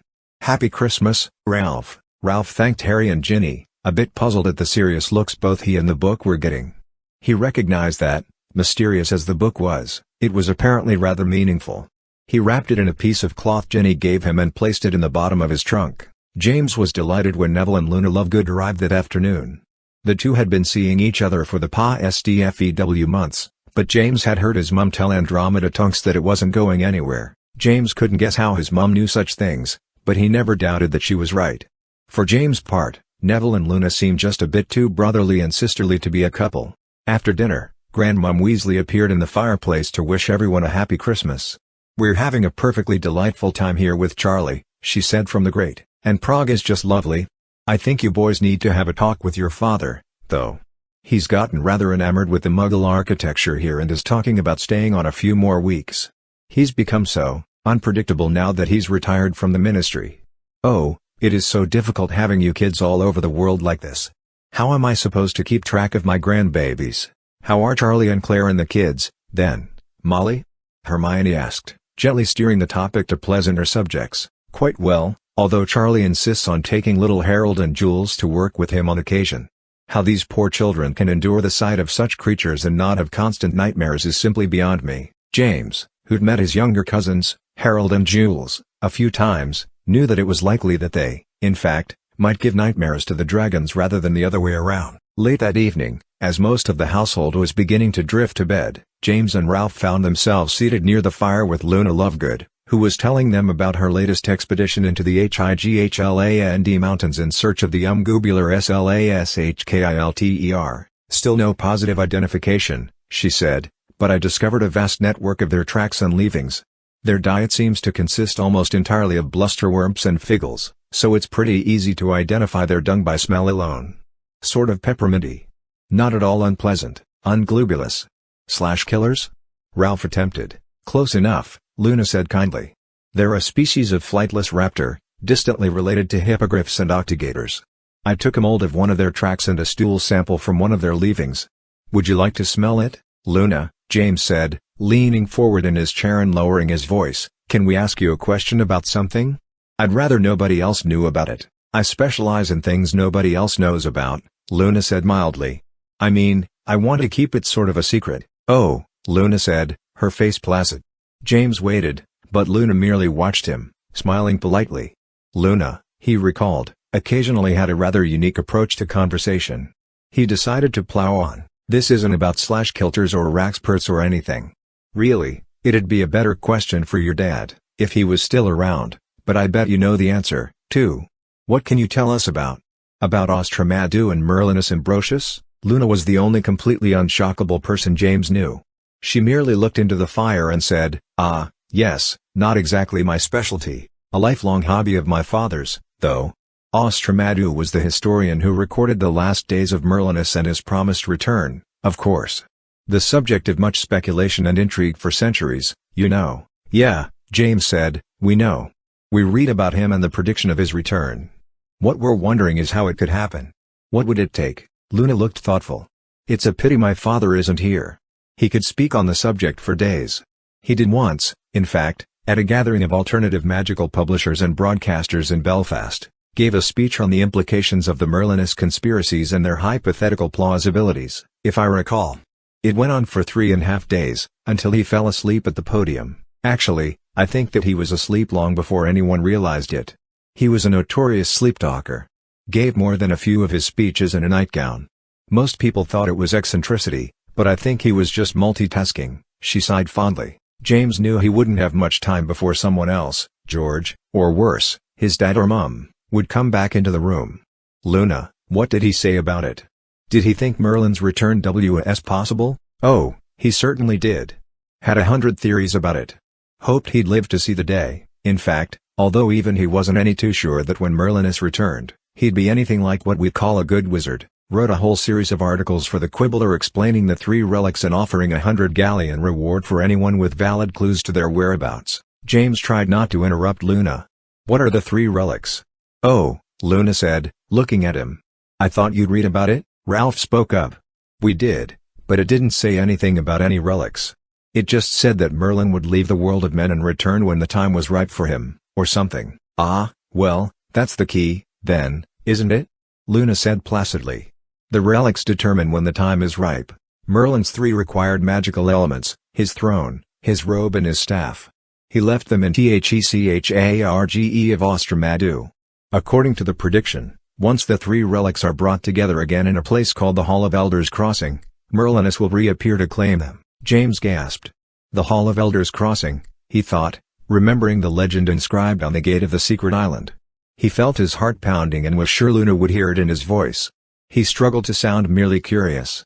"So what became of Merlin's 3 relics, then?" "No one knows for sure," Luna replied airily, "but my father had developed some pretty strong theories. According to legend, Merlin's ceremonial black robe was made of incorruptible fabric, allowing it to survive eternally. It was supposedly used as a cock over the body of Kriegel, the first king of the wizarding world, in the belief that it would prevent corruption. Alas, no one knows the location of Kriegel's tomb. Its secret keepers having been inhumed within it to secure its secrecy forever." Ralph shuddered as Luna went on. "Merlin's throne as advisor to the kingdoms of the Muggles was passed from regime to regime, always kept ready for the wizard's return, until it was eventually lost in the mists of time. Some believe that it was recovered by a wizarding king in the 1600s, and that it is stored today in the Ministry of Magic, forgotten in the endless vaults of the Department of Mysteries." Finally, Luna said, narrowing her eyes as she searched her memory, "The greatest of Merlin's relics, his staff. Back then, wizards used staffs rather than wands, you know. Long sticks, often as tall as the wizard himself. Merlin's was carved from the trunk of a rare talking knucklewood tree. It is said that he could still make his staff speak with the voice of the dryad that had given it. Austramaddux kept the staff himself, claiming to be its sole keeper until the day of Merlin's returning. He hid it, and the secret of its location is said to have died with him." "Wow," Ralph said in a low voice. "But still," James said, "say someone could get all the relics back together again. Where is this Hall of Elders Crossing supposed to be, again?" "No one knows," Luna replied. "Austramaddux speaks of it as if he expects his readers to know of it, as if it were a well-known place. Perhaps it was then, but it has been completely lost to us now." "But your father believed it would be possible to bring Merlinus back? He thought it could happen?" James prodded. For the first time, Luna's face became serious. She looked at James. "My father believed in quite a wide variety of things, James, not all of them technically consistent with reality. He did believe in the return of Merlinus. He also believed in the healing power of Nargleworts, the fountain of pleasing breath, and the existence of an entire subterranean civilization of half-human creatures he called Mort monks. In other words, just because my father believed it, that hardly makes it true." "Yeah, I guess," James said, but distractedly. Luna went on. "No wizard has ever overcome death. Many have cheated it for a while, using arts ranging from the creative to the questionable to the outright evil. But no single wizard in all of history has tasted death and returned to tell about it. It is the law of mortality. One life, one death. James nodded, but he was barely listening anymore. His mind was reeling. Finally, Ginny peeked in and sent both boys off to bed. "So what do you think?" Ralph asked as they passed the curtained portrait of old Mrs. Black and climbed the stairs. "You still think there's a big Merlin conspiracy?" James nodded. "Definitely. Remember our first defense against the dark arts class? When Professor Jackson came in to talk to Professor Franklin about something. They were both standing up front, then the Voodoo Queen popped in to tell Jackson his class was waiting for him. Remember?" "Yeah, sure. Well, you know that case that Jackson carries with him pretty much everywhere? I gotta look into it. It came open a little and it was only a few feet away from me. There was a big bundle of some kind of black cloth in it. Jackson saw me looking and gave me a look that'd melt lead." James opened the door to his room and Ralph threw himself onto his cot. "So? I don't get it. Remember what I told you about the night I hid under the invisibility cloak and followed Dad and Professor Franklin around? Franklin told Dad that he should keep an eye on Professor Jackson. He said that Jackson was involved in the whole anti-Aurora propaganda movement. Don't you see?" Ralph frowned again, thinking hard. "I don't know. I can't believe Professor Jackson would be part of a plot to start a war against the Muggles. He's hardcore, but he seems cool." "That's what I thought, too, but Ralph, you know what I think that thing in his case was? I think it was one of the relics. I think it was Merlin's robe. He's keeping it safe until he can get the rest of the relics together." Ralph's eyes widened. "No," he said in a low whisper. "Can't be. I mean, Professor Jackson." "That's not all," James said, digging into his backpack. "Take a look at this." He pulled out the folded Daily Prophet that Zane had given him, the one with the cover story about the demonstration against Harry Potter's visit. "It's been in the bottom of my bag this whole time. I'd forgotten why I even kept it, but take a look at the article in the back." James tapped the article about the Break-In-A-D-T-H-E Ministry of Magic and the strangely cursed thieves who had apparently not gotten around to stealing anything. Ralph read it slowly, then looked up at James, his eyes large. "It says one of the places they broke into was the Department of Mysteries," he said. "You think these guys were looking for the Merlin throne?" "Maybe," James admitted, thinking hard. "But I don't think so. I think they were hired as a diversion." "It says none of them had much of a prior record, right? They couldn't have broken INTOTHE Ministry on their own. I think maybe they were just a distraction, riffling things around and playing a bit of havoc while someone else found the throne and got it out of there." "But it says here nothing was stolen," Ralph said, glancing back at the article. "Well, they wouldn't admit that the throne of Merlin had been taken, would they?" James replied, "I mean, that'd be a pretty scary bit of dark magic to admit had gone missing. What with all the stories of evil wizards trying to use the relics to bring back Merlin all these centuries past." Then again, he thought bossy KTO what Luna had told them, if it had been stored in the vaults of the Department of Mysteries since the 1600s, maybe they didn't even know it was there anymore. How would they know if one item had gone missing from the place? Luna called them the Endless Vaults, didn't she? "So," Ralph said, still scanning the news article, "somebody hires these three goons to break in and make a mess of things, while the real thieves make off with the throne of Merlin. Then the real thieves curse these guys not to be able to talk, and set them up to take the fall, right? Pretty sneaky. But still, where do you hide something like Merlin's throne? Don't powerful magical objects, especially dark ones, make a pretty noticeable imprint? I mean, your dad and his aurors would have picked up on it somehow, wouldn't they?" "Yeah," James agreed doubtfully, "they'd have to put it someplace either really far away from civilization or hide it under loads of disillusionment charms and secrecy spells, more than just any old witch or wizard could whip up. They'd need a place totally protected and absolutely secret, like..." He stopped, realization dawning on him. His mouth hung open and his eyes grew wider and wider. "What?" Ralph finally asked. James glanced at him, and then grabbed the newspaper from him. He turned it around, examining the front page. "That's it," he said in a breathless whisper. "Look. The break-in happened the night before we arrived at school. Remember when we were on the boats crossing the lake for the first time? I saw somebody in a boat over by the lake's edge." "Yeah," Ralph said slowly, narrowing his eyes, "I guess. The next day, when the Americans arrived, you saw old Madame Delacroix and thought it had been her. I thought you were being a bit of a nutter." James ignored him and went on, "I decided it couldn't have been her, because the woman I'd seen on the lake had been a lot younger. Still, the resemblance had been pretty scary. You know where I saw that boat, though? It was over by where Zane and I found the island. The Grotto Keep. I think that was Madame Delacroix, after all." "How?" Ralph asked simply. She didn't arrive until the next day. James explained to Ralph what Professor Franklin had revealed about Madame Delacroix at the dinner in the Alma Alerons quarters. It was her wraith, he concluded. She projected herself to the lake, to that place on the island, using the ability Franklin told us about. No wonder she was so mad when he explained that she could project a younger version of herself anywhere she wanted. Ralph seemed doubtful. But why? What did she want to be doing floating around in a boat on the lake? Don't you see? James exclaimed, trying to keep his voice low. Whoever stole the Merlin throne would need to hide it in a place so secure and secret that nobody would ever sense it. What better place to hide it than right on the grounds of Hogwarts? Why create an ultra-powerful hiding place when one already exists and you're going to be there anyway? Madame Delacroix sent her wraith to the island that night to deliver the stolen throne. She's hiding it right on the Hogwarts grounds, there on the island. The Forbidden Forest is already so full of magic that the throne is probably just lost in the background noise to the wizards at the school. The Grotto Keep must be the hiding place. Ralph stared at James, biting his lips and wide-eyed. Finally he said, "Wow, that's so creepy it makes sense. So you think she's working with Jackson, then? One way or another, they're in it together." James nodded. "That stinks," Ralph said flatly. "I was really starting to like Professor Jackson. But still, what's the big deal, really? I mean, Luna said that it's impossible to bring Merlin back. She pretty much made it sound like anyone who thinks they can do it is right loony. Once dead, always dead. Why not let Delacroix and Jackson have their fantasies?" James couldn't let it go. He shook his head. "I don't know about Delacroix, but Professor Jackson's smarter than that. He teaches technomancy, doesn't he? He wouldn't fall for some crackpot scheme if he didn't think it'd work. Besides, everybody keeps talking about it as if Merlin had died. But Austramaddux doesn't say he died, does he? He just left the world of men." Ralph shrugged. "Whatever. Seems pretty dodgy to me." He flopped backwards onto the cot. "Come on, Ralph," James said, tossing the old newspaper onto him. "They're trying to bring Merlin back so they can start a war with the Muggles. It's up to us to stop it." Ralph rolled onto his side and furrowed his brow at James. "What do you mean?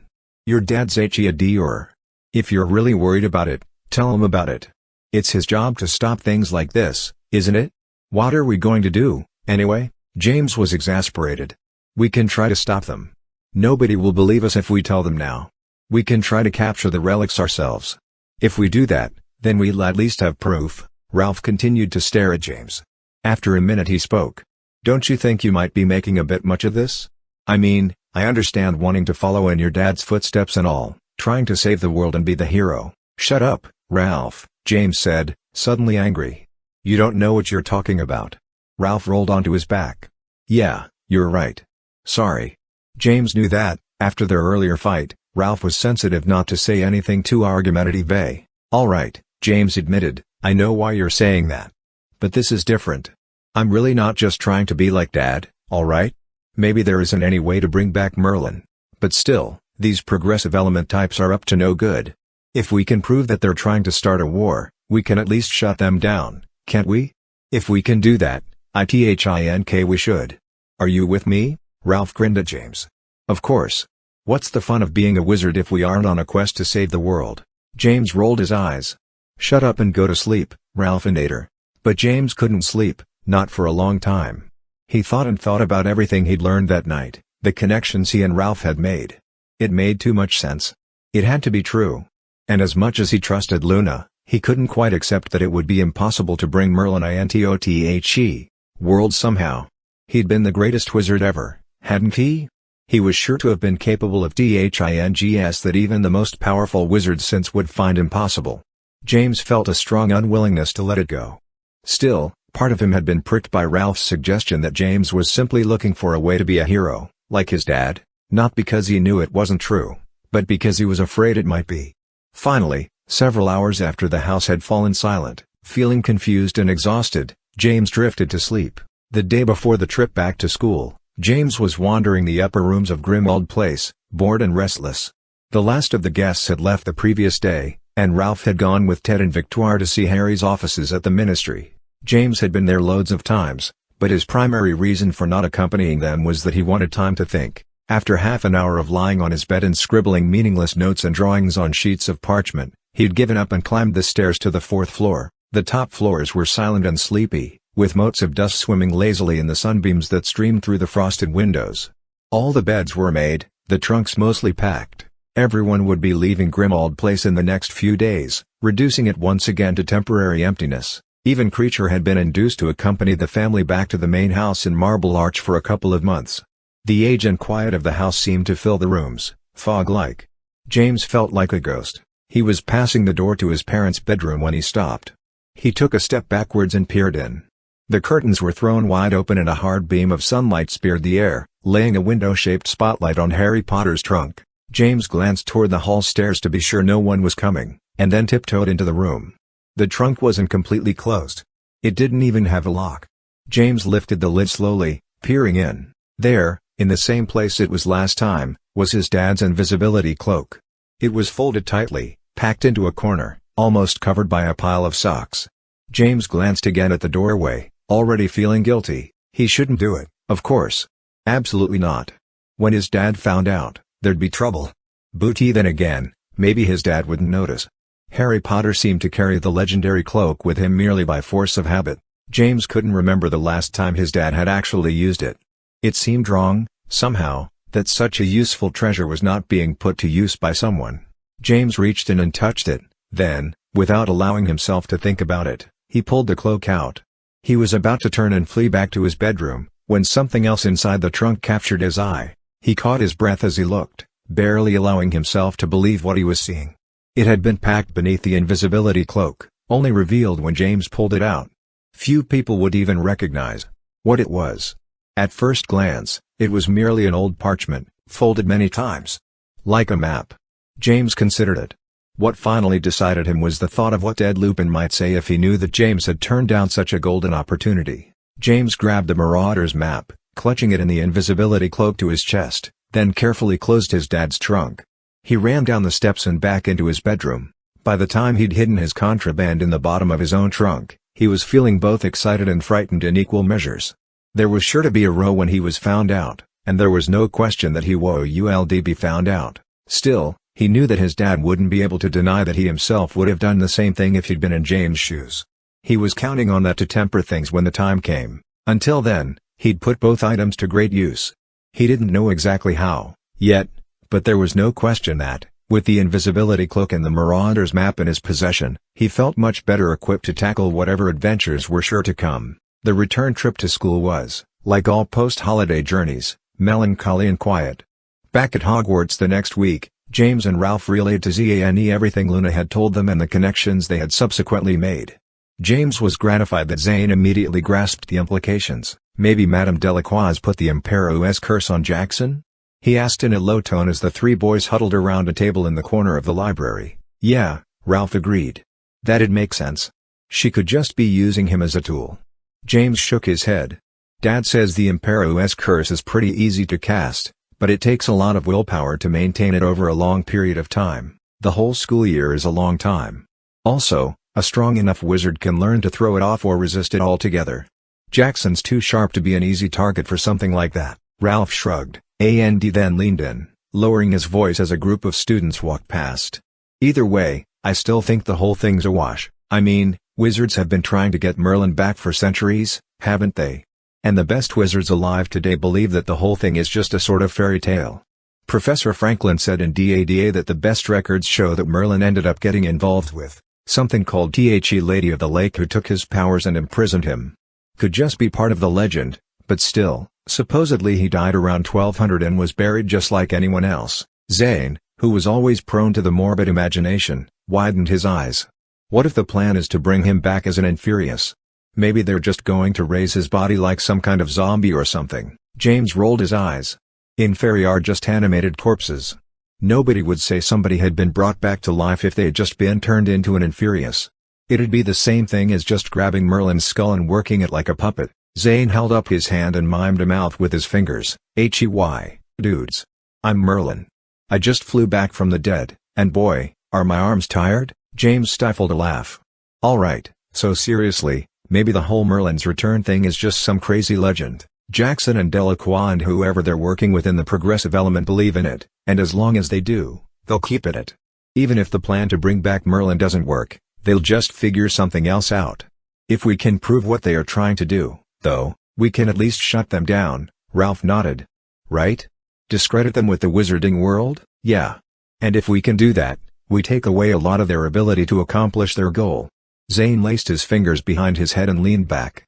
So looks like we need to get our hands on those relics. The throne is too protected for us to get to, if it's on that island.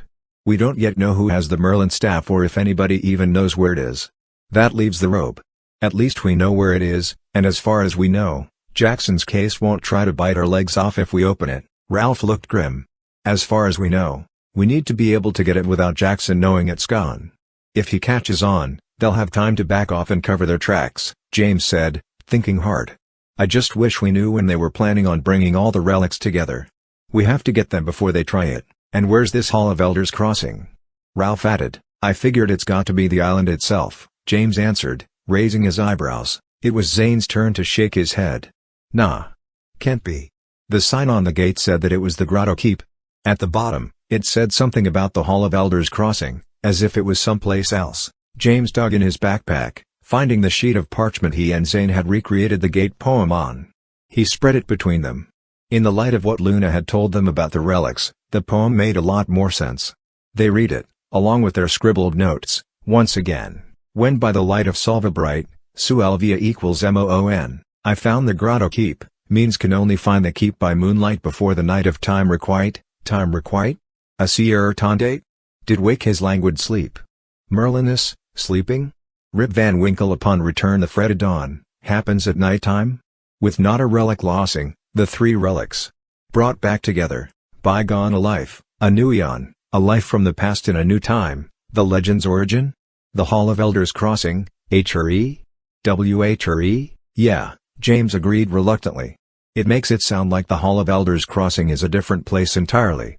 Maybe the Grotto Keep becomes the Hall of Elders crossing, somehow. Zane shrugged, unconvinced. Doesn't make any difference, really, Ralph said after a minute's thought. It's just some old poem. Part of the legend. You didn't see the island, Zane said with feeling, then, turning to James, you think that whole Grotto Keep grew up there on The Island in response to the throne being there? Could be, James nodded. Whether the legend's true or not, that thing's got to have some serious magic in it. Probably, Madame Delacroix has added her own protective hexes and charms as well. Either way, Ralph insisted, we need to get the robe from Jackson's briefcase. Any ideas? All three boys merely looked at one another. Finally, James said, I'll work on a plan. We're going to need something to replace the robe with, though. It was just a hunk of black fabric, you say? Ralph said, we can use my dress cloak. My dad got me the entire wizard wardrobe when we were in Diagon Alley before school started, and unless I have to go to somebody's wedding or funeral, I can't imagine I'll need THADTHING. It's bigger than my bedspread, James considered it. Sure, I guess it'll work as well as anything. Although, he added, looking seriously at Ralph, if they trace it back to you. Ralph was silent for a moment, and then shrugged. Ah, well. I've got no shortage of enemies already. One or two more can't hurt much, considering the caliber of enemy Ralph might make with such a plot. James thought it might hurt indeed, but he decided not to say so. He was proud of Ralph for volunteering, and he felt that it showed that Ralph had a great deal of confidence in James. James hoped he was worthy of it. For the rest of the week, James had very little time to think about Jackson's briefcase and the relic robe, as if he knew what they were up to. Professor Jackson had piled on more homework than usual, assigning nearly 5 chapters and a 500-word essay on Hector's law of displaced inertia. Same time, Professor Franklin had planned a practical examination for LATE Friday afternoon, leaving only one day for James, Zane, and Ralph to practice DSARMINGAND blocking spells. Ralph was forced to practice on a fencing dummy. After 2 hours, he finally succeeded in casting an Expelliarmus spell without burning a crater in the cloth-bound mannequin. Fortunately, Franklin himself deigned to act as Ralph's dueling partner during the practical. Ralph, slightly more confident that Franklin could deflect any errant spells than any of his classmates, was able to concentrate a bit more on his wand work. To no one's greater surprise than his own, his Expelliarmus spell actually succeeded in blasting Franklin's wand from his hand. It vibrated in the ceiling like an arrow. Well done, Mr. Deedle, Franklin said, a bit faintly, gazing up at his wand. Mr. Potter, would you be so kind as to retrieve my wand for me? There's a ladder by the supply closet. That's a lad, As James and Ralph were leaving the defense against the dark arts practical, James noticed that he was once again being watched closely by the mustachioed man in the painting of wizards gathered around the large globe. For the past week, he had begun noticing similar looks from paintings throughout the halls. Not all the paintings, by any means, but enough to nag at his attention. The fat wizard in the corner of the table at the painting of the poisoning of Pericles had seemed to listen intently as he, Ralph, and Zane had discussed Jackson's briefcase in the library. A cavalry rider in the painting of the Battle of Burgoyne had cantered his horse to the corner of the painting to watch James out of sight as he'd walked to Muggle studies. Perhaps strangest of all, a portrait in the painting of the crowning of King Sisyphus had studied James unabashedly from the wall of the Great Hall as he and Zane were eating breakfast. James stopped on his way to the common room and approached the painting of the wizards gathered around the globe. The wizard with the dark mustache and spectacles peered at him with a hard, unreadable expression. "What?" James demanded. "Do I have mustard on my tie or something?" The painted wizard's expression didn't change, and once again, James found that there was something teasingly familiar about him. "I know you, somehow," he said. "Who are you?" "You're talking to a painting," Ralph pointed out. "I talk to a painting every day to get into the common room," James said without turning around. "Yeah," Ralph nodded. "Still, it just seems a little weird to go around starting arguments with random paintings in the halls." "Where do I know you from?" James asked the painting, annoyed. "Young man," another wizard in the painting spoke up, "that's hardly the tone we are accustomed to being addressed in. Respect and deference, if you please. We are your elders." James ignored him, still studying the wizard with the mustache and spectacles, who merely stared back at him silently. It occurred to James that the wizard only seemed familiar because, somehow, he looked like the rest of the paintings that had been watching him. But that was obviously ridiculous, wasn't it? There was the fat man with the bald head, and the thin wizard in the portrait who'd had a great bushy blonde beard. All of the paintings he'd caught watching him were utterly different. A few had even been rather ugly women. Still, there was something about the eyes and the shape of the face. James shook his head. He felt so close to figuring it out, yet it remained beyond his grasp. "Come on," Ralph finally said, grabbing James' arm. "Argue with the paintings later. It's steak and kidney night." That weekend, James gave his new Thunderstreak a test ride on the Quidditch pitch. It was indeed an entirely different experience than riding any of the house brooms. The Thunderstreak was noticeably faster, but more importantly, it responded to James' direction with an accuracy and ease that bordered on precognition. James would merely think that perhaps he'd like to dip or turn, and suddenly, he'd find that it was happening. Ted explained, rather breathlessly, that the Thunderstreak was equipped with an option called Extra Gesturl enhancement. Basically, he said in an odd voice, the broom can read its owner's mind, just enough that it only needs the slightest touch to go where you want it to go. It already knows what you want, so the moment you steer, you're already there. James offered to let Ted ride the broom, but Ted shook his head sadly. "It's bonded with you. You're the owner. If anybody else tried to fly it, it'd go all wonky. It's a drawback of the EGE option. Or A+, if you're worried about people trying to steal it." "Me wanty," Zane said in a low voice. "How much are they?" "How much do you have?" Ted asked. Zane thought for a moment. "Since I gave my last 5 to the house elf doorman, nothing. It costs more than that," Ted said, nodding. On the way back to the castle, Zane told James that he'd had an idea about how to swap the relic robe with Ralph's dress cloak. "Meet me tonight in the Ravenclaw common room," he said. "Tell Ralph to come, too, when you see him. I'll meet you both at the door at 9. That night, the Ravenclaw common room was unusually empty. Zane explained that there was a wizard chess tournament going on in the Great Hall. Horace Birch is playing Professor Franklin for the title of Grand Wizard Chess Champion of the Universe or something. Unofficial, I'm thinking. Anyway, everybody's down there cheering him on. So either of you come up with a way to get the Robe relic from Jackson yet? I thought you said you had a plan?" James said, "I do, but it's pretty iffy. I thought I'd listen to your ideas first, in case they were better." James shook his head. Ralph said, "I've been watching Professor Jackson. He never lets that briefcase out of his sight." "Actually," Zane said, settling into a chair by the fire, "that's not entirely true." Ralph and James sat on the sofa. James said, "Ralph's right. He even takes it to Quidditch matches. He sets it between his feet at meals. He's got it with him constantly." "He does have it with him constantly," Zane agreed, "but there's one situation where he isn't exactly keeping his eye on it." "What?" James exclaimed. "Where?" "Technomancy class," Zane answered simply. "Think about it. What's he do all class long? James considered it a moment, then his eyes widened slightly. He paces. Bingo, Zane said, pointing at James.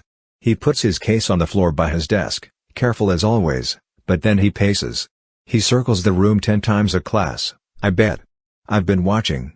Takes him about a minute to make it all the way around the room, which means that for about 20 seconds, his back is turned to the briefcase. Wait, Ralph interjected. You think we should try to make the switch right in the middle of class? Zane shrugged. Like I said, it isn't a great idea. How? There's 20 people in that class.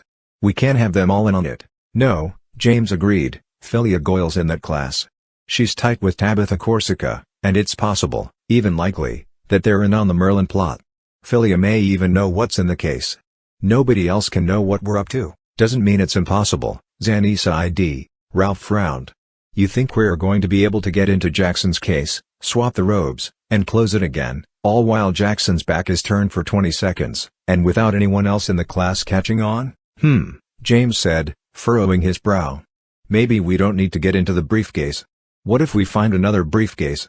We could stuff Ralph's cloak in it and somehow just swap the cases while Jackson's back is turned. Ralph was still doubtful. Jackson will be able to tell. He carries that thing with him everywhere. He's probably memorized every scratch and scuff on it. Actually, Zane said thoughtfully, it's a pretty standard-looking leather briefcase. I've seen others almost exactly like it right here at Hogwarts. If we could find something close enough. Zane suddenly sat up and snapped his fingers. Horace? James blinked. Horace Birch? The gremlin wizard chess player? What's he got to do with anything? Zane shook his head excitedly. Remember the Wocket? Horace used a Visum-Ineptio charm to make it look like a flying saucer. It's a fool-the-eye charm. He said it just makes people see what they expect to see. If we found a case that looked enough like Jackson's, then put a Visum-Ineptio charm on it, I bet that'd be enough to fool old Stonewall good. I mean, he'd never expect anything to happen to his case during class, so the charm should help him see the fake briefcase as his own. Right? Ralph thought about it and seemed to brighten. That's so crazy, it just might work. Yeah, James added, but still, how do we swap the cases during class without anyone else noticing? We'd need a diversion, Zane said firmly. Ralph grimaced. You've watched too much telly. James frowned, thinking of the invisibility cloak. You know, he said, I think I have an idea. He told Zane and James about finding the invisibility cloak in the Marauders map. You liberated them from your dad's trunk. Zane grinned delightedly. You little miscreant. Dad will want to kiss you. He doesn't know, and I want to keep it that way, for now, at least, James said sternly. But the point is, I think we can use the invisibility cloak to make the switch without anyone knowing. It'll require all of us, though. I'm not even in that class, Ralph said. James nodded. I know. What class do you have that period? First slot, Wednesday? Ralph thought. Arithmancy. Uck. Can you miss one? I guess. Why? James explained his plan. Zane began to grin, but Ralph looked uncomfortable.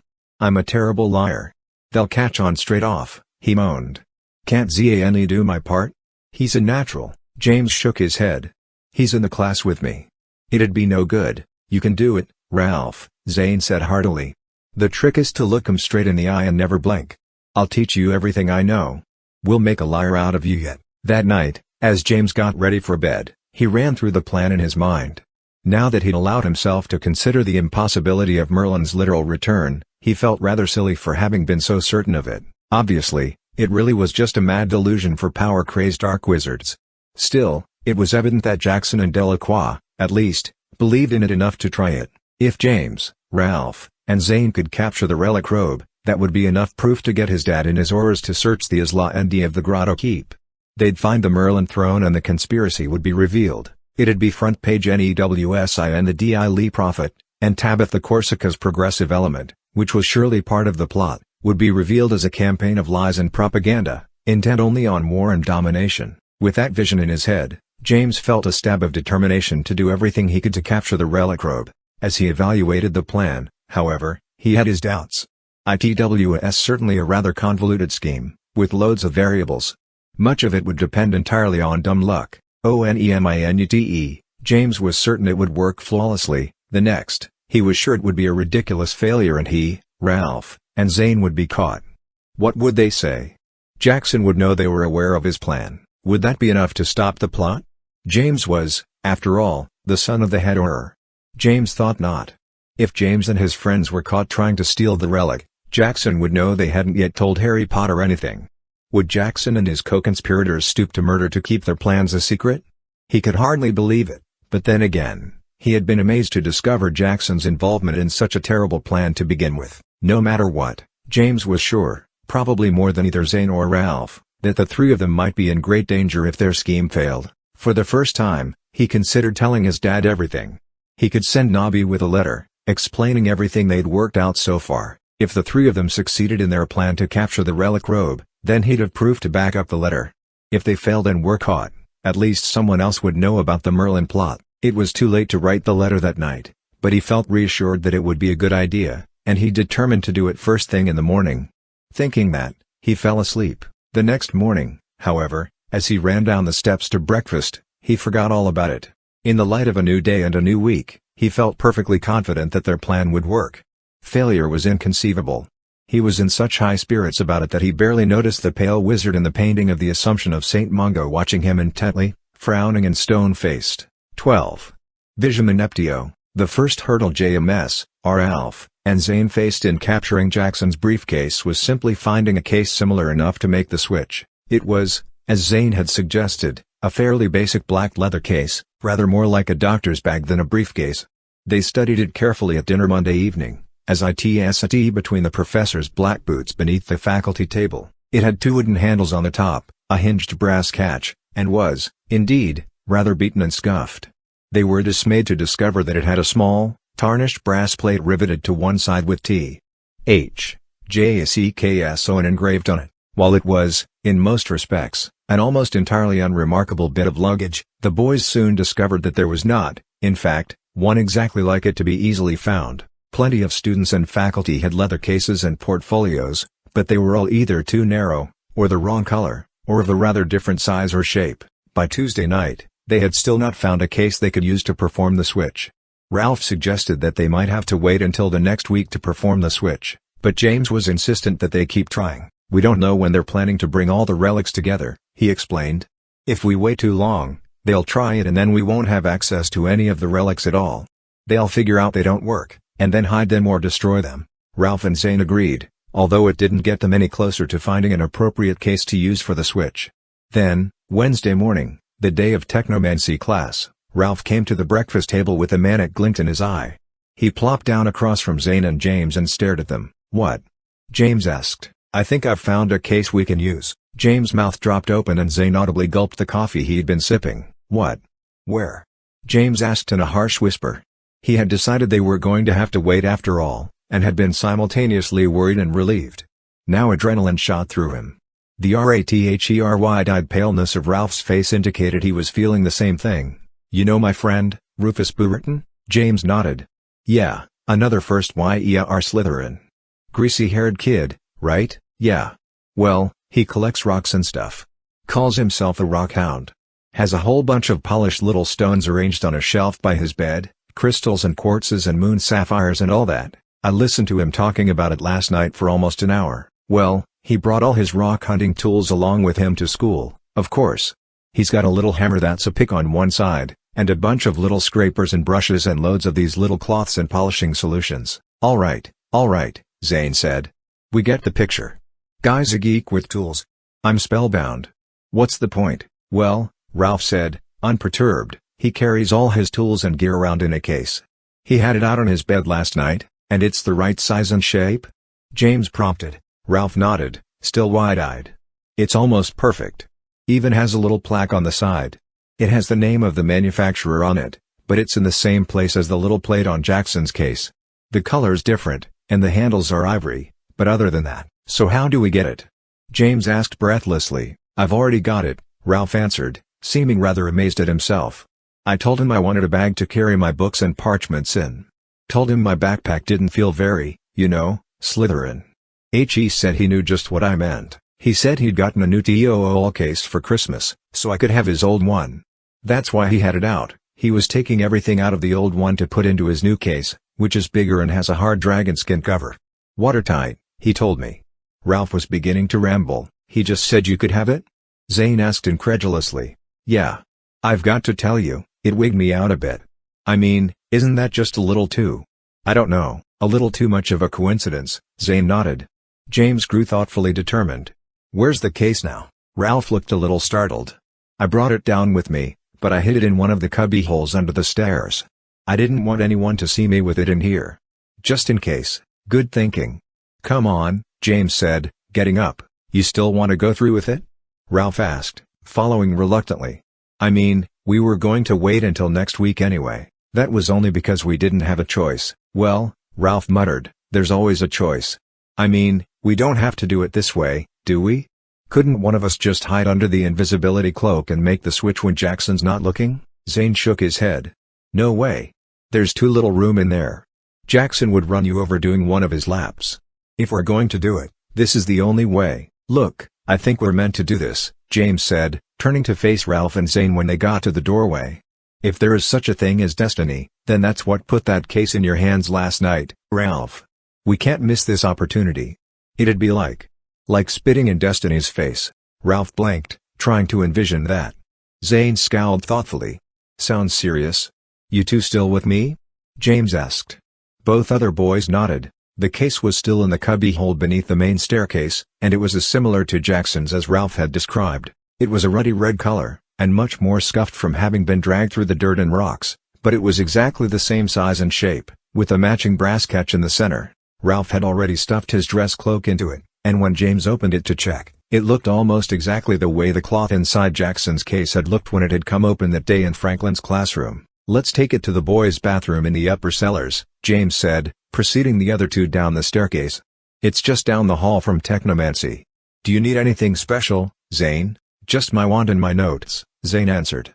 Horace by RCH had been more than happy to explain the Visum-Ineptio charm to Zane, but there'd been no opportunity for him to practice. Further, the charm would only work, if it worked at all, on anyone who didn't know the charm was in place. The result was that neither James, Ralph, nor Zane would know if the charm was working. They'd just have to trust Zane's spell work until the switch had been accomplished and Jackson picked up the fake case.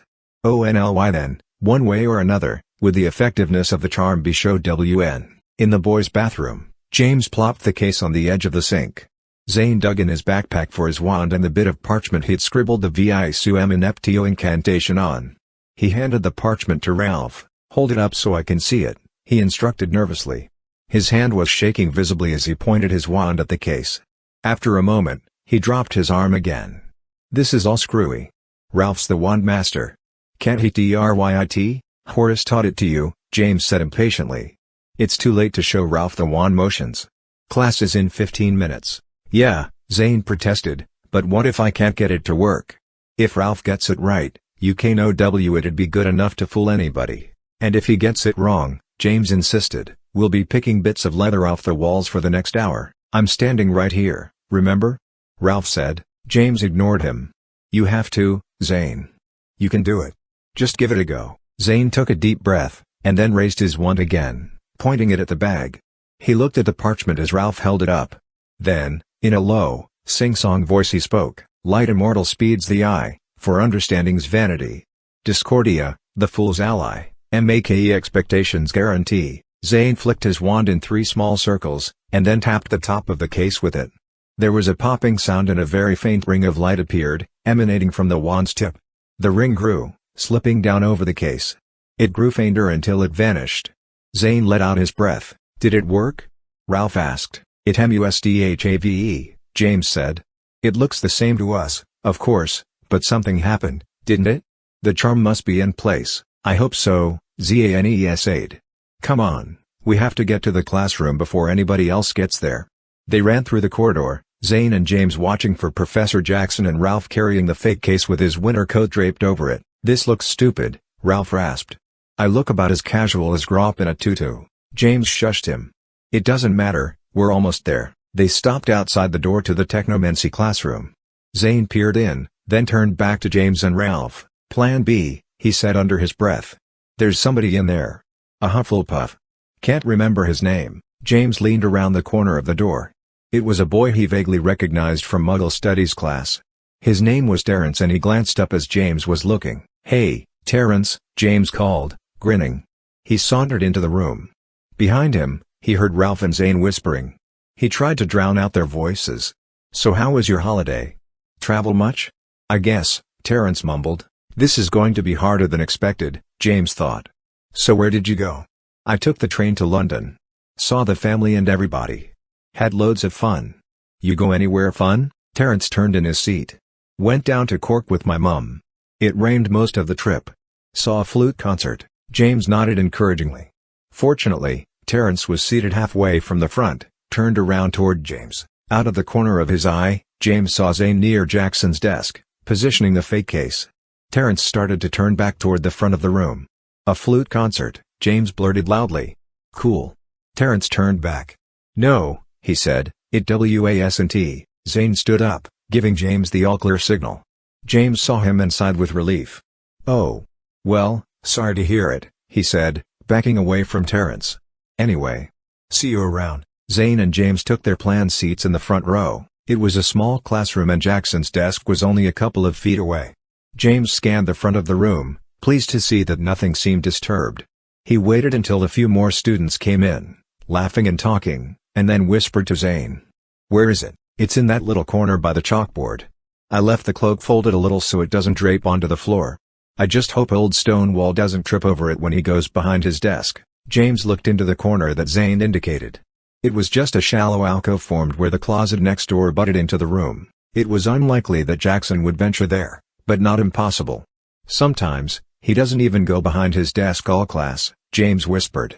Zane gave a little lift and drop of the shoulders, as if to say here's hoping. A few minutes later, Professor Jackson strode into the room, carrying his ever-present leather bag. James and Zane couldn't help watching intently as he draped his cloak over the desk and settled his briefcase into its accustomed space on the floor next to his desk. "Greetings, class," Jackson said briskly. "I trust you all had an instructive holiday. One can only hope you haven't forgotten everything we worked so hard to instill in your heads prior to the break. Which reminds me. Please hand your essays to the left and then to the front. Mr. Walker, I will collect them from you once you have them all." Zane nodded, his eyes bulging a bit. Both James and Zane had their ones slipped up their sleeves. If Jackson noticed, they'd just say they were carrying them that way in honor of their favorite technomancy teacher, since Jackson himself carried his in a small sheath sewn into his sleeve. Thankfully, Jackson seemed a bit preoccupied. "I will be grading your essays tonight, as usual. Until then, let us take a sneak peek, as it were, into your cumulative understanding of the subject. Mr. Hollis, please favor us with a short definition of Hector's law of displaced inertia, if you please." Hollis, a red-cheeked first-year Ravenclaw, cleared his throat and began to offer his explanation. James barely heard him. He looked down at Jackson's case, sitting tantalizingly only a few feet away. James thought he could probably kick it if he wished to. His heart pounded and he was filled with a horrible, icy certainty that the plan couldn't possibly work. It had been ridiculously foolhardy to think they could pull such a caper under the proud nose of Professor Jackson. And yet he knew they had to try. He felt vaguely sick with anxiety. Jackson began to pace. "Unnecessarily verbose, Mr. Hollis, but relatively accurate. Miss Morgenstern, can you elaborate a bit regarding the transference of inertia between objects of different densities?" "Well, different densities respond to inertia differently, based on the proximity of their atoms," Petra answered. "A ball of lead will be launched in a single direction. A ball of, say, marshmallow will merely explode." Jackson nodded. "Is there a technomantic workaround for this? Anyone? Miss Goyle?" Philia Goyle lowered her hand. "A binding spell coupled with the inertia transference spell will keep even low-density substances intact, sir. This has the added benefit that low-density projectiles will travel much farther and faster on a given factor of inertia than a higher-density projectile, such as Miss Morgenstern's lead ball." "True, Miss Goyle, but not necessarily beneficial," Jackson smiled humorlessly. "A feather shot out of a cannon still won't hurt." The class laughed a little at that. Jackson was just beginning his second circuit of the room. Then, suddenly, Ralph was at the door. "Excuse me," he said in a strangely gurgly voice. Everyone in the class turned except James and Ralph. "I'm sorry. I'd seem to have a nosebleed." Ralph's nose was, indeed, bubbling blood at an alarming rate. He held his finger beneath it, and it was coated and slimy with blood. There was a chorus of oohs and ahs from the class, some amused and some disgusted. Zane wasted no time. As soon as he heard Ralph and saw that Jackson was turned away, heading up the right side of the classroom, he whipped his wand from his sleeve. Wingardium Leviosa, he whispered as quietly but as forcefully as he could. The invisibility cloak became visible the moment it whipped up, floating off the fake briefcase in the corner. Zane held it there as James fumbled his own wand out. Behind them, they heard Jackson speaking to Ralph. "Good heavens, boy, hold still." Sorry," Ralph stammered. "I meant to get a cough lozenge and I ate one of those Weedly-Do's bleed Dougats instead. I have to get to the hospital wing, I think." James pointed his wand at the fake briefcase and whispered the levitation charm. The case was much heavier than anything James had levitated before, and he wasn't very good at it under the best of circumstances. The case scuttled on the floor, dragging by a corner. He moved it as close to the real case as possible, knocking the real case aside and partially under the desk. He gasped, and then caught his breath. Behind him, the students were laughing and making disgusted noises. "Good grief, you don't need the hospital wing," Jackson said, becoming annoyed. "Just stand still and move your finger." Ralph began to sway on his feet. "I think I'm a hemophibian," he yelled. That had been Zane's idea. "You're not a hemophiliac," Jackson growled. "Now for the last time, hold still." James flicked his wand, trying to move the real case around the fake one. It was imperative that he move it into the corner and hide it under the invisibility cloak. Zane was still levitating. The Ariel case was stuck, however, wedged under a corner of the desk. James concentrated mightily. The briefcase levitated under the desk, pushing the corner of the desk up with it. James grimaced, lowering his wand, and both the case and the desk clunked to the floor. Nobody seemed to notice. Zane was looking at James, wild-eyed. James made a grimace of helplessness. Desperately, Zane made to lower the invisibility cloak onto the real case where it was, wedged under the desk. Somehow, however, the cloak had also become snagged, caught on a coat hook next to the chalkboard. Nothing was going as planned. If anyone turned around now, there would be no hope of covering their tracks. James couldn't resist glancing around. Ralph's nose was still pattering blood. Jackson was half squatted in front of him, one hand on Ralph's arm, trying to pull Ralph's finger away from his nose, the other holding the hickory wand at the ready. The entire class was watching in various shades of amusement and revulsion. "Drat it, boy, you're making a mess. Move your finger, I tell you," Jackson exclaimed. James tried to free the real briefcase by working it back and forth with his wand. He was sweating and his one hand was slick. The case finally came free just as James heard Jackson say Artemisi. "Oh," Ralph said, rather unnecessarily loudly. "There, yes, that's much better. It'd have been better a minute ago if you'd have listened to me," Jackson said crossly, poking his wand back into his sleeve. The scene was over. Zane gave a final yank on his wand.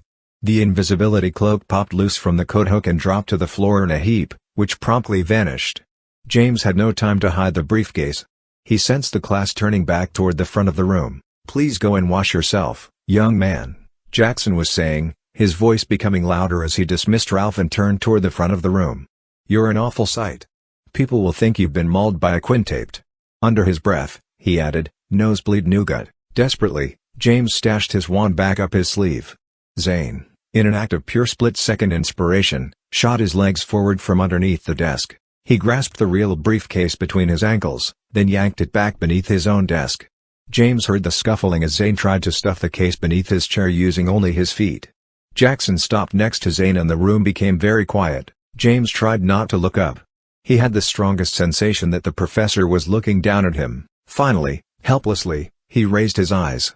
Jackson was indeed looking down the length of his nose, his gaze moving thoughtfully between Zane and James. James' stomach plummeted.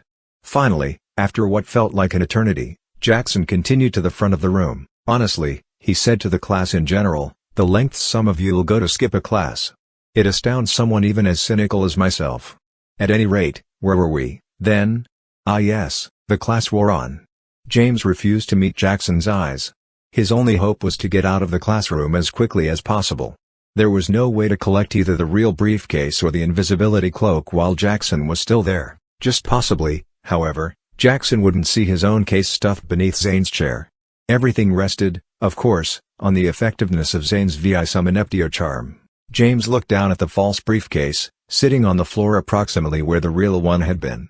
To his eye, it looked completely fake, its leather a different color and its brass plate reading Hiram and Blathwaite's Leathers, Diagon Alley, London, instead of T.H. Jackson. Jackson had obviously sensed something.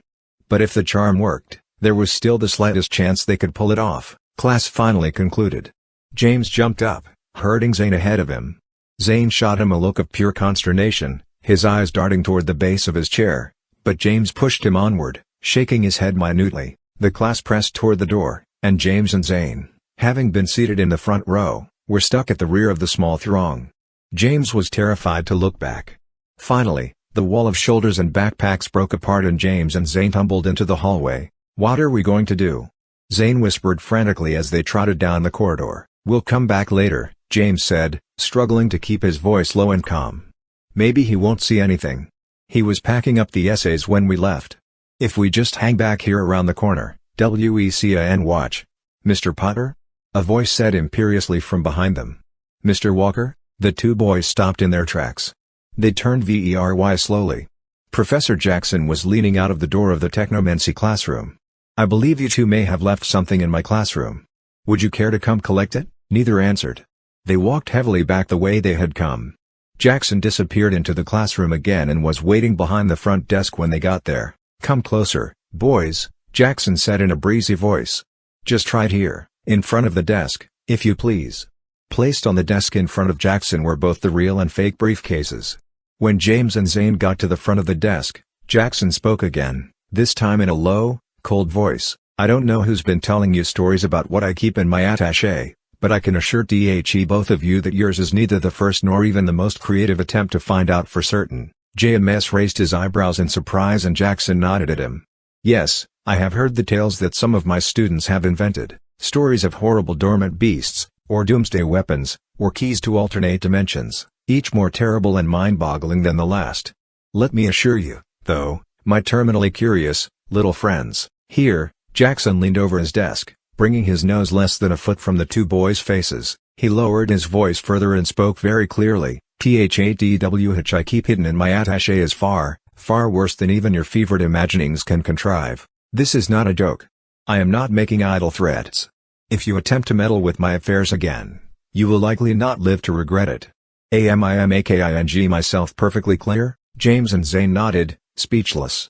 Jackson continued to stare at them, breathing through his nose in obvious fury. 50 points from Gryffindor and 50 points from Ravenclaw. "I'd give you both detentions, except that might lead to questions about this case of mine that I do not wish to answer. Therefore, let me finish by saying, my young friends, that even if you do not so much as look at my attaché ever again, I can still choose to make your lives extremely interesting. Please do bear that in mind. Now," he stood back, lowering his eyes, "take this pathetic little ruse and be gone." With palpable disgust, Jackson shoved his bag at them with the back of his hand.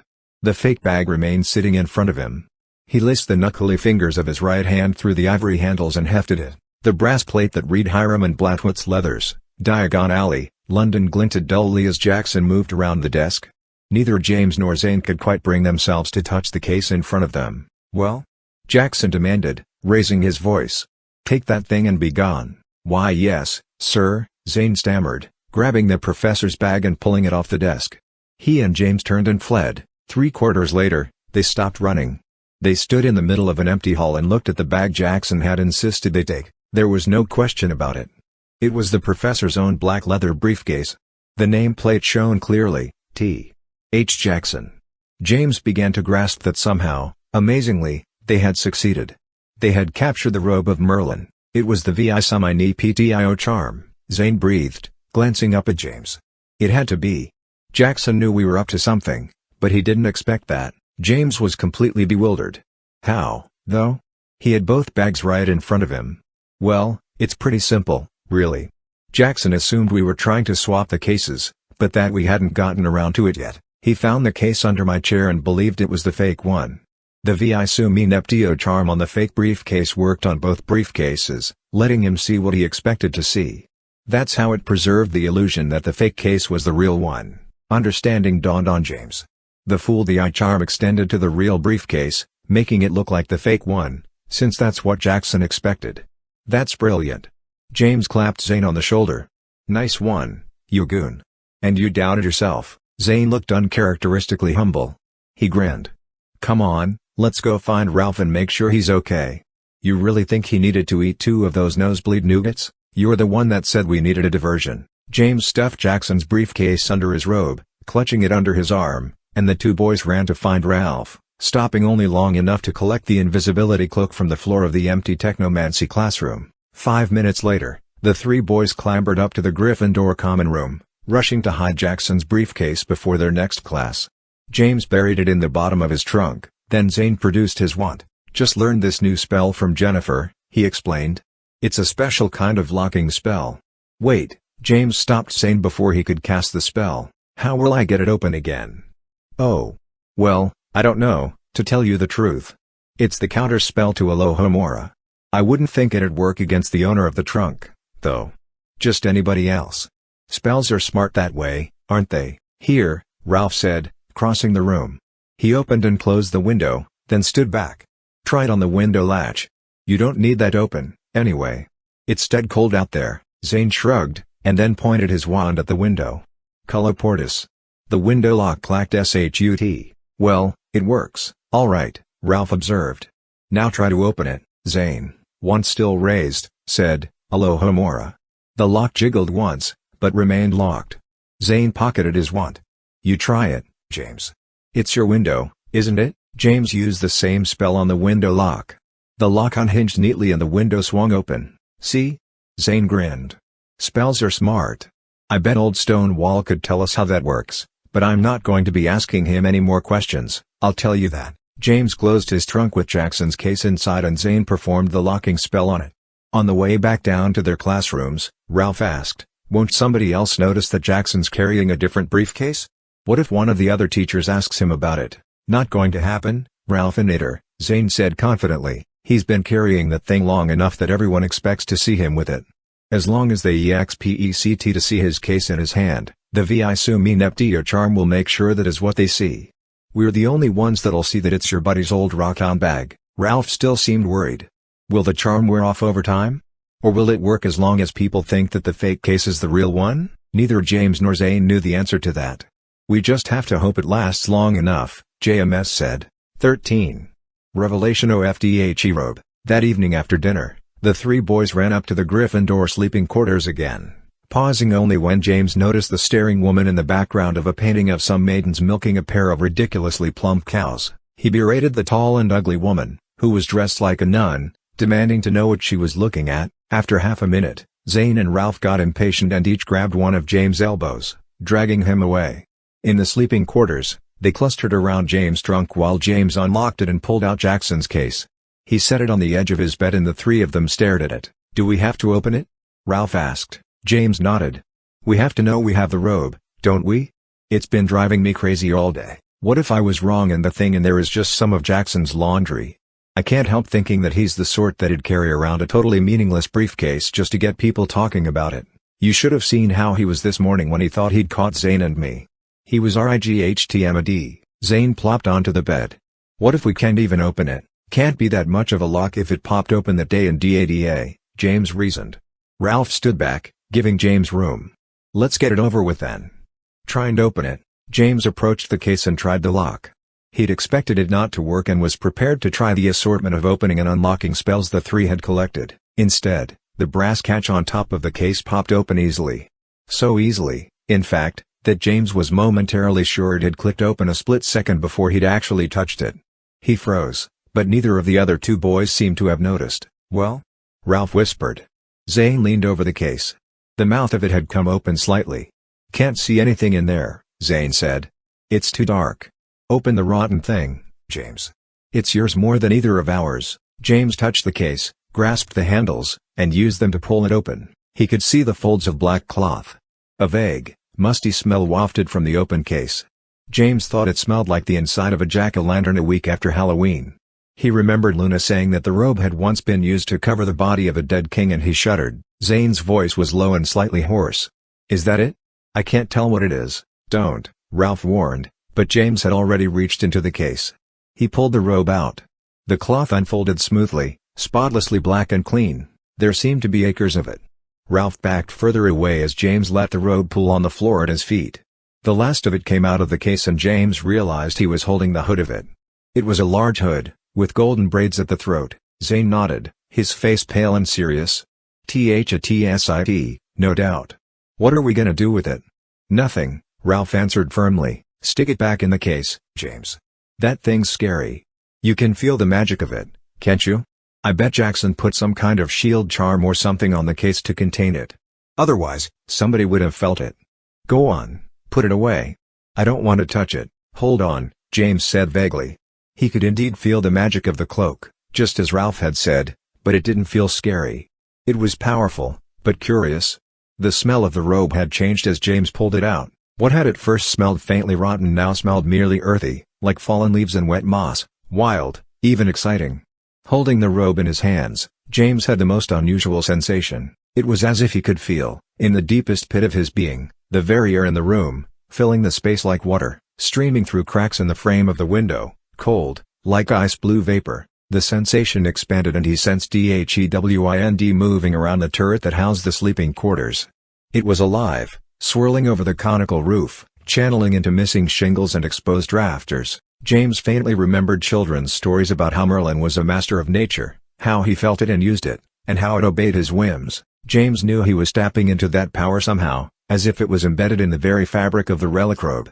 The sensation grew and spiraled. Now James felt the creatures of the deepening evening, the pattering heartbeats of mice in the attics, the blood-purple world of the bats in the forest, the dreaming haze of a hibernating bear, even the dormant life of the trees and grass, their roots like hands clutched in the earth. Clinging to life in the dead of winter, James knew what he was doing, but didn't seem to be operating his own arms. He raised the hood, turning himself into it. The robe slid over his shoulders, and just as the hood settled over his head, hiding his eyes, James heard the alarmed and warning cries of Zane and Ralph. They were fading, as if down a long, sleepy tunnel. They were gone. He was walking. Leaves crunched under his feet, which were large and shoeless, tough with calluses. He breathed in, filling his lungs, and his chest expanded like a barrel. Big, he was. Tall, with muscled arms that felt like coiled pythons and legs as thick and sturdy as tree trunks. The earth was quiet around him, but alive. He felt it through the soles of his feet when he walked. The vibrancy of the forest streamed into him, strengthening him. But there was less of it than there should be. The world had changed, and was still changing. It was being tamed, losing its feral wildness and strength. Alongside it, his power was dimming as well. He was still unmatched, but there were blind spots in his communion with the earth, and those blind spots were growing, shutting him off bit by bit, reducing him. The realms of men were expanding, scouring the earth, parsing it into meaningless plots and fields, breaking up the magic polarities of the wilderness. It angered him. He had moved among the growing kingdoms of men, advised and assisted them, always for a price, but he hadn't foreseen this result. His magical brothers and sisters were no help. Their magic was different than his. That which made him so powerful, his connection to the earth, was also becoming his only weakness. In a cold rage, he walked. As he passed, the trees spoke to him, but even the woodsy voices of the naiads and the dryads were stimming. Their echo was confused and broken, divided. Ahead of him, revealed only in the moonlight, a clearing opened, surrounding a stony depression in the earth. He descended into the center of the depression and looked up. The glittering night sky poured into the bowl-shaped clearing, painting everything bone-white. His shadow pooled beneath him as if it were noonday. There was no place for him in this world anymore. He would leave the society of men. But he would return when things were different, when circumstances had changed, when the world was again ripe for his power. Then he would reawaken the earth, revive the trees and their spirits, refresh their power, and his with it. Then would be a time of reckoning. It might be decades, or even centuries. It might even be eternity. It didn't matter. He could stay in this time no longer. There was a noise, a scuffle of clumsy footsteps nearby. Someone else was there, in the clearing with him, someone he hated, but whom he needed. He spoke to this person, and as he did, the world began to dim, to darken, to fade. Instruct those that follow. Keep my vestments, station, and talisman at the ready. I will await, at the Hall of Elders Crossing, when my time of returning is come, assemble them again and I will know. I have chosen you to safeguard this mission, Austramaddux, for as my last apprentice, your soul is in my hand. You are bound to this task until it is complete. Vow to me your oath. Out of the descending darkness, the voice spoke only once. It is my will and my honor, master. There was no answer. He was gone. His robes dropped to the earth, empty. His staff balanced for a moment, then fell forward and was caught in an eerily white hand, the hand of Austramaddux, before it could hit the rocky ground. Then even that scene vanished. The darkness compressed to a dwindling point, The universe leapt up, monstrous and spinning, and there was only oblivion. James forced his eyes open and gasped. His lungs felt flattened, as if he hadn't had breath in them for several minutes. Hands grasped him, yanking the hood back and pulling the robe off his shoulders. Weakness stole over James and he began to collapse. Zane and Ralph caught him awkwardly and heaved him onto his bed. "What happened?" James asked, still dragging in great gulps of air. "You tell us," Ralph said, his voice high and frightened. Zane was stuffing the robe roughly back into the briefcase. "You put this crazy thing on and then pop. Off you went. Not what I'd have called a wise choice, you know." "I blacked out?" James asked, recovering enough to get his elbows beneath him. Ralph said, "Blacked out nothing. You up and disappeared." "Poof. It's true," Zane nodded, seeing James' stunned expression. "You were clean gone for 3 or 4 minutes. Then he showed. Zane indicated the corner behind James' bed with a worried nod. James turned and there was the semi-transparent form of Cedric Diggory. The ghost looked down at him, then smiled and shrugged. Cedric seemed rather more solid than the last few times James had seen him. Zane went on, "He just appeared through the wall, as if he had come looking for you." Ralph here shrieked like, "Well, I'd say like he'd just seen a ghost, but considering we have breakfast with ghosts most mornings and a history class with one every Tuesday, the phrase doesn't seem all that impressive anymore." Ralph spoke up. "He took one look at us, then the briefcase, and then he just, sort of, thinned out. Next thing we know, you're back. Just where'd you been?" "Looking white as a statue." James turned back to the ghost of Cedric. "What did you?" Cedric opened his mouth to speak, tentatively and carefully. As if from a long way off, his voice seeped into the room. James couldn't tell if he was hearing it with his ears or his mind. "You were in danger. I was sent. I saw what was happening when I got here." "What was it?" James asked. The experience was murky in his memory, but he sensed he'd remember more when the magic of it wore off. A threshold marker. A powerful bit of magic. It opens a dimensional gateway, designed to communicate a message or a secret over great time or distance. But its strength is careless. It almost swallowed you up. James knew that was true. He had felt it. In the end, the darkness had been consuming, seamless. He swallowed past a hard lump in his throat and asked, "How did I get back?" "I found you," Cedric said simply. "I dipped into the ether, where I have spent so much time since my death. You were there, but you were far off. You were going. I chased you and returned with you." "Cedric," James said, feeling stupid for putting on the robe, and terrified at what had almost happened. "Thanks for bringing me back. I owed you that. I owed your father that. He brought me back, once." "Hey," James said suddenly, brightening. "You can talk now." Cedric smiled, and it was the first genuine smile James had seen on the ghostly face. "I feel different. Stronger. More. Here, somehow." "Wait," Ralph said, raising a hand. "This is the ghost you told us about, isn't it? The one that chased the intruder off the grounds a few months ago?" "Oh, yeah, JMSID. Zane and Ralph, this is Cedric Diggory." "Cedric, these are my friends. So what do you think is happening to you? What's making you more here?" Cedric shrugged again. "For what seemed like a long time, I felt like I was in a sort of dream. I moved through the castle, but it was empty. I never got hungry, or thirsty, or cold, or needed to rest. I knew I was dead, but that was all. Everything was dark and silent, and there didn't seem to be any days or seasons. No passage of time at all. THENTHINGSBGAN to happen." Cedric turned and sat on the bed, making no mark on the blankets. James, who was closest, could feel a distinct chill emanating from Cedric's form. The ghost continued, "For periods of time, I started to feel more aware. I began to see people in the halls, but they were like smoke. I couldn't hear them.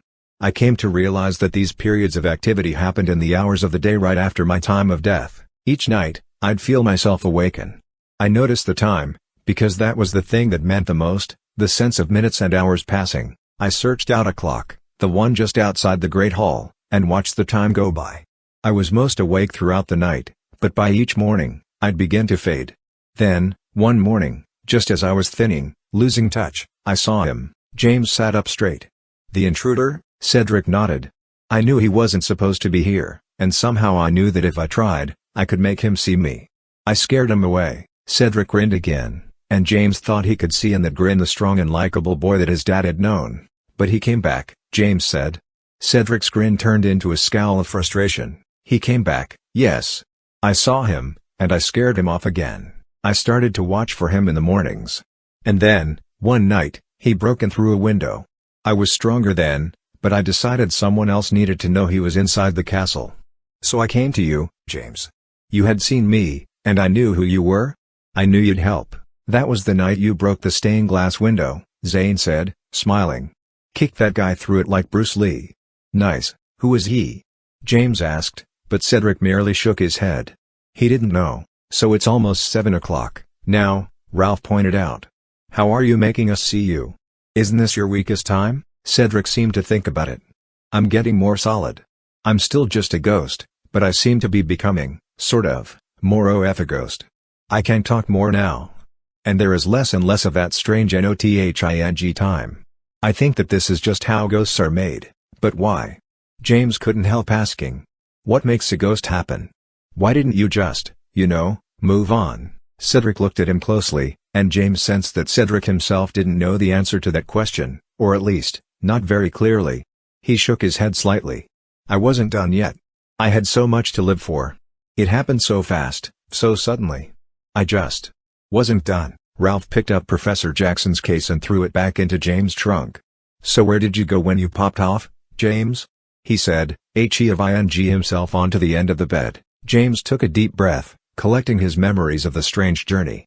He described the initial feeling of holding the cloak, how it seemed to allow him to sense the air and the wind, then even the animals and the trees. Then he told them about the vision he'd had, of being inside Merlin's body, in his very thoughts. He shuddered, remembering the anger and bitterness, and the voice of the servant, Austramaddux, who vowed his oath to serve until the time of reckoning was come. He recalled it vividly as he spoke, finishing by describing how the blackness of the night had wrapped around him like a cocoon, shrinking and turning to nothingness. Zane listened with intense interest. It makes sense, he finally said in a low, awed voice. What? James asked. How Merlin might have done it. Don't you see? Professor Jackson himself talked about it on our first day of class. He was getting excited. His eyes were wide, darting from James to Ralph to the ghost of Cedric, who was still seated on the edge of the bed. Ralph shook his head. I don't get it. I don't have technomancy this year. Merlin didn't die, Zane said emphatically. He disapparated. James was puzzled. That doesn't make sense. Any wizard can apparate. What's so special about that? Remember what Jackson told us that first day? Apparition is instantaneous for the wizard who's doing it, even though it takes a little time for the wizard's bits to fly apart then reassemble at a new place. If a wizard disapparates without determining his new center point, he never reapparates at all, right? Hejust stays stuck in nothingness forever. Well, sure, James agreed, remembering the lecture, but failing to see the point. Zane was nearly vibrating with excitement. Merlin didn't disapparate DOAPLACE, he said meaningfully. He disapparated to a Timmy and a set of circumstances. Ralph and James boggled, considering the implications. Zane went on. At the end of your vision, you said Merlin told Austramaddux to keep the relics and to watch for the time to be right. Then when the time came, the relics were supposed to be gathered again at the Hall of Elders Crossing. You see? Merlin was setting up the time and circumstances for his reapparition. What you described at the very end YS Merlin disapparating into oblivion. Zane paused, thinking hard. All these centuries, he's just been suspended in time, stuck in everywhereness, waiting for the right circumstances for his reapparition. To him, no time has passed at all. Ralph looked at the trunk at the end of James' bed. Then it's for real, he said. They could actually do it. They could bring him back. Not anymore, James said, smiling mirthlessly. We've got the robe. Without all the relics, the circumstances won't be right. They can't do anything. As soon as James had heard Zane explain it, it made perfect sense, especially in the context of the threshold marker vision. Suddenly, his possession of the robe had become even more important, and he couldn't help wondering at the remarkable series of lucky circumstances that had led to them obtaining it. From the briefcase Ralph had discovered in Just the nick of time to Zane's remarkably effective Visum-Ineptio charm, James had the strongest sense that he, Zane, and Ralph were being guided in their goal of thwarting the Merlin plot. But who was helping them? By the way, James said to the ghost of Cedric, once Ralph and Zane had fallen into an animated discussion about Merlin's disapparition. You said you were sent to help me. Who sent you? Cedric had stood and was fading a bit, but not much. He smiled at James and said, someone I'm not supposed to mention, although I think you can probably guess. Someone who's been watching. Snape, thought James. The portrait of Snape had sent Cedric to help him when he'd gotten sucked into the threshold marker. But how had he known? James thought about that for a long time after Zane and Ralph had headed back to their own rooms, long after the rest of the Gryffindors had climbed the stairs and plopped into their beds. No answer came THATNIGHT, however, and eventually James slept. For the next several days, the three boys went about their normal school activities in a sort of triumphant fog.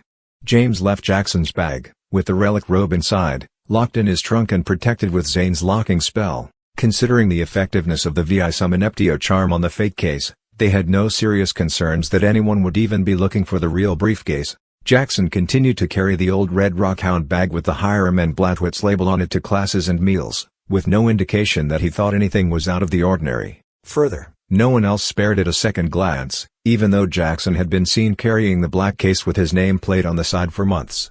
Finally, on Saturday afternoon, James, Ralph, and Zane met in the Gryffindor common room to discuss their next steps. There are really only two questions now, Zane said, leaning over the table upon which they were ostensibly doing their homework. Where is the Hall of Elders crossing? And where is the third relic, Merlin's staff? James nodded. I've been thinking about that last one. The throne is under the guard of Madame Delacroix. The robe was under the guard of Professor Jackson. The third relic must be under the guard of the third conspirator. My guess is it's somebody else here on the grounds, an inside person. What if it's the Slytherin who used the name Austramaddux on Ralph's game deck? They'd have to be aware of the plot if they use that name, and if they are aware of it, they're in on it. But who? Ralph asked. I didn't see who took it. It was just gone. Besides, the staff of Merlin would be pretty hard to hide, wouldn't it? If he was as big as you said he was in your vision, James, then the thing must be 6 feet tall if it's an inch. How do you hide a 6-foot magical lightning rod like that? James shook his head. I haven't the foggiest. Still, it's up to you to keep a lookout, Ralph. Like Dad said, you're our inside man. Ralph slumped. Zane doodled on a piece of parchment. So what about question 1? He said without looking up. Where is the Hall of Elders crossing? James and Ralph exchanged blank looks. James said, no clue, again. But I think there's a third question we need to think about, too. As if the first two weren't tricky enough, Ralph muttered. Zane glanced up and James saw he was doodling the gate to the Grotto Keep. What's the third question? Why haven't they done it yet? James whispered. If they believe they have all 3 relics, why haven't they just gone on down to wherever this Hall of Elders crossing is and tried to call Merlin back from his 1,000-year disapparition? None of them had any answers, but they agreed it was an important question. Zane flipped his doodle over, revealing a drabble of scribbled notes and diagrams from arithmancy class. I'm checking the Ravenclaw library, but between homework, classes, Quidditch, debate and Constellations Club, I hardly have 2 minutes left to rub together. Ralph dropped his quill on the table and leaned back, stretching. How's that coming, anyway? You're the only one with any contact with Madame Delacroix. What's she like? Like a gypsy mummy with a pulse, Zane replied. She and Trelawney are supposed to be sharing Constellations Club, like divination class, but they've started trading on and off instead of teaching it together. Works a lot better, since they sort of cancel each other out, anyway.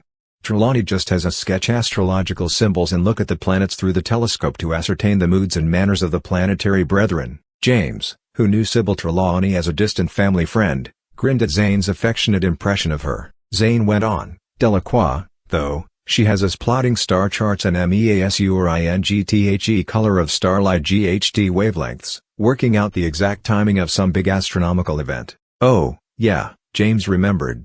The alignment of the planets. Petra and Ted told me about that. They're in divination with her. Seems like the Voodoo Queen's really into that kind of stuff. She's THEANTI Trelawney, that's for sure.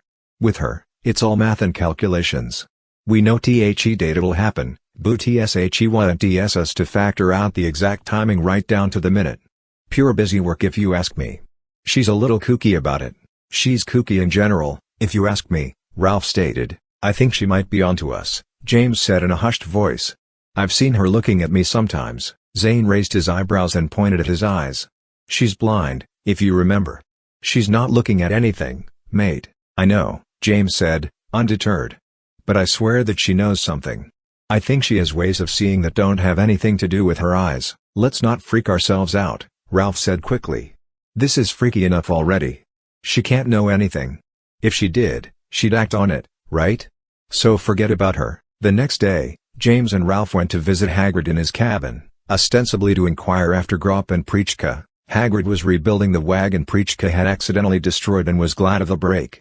He invited them in and served them tea and biscuits while he warmed himself by the fire, flying over his feet and occasionally licking Hagrid's lowered hand. "Oh, it's all ups and downs for them," Hagrid said, as if the tumults of giant courtship were a quaint mystery.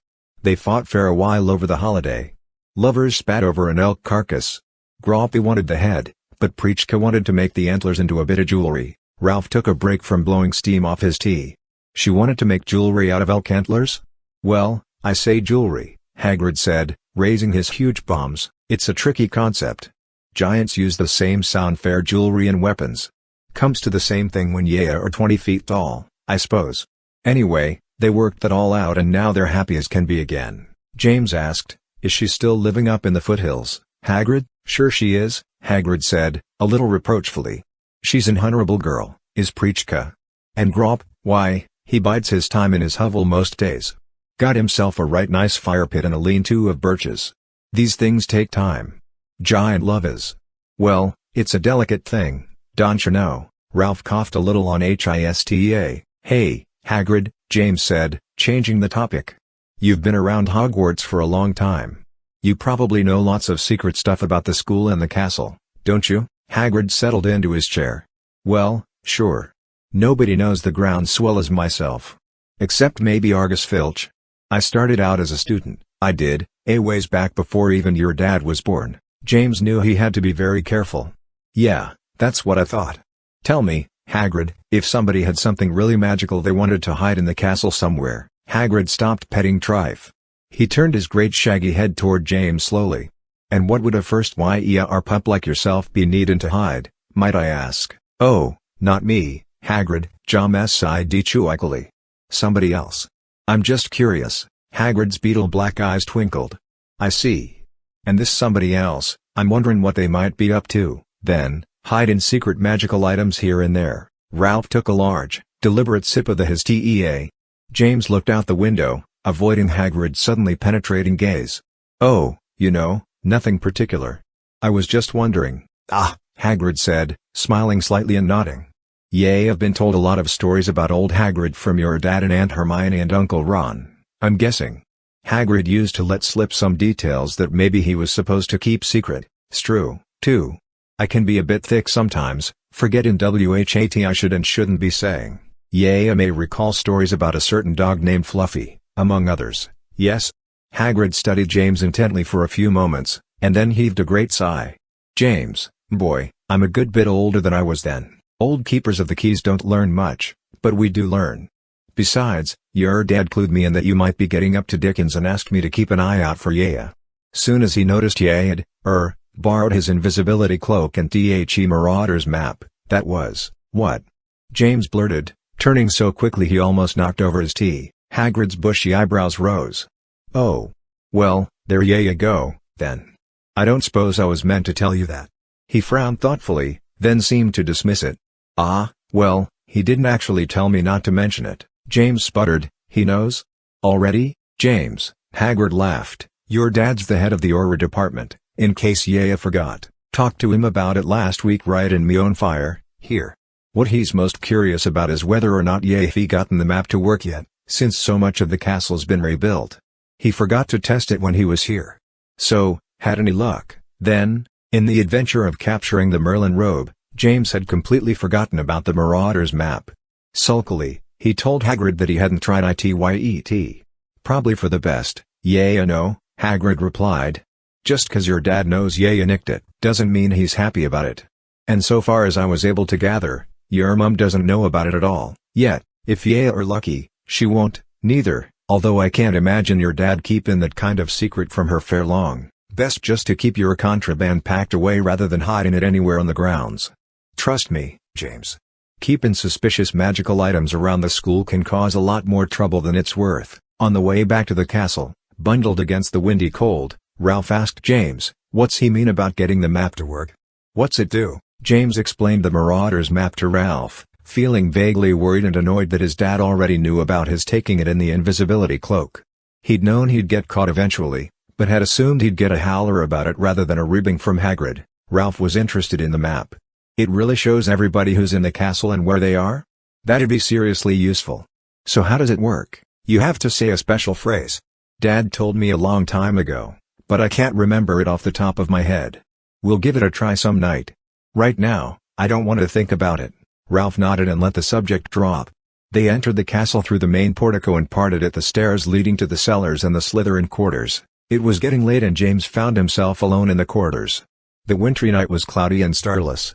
It pressed against the windows and sucked at the light of the hall torches. James shivered, partly at the cold and partly at a sense of icy dread that seemed to be seeping into the corridor, filling it like a heavyfog from the floor up. He walked faster, wondering how it could be that the halls were so dark and empty.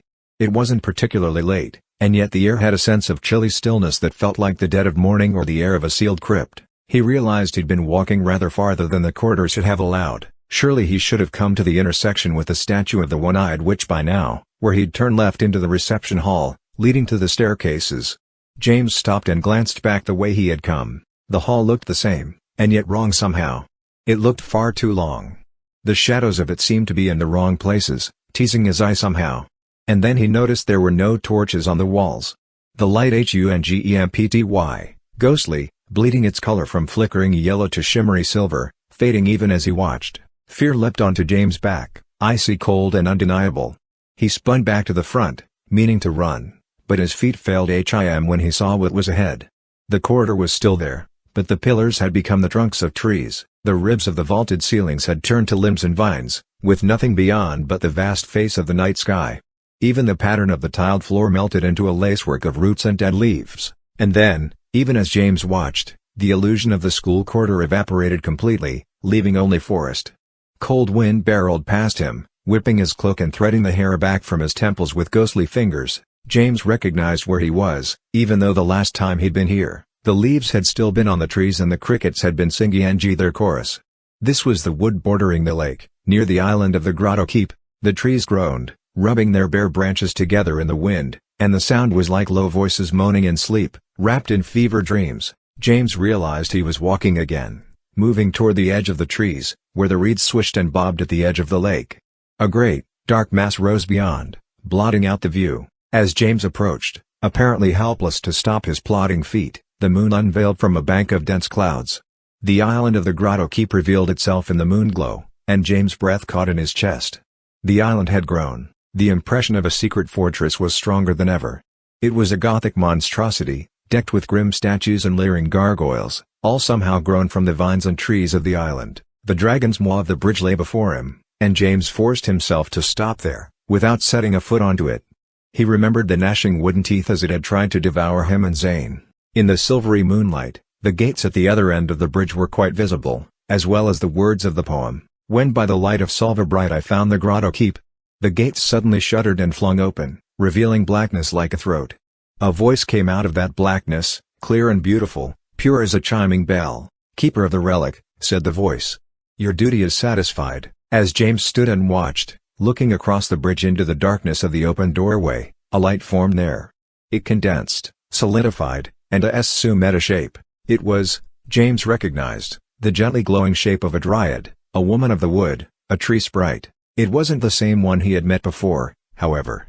That one had glowed with a green light. This one's light was pale blue. She pulsed slightly. Her hair flowed around her head as if in a current of water. A quiet, almost loving smile was on her lips and her huge, liquid eyes twinkled gently. "You have performed your role," the dryad said, her voice as dreamy and hypnotic as the other dryads had been, if not more so. "You need not guard the relic. This is not your burden. Bring it to us. We are its guardians. Ours is the task, granted from the beginning. Relieve yourself of its weight. Bring us the relic." James looked down and saw that, without realizing it, he had taken a step onto the bridge. The dragon's maw hadn't closed on him. He glanced up and saw that it had actually pulled upwards a bit, welcoming him. The junction of the fallen trees which formed the jaw creaked slightly. "Bring us the relic," the dryad said again, and she lifted her arms toward James as if she meant to welcome him with an embrace. Her arms were unnaturally long, almost as if they stretched out to him over the bridge. Her fingernails were a blue so deep, it was nearly purple. They were long and surprisingly ragged. James retreated a step, backing off the bridge. The Dryad's eyes changed. They brightened and hardened. "Bring us the relic," she said once more, and her voice changed as well. The song had leaked out of it. "It isn't yours. Its power is greater than you, greater than all of you. Bring it to us before it unmakes you. The relic destroys those whom it does not need, and it no longer needs you. Bring it to us before it decides to use someone else. Bring us the relic while you still can." Her long arms reached across the bridge and James felt sure he could touch them if he reached out. He backed away further, hooking his heel on a root and stumbling. He turned, pinwheeling his arms for a handhold, and fell against something broad and hard. He pressed his hands against it and pushed backwards, righting himself. It was the stone of a wall. 5 feet away, a torch crackled in its sconce. James glanced around. The corridor of Hogwarts stretched away, warm and mundane, as if he'd never left. Perhaps he never had. He looked the other direction. There was the intersection with the statue of the One-Eyed Witch. The sense of dread was gone, and yet James felt certain that what had happened hadn't just been a vision of some kind. He could still feel the chill of the night wind in the folds of his cloak. When he looked down, there was a crumble of dry river mud on the end of his shoe. He shivered, then gathered himself and ran the rest of the way to the stairs, where he took 2 at a time climbing to the common room. The only thing James was sure of was that something wanted him to give up the Merlin robe. He just wasn't sure it was the right something. Fortunately, the robe was still locked away in Jackson's bag in James' trunk. After his experience with touching the robe, James had no plans to take the robe out of the trunk again until he handed it over to HIS Stat in the Auror department when the time was right. The time wasn't right yet, but it would be soon. Either way, he wasn't about to hand it over to some mysterious entity, tree sprite or not. Confident of this, James reached the Gryffindor common room and prepared for a bed. Still, long after he had settled under his blankets, he thought he could hear the whispering voice in the wind beyond the window, pleading with him endlessly, monotonously, "Bring us the relic. Bring us the relic while you still can." It chilled him, and when he did sleep, he dreamed of those haunting, beautiful eyes and those long, long arms with the thin hands and ragged, purple fingernails. The following Friday, in herbology class, James was amused to see that Neville Longbottom had moved Ralph's transfigured peach tree out of the transfiguration classroom, where it had become rather cumbersome, and into one of the greenhouses. All this from a banana. Neville confirmed to James after class, "Yeah. I bet Ralph was more surprised than anybody. He's amazing, but I don't think he knows HIS own power, really. Some of the other Slytherins think he's got some powerful old magical family in his bloodline. Could be, I suppose, since he never knew his mom. That's the sort of thing they'd think," Neville said with unusual candor. Muggle-borns can be just as powerful as anyone born of an old pureblood family. Some prejudices never change, though. James looked up at the peach tree, which had become rather large despite the fact that its roots were still twined hopelessly around one of the transfiguration room tables. He knew Neville was right, but he couldn't help thinking about the look on Ralph's face the day he'd transfigured the banana. Ralph had never said so, but James had a sense that Ralph's power frightened him just a little. The next day, the Gryffindor Quidditch team was slated in a match against the Slytherins. James sat in the Gryffindor stands with Zane and Sabrina Hildegard. Ralph, for purposes of maintaining his few Slytherin friends, sat in the green-decked grandstand across the pitch. James made eye contact with Ralph once and waved. Ralph waved back, but carefully, being sure not to be seen by his older housemates. Below, on the field, the team captains strode out to the center line to meet with Cambridge Colley for the declaration of rules and a handshake, a tradition that nobody really paid any attention to anymore. James watched Justin Kennelly shake Tabitha Corsica's hand perfunctorily. Even from his vantage point high in the grandstand, James could see the smarmy, polite smile on Tabitha's admittedly beautiful face. Then both turned and walked in opposite directions back to their holding pens beneath the stands, leaving Rid Colley alone with the Quidditch drunk. Zane happily munched a bag of popcorn he'd brought with him, having somehow convinced one of the kitchen house elves to prepare it. "This should be an excellent match," he observed, taking in the high-spirited crowd. "Gryffindor against Slytherin is always a crowd stopper," Sabrina said, raising her voice over the noise. "Back in my mum's day, everybody hated Slytherin because they were dirty players. A guy named Miles Bletchley was the team captain back then, and he went on to play for the Thundelara Thunderers for a couple of years until he was booted from the league for using a corked broom." "A what?" Zane interjected. "How do you cork a broom?" James explained. "It's a kind of cheating where a hole is drilled down the center of the broom and something magical is threaded into it, like a dragon's rib or a basilisk fang, basically turns the whole broom into a magic wand." He was using it to cast repelling spells and modified Expelliarmus spells, making the opposing team fumble the quaffle.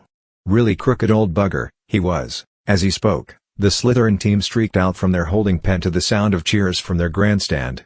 Damien, seated in the broadcast booth with his wand to his throat, announced the team, his voice echoing in the crisp January air. "So," Zane called over the cheers, "doesn't seem like everybody hates the Slytherins anymore." Sure enough, there was scattered applause throughout the rest of the grandstands. Only the Gryffindor stands booed and hissed. James shrugged. "They don't seem to play as dirty as they used to. But they still field unusually strong teams. There's something dodgy about them, it's just not as obvious as it said to be, I'll say," Zane agreed. "When we played Slytherin before the break, it was as clean a match as I've played all year. Ridcully barely called a single foul on him. Still, there was something just a little too slick about them. They're either the luckiest bunch of skunks ever to mount brooms or they've made a deal with the devil himself." James gritted his teeth. Across the pitch, Horace Slughorn, red-cheeked and bundled in a fur-collared coat and matching hat, waved a small Slytherin flag on a stick and yelled encouragements to his HOUSETEM. Ralph, seated 2 rows below him, applauded dutifully. James knew that Ralph wasn't much of a Quidditch fan, despite the almost studious attention he paid to the matches, and James guessed that it was because Ralph couldn't really choose a team to be loyal to. His friends, including Rufus Burton, cheered and hooted wildly. The Gryffindor team took to the pitch next, streaming from the holding pen beneath their grandstand, and the spectators around James erupted, leaping to their feet as one. James shouted right alongside them, grinning and ecstatic, certain that Gryffindors would win. He stomped his feet and yelled himself hoarse as the team circled the pitch, waving and grinning. The teams flew into position. After instructing the teams to play a clean match and assuring everyone was in position, Ridcully released the bludgers and snitch and tossed the quaffle into the air. The players collapsed into a swarm, chasing the Bludgers and wrestling over the quaffle. Noah and Tom Squallis, the 2 seekers, streaked off after the snitch, which started around the Ravenclaw banners and vanished. Almost immediately, the difference between the teams became apparent. Gryffindor fought a textbook match, based entirely on carefully practiced drills. Justin Kennelly could be heard shouting plays and formations over the cheering crowd, pointing and giving signs. The Slytherins, on the other hand, seemed to have a graceful, almost eerie playing style that moved them over the pitch like a school of fish. Tabitha Corsica called no directions from her broom, and yet her players peeled off and regrouped with dance-like precision.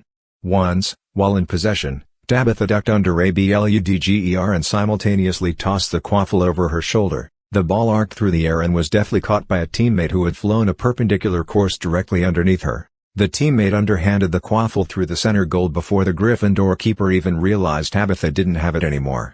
James groaned while the Slytherins stood and cheered. Justin Kennelly looked as if he wanted to jump up and down on his broom in frustration. Still, an hour into the match, the score was 130 to 140 in favor of Gryffindor, close enough that the lead had changed 5 times. "It's all about the Seekers in a match league is," Sabrina yelled exuberantly, not taking her eyes from the players. "And Squallis is new to that position since Nofton finished last year. Noah should be able to nail him to the wall with his own broom." Sure enough, a sudden roar went up from the crowd and James saw that Noah was in pursuit of the snitch. Across the pitch, Tom Squallis was bent over his broom, baring his teeth into the cold wind and rushing to cut Noah off. He banked through the throng of players, barely missed by Justin Kennelly's swatted bludger. Despite his speed, James was confident there was no way Squallis would beat Noah to the prize. A golden streak and a whir of tiny wings buzzed by the Gryffindor grandstand, followed a split second later by Noah. Those in the front rows ducked, then leapt to their feet cheering as Noah banked hard, barely missing the grandstand and lunging forward on his broom, arm outstretched. There was a long, breathless moment when Noah appeared to be in the toe of the tiny golden ball, the distance shrinking, Noah's hand trembling as he reached. Then, in a flurry of cloaks and brooms, something changed. Noah was forced to yank up on his broom, grinding to a slewing stop that destroyed his control. A cloud of Slytherins, led by Tabitha Corsica, had swept in front of him from all directions, stitching a virtual wall in mid-air. Noah ran into a burly Slytherin and bounced off, losing his grip on his broom. He tumbled sideways, grabbing on with one hand and swinging beneath it. The crowd roared. Tabitha Corsica shot through the wall of Slytherins, which opened for her like an iris. Her cloak whipped behind her and James was amazed to see the snitch flying behind her. In the shadow of her cloak, it dipped upwards and Tabitha followed almost instantaneously, bent low over her broom. Somehow, without even looking, she was shadowing the snitch, marking it for Tom Squallis. He saw her, banked hard, and swooped past her. When he came out on the other side, his hand was raised and the snitch glittered within it. The Slytherin grandstands cheered uproariously. The game was over. Noah swung himself from beneath his broom, hooking one foot over it. He struggled upright just as Dead and Just and Kennelly swooped in next to him, talking and gesturing. James understood the nature of what they were saying even if he couldn't hear the words through the cheers and boos. Something extremely odd had happened, and yet the Slytherins hadn't actually committed any fouls. On the grass of the pitch, Petra Morgenstern, who played Chaser, had cornered Kay Bridcully and was animatedly pointing at Tabitha Corsica, who was still on her broom, being congratulated by her teammates alongside Tom Squallis. Bridcully shook his head, unable or unwilling to agree with Petra's allegations. There didn't seem to be any recourse for the Gryffindors, since they couldn't prove that anything illegal had actually occurred. What in the name of Voldy's pasty white rear end was DH at? Damien Damascus demanded, having quit the broadcast booth and joined James, Zane, and Sabrina. Sabrina shook her head. That was right creepy. Did you see what I saw? Corsica blocked the snitch. She never touched it, but she flew right next to it, marking it until Squallis could get his broom in gear. There's no rule against that? Zane asked as they all joined the throng leaving the stands. No point making rules against things that are impossible, Damien said crossly. As long as she didn't touch it, she's in the clear. She wasn't even what CHINGTHE snitch. I'd swear it. Ralph was trotting across the pitch when James and Zane tromped down the last few steps. Panting, he angled them away from Sabrina and Damien, whose moods were getting fouler. Did you see that? Ralph asked, struggling to catch his breath. He seemed extremely agitated. We saw nothing, James said, although I'm not sure I believe my eyes. Zane was less diplomatic. The Gryffindors think your buddies cheated somehow. It's going to throw off the final standings, too. Now it looks like Ravenclaw will be playing Slytherin for the tournament. I was hoping for a Gryffindor and Ravenclaw match. Will you two forget about the bloody Quidditch tournament for a minute? Ralph said, turning to face the two of them at the base of the grandstands. In case you've forgotten, we have more important things to think about. All right, then spill it, Ralph, James said, trying not to be annoyed. Ralph took a deep breath. You told me I was your man on the inside, didn't you? So I've been watching closely, looking for hints and clues about who might be involved with the whole Merlin plot, right? And you think now is the time to discuss this? Zane asked, raising his eyebrows. No, it's fine, James interjected. What did you see, Ralph? Something going on back at Slytherin Central? No, Ralph said impatiently. Not back at the common room or anything. Right here, just a few minutes ago. Remember what we're supposed to be looking for? Yeah, Zane said, becoming interested. The Merlin staff. Ralph nodded meaningfully. There was a cheer nearby. The three boys turned as the Slytherins left the pitch, surrounded by a crowd of students in green scarves. Tabitha walked at the head of the group, her broom held triumphantly over her shoulder. 6 feet or so of unusually magical wood, Ralph said in a low voice, still watching Tabitha leave the pitch. Origins unknown, that's right. Ja-MS replied, understanding dawning on him. Tabitha said her broom was a custom design, crafted by some Muggle artist or something. She registered it as a Muggle artifact, since it wasn't a standard model, and there's no question that there's something pretty unusually magical about it, Ralph added. James nodded. Are you saying what I think you're saying? Zane asked incredulously. Ralph glanced back at him. Makes sense, doesn't it? It's the perfect hiding place. That's why I came running over here right after the match. I wanted you both to see it, too, and see if it fits. Zane whistled in awe. Talk about your corked brooms. Here, all this time Corsica's been flying around on Merlin's flippant staff. James couldn't take his eyes off it as Tabitha crested the hill heading back to the castle. The wintry sunlight glinted off the bristly tail of the broom. It was indeed the perfect disguise for a 6-foot length of highly magical wood. And now they knew for sure who was the third co-conspirator in the Merlin plot, the Slytherin who went by the profile name of Austramaddux.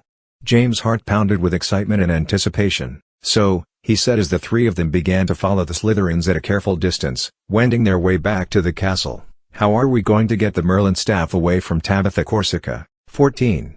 The Hall of Elders Crossing. What? Why do we need to steal her broom, anyway?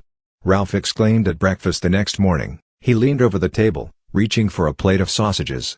It would be loads harder to steal than Jackson's case was. Boys aren't even allowed in the girls' dorms. We'd never get near it. Besides, we've got the robe already. They can't do anything without all the relics. It's the Merlin staff, that's why we have to get it, James replied. Even on its own, it's got to be one of the most powerful magical objects in the world. You saw what Tabitha Corsica did with it at the match, and it wasn't just her shadowing the snitch without even looking. Her whole team seemed to respond to it somehow, or at least their brooms did. They knew just where to be at all the right moments. That's some really powerful magic. So far, she's only using the staff to win Quidditch matches, but do you really want something like that in the hands of someone like her in the progressive element? Ralph looked dour. Zane put his coffee cup down and stared at the tabletop. I don't know, he said. What? James said impatiently. Zane glanced up. Well, it just seems too easy, really. I mean, first there was Ralph Spotty's Rockhound bag that showed up at just the right time. Then, no matter how you look at it, we got really lucky with that Visum-Ineptio charm. Even before that, look at all the coincidences that led to you discovering the hiding place of the Merlin throne, from catching a glimpse of the Voodoo Queen on the lake that night to finding the DILPROPHET article about the break-in at the ministry, and now, we just happen to figure out that Tabitha's broom is the Merlin staff. I hate to say it, but it can't be much of a dark conspiracy if a trio of first-year schlubs like us have worked it all out, James fumed. Alright, yeah, so we've gotten lucky here and there. We've worked really hard and been extremely careful, too, and besides, it all fits, doesn't it? Just because the people behind the Merlin plot have been too arrogant to think anybody could catch THEM, doesn't mean the plot isn't for real. What about what happened when we opened Jackson's case? And I didn't even tell you what happened to me last week. Ralph jumped, almost knocking over his pumpkin juice. His eyes were wild for a second, and then he calmed himself. Last week? When?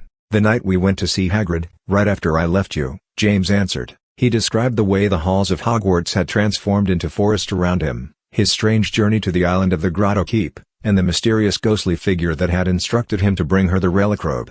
Zane listened with keen interest, but Ralph's face was pale and blank. When James finished, Zane asked, "You think it really was a dryad?" James shrugged. "I don't know. It sure looked a lot like the one we saw in the forest, but different, too. It pulsed, if you know what I mean. I could feel it in my head." "Maybe it was a dream," Zane said carefully. "It sure sounds like one." "It wasn't a dream.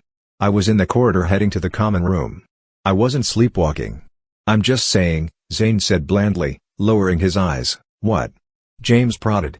"You think that whole Merlin thing was a dream, too? When I disappeared from the room right in front of the both of you, and Cedric Diggory's ghost had to bring me back?" "Of course not. Still, it just sounds kind of crazy. Were you in the forest or were you in the corridor? Which one was real? Were either of them real? I mean, you've been thinking about all of this an awful lot." "Maybe." Ralph was studying his empty plate. He spoke without raising his head. "It wasn't a dream." James and Zane both looked at Ralph. "How do you know, Ralph?" Zane asked. Ralph sighed. "Because the same thing happened to me." James' eyes widened and his mouth dropped open. "You saw the Grotto Keep? And the Dryad, too?" "Ralph, why didn't you say anything?" "I didn't know what they were," Ralph said, looking up. "I wasn't with you two when you went OUT in the forest and saw the island and met the Dryad, remember? So last week, I was on my way through the cellars to the Slytherin rooms and all of a sudden, the cellars just faded out and turned into a forest, same as you described, James. I saw WTHE Island and the tree sprite lady, but I didn't recognize them. I thought she was a ghost or something. She told me to bring the relic to her, but I was scared. I'm not used to having weird, magical, out-of-body experiences or anything. I tried to run away, but then, all of a sudden I was standing outside the door to the Slytherin common room, plain as could be. I was worried about my sanity, to tell the truth. I thought all this magical stuff was making me soft in the head. Frankly, I'm a little relieved that the same thing happened to you, too." "I can see why," Zane said, nodding. "But why you?" James asked. "You don't have the relic." "I do." Zane tilted his head and cinched a corner of his mouth up in that expression of comical concentration he put on when he was thinking hard. "Maybe it's as simple as the fact that Ralph's a Slytherin. I mean, he was in the debate against Petra and me. Maybe whatever it was thinks Ralph is the weakest link. Maybe it thinks it can get Ralph to betray you and steal the robe and then bring it to the Island. Not that you would, Ralph," Zane added, looking at Ralph. "No way. I'm never touching the thing," Ralph concurred. "I guess that makes sense," James admitted. "So why not you, then, Zane?" Zane adopted a beatific expression, eyes raised to the ceiling. Because I'm as pure as the wind driven snow. And besides, I'm never setting foot on that island again. Too freaky for me by far, but I couldn't even steal the robe if I wanted to, Ralph said, furrowing his brow. Not with Zane's locking spell on it. James is the only one who can open the trunk. You could just drag the whole trunk out there, I suppose, James replied. Where there's a will, there's a way. Fortunately, there's no will, Ralph said gravely. Zane pushed his empty coffee cup away. The Dryad, or whatever it was, wouldn't necessarily know about the extra locking spell on the trunk, anyway. But the fact that it happened to both of you sure proves something once that Robe, and knows we have it. If it isn't Jackson or any of his crew, then who? James said, remember what the Green Dryad told us? She said that the trees were waking, but that many of them had. How did she put it? Zane nodded, remembering. She said they'd gone over, like milk past its expiration date or something. Some of the trees are bad. In other words, they're on the side of chaos and war. You think yours and Ralph's Blue Dryad was one of the bad ones trying to sound nice? Makes sense, Ralph said. She was all beautiful and smiles and everything, but I had a pretty strong feeling that if I didn't bring her the robe, that smile could turn hungry pretty fast. That's what scared me. That and her fingernails. He shuddered. So this is way bigger than just us and the Merlin conspirators, Zane said seriously. The tree spirits are involved. And who knows what else, too. For all we know, everything in the magical world might be taking a side. Either way, James said earnestly, it proves that these relics are incredibly powerful. In the wrong hands, who knows what kind of damage they could do. That's why we have to get the staff away from Tabitha. I don't understand why we don't just get your dad in here, Ralph interjected. It's his job to deal with this kind of stuff, isn't it? Because they have rules they have to follow, James replied wearily. They'd have to bring in a team of Aurors to scour the grounds. They wouldn't just go nick Tabitha's broom because we said it was the Merlin staff, even if we did turn over the robe. There'd be magical sweeps, investigating every unusual source of power. It could go on for days. By the time they got around to checking out Tabitha, she'd have gotten the broom out of here. Jackson and Delacroix might sniff trouble and escape, too. They might even get the whole conspiracy together to go to this Hall of Elders crossing and try to bring Merlin back. It wouldn't work without the robe, of course, but then the throne and the staff would be lost. Hidden and in the control of dark wizards, Ralph sighed. All right. I'm convinced. So we'll try to capture the Merlin staff from Corsica. But that's it, all right? Then we turn it all over to your dad and his pros. They clean up the mess and we can be the heroes. Whatever. Okay? Zane nodded. Yeah, I'm with you. Get the broom and we're done. Agreed? James agreed. So we need a plan. Any ideas? It won't be easy, Ralph said firmly. If we got lucky with Jackson's briefcase, then we'll need an act of God to pull this one off. The Slytherin quarters are so thick with guard hexes and anti-spying spells that they almost hum. They're the most suspicious lot I've ever met. Tricksters always expect to be tricked, Zane said wisely. But there's one thing we're forgetting, and it may even be more important than capturing the Merlin staff. What's more important than that? James asked. Keeping the relic we've got, Zane answered simply, meeting James' eyes. Something out there knows we have the robe, and it's already tried once to get it from you. I don't know what kind of magic that was, but you both seem pretty convinced that it transported you to the island straight out of Hogwarts halls. Rig HT? James and Ralph exchanged looks and then nodded at Zane. So, Zane continued, if disapparition is impossible on Hogwarts grounds, then it used some other form of magic to get you there. That's some powerful mojo. What's to say it won't try again? Ralph paled. I hadn't even thought of that. Maybe it used up all its power the first time, James said a little doubtfully. You two better hope so, Zane said, looking back and forth between them. Because it already tried asking nice. The next time, itwont be so polite, an idea struck James and he shivered. What? Ralph asked, seeing James' face change. Remote physio-apparition, James said in a hushed voice. That's what Professor Franklin called Delacroix's power to project a wraith of herself. It's different from regular apparition, because she just sends out something like a ghost of herself, but the wraith can still look solid and affect things. I looked it up. The ghost makes a solid version of itself out of whatever material is handy, and then wears that like a puppet. Somehow she used it to bring the Merlin throne here and hide it on the island without being detected. Zane frowned. Okay. So what if that was how Ralph and I were sent out to the Grotto Keep? Ralph, you called it an out-of-body experience. What if that's what it really was? Maybe we were forced to have a remote physio-apparition. Only a wraith of ourselves went out to the grotto, but our bodies stayed in the corridors, just sort of frozen. Ralph was clearly horrified by the thought. Zane looked thoughtful. It seems to fit. Both of you said it happened when you were alone in the corridors. There'd be no one to see you both standing there on autopilot while your souls or whatever were strung out to the Grotto Keep. But that's Delacroix's specialty, Ralph said, shuddering. You think she knows we got the robe somehow? James answered, maybe. She's slippery as an eel. She might have figured it out and not even told Jackson. Maybe she wants all the glory for herself. One thing is for sure, then, Zane announced. We can't let you two be alone. My guess is that whoever or whatever is doing this doesn't want the secret to get out. That's why they waited until you two were alone for a few minutes. If we keep people around you, then maybe it won't try again. Ralph was as white as a statue. Unless it gets really, really desperate. Well, yeah, Zane agreed. There's always that possibility. But we can't do anything in that case, so let's just hope it doesn't come to that. That makes me feel loads better, Ralph moaned. Come on, James said, getting up from the breakfast table.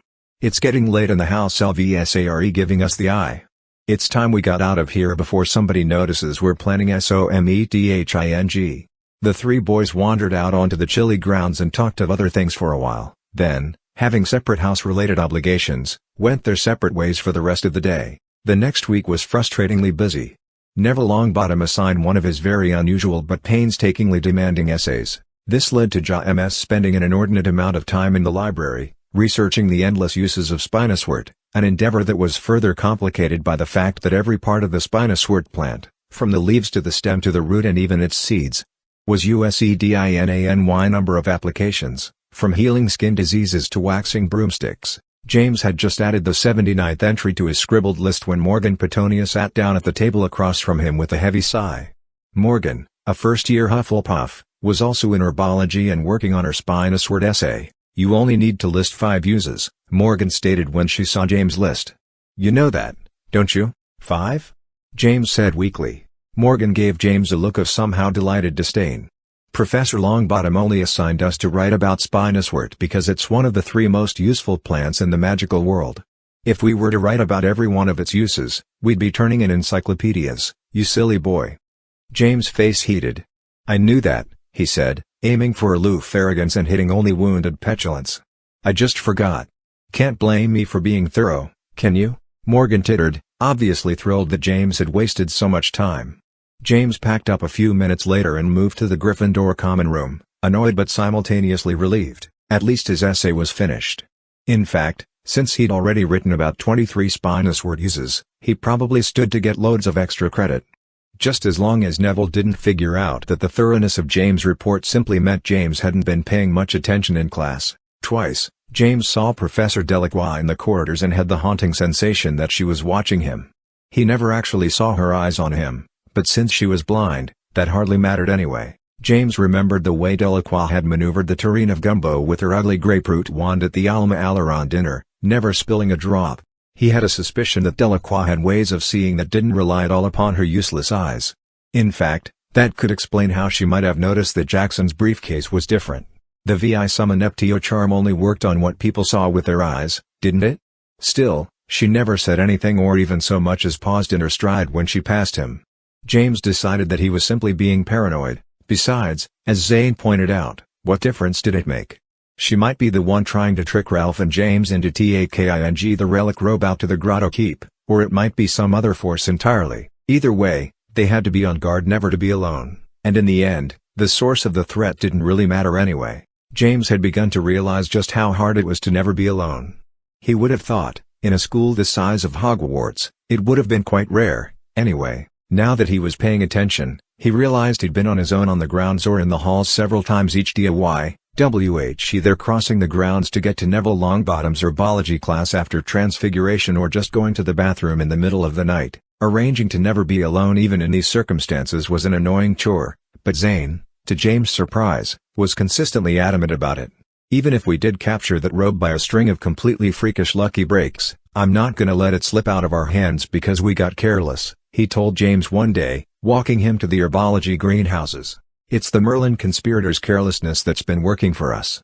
I'm not gonna do them any favors like that. One day, James introduced Ralph and Zane to the Protean charm as a means of communicating if ever an emergency chaperone was needed.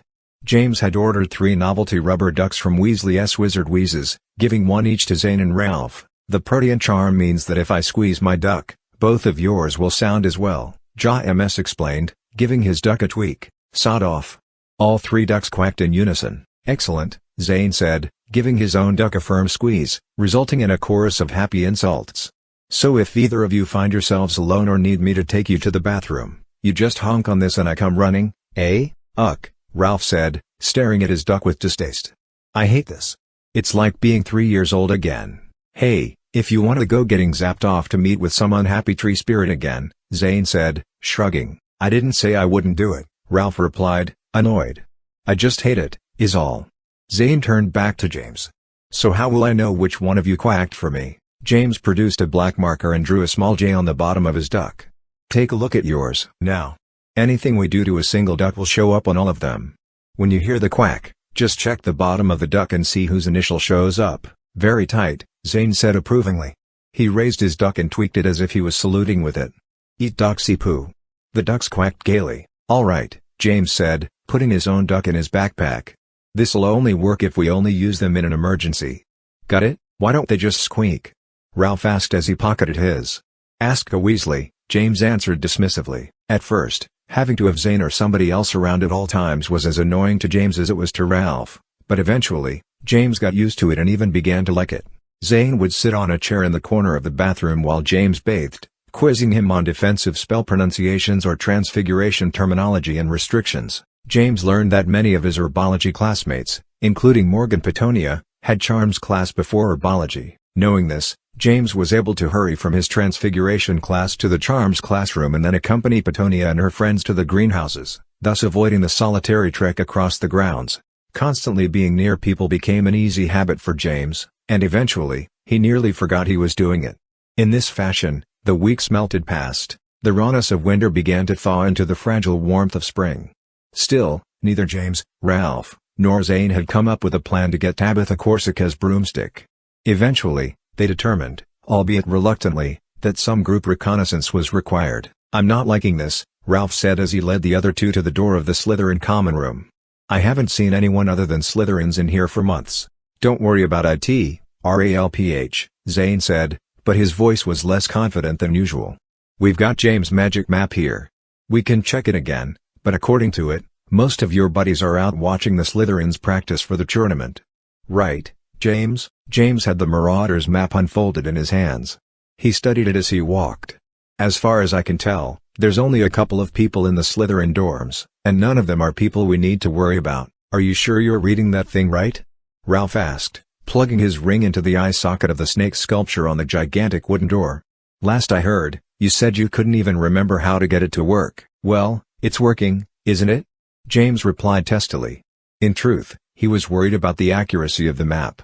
He had remembered the phrase to get the map to open and display the grounds, but as his DDHD feared, the castle had changed rather a lot since the map had been created by Moony, Prongs, Padfoot, and Wormtail. Irregular chunks of the map were completely blank, and each blank section was marked with a notation that read redrawing required, please see Messrs Prongs and Padfoot for assistance. James could only guess that HIS grandfather and Sirius Black had been the chief artists who'd plotted the map, but since both were long since dead, there would apparently be no redrawing of the map to fill in the rebuilt areas. The tiny names that marked the locations of everyone on campus could still be seen moving here and there, but as they entered one of the blank areas, their marker and name would flicker out. Fortunately, the Slytherin quarters were under the lake, and therefore had been very little damaged in the Battle of Hogwarts.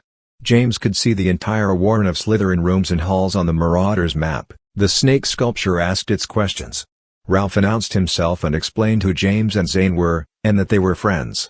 The glowing green snake eye examined Zane and James for a long moment, and then unlocked the complicated system of bolts and bars that secured the door. The 3 boys couldn't help skulking as they moved through the apparently deserted Slytherin common room. The brackish green sunlight, filtered by the lake water above the stained glass ceilings, filled the room with murky shadows.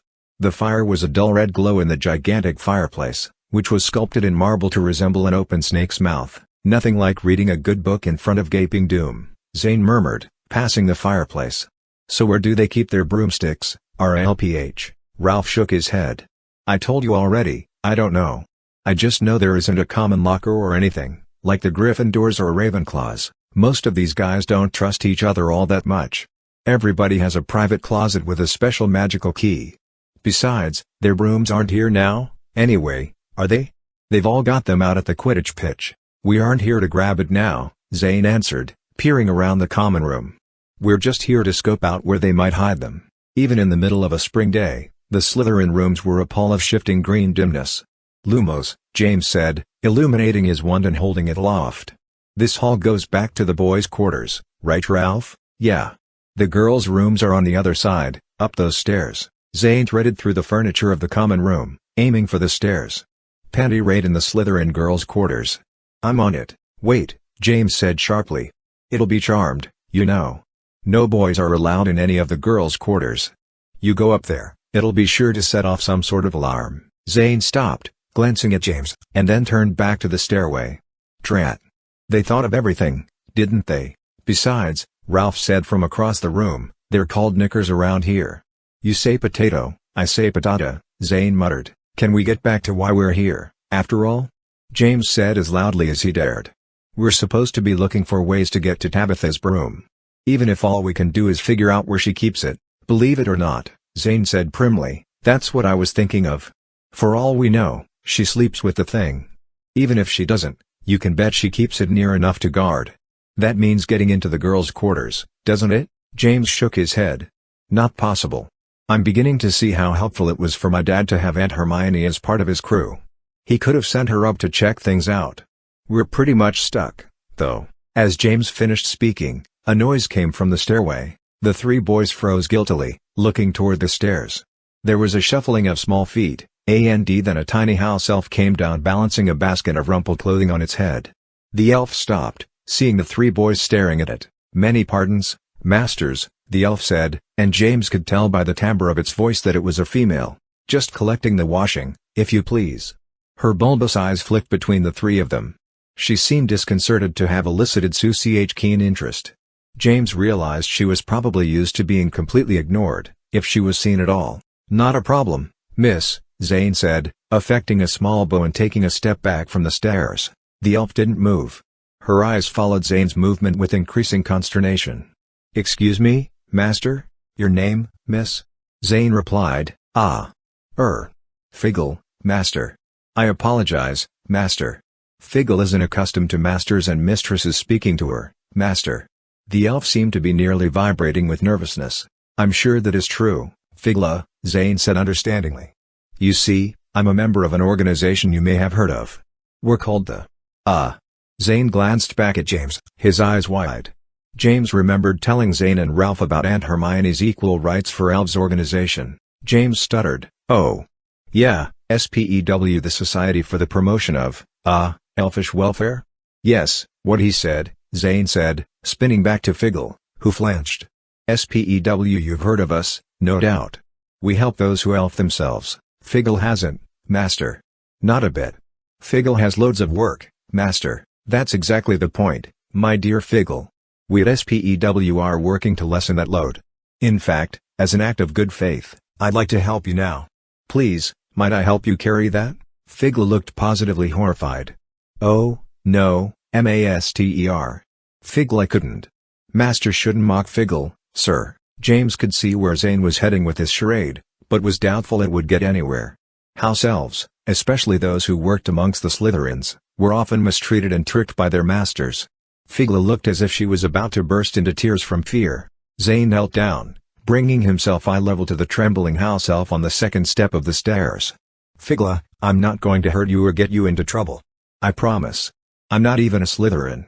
I'm a Ravenclaw. You know Ravenclaws? Figgle does, master. Figgle collects the Ravenclaw's wash on Tuesdays and Fridays. Ravenclaw SUSE less scent than Slytherins, master. The elf was babbling, but she seemed a bit calmer. I'd like to help you, Figgle. Surely there is more to carry. May I carry it for you? Figgle pressed her lips together very hard, obviously caught on the knife edge between her fear of a mean prank and her duty to do what she was told. Her tennis ball-sized eyes studied Zane. Then, finally, she nodded once, quickly. Excellent, Figgle. You're a good elf, Zane said soothingly. There is more laundry upstairs, isn't there? I see you're piling it there by the door. I'll gather the rest for you. He made to step forward onto the stairs. Oh, no, master. Wait. Figla said, raising her hand. The basket on her head wobbled a bit and she steadied it easily. Master will break the boundary. Figla mustn't let the others see she is being helped. Figla jumped lightly down the last 2 steps and turned toward the stairs. She raised her hand and snapped her fingers. Something changed about the doorway. James would have sworn that something like a light had been turned off, although the actual lighting in the room hadn't changed. Now master can go up. Booty please, master, again. Figla seemed tortured on the edge of fear and obedience. Please, master must touch anything but the basket. Then Figla will take all the wash to the basements. Please. She seemed to be pleading to get this over with and be gone as soon as possible. OFCOURSE, Zane answered, smiling. With only the slightest pause, he put his foot on the first step. Nothing happened. I'll be right back, guys, Zane said over his shoulder, then trotted up the steps. James let out a pent breath and heard Ralph doing the same. Figla watched Zane tramp up the stairs. Thenglance head worriedly back at James and Ralph. Ralph shrugged at her and smiled. It was, James thought, a rather ghastly smile. Figla didn't seem to notice. She weaved through the furniture, balancing the huge basket easily, and then tipped it onto a large pile near the door. James, Ralph said quietly, the map. James nodded and opened the Marauder's map again. He looked first toward the upper right area of the map, where a set of neat drawings illustrated the Quidditch pitch and grandstands. Dozens of names were crammed together there, most in and around the grandstands, but a few swooped around the pitch. The Slytherin practice session was still going on, although there seemed to be fewer people on brooms at the moment. They were probably gathered on the ground nearby, talking strategy or something. He glanced over the names ranged between the pitch and the grandstands. There was Squalus, Norbert, Beetlebrick, and a few others James didn't know. Figla raised her hands in the same gesture James had seen the house elves in the Great Hall use to gather up the tablecloths. The pile of laundry clumped into a large ball and a bed sheet cocooned around it, the 4 corners tying at the top. Figla tossed a small puff of pink powder onto the gigantic ball of laundry and snapped her fingers again. The ball of laundry vanished, presumably to reappear in the basements. She looked nervously at the stairs. Well? Ralph asked James in a tight, worried voice. I can't see Tabitha, James answered, trying to keep his voice calm. Or Philia Goyle. They aren't out on the pitch anymore as far as I can see. What? Well, where are they? I don't know. They seem to be off the map at the moment. Figla was looking at them, her eyes wide and alert. She seemed to sense something was even more wrong than it had been a minute ago. James studied the Marauder's map keenly, watching the huge blank spots to see if Goyle and Corsica would appear out of them. He kept a sharp eye on the blank spot at the door to the Slytherin quarters. Oh, no, he said, his eyes widening. Here they come. What are they doing here now? Get rid of the map, Ralph said, his face going pasty white. Come on. Zane. He called up the steps. There was no answer. Figla's expression had gone from alarm to raw panic. Mistress Corsica is coming. Figla has done an awful thing. Figla will be punished. She bolted for the stairs, snapping her fingers as she went. There was that sudden sensation of change, as if an invisible light had popped back on, and James knew that the boundary charm over the stairs was in place again. There was a clatter of footsteps and muffled voices both from upstairs as well as from the front door of the common room. James pulled the Marauder's map roughly and jammed it into his open backpack. Ralph threw himself onto the nearest couch, trying to effect a scene of lazy indolence. The door swung open just as James reshouldered his backpack and turned. Tabitha Corsica and Philia Goyle stepped through the doorway. Their eyes fell on James and both of them went silent. Tabitha was dressed in a sport cloak and black capris, her broomstick over her shoulder. Her hair was in a neat ponytail, and even though she had, only minutes before, been swooping over the Quidditch pitch on her unusually magical broom, she appeared as cool and fresh as a tulip. She spoke first. James Potter, she said mildly, having almost instantly recovered from her surprise at seeing him. What a pleasure. What are you doing here? Philia demanded, scowling. Philia, don't be rude, Tabitha said, moving into the room and passing James breezily. Mr. Potter is as welcome among us as I'm sure we would be amongst the Gryffindors. If we don't have goodwill during these difficult times, what have we got? Good afternoon, Mr. Deedle. Ralph croaked something from the couch, looking remarkably awkward and uncomfortable. Philia continued to stare hard at James, her expression openly hostile, but she remained silent. "It's a shame about the Gryffindor Quidditch team," Tabitha called from a corner of the room as she hung up her cloak. "We always love a Gryffindor versus Slytherin match for the tournament, don't we, RLPH? I'm sure it pains your friends not to be out scrimmaging with us as we speak, James. Please give them our sympathies. By the way," Tabitha crossed the room again, heading toward the stairs to the girls' sleeping quarters, "I saw several of the Ravenclaw players out at the pitch studying our drills. Interestingth, your friend, Zane, wasn't among them. You haven't seen him, have you?" She tapped her broomstick on the floor idly, watching James' face. James shook his head, not daring to speak. Tabitha murmured thoughtfully. "Curious, that. Nevertheless. Come, Philia." James watched, horrified, as Tabitha and Philia began to climb the steps. He thought furiously, trying to invent a quick diversion, but nothing came. "Sod off." A pair of muffled voices suddenly squeaked. Both Tabitha and Philia stopped in their tracks. Philia, on the first step, whipped around angrily. Tabitha, ahead of her, turned much more slowly, a look of polite wonderment on her face. "Did you say something?" she asked James slowly. James coughed. No. Sorry. Got a frog in my throat." Tabitha watched him for a long moment, then tilted her head slightly and narrowed her eyes at Ralph. Finally, she turned away and disappeared up the rest of the stairs with Philia following, glancing back furiously. After a few moments, their footsteps could be heard from above. There were no angry screams or sounds of struggle. "Grotty Blighter!" quacked the muffled voices again. "That crazy loon!" Ralph rasped, jumping up and grabbing his bag. "What's he doing?" "Come on," James said, lunging toward the door. "If he's still up there, we can't help him." They both ran out into the hallway and threaded their way around several random corridors before finally stopping. Panting and hearts pounding, they dug their rubber ducks out of their bags, each examining his own even though they were identical. 2 words were scrawled on the bottom of the ducks in black ink: "Laundry room." "That crazy loon," Ralph said again, but he was almost laughing with relief. "Figla just took him down to the cellars with the rest of the dirty sheets. I say we leave him there." James grinned. "No, let's go get him before they try to stick him in the ringer.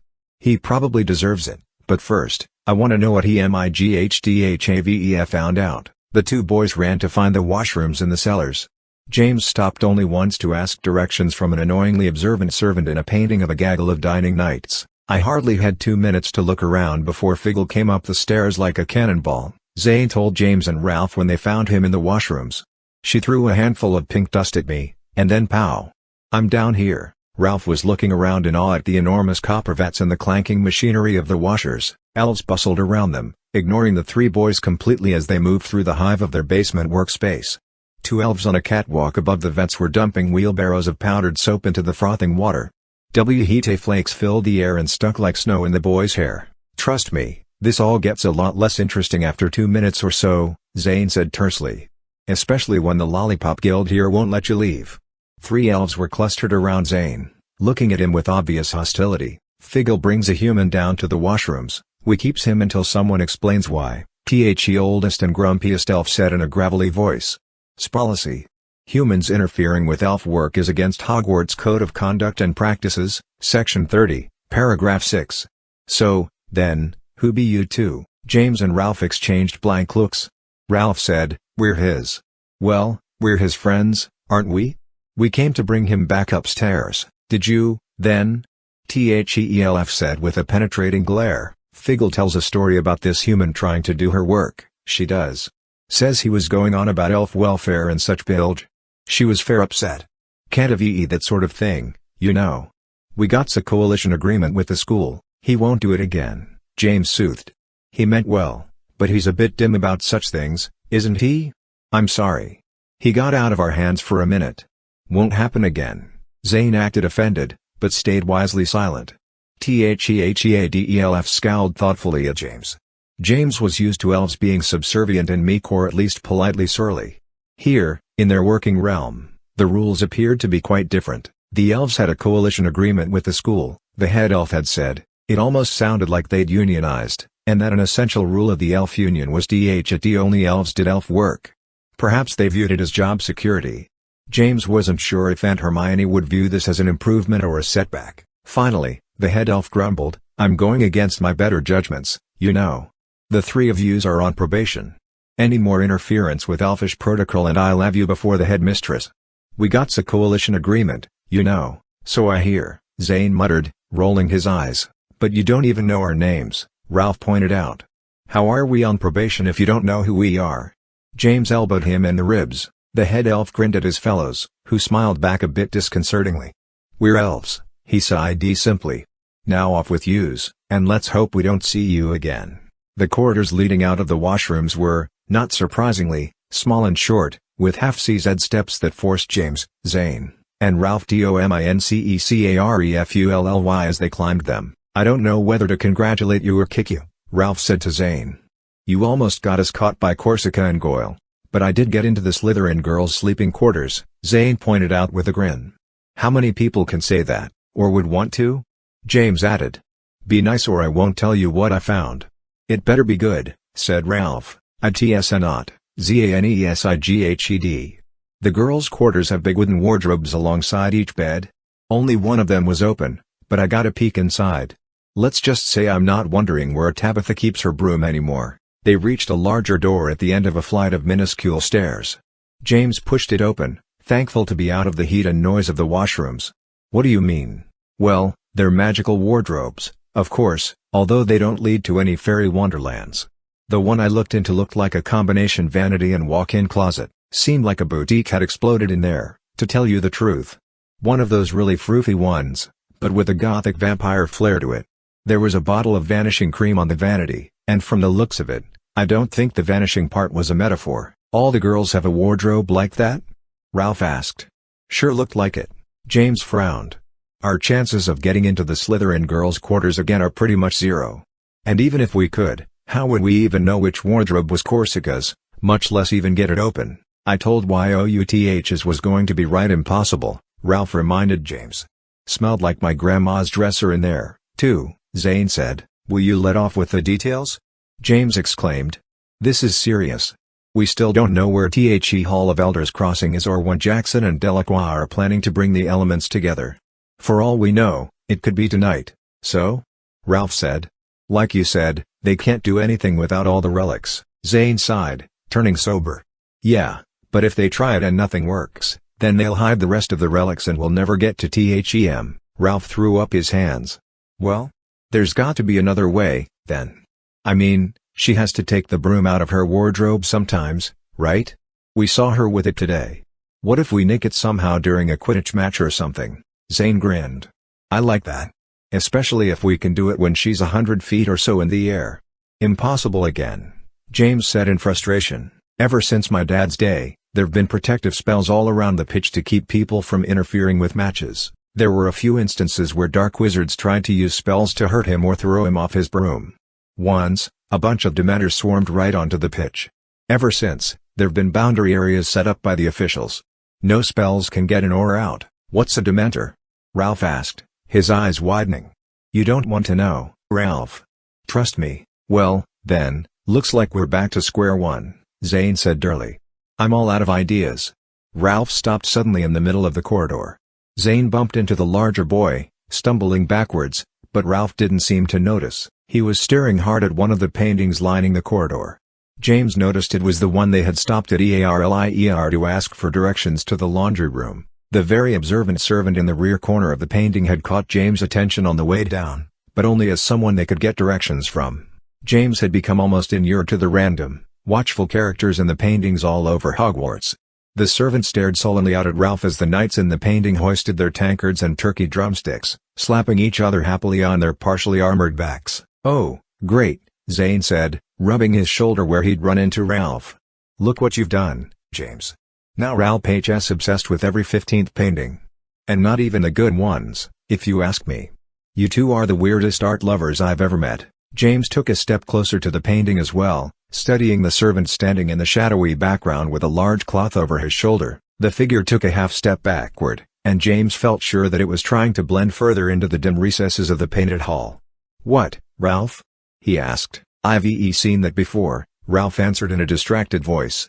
Well, we just stopped at this painting not 10 minutes ago, didn't we? Yeah. It looked familiar then, too, but I couldn't place it.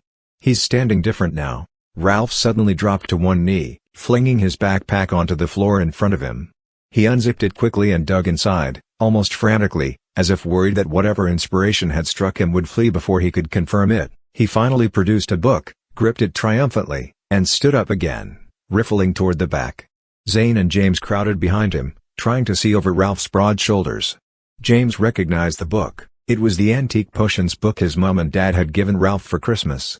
As Ralph flipped through the pages, James could see the notes and formulae that crowded the margins, crammed alongside doodled drawings and diagrams. Suddenly, Ralph stopped flipping. He held the book open with both hands and slowly raised it so that it was level to the observant servant in the background of the painting. James gasped. "It's the same dude," Zane said, pointing. Sure enough, there, in the right-hand margin of one of the last pages of the potions book, was an old pencil sketch of the observant servant. It was unmistakably the same figure, right down to the hooked nose and the sullen, stooped pose. The painted version recoiled from the book slightly, and then crossed the hall as swiftly as it could without actually running. It stopped behind one of the pillars lining the opposite side of the painted hall. The knights at the table ignored it. James, watching intently, narrowed his eyes. "I knew it looked familiar," Ralph said triumphantly. "He was in a different position when we first came across him, so I didn't place it straight off. Just now, though, he was in exactly the same pose as the drawing in this book. Now, that is weird. Can I see?" James asked. Ralph shrugged and handed the book to James. James bent over it, flipping back to the front of the book. The margins in the first 100 pages were filled mostly with notes and spells, many with sections scribbled out and rewritten in a different color, as if the writer of the notes was refining his work. By the middle of the book, though, drawings and doodles began to crowd in with the notes. They were sketchy, but quite good. James recognized many of them. Here was a rough sketch of the woman in the background of the painting of the king's court. A few pages later he found two quite detailed drawings of the fat wizard with the bald head from the painting of the poisoning of Pericles. Again and again, he recognized the sketches as the characters in the paintings all over Hogwarts, the secondary figures who'd been watching James and his friends with avid, unconcealed interest. "Amazing," James said in a low, awed voice. "All these drawings are from paintings all over the school, you see?" Ralph squinted at the drawings in the book, then back at the painting again. He shrugged. "It's weird, but not all that amazing, is it? I mean, the guy who owned this book was probably also a student here, right? Sounds like he was a Slytherin, like me. That's why your dad gave me the book. So whoever he was, he liked art. Lots of art lovers sketch from paintings. Big deal." Zane's brow furrowed as he looked back and forth between the drawing of the observant servant and his painted equivalent, who was still skulking near the pillars in the background. "No, these aren't just sketches," he said, shaking his head slowly. "These are the originals, or so close it's impossible to tell the difference. Don't ask me how I know. I just know. Whoever sketched these drawings was either a master forger, or he was the actual artist." Ralph thought about it for a moment, and then shook his head. "That doesn't even begin to make sense. These paintings were painted at lots of different times. No way one bloke was responsible for all of them. Besides, a lot of these paintings are old. Way older than this book." "It makes perfect sense," James said, clapping the potions book shut and looking down at the cover. "Whoever painted these didn't paint the whole paint, and geez, think about it, not a single one of these sketched characters is of a dominant person in any of the paintings. Every one of them is a drawing of some totally unimportant background character. Whoever drew these just had to the characters into existing paintings." Zane cinched up the corner of his mouth and furrowed his brow. "Why would anyone do that? It's like graffiti, but nobody would notice it except the guy who painted it. What's the fun in that?" James was also thinking hard. He nodded slightly to himself, looking down at the old book in his hands again. "I think I have an idea," he said, narrowing his eyes thoughtfully. "We'll find out for sure tonight." "Come on, Ralph," James complained in a harsh whisper. "Quit tugging. You're yanking it up. You can see my feet." "I can't help it," Ralph moaned, crouching down as far as he could.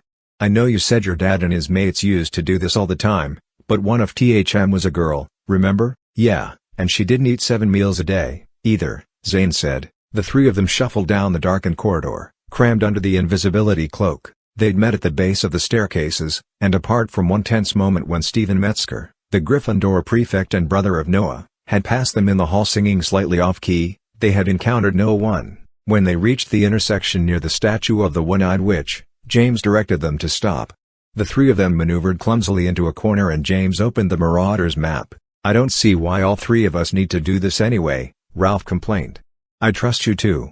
You could have just told me about it tomorrow at breakfast. You seemed plenty excited about it when we planned this, Ralphinator, Zane whispered.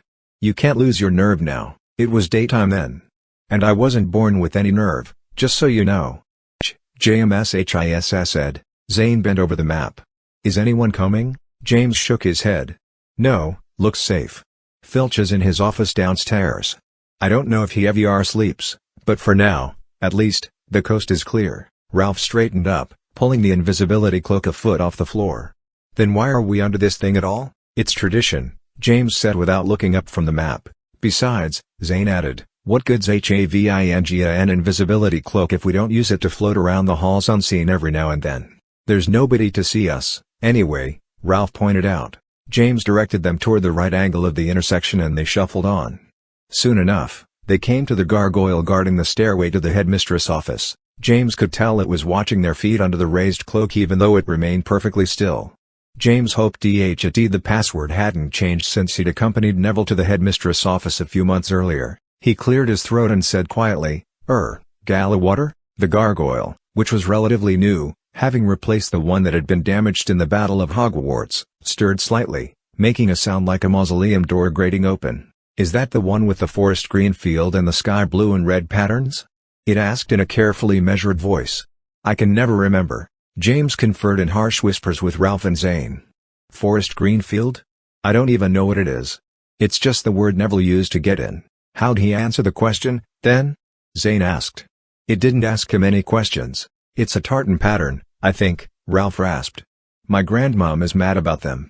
Just say yes. Are you Suri? Of course I'm not sure. Say no, then. How should I know? James turned back to the gargoyle, which seemed to be staring fixedly at James' shoes. Yeah, sure. The gargoyle rolled its eyes. Lucky guess. It straightened and stood aside, revealing the entry to the spiral staircase. The three boys shuffled toward it and clambered onto the lower steps. As soon as all three were on it, the staircase began to rise slowly, carrying them up with it. The hall outside the headmistress' office lowered into view before them, and they stumbled into it, swearing and jostling each other under the cloak. That's it, Ralph said in an annoyed voice. He yanked at the cloak, struggling out from underneath it, and then let out a stifled shriek. James and Zane pulled the cloak off their heads and glanced around nervously, looking for whatever had startled Ralph. The ghost of Cedric Diggory was standing in front of them, smiling mischievously. You've really got to stop doing that, Ralph said breathlessly. Sorry, Cedric said in his far-off voice. I was asked to be here. Who asked you? James inquired, trying to keep the annoyance out of his voice. The hair on the back of his neck was still prickling. How would anyone know we were coming here tonight? Cedric just smiled and then gestured toward the heavy door that led into the headmistress' office. It was shut tight. How'd you plan to get past that? James felt his face heat a little in embarrassment. I forgot about that, he admitted. Locked, is it? Cedric nodded. Don't worry about it. That's why I'm here, I guess. The ghost turned and walked effortlessly through the door. A moment later, the three boys heard the sounds of the lock being unbolted. The door swung open silently and Cedric grinned, welcoming them in. James entered first, and Zane and Ralph were surprised to see him turn immediately away from the headmistress' massive desk. The room was extremely dim but for the reddish light of the banked fireplace. James lit his wand and held it up. Get that thing out of my face, Potter, a voice drawled quietly. You'll wake the rest with it, and I suspect that this is meant to be a private conversation. James lowered his wand again and glanced around at the rest of the portraits. All of them were sleeping in various poses, snoring gently. Yeah, you're right, James agreed. Sorry, so you deduced a version of the truth, I see, the portrait of Severus Snape said, his black eyes locked on James. Tell me what you believe you know. It wasn't much of a deduction, really, James admitted, glancing at Ralph. He figured it out. He's got the book. Snape rolled his eyes. That dratted book has been more trouble than it was ever worth. I should have destroyed it when I had the chance. Do continue. James took a deep breath. Well, I knew something was going on when I noticed all those characters in the paintings watching us. I also knew they all looked a little familiar, even though they were all really different. I don't think I'd have made the connection if Ralph hadn't shown me the drawings in the potions book, though. I knew the book had belonged to a Slytherin my dad had loads of respect for, so I thought of you and it all just came together. You painted all those characters into the paintings all over the school, and every one of them is a portrait of you, but in disguise. That's how you've been watching us. You spread yourself out through all those paintings. And since you are the original artist, nobody else can ever destroy the portraits. It was your way of assuring you could always keep an eye on things, even after death." Snape studied James, scowling. Finally he nodded slightly. "Yes, Potter, quite true. Few knew it, but I had some natural inclination toward the task. Being adept at potions, mixing the necessary enchanted paints was the simple part. It did take me quite some time to hone my rendering skills enough to modify the paintings, but as with any other art, painting was mainly a matter of practice and study. I agree with you, however, that you'd have never made the connection if it weren't for my own blind arrogance in allowing that book to continue to exist. I may have been a genius, but pride has been the downfall of greater geniuses than myself. Nevertheless, it has proved to be a very successful endeavor. I have been able to observe you and the rest of the school's operations rather freely. So tell me, why do you come to me now? To gloat over your luck?" "No," James said firmly, and then paused. He didn't want to say what he'd come to say. He was afraid Snape would laugh at him, or worse, refuse their request. We came to ask for your help." Snape's expression didn't change. He regarded James seriously for a long moment. "You came to ask for help," he said, as if confirming he'd heard James correctly. James nodded. Snape narrowed his eyes slightly. "James Potter, I'd never have suspected it, but you have finally impressed me. Your father's greatest weakness was his refusal to seek assistance from those better and more knowledgeable than him. He always required their help in the end, but usually to their great, and sometimes final, detriment. You seem to have thrown off that weakness, albeit reluctantly. If you had come to this realization a few weeks ago, we might not have had to rely on pure fortune and good timing to save you from a fate worse than death." James nodded again. "Yeah, thanks for that. I know it was you who sent Cedric to help when we were going to open Jackson's case. Foolhardy and ignorant, Potter. You might have known better, although I admit I'd have been surprised if you had. The robe is exceedingly dangerous and you are stupendously negligent to keep it here. As much as I am loath to admit it, you should turn it over immediately to your father." "What do you know about the Merlin conspiracy, then?" James asked excitedly, ignoring the rebuke. "I know little more than you do, unfortunately, other than the wealth of knowledge I've accumulated through my studies of the legend and the multitude of previous attempts to facilitate the return of Merlinus Ambrosius, a study I can assure you would have proven far more helpful to you than your current ridiculous fantasies of capturing the Merlin staff." "Why are they ridiculous?" Zane asked, stepping a bit closer. "Ah, the jester speaks," Snape sneered in a low voice. "Mr. Walker, I believe it's a fair question," James said, glancing at Zane. "The staff is probably even more dangerous than the robe. We can't let it be controlled by the sorts of people who believe Voldemort was just some misunderstood sweetie who wanted everybody to be pals." "And who might these people be, then, Potter?" Snape asked silkily. "Well, Tabitha Corsica, for one." Snape regarded James with open contempt. "Typical Gryffindor prejudice." "Prejudice," James exclaimed. "Whose house is it that believes that all Muggle-born wizards are weaker stock than the purebloods? Whose house invented the term mudblood?" "Don't have you say that word in front of me again, Potter," Snape said dangerously. "You believe you speak of what you know, but let me save you from your ignorance by reminding you that what you know is as limited as it is one-sided. Easy judgments about individuals based on their house of origin is another of your father's greatest mistakes. I'd hoped that you would surpass that as well, based on your own choice of companions." Snape's black eyes darted to Ralph, who had hung back, watching silently. "Well, Ralph's different, isn't he?" James said weakly. Snape responded quickly, his eyes still on the larger boy. "Is he? Different from what, Mr. Potter? What, precisely, do you believe you know Abu-Tthe members of Mr. Deedle's house? Or, dare I ask, Mr. Deedle himself?" "I know what the tree sprite told us," James said, rounding on the portrait, his voice rising in anger. "I know that there is a bloodline of Voldemort alive in these halls even now. His blood beats in a different heart. The heir of Voldemort is alive and he walks among us." "And what makes you so certain," Snape said sharply, "that this heir is a Slytherin? Or a male?" James opened his mouth to answer, and then closed it again. He realized that the Dryad had never actually said either of those things. "Well, it just makes sense." Snape nodded, the sneer creeping back into his face. "Does it? Perhaps you haven't learned anything after all, then." Snape sighed, and he seemed genuinely disappointed. "What did you come to ask, Potter? I see you are determined in your course regardless of what I say, so let's get this over with." James felt small in front of the portrait of the former headmaster. Zane and Ralph stood further back, and James knew it was his question to ask. This was his battle more than it was theirs.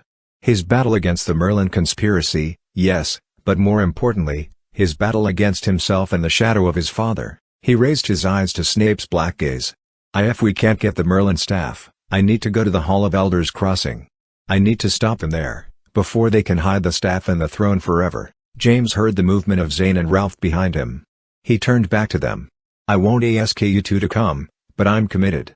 I have to try to stop them. Snape sighed hugely. Potter, you really are just as foolish and preposterously self-absorbed as your father. Turn the robe over. Give it to your father or the headmistress. They will know what to do. I will advise them. You cannot possibly hope to manage this on your own. You've impressed me once. Do try and accomplish that again. No, James said with conviction. If I tell them, Jackson and Delacroix and whoever else will get away. You know it just like I do.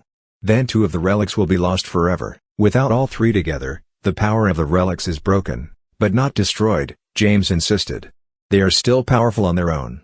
We can't let them be used by those who'd try to continue Voldemort's work. We can't risk them falling into the hands of Voldemort's heir. Snape scowled. If such a person exists, that's not a risk worth taking, James countered. Where is the Hall of Elders Crossing? You do not know what you're asking, Potter, Snape said dismissively. We'll find out somehow, James, Zane said, stepping forward again. We don't need this old pile of paint to tell us. We've worked everything out so far. We'll figure this out, too. You've survived on suspicious good fortune and the interference of myself alone, Snape growled. Do not forget your place, boy. It's true, Ralph said. James and Zane turned to look at him, surprised to hear him speak.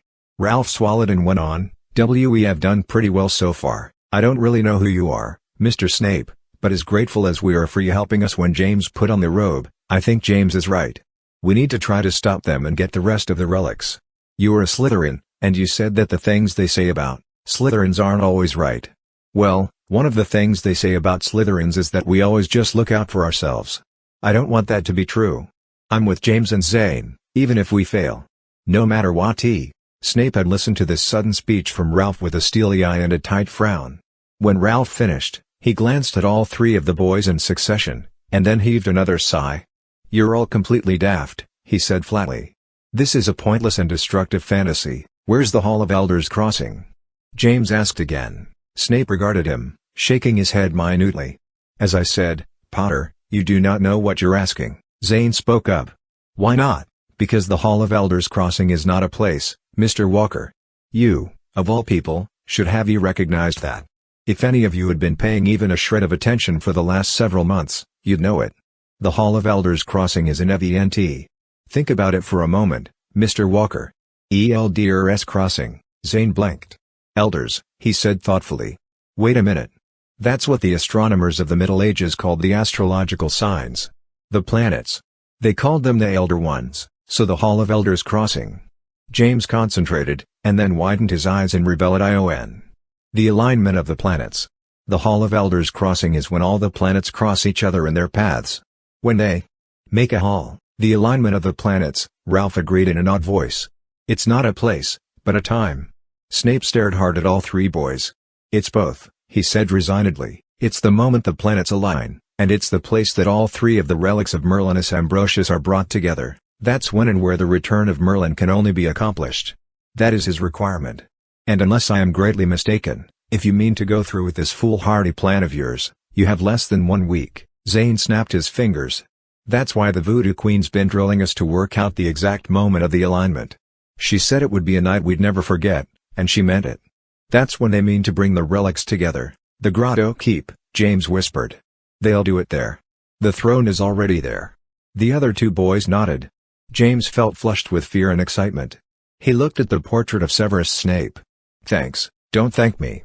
Take my advice. If you plan to go through with this, I will not be able to help you. No one will. Don't be a fool. James backed away, extinguishing his wand and pocketing it. Come on, you two. Let's get back. Snape watched as James consulted the Marauder's map. It wasn't Snape's first encounter with the map.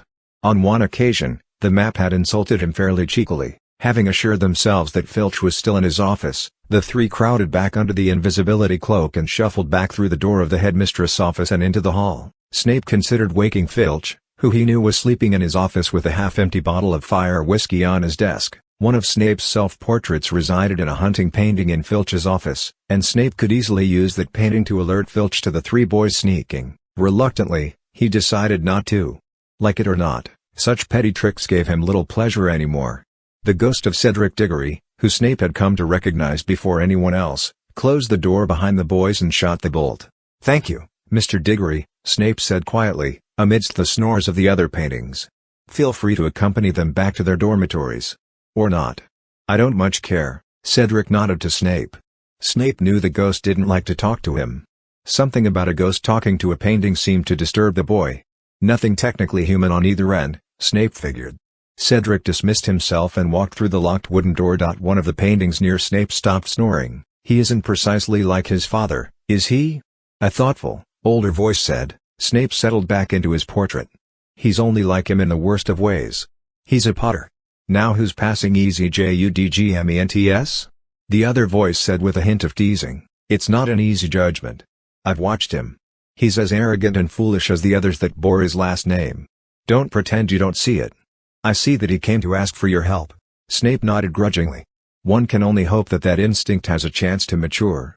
He asked for help only when he ran out of other options. And he didn't, you'll notice, actually take any of my advice. The older voice was silent for a moment, and then asked, "Will you tell Minerva?" "Perhaps," Snape said, considering. "Perhaps not. For now, I will do as I've done all along. I will watch." "You believe there is a chance he and his friends might succeed, then?" Snape didn't answer. A minute later, the older voice spoke again. "He is being manipulated. He doesn't know it." Snape nodded. "I assume there was no point in telling him." "You're probably right, Severus. You have an instinct for such things." Snape replied pointedly, "I learned when not to talk from the master, Albus." "Indeed you did, Severus." "Indeed you did." 15. The Muggle Spy. Martin J. Prescott was a reporter. He always thought of the word as if it was capitalized.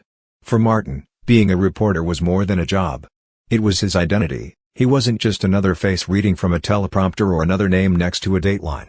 He was what the producers in the age of the 24-hour news cycle called a personality. He accented the news. He framed it. He colored it, not in any negative way, or so he firmly believed. He simply added that subtle dash of flair that made news into NWS, in other words, something people might want to watch or read. For one thing, Martin J. Prescott had the look. He wore white button-down shirts with jeans, and he usually had his shirt sleeves rolled up a bit. If he wore a tie, it was invariably of an impeccable style, but loosened just a tad, enough to say, "Yes, I've been working extremely hard, but I respect my viewers enough to maintain a degree of professionalism." Martin Wastdhin, Yungish, with sharp, handsome features and very dark hair that always looked windblown and fabulous. But, as Martin was proud of saying to the attendees at the occasional press club breakfast, his appearance wasn't what made him a reporter. It was his sense of people, and of news. He knew how to plug the one into the other in a way that produced the biggest emotional jolt. But the last thing that made Martin J. Prescott a reporter was that he loved the story, where the other high-paid and high-profile news faces had long since assembled a team of lackeys to tramp far and wide, collecting footage and filming interviews while they themselves huddled in their dressing rooms reading about their ratings. Martin prided himself in doing all his own travel and research. The truth of it was that Martin enjoyed the reporting, but what he absolutely loved was the chase. Being a member of the press was like being a hunter, except that the former aimed with a camera rather than a gun. Martin liked to stalk his prey himself. He delighted in the pursuit, in the blurry jostle of handheld camera footage, the shouted, perfectly timed question, the long stakeout of a courtroom back door or a suspicious hotel room. Martin did it all himself, often alone, often filming himself in the act, providing his viewers breathless moments of high tension and confrontation. No one else did it like him, and this had made him famous. Martin had, as they say of the very best reporters, a nose for news. His nose told him that the story he was chasing right now, if it panned out, if he could simply provide the real, unadulterated footage, was quite possibly the story of a lifetime. Even now, crouched among the brush and weeds, dirty and salty with 2 days' worth of sweat, his fabulous hair matted and soiled with twigs and leaves, even after all the setbacks and failures, he still felt this was the story that would cement his career. In fact, the harder he'd had to work for it, the more doggedly he'd pursued it. Even after the ghost Even after being kicked out of a third-story window by a homicidal kid. Even after his harrowing brush with a gigantic spider, Martin viewed setbacks as proof of value. The harder it was, the more it was worth pursuing. He took a grim satisfaction in knowing that, had he merely hired a team of investigators to check this out, they'd have turned back months ago, when they'd first met the strange, magical resistance of the place, without a solitary blip of a story. This was the kind of story that could only be told by him. This, he told himself with satisfaction, was Anchorman material. No more field reports. No more special interest segments. If this panned out, Martin J. Prescott would be able to pave his own way in any major newsroom in the country. But why stop there? With this under his belt, he could anchor anywhere in the world, couldn't he? But no, he told himself. One mustn't think of such things now. He had a job to do.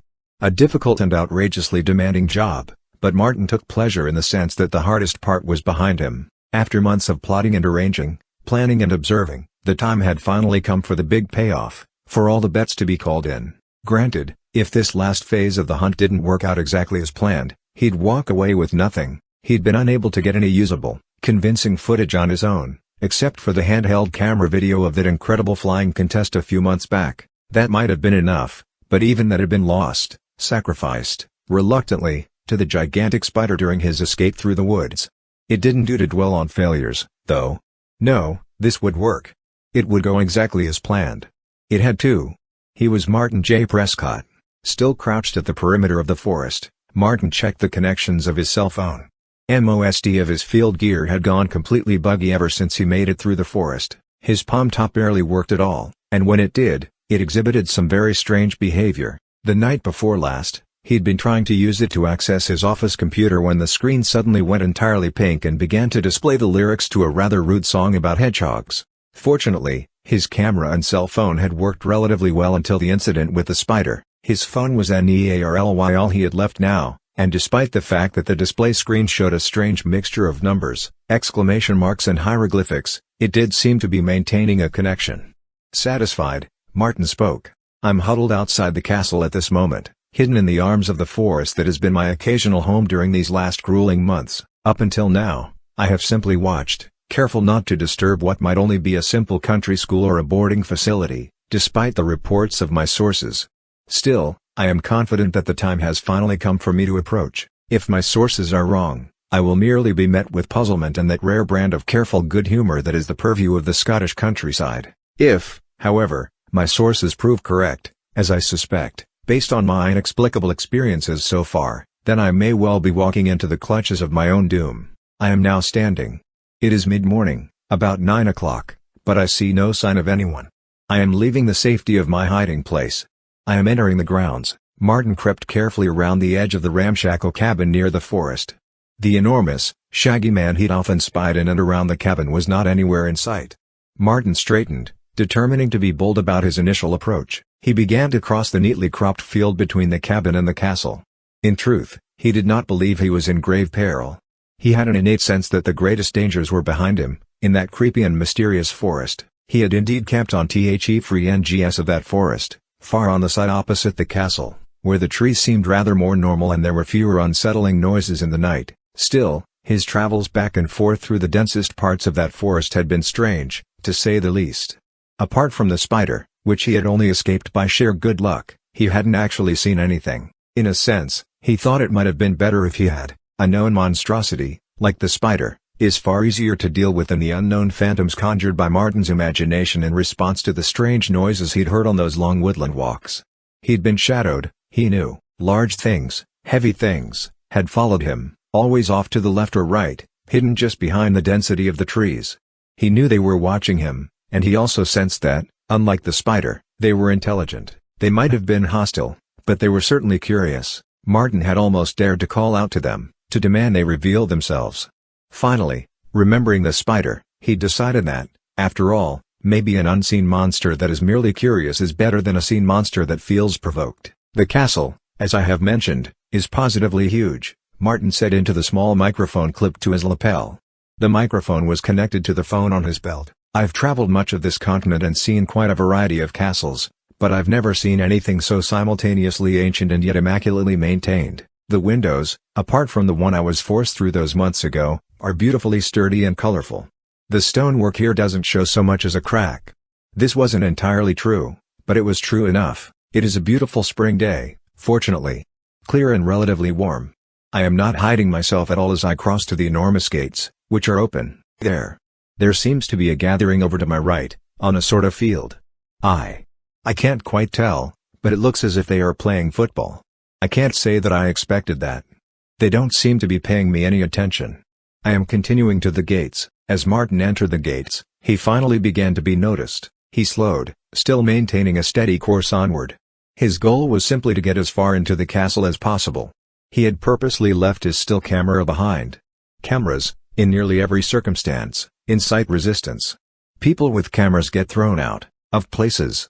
Someone simply walking into a place, walking confidently and purposely, may be met with curiosity, but they are not usually stopped, at least, not until it is too late. The courtyard was dotted with young people moving here and there in knots. They wore black robes over white shirts and ties. Many carried backpacks or books. The ones nearest Martin turned to watch him past, mostly out of curiosity. There are what appear for all the world to be school pupils, Martin said quietly into his microphone, sidling past students as he worked across the courtyard. Young people in robes, all school age. They seem surprised at my presence, but not hostile. In fact, as I am now approaching the entryway into the castle proper, it appears that I have elicited the attention of virtually everyone. Excuse me, this last was said to Ted Lupin, who had just appeared in the doorway with Noah Metzger and Sabrina Hildegard. All three of them stopped talking instantly as the strange man in the white shirt and loosened tie slipped between them. The quill in Sabrina's hair wobbled as she turned to watch him. "Who's he talking to?" Ted said. "And who the ruddy hell is he?" Sabrina added. The trio turned in the open doorway, watching the man work his way carefully into the entry hall. Students parted for him, recognizing immediately that this man was rather out of place. Still, no one seemed particularly alarmed. There were even a few puzzled grins. Martin went on speaking into his microphone. "More and more of what I must, for the time being, call students. There are dozens of them around me at the moment. I am moving through a sort of main hall. There are chandeliers, great doorways, statues, paintings. The paintings. The paintings. The paintings." For the first time, Martin seemed at a loss for words. He forgot the students gathering around him, watching him, as he took 2 steps toward one of the larger paintings lining the entry hall. In the painting, a group of ancient wizards were clustered around a large crystal ball, their white beards illuminated in its glow. One of the wizards noticed the staring man in the white shirt and tie. He straightened and scowled. "You're out of uniform, young man," the wizard exclaimed sternly. "You look a fright. I dare say you have a leaf in your hair." "The paintings. The paintings are," Martin said, his voice an octave higher than normal. He coughed and gathered himself. "The paintings are moving. They are, for lack of a better term, like painted movies, but alive. They are addressing me." "I address equals, young man," the wizard said. "I command the likes of you. Be gone, ruffian." There was a smattering of laughter from the crowding students, but there was also a growing sense of nervousness. Nobody was ever amazed at the moving paintings. This man was either a nutter of a wizard, or he was. Well, it was unthinkable. A Muggle could not get into Hogwarts. The students formed a large circle around him, as if he was a mildly dangerous animal. "The students have hemmed me in," Martin said, turning around, his eyes rather wild.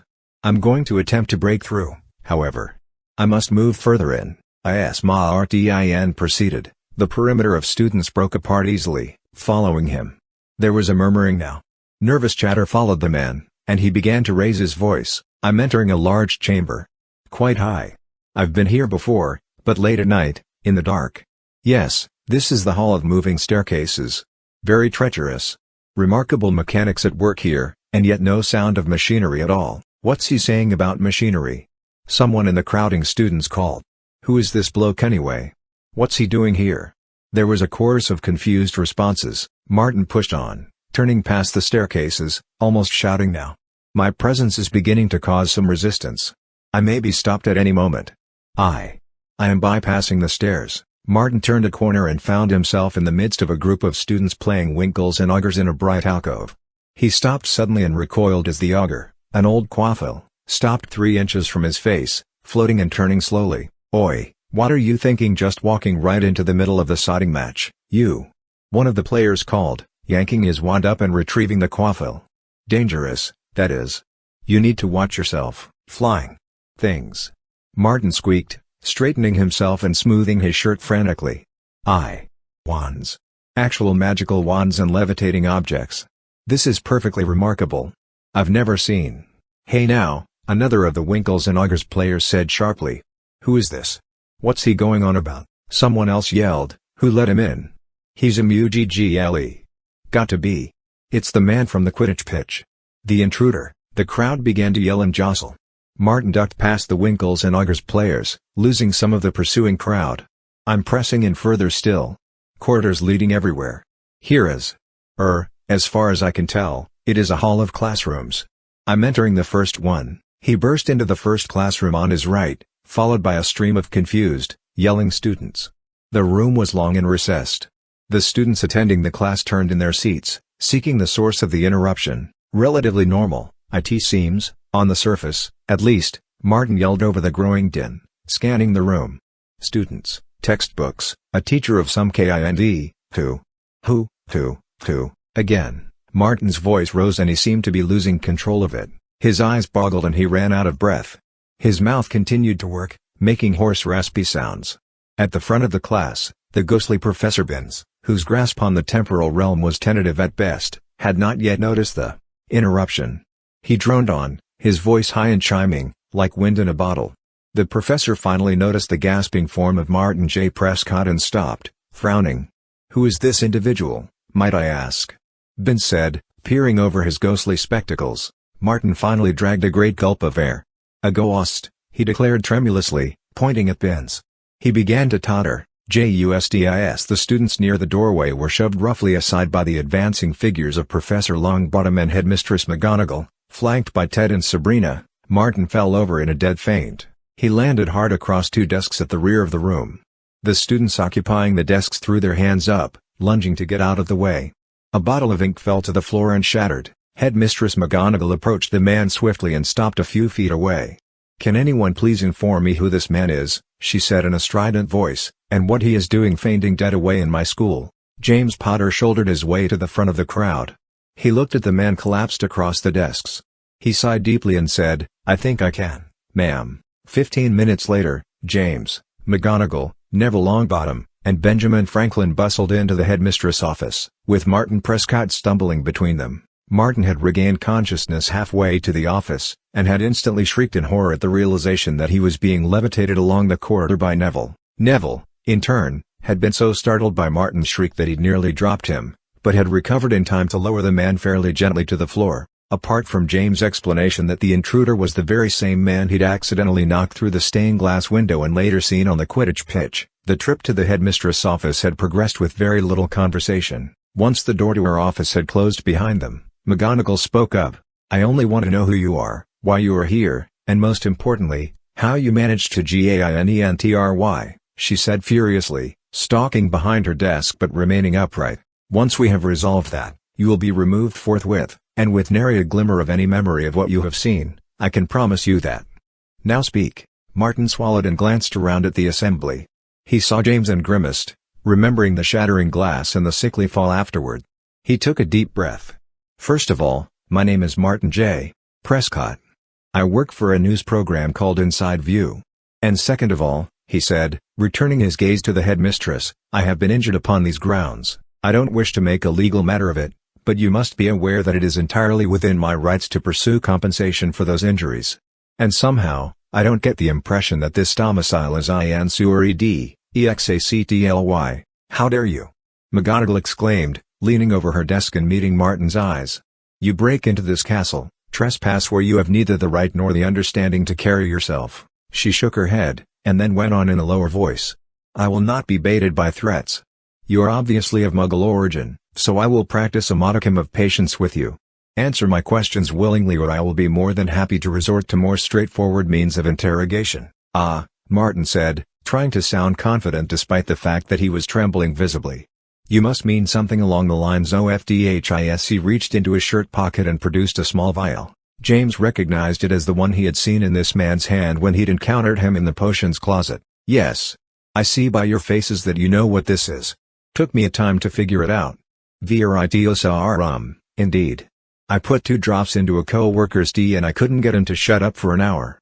I learned things about him I hope I live to forget. I'll tell you. You tested an unknown potion on an unsuspecting person? Franklin interrupted. Well, I had to know what it did, didn't I? I figured 2 drops wouldn't hurt anyone. He shrugged and lifted the bottle again, looking at the light through it. Truth serum. If it was dangerous, you'd hardly have kept it right there on the shelf where just anyone could get to it. McGonagall's face was white with fury. In these halls, we rely on discipline and respect rather than cages and keys. Your friend is fortunate indeed that you didn't happen upon a vial of Narglespik or Thurf sap. Don't try to intimidate me, Martin said, obviously quite intimidated in spite of himself. I just wanted to show you that I know your tricks. I've been watching and studying you for quite some time. You won't be getting me to drink any of your potions or performing any brainwashing tricks on me. I'll answer your questions, but only because I expect you to answer some of mine, as well. Neville fingered his wand. And why, pray tell, do you believe we won't just bring in an obliviator, have your mind wiped of all memory of this place, and drop you off at the nearest turnpike? Martin tapped the tiny microphone clipped to his lapel. This is why. My voice, and everything all of you are saying, is being sent through my phone to a computer at my office. Everything is being recorded. In a small town not 3 kilometers from here is a film crew and a group of experts in a variety of fields whom I have asked to assist me in my investigation. Investigation? The headmistress repeated incredulously. Absolutely and unequivocally out of the question. Martin overrode her. One of those individuals is an agent of the British Special Police. James felt a palpable silence descend over the room at the mention of the Muggle Police. He knew from conversations he'd heard between his dad and other ministry officials that it was one thing to obliviate a single person or even a contained group, but things could get extremely complicated if any official Muggle investigative bureaus became involved. It pays to be owed favors in high places, Martin went on. It took quite a lot to get a ranking agent out here, but I am confident that this is the sort of story one calls in large favors for. There is no official charge yet, of course, merely curiosity, since there is no record of any establishment of this size in the area. The point is this: if they do not receive a phone call from me in the next 2 hours with directions for how to get their gear onto the grounds, they are to return immediately to the office, retrieve the recording of this conversation and everything that has occurred to me here so far, and broadcast it however they see fit. It may seem preposterous to most people, I grant. A school in a castle in the dead of nowhere teaching kids how to work real magic, wands and all. But your secret will be out, nevertheless. Your students may attend here, in this secret location, but they do sometimes go home, do they not? And I am willing to bet those homes are nowhere near as protected as this. There will be investigations. You'll be revealed. One way or another. Headmistress McGonagall's face was as hard and white as a tombstone. She merely stared at the skinny man in the white shirt. Franklin broke the silence. My good sir, you cannot comprehend what you are asking.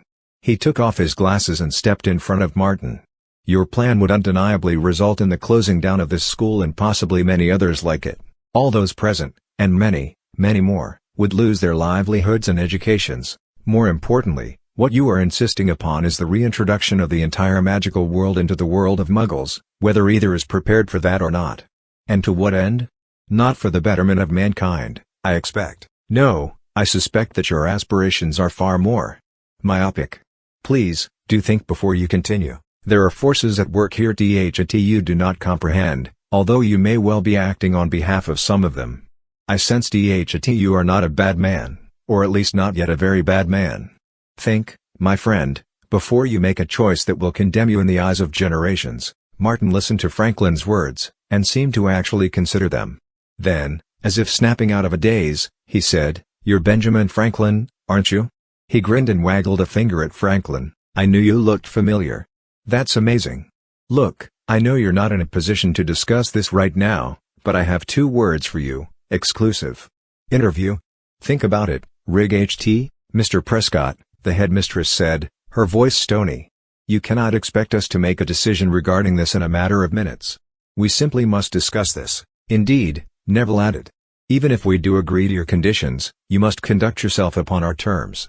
How that can be of any benefit to us considering the sheer magnitude of what you are undertaking, I do not yet know. But regardless, we must have some time. As I said, Martin replied, seeming far more comfortable now that he believed he had the upper hand, you have 2 hours.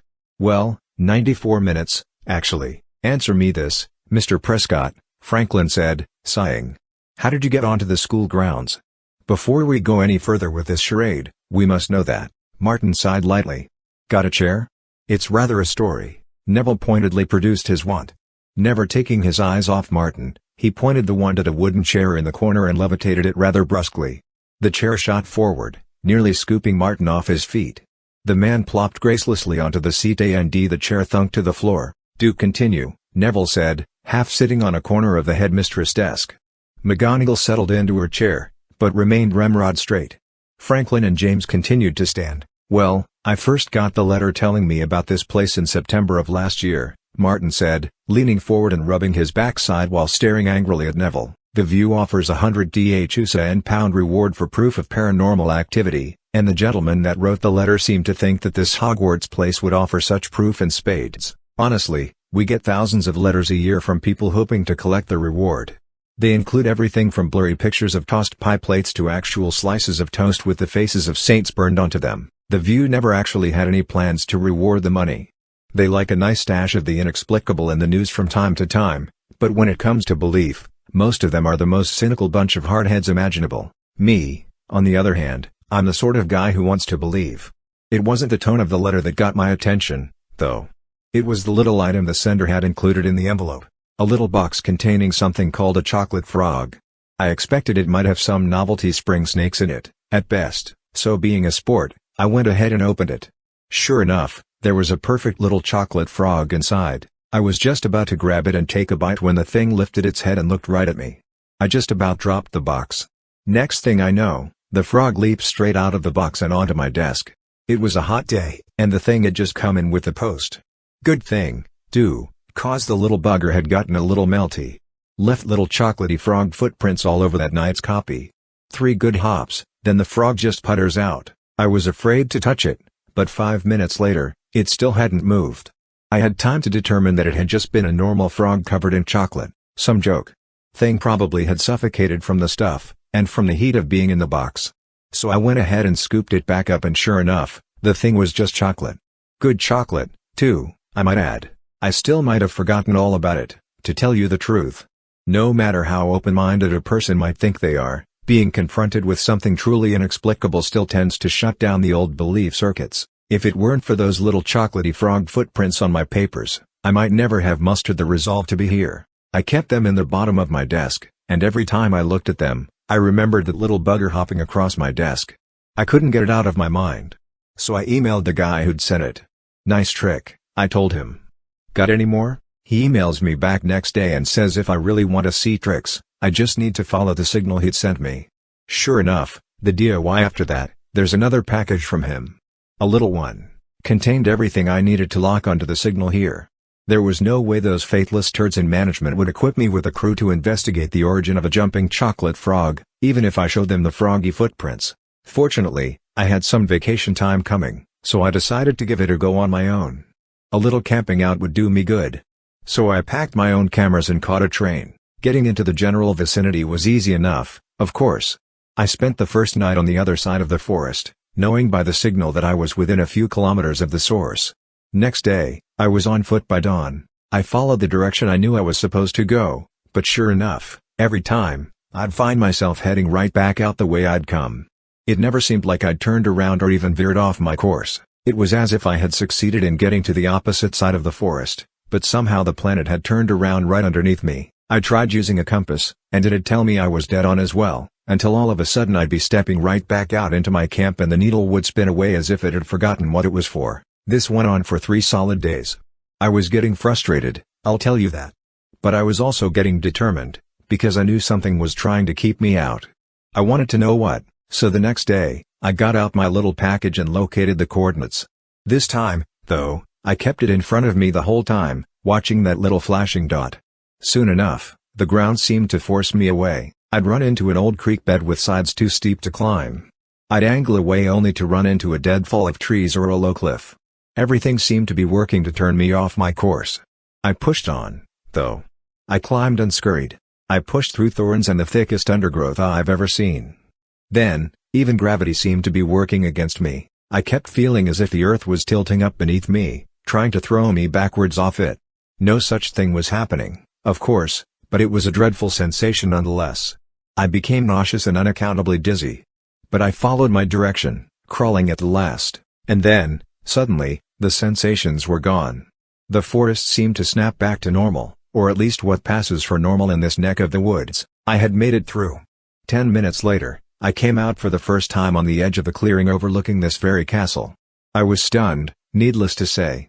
But what amazed me far more than the castle was the scene that I very nearly walked into the midst of. There, not 20 feet before me, was the largest man I had ever seen.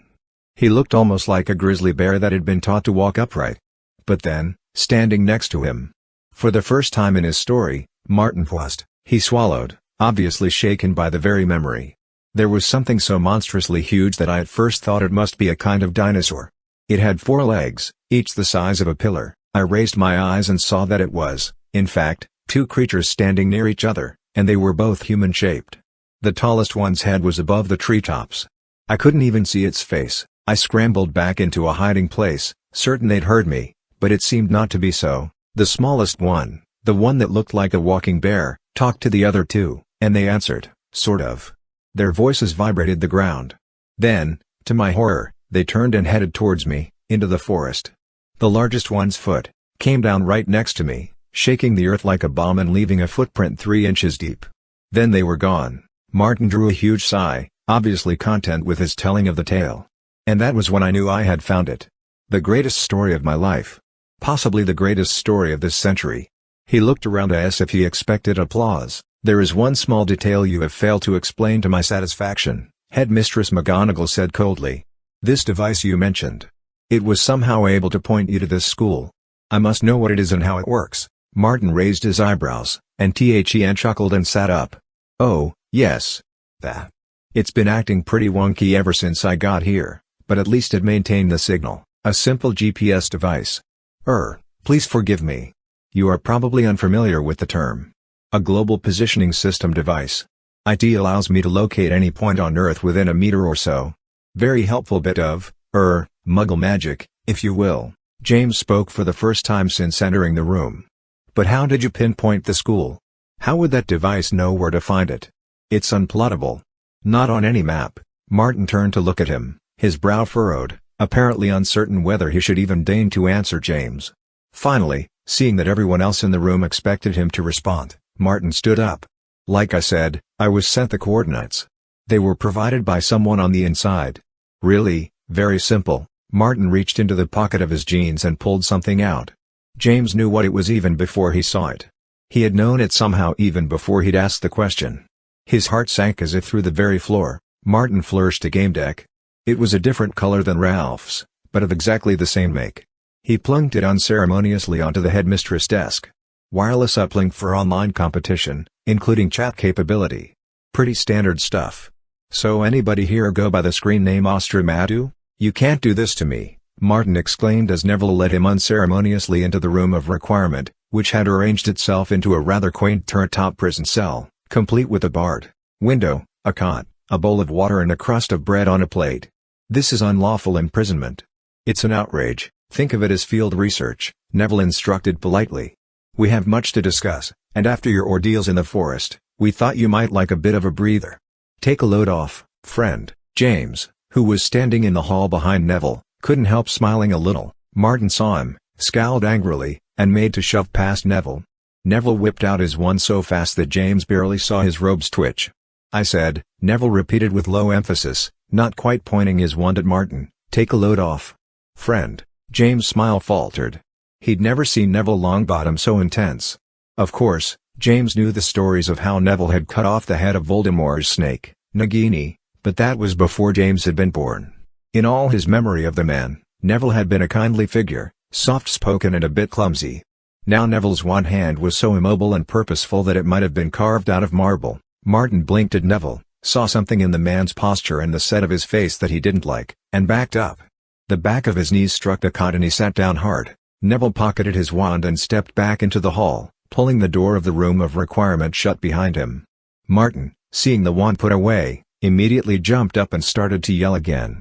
But his voice was cut off as the door slammed shut. You know, we do have dungeons, Madam Headmistress, Neville said in his normal voice.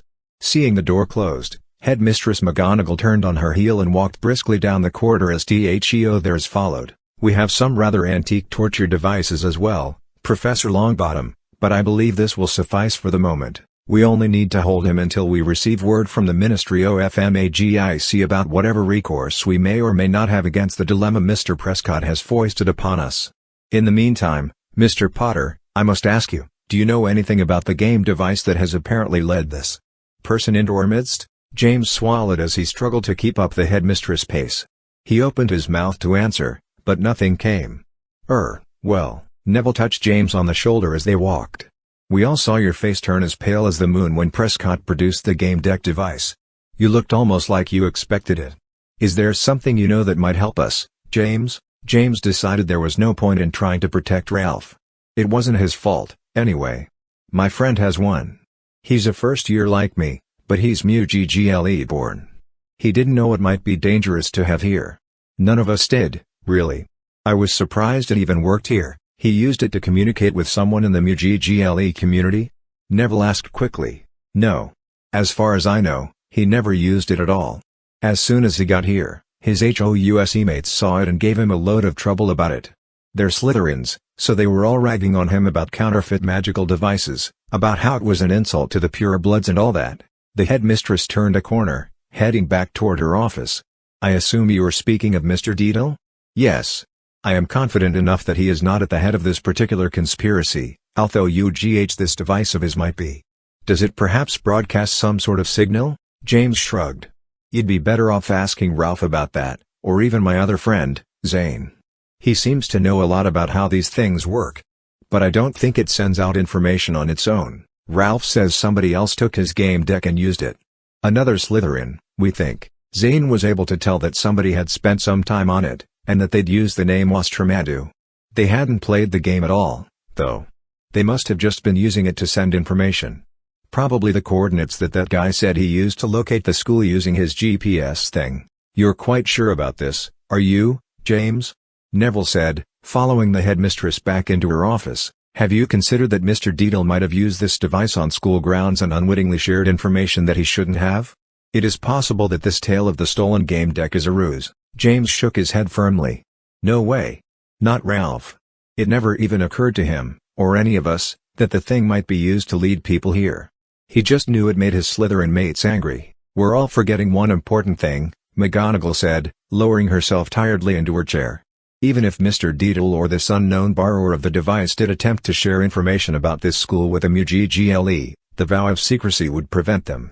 Professor Franklin, who had remained in the headmistress' office to fiddle with the game deck, replaced the device on the desk and stared at it, apparently unable to make anything of it. "How does DH's vow work, precisely, Madam Headmistress?" "It's quite straightforward, Professor. Every student must sign the vow, proclaiming they will not knowingly reveal any information regarding the existence of Hogwarts to any Muggle individual or agency. If they do, the magical properties of the vow will engage, preventing any such communication. This might mean the LOCK jinx or any other curse DHT would disable the individual's ability to share information. In this case, we might assume that the user of the device might experience a fusing of the fingers or paralysis of the hand, anything that would prevent them from entering any dangerous information into this device." Franklin was thoughtful. "We use a similar means at Alma Aleron. The wording of the vow must be very specific, of course. No loopholes. Still, it does seem apparent that someone was indeed able to use such a device to communicate very specific information about this school. My guess is that each of these gaming devices is equipped with a tracker that corresponds to the global positioning mechanism Mr. Prescott spoke of. Whoever used Mr. Deedle's device was apparently able to send the geographical coordinates of one game deck to another. Mr. Prescott merely needed to enter that information into his GPS device and follow it very carefully. Despite Mr. Prescott's obvious Muggle nature, this made him a sort of haphazard secret keeper. He can, if he so wishes, share the secret of this school's location with anyone else he wishes. Whether they are able to get past the school's unplottability zone is another question, though. Not everyone is quite as persistent as he is. This might explain why he needs our help to bring in his entourage. We cannot allow such a thing to happen, of course," Neville said, looking to the headmistress. "I'm not entirely certain we can prevent it," she said heavily. "Our Mr. Prescott is indeed an extremely tenacious individual. He knows enough already to do us great harm. Even if we were to discover the whereabouts of his crew, obliviate them all and send them back, they would discover the recording that has been made of all Mr. Prescott has seen so far. He would inevitably return, and perhaps next time, it will occur to him to bring live cameras rather than just a telephone. I see no recourse but to allow him to go on with this investigation of his and hope to talk him out of broadcasting it." Neville shook his head. "I have more confidence that we could talk the merpeople out of living in the lake than that we could convince this sodding twit not to broadcast his prize story." Franklin adjusted his tiny glasses and looked at the ceiling. "Of course, there are more, wholesale methods of dealing with this kind of thing, Madam Headmistress. We could simply place the Imperus upon Mr. Prescott. That way we could arrange for him to send his crew away and even accompany him back to his offices to help him destroy any record of this visit. Once that was accomplished, we could feel free to obliviate Mr. Prescott with no fear of a repeat performance." McGonagall sighed. "This is not the sort of decision we are exactly authorized to make, and frankly, I am glad of that. The Ministry of Magic has been notified of the situation and I am assured they will instruct us on the proper course within the hour. I expect to hear from your father directly, Mr. Potter, and at any moment." As if on cue, a woman's voice spoke up from the fireplace. "Greetings and salutations. This is an official communication of the Ministry of Magic. Can we be assured that this is a secure assembly?" McGonagall stood and moved around her desk to face the fireplace. "It is. These with me are the only persons on the grounds at present fully aware of what is happening, although by this point, the whole of the school must know that we have a Muggle individual among us." His entry was hardly subtle. The face in the banked coals of the headmistress' fireplace looked around at Neville, James, and Professor Franklin. "I am the Undersecretary of Miss Brenda Saccharina, co-chair of the Council of Ambassadorial Relations. Please stand by to be connected." The face vanished. James saw McGonagall's face tighten just the tiniest bit when the Undersecretary mentioned Miss Saccharina. Only a few seconds passed before the face of the prim woman appeared in the fireplace. "Madam McGonagall, Professors Franklin and Longbottom, greetings. And young Mr. Potter, of course." An ingratiating smile appeared on Saccharina's lips when she spoke to James. The smile disappeared almost as suddenly as it had appeared, as if it was something she could turn on and off like a light. "We have conferred about the situation that has thrust itself upon you and have reached a conclusion. As you may guess, we have prepared contingencies for just such an occurrence. Please tell Mr. Prescott that he may contact his associates. We find that there is no recourse but to allow his investigation to proceed. However, no one other than Mr. Prescott is to be allowed onto Hogwarts grounds until a delegation from the Ministry arrives to oversee them. We will arrive no later than tomorrow evening, at which time, we will assume all negotiations with Mr. Prescott and his crew." "Miss Saccharina," McGonagall said, "are you suggesting that the Ministry may well allow this man to perform his investigation and broadcast it to the Muggle world?" "I'm sorry, Madam McGonagall," Saccharina said sweetly, "I didn't mean to imply that, or anything else. You may rest assured that we are prepared to deal with this situation, regardless of the method we choose. I'd hate to burden you with any more detail than you've already been forced to deal with." The headmistress' face became rather pink. "Burden away, Miss Saccharina, for I can promise you that the future of this school and its students is hardly the sort of detail I'm likely to dismiss." Saccharina laughed lightly. "My dear Minerva, I suspect that the future of Hogwarts, the students, and yourself is as secure as ever. As I mentioned, we have contingencies for such events. The Ministry is prepared." "Forgive me, Miss Saccharina," Franklin interjected, taking half a step forward. "But you'd have us believe that the Ministry of Magic has prepared contingencies for a Muggle investigative reporter penetrating the school of Hogwarts on foot with a camera crew at the ready and intentions to broadcast the secrets of the magical world to Muggles worldwide?" Saccharina's indulgent smile tightened. "I'd have you believe, Mr. Franklin, that the Ministry has prepared emergency response techniques for dealing with a wide variety of confrontations. The specifics do not matter." "I beg to disagree, miss. The specifics of this instance have revealed a rather large security breach that could, at this point, be utilized by virtually anyone. This school can no longer be considered secure until this breach has been addressed. One thing at a time, Professor. We appreciate your concern, but I assure you that we are fully equipped to deal with the matter in its entirety. If, however, you feel that the safety of yourself and your staff are at risk, we could possibly arrange for your early departure. This would cause us great disappointment and be quite a disruption to the school." "My concern, Miss Saccharina," Franklin said coolly, removing his glasses, "is for the security of everyone within these walls, and for the security of the magical and Muggle worlds in general." Again with the hyperbole, Saccharina smiled. Please, all of you, put your minds at ease. I, along with Mr. Recreant, will arrive tomorrow evening. We will meet with this Mr. Prescott and I am quite confident, positive, even, that we will reach a mutually amicable arrangement. You needn't bother yourselves with it any further. What about my dad? James asked. Saccharina blinked, apparently mystified. Your father, James? Whatever do you mean? Well, don't you think he ought to be here along with you and Mr. Recreant? Saccharina smiled her ingratiating smile again. Why, your father's head of the Aura department, James. There is no dark magic involved in this unfortunate set of circumstances, so far as we can tell. There'd be no reason to bother him with it. But he's dealt with this man before, Neville said. He and James witnessed him on the Quidditch pitch last year and led the search to try to capture him. And a fine job he did, Saccharina said, her smile snapping shut. That was his duty at the time. This, however, as you cannot fail to realize, is an ambassadorial issue. Harry Potter's skills may be varied, but ambassadorship is not one of them. Besides, Mr. Potter is currently on assignment and not to be interrupted. We do have, however, specialists in exactly this sort of negotiation. Along with myself and Mr. Recreant, we are arranging for another ambassador to join us. He is an expert in MUGGLE magical relations.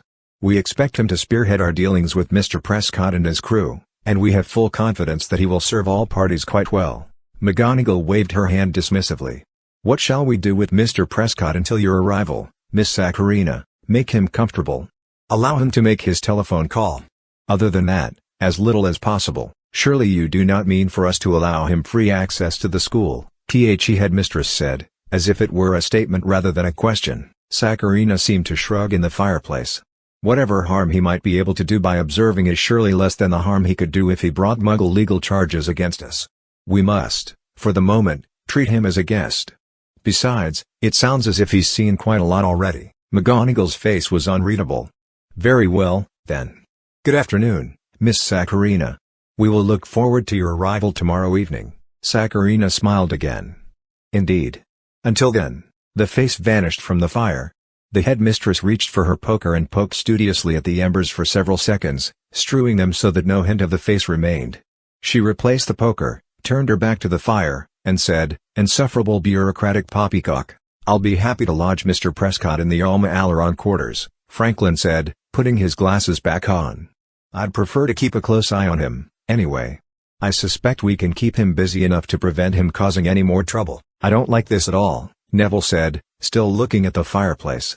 "Harry should be here. Prescott himself isn't a dark wizard, of course, but there is something extremely dodgy about how he got here at all. Somebody led him here, and that person somehow circumvented the vow of secrecy. I don't care what Saccharina says, I'd feel a lot better with a decent Auror looking into it." The headmistress opened her door. "At this point, it is out of our hands. Professor Franklin, your idea is as good as any. Let us escort Mr. Prescott to the Alma Aleron quarters, and despite what Miss Saccharina might believe, I'd prefer for us to arrange for Mr. Prescott to be quite busy for the next 24 hours.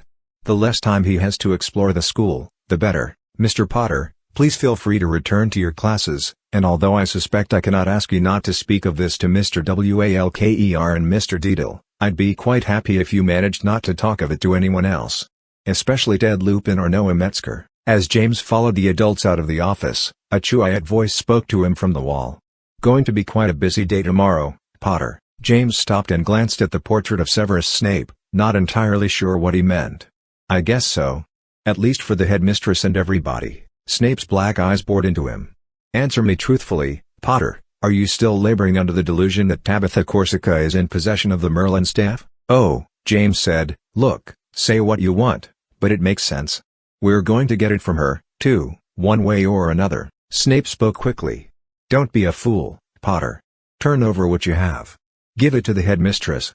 Surely you see how dangerous it is to keep the robe, especially now." James blinked. "Why? What happens now? Does it have something to do with this Prescott fellow?" Snape stared hopelessly at James. "You don't see it, then," he sighed. "There is a very good reason why your father, dull as he is being kept from accompanying tomorrow's delegation. There are members of the progressive element even within the ministry, although they do not call themselves by that name. Saccharina is one of them. Recreant may be as well, although he is not really in charge. Either she is taking full advantage of a very suspicious coincidence or this is all her plan from the beginning. What's her plan? James asked, lowering his voice and stepping closer to the portrait. The details are unimportant. All that matters is that unless you secure the Merlin robe by tomorrow night, all will very likely be lost. But it is your, James replied. We captured it already. You know that. We have to get the Merlin staff now. Forget the staff, Snape hissed angrily. You are allowing yourself to be manipulated. If I had even the slightest hope that you'd be any better at it than your father was, I'd have taught you occlumency by now. When I tell you to secure the Merlin robe, I mean you must turn it over to those who know how to bind it, not just hide it.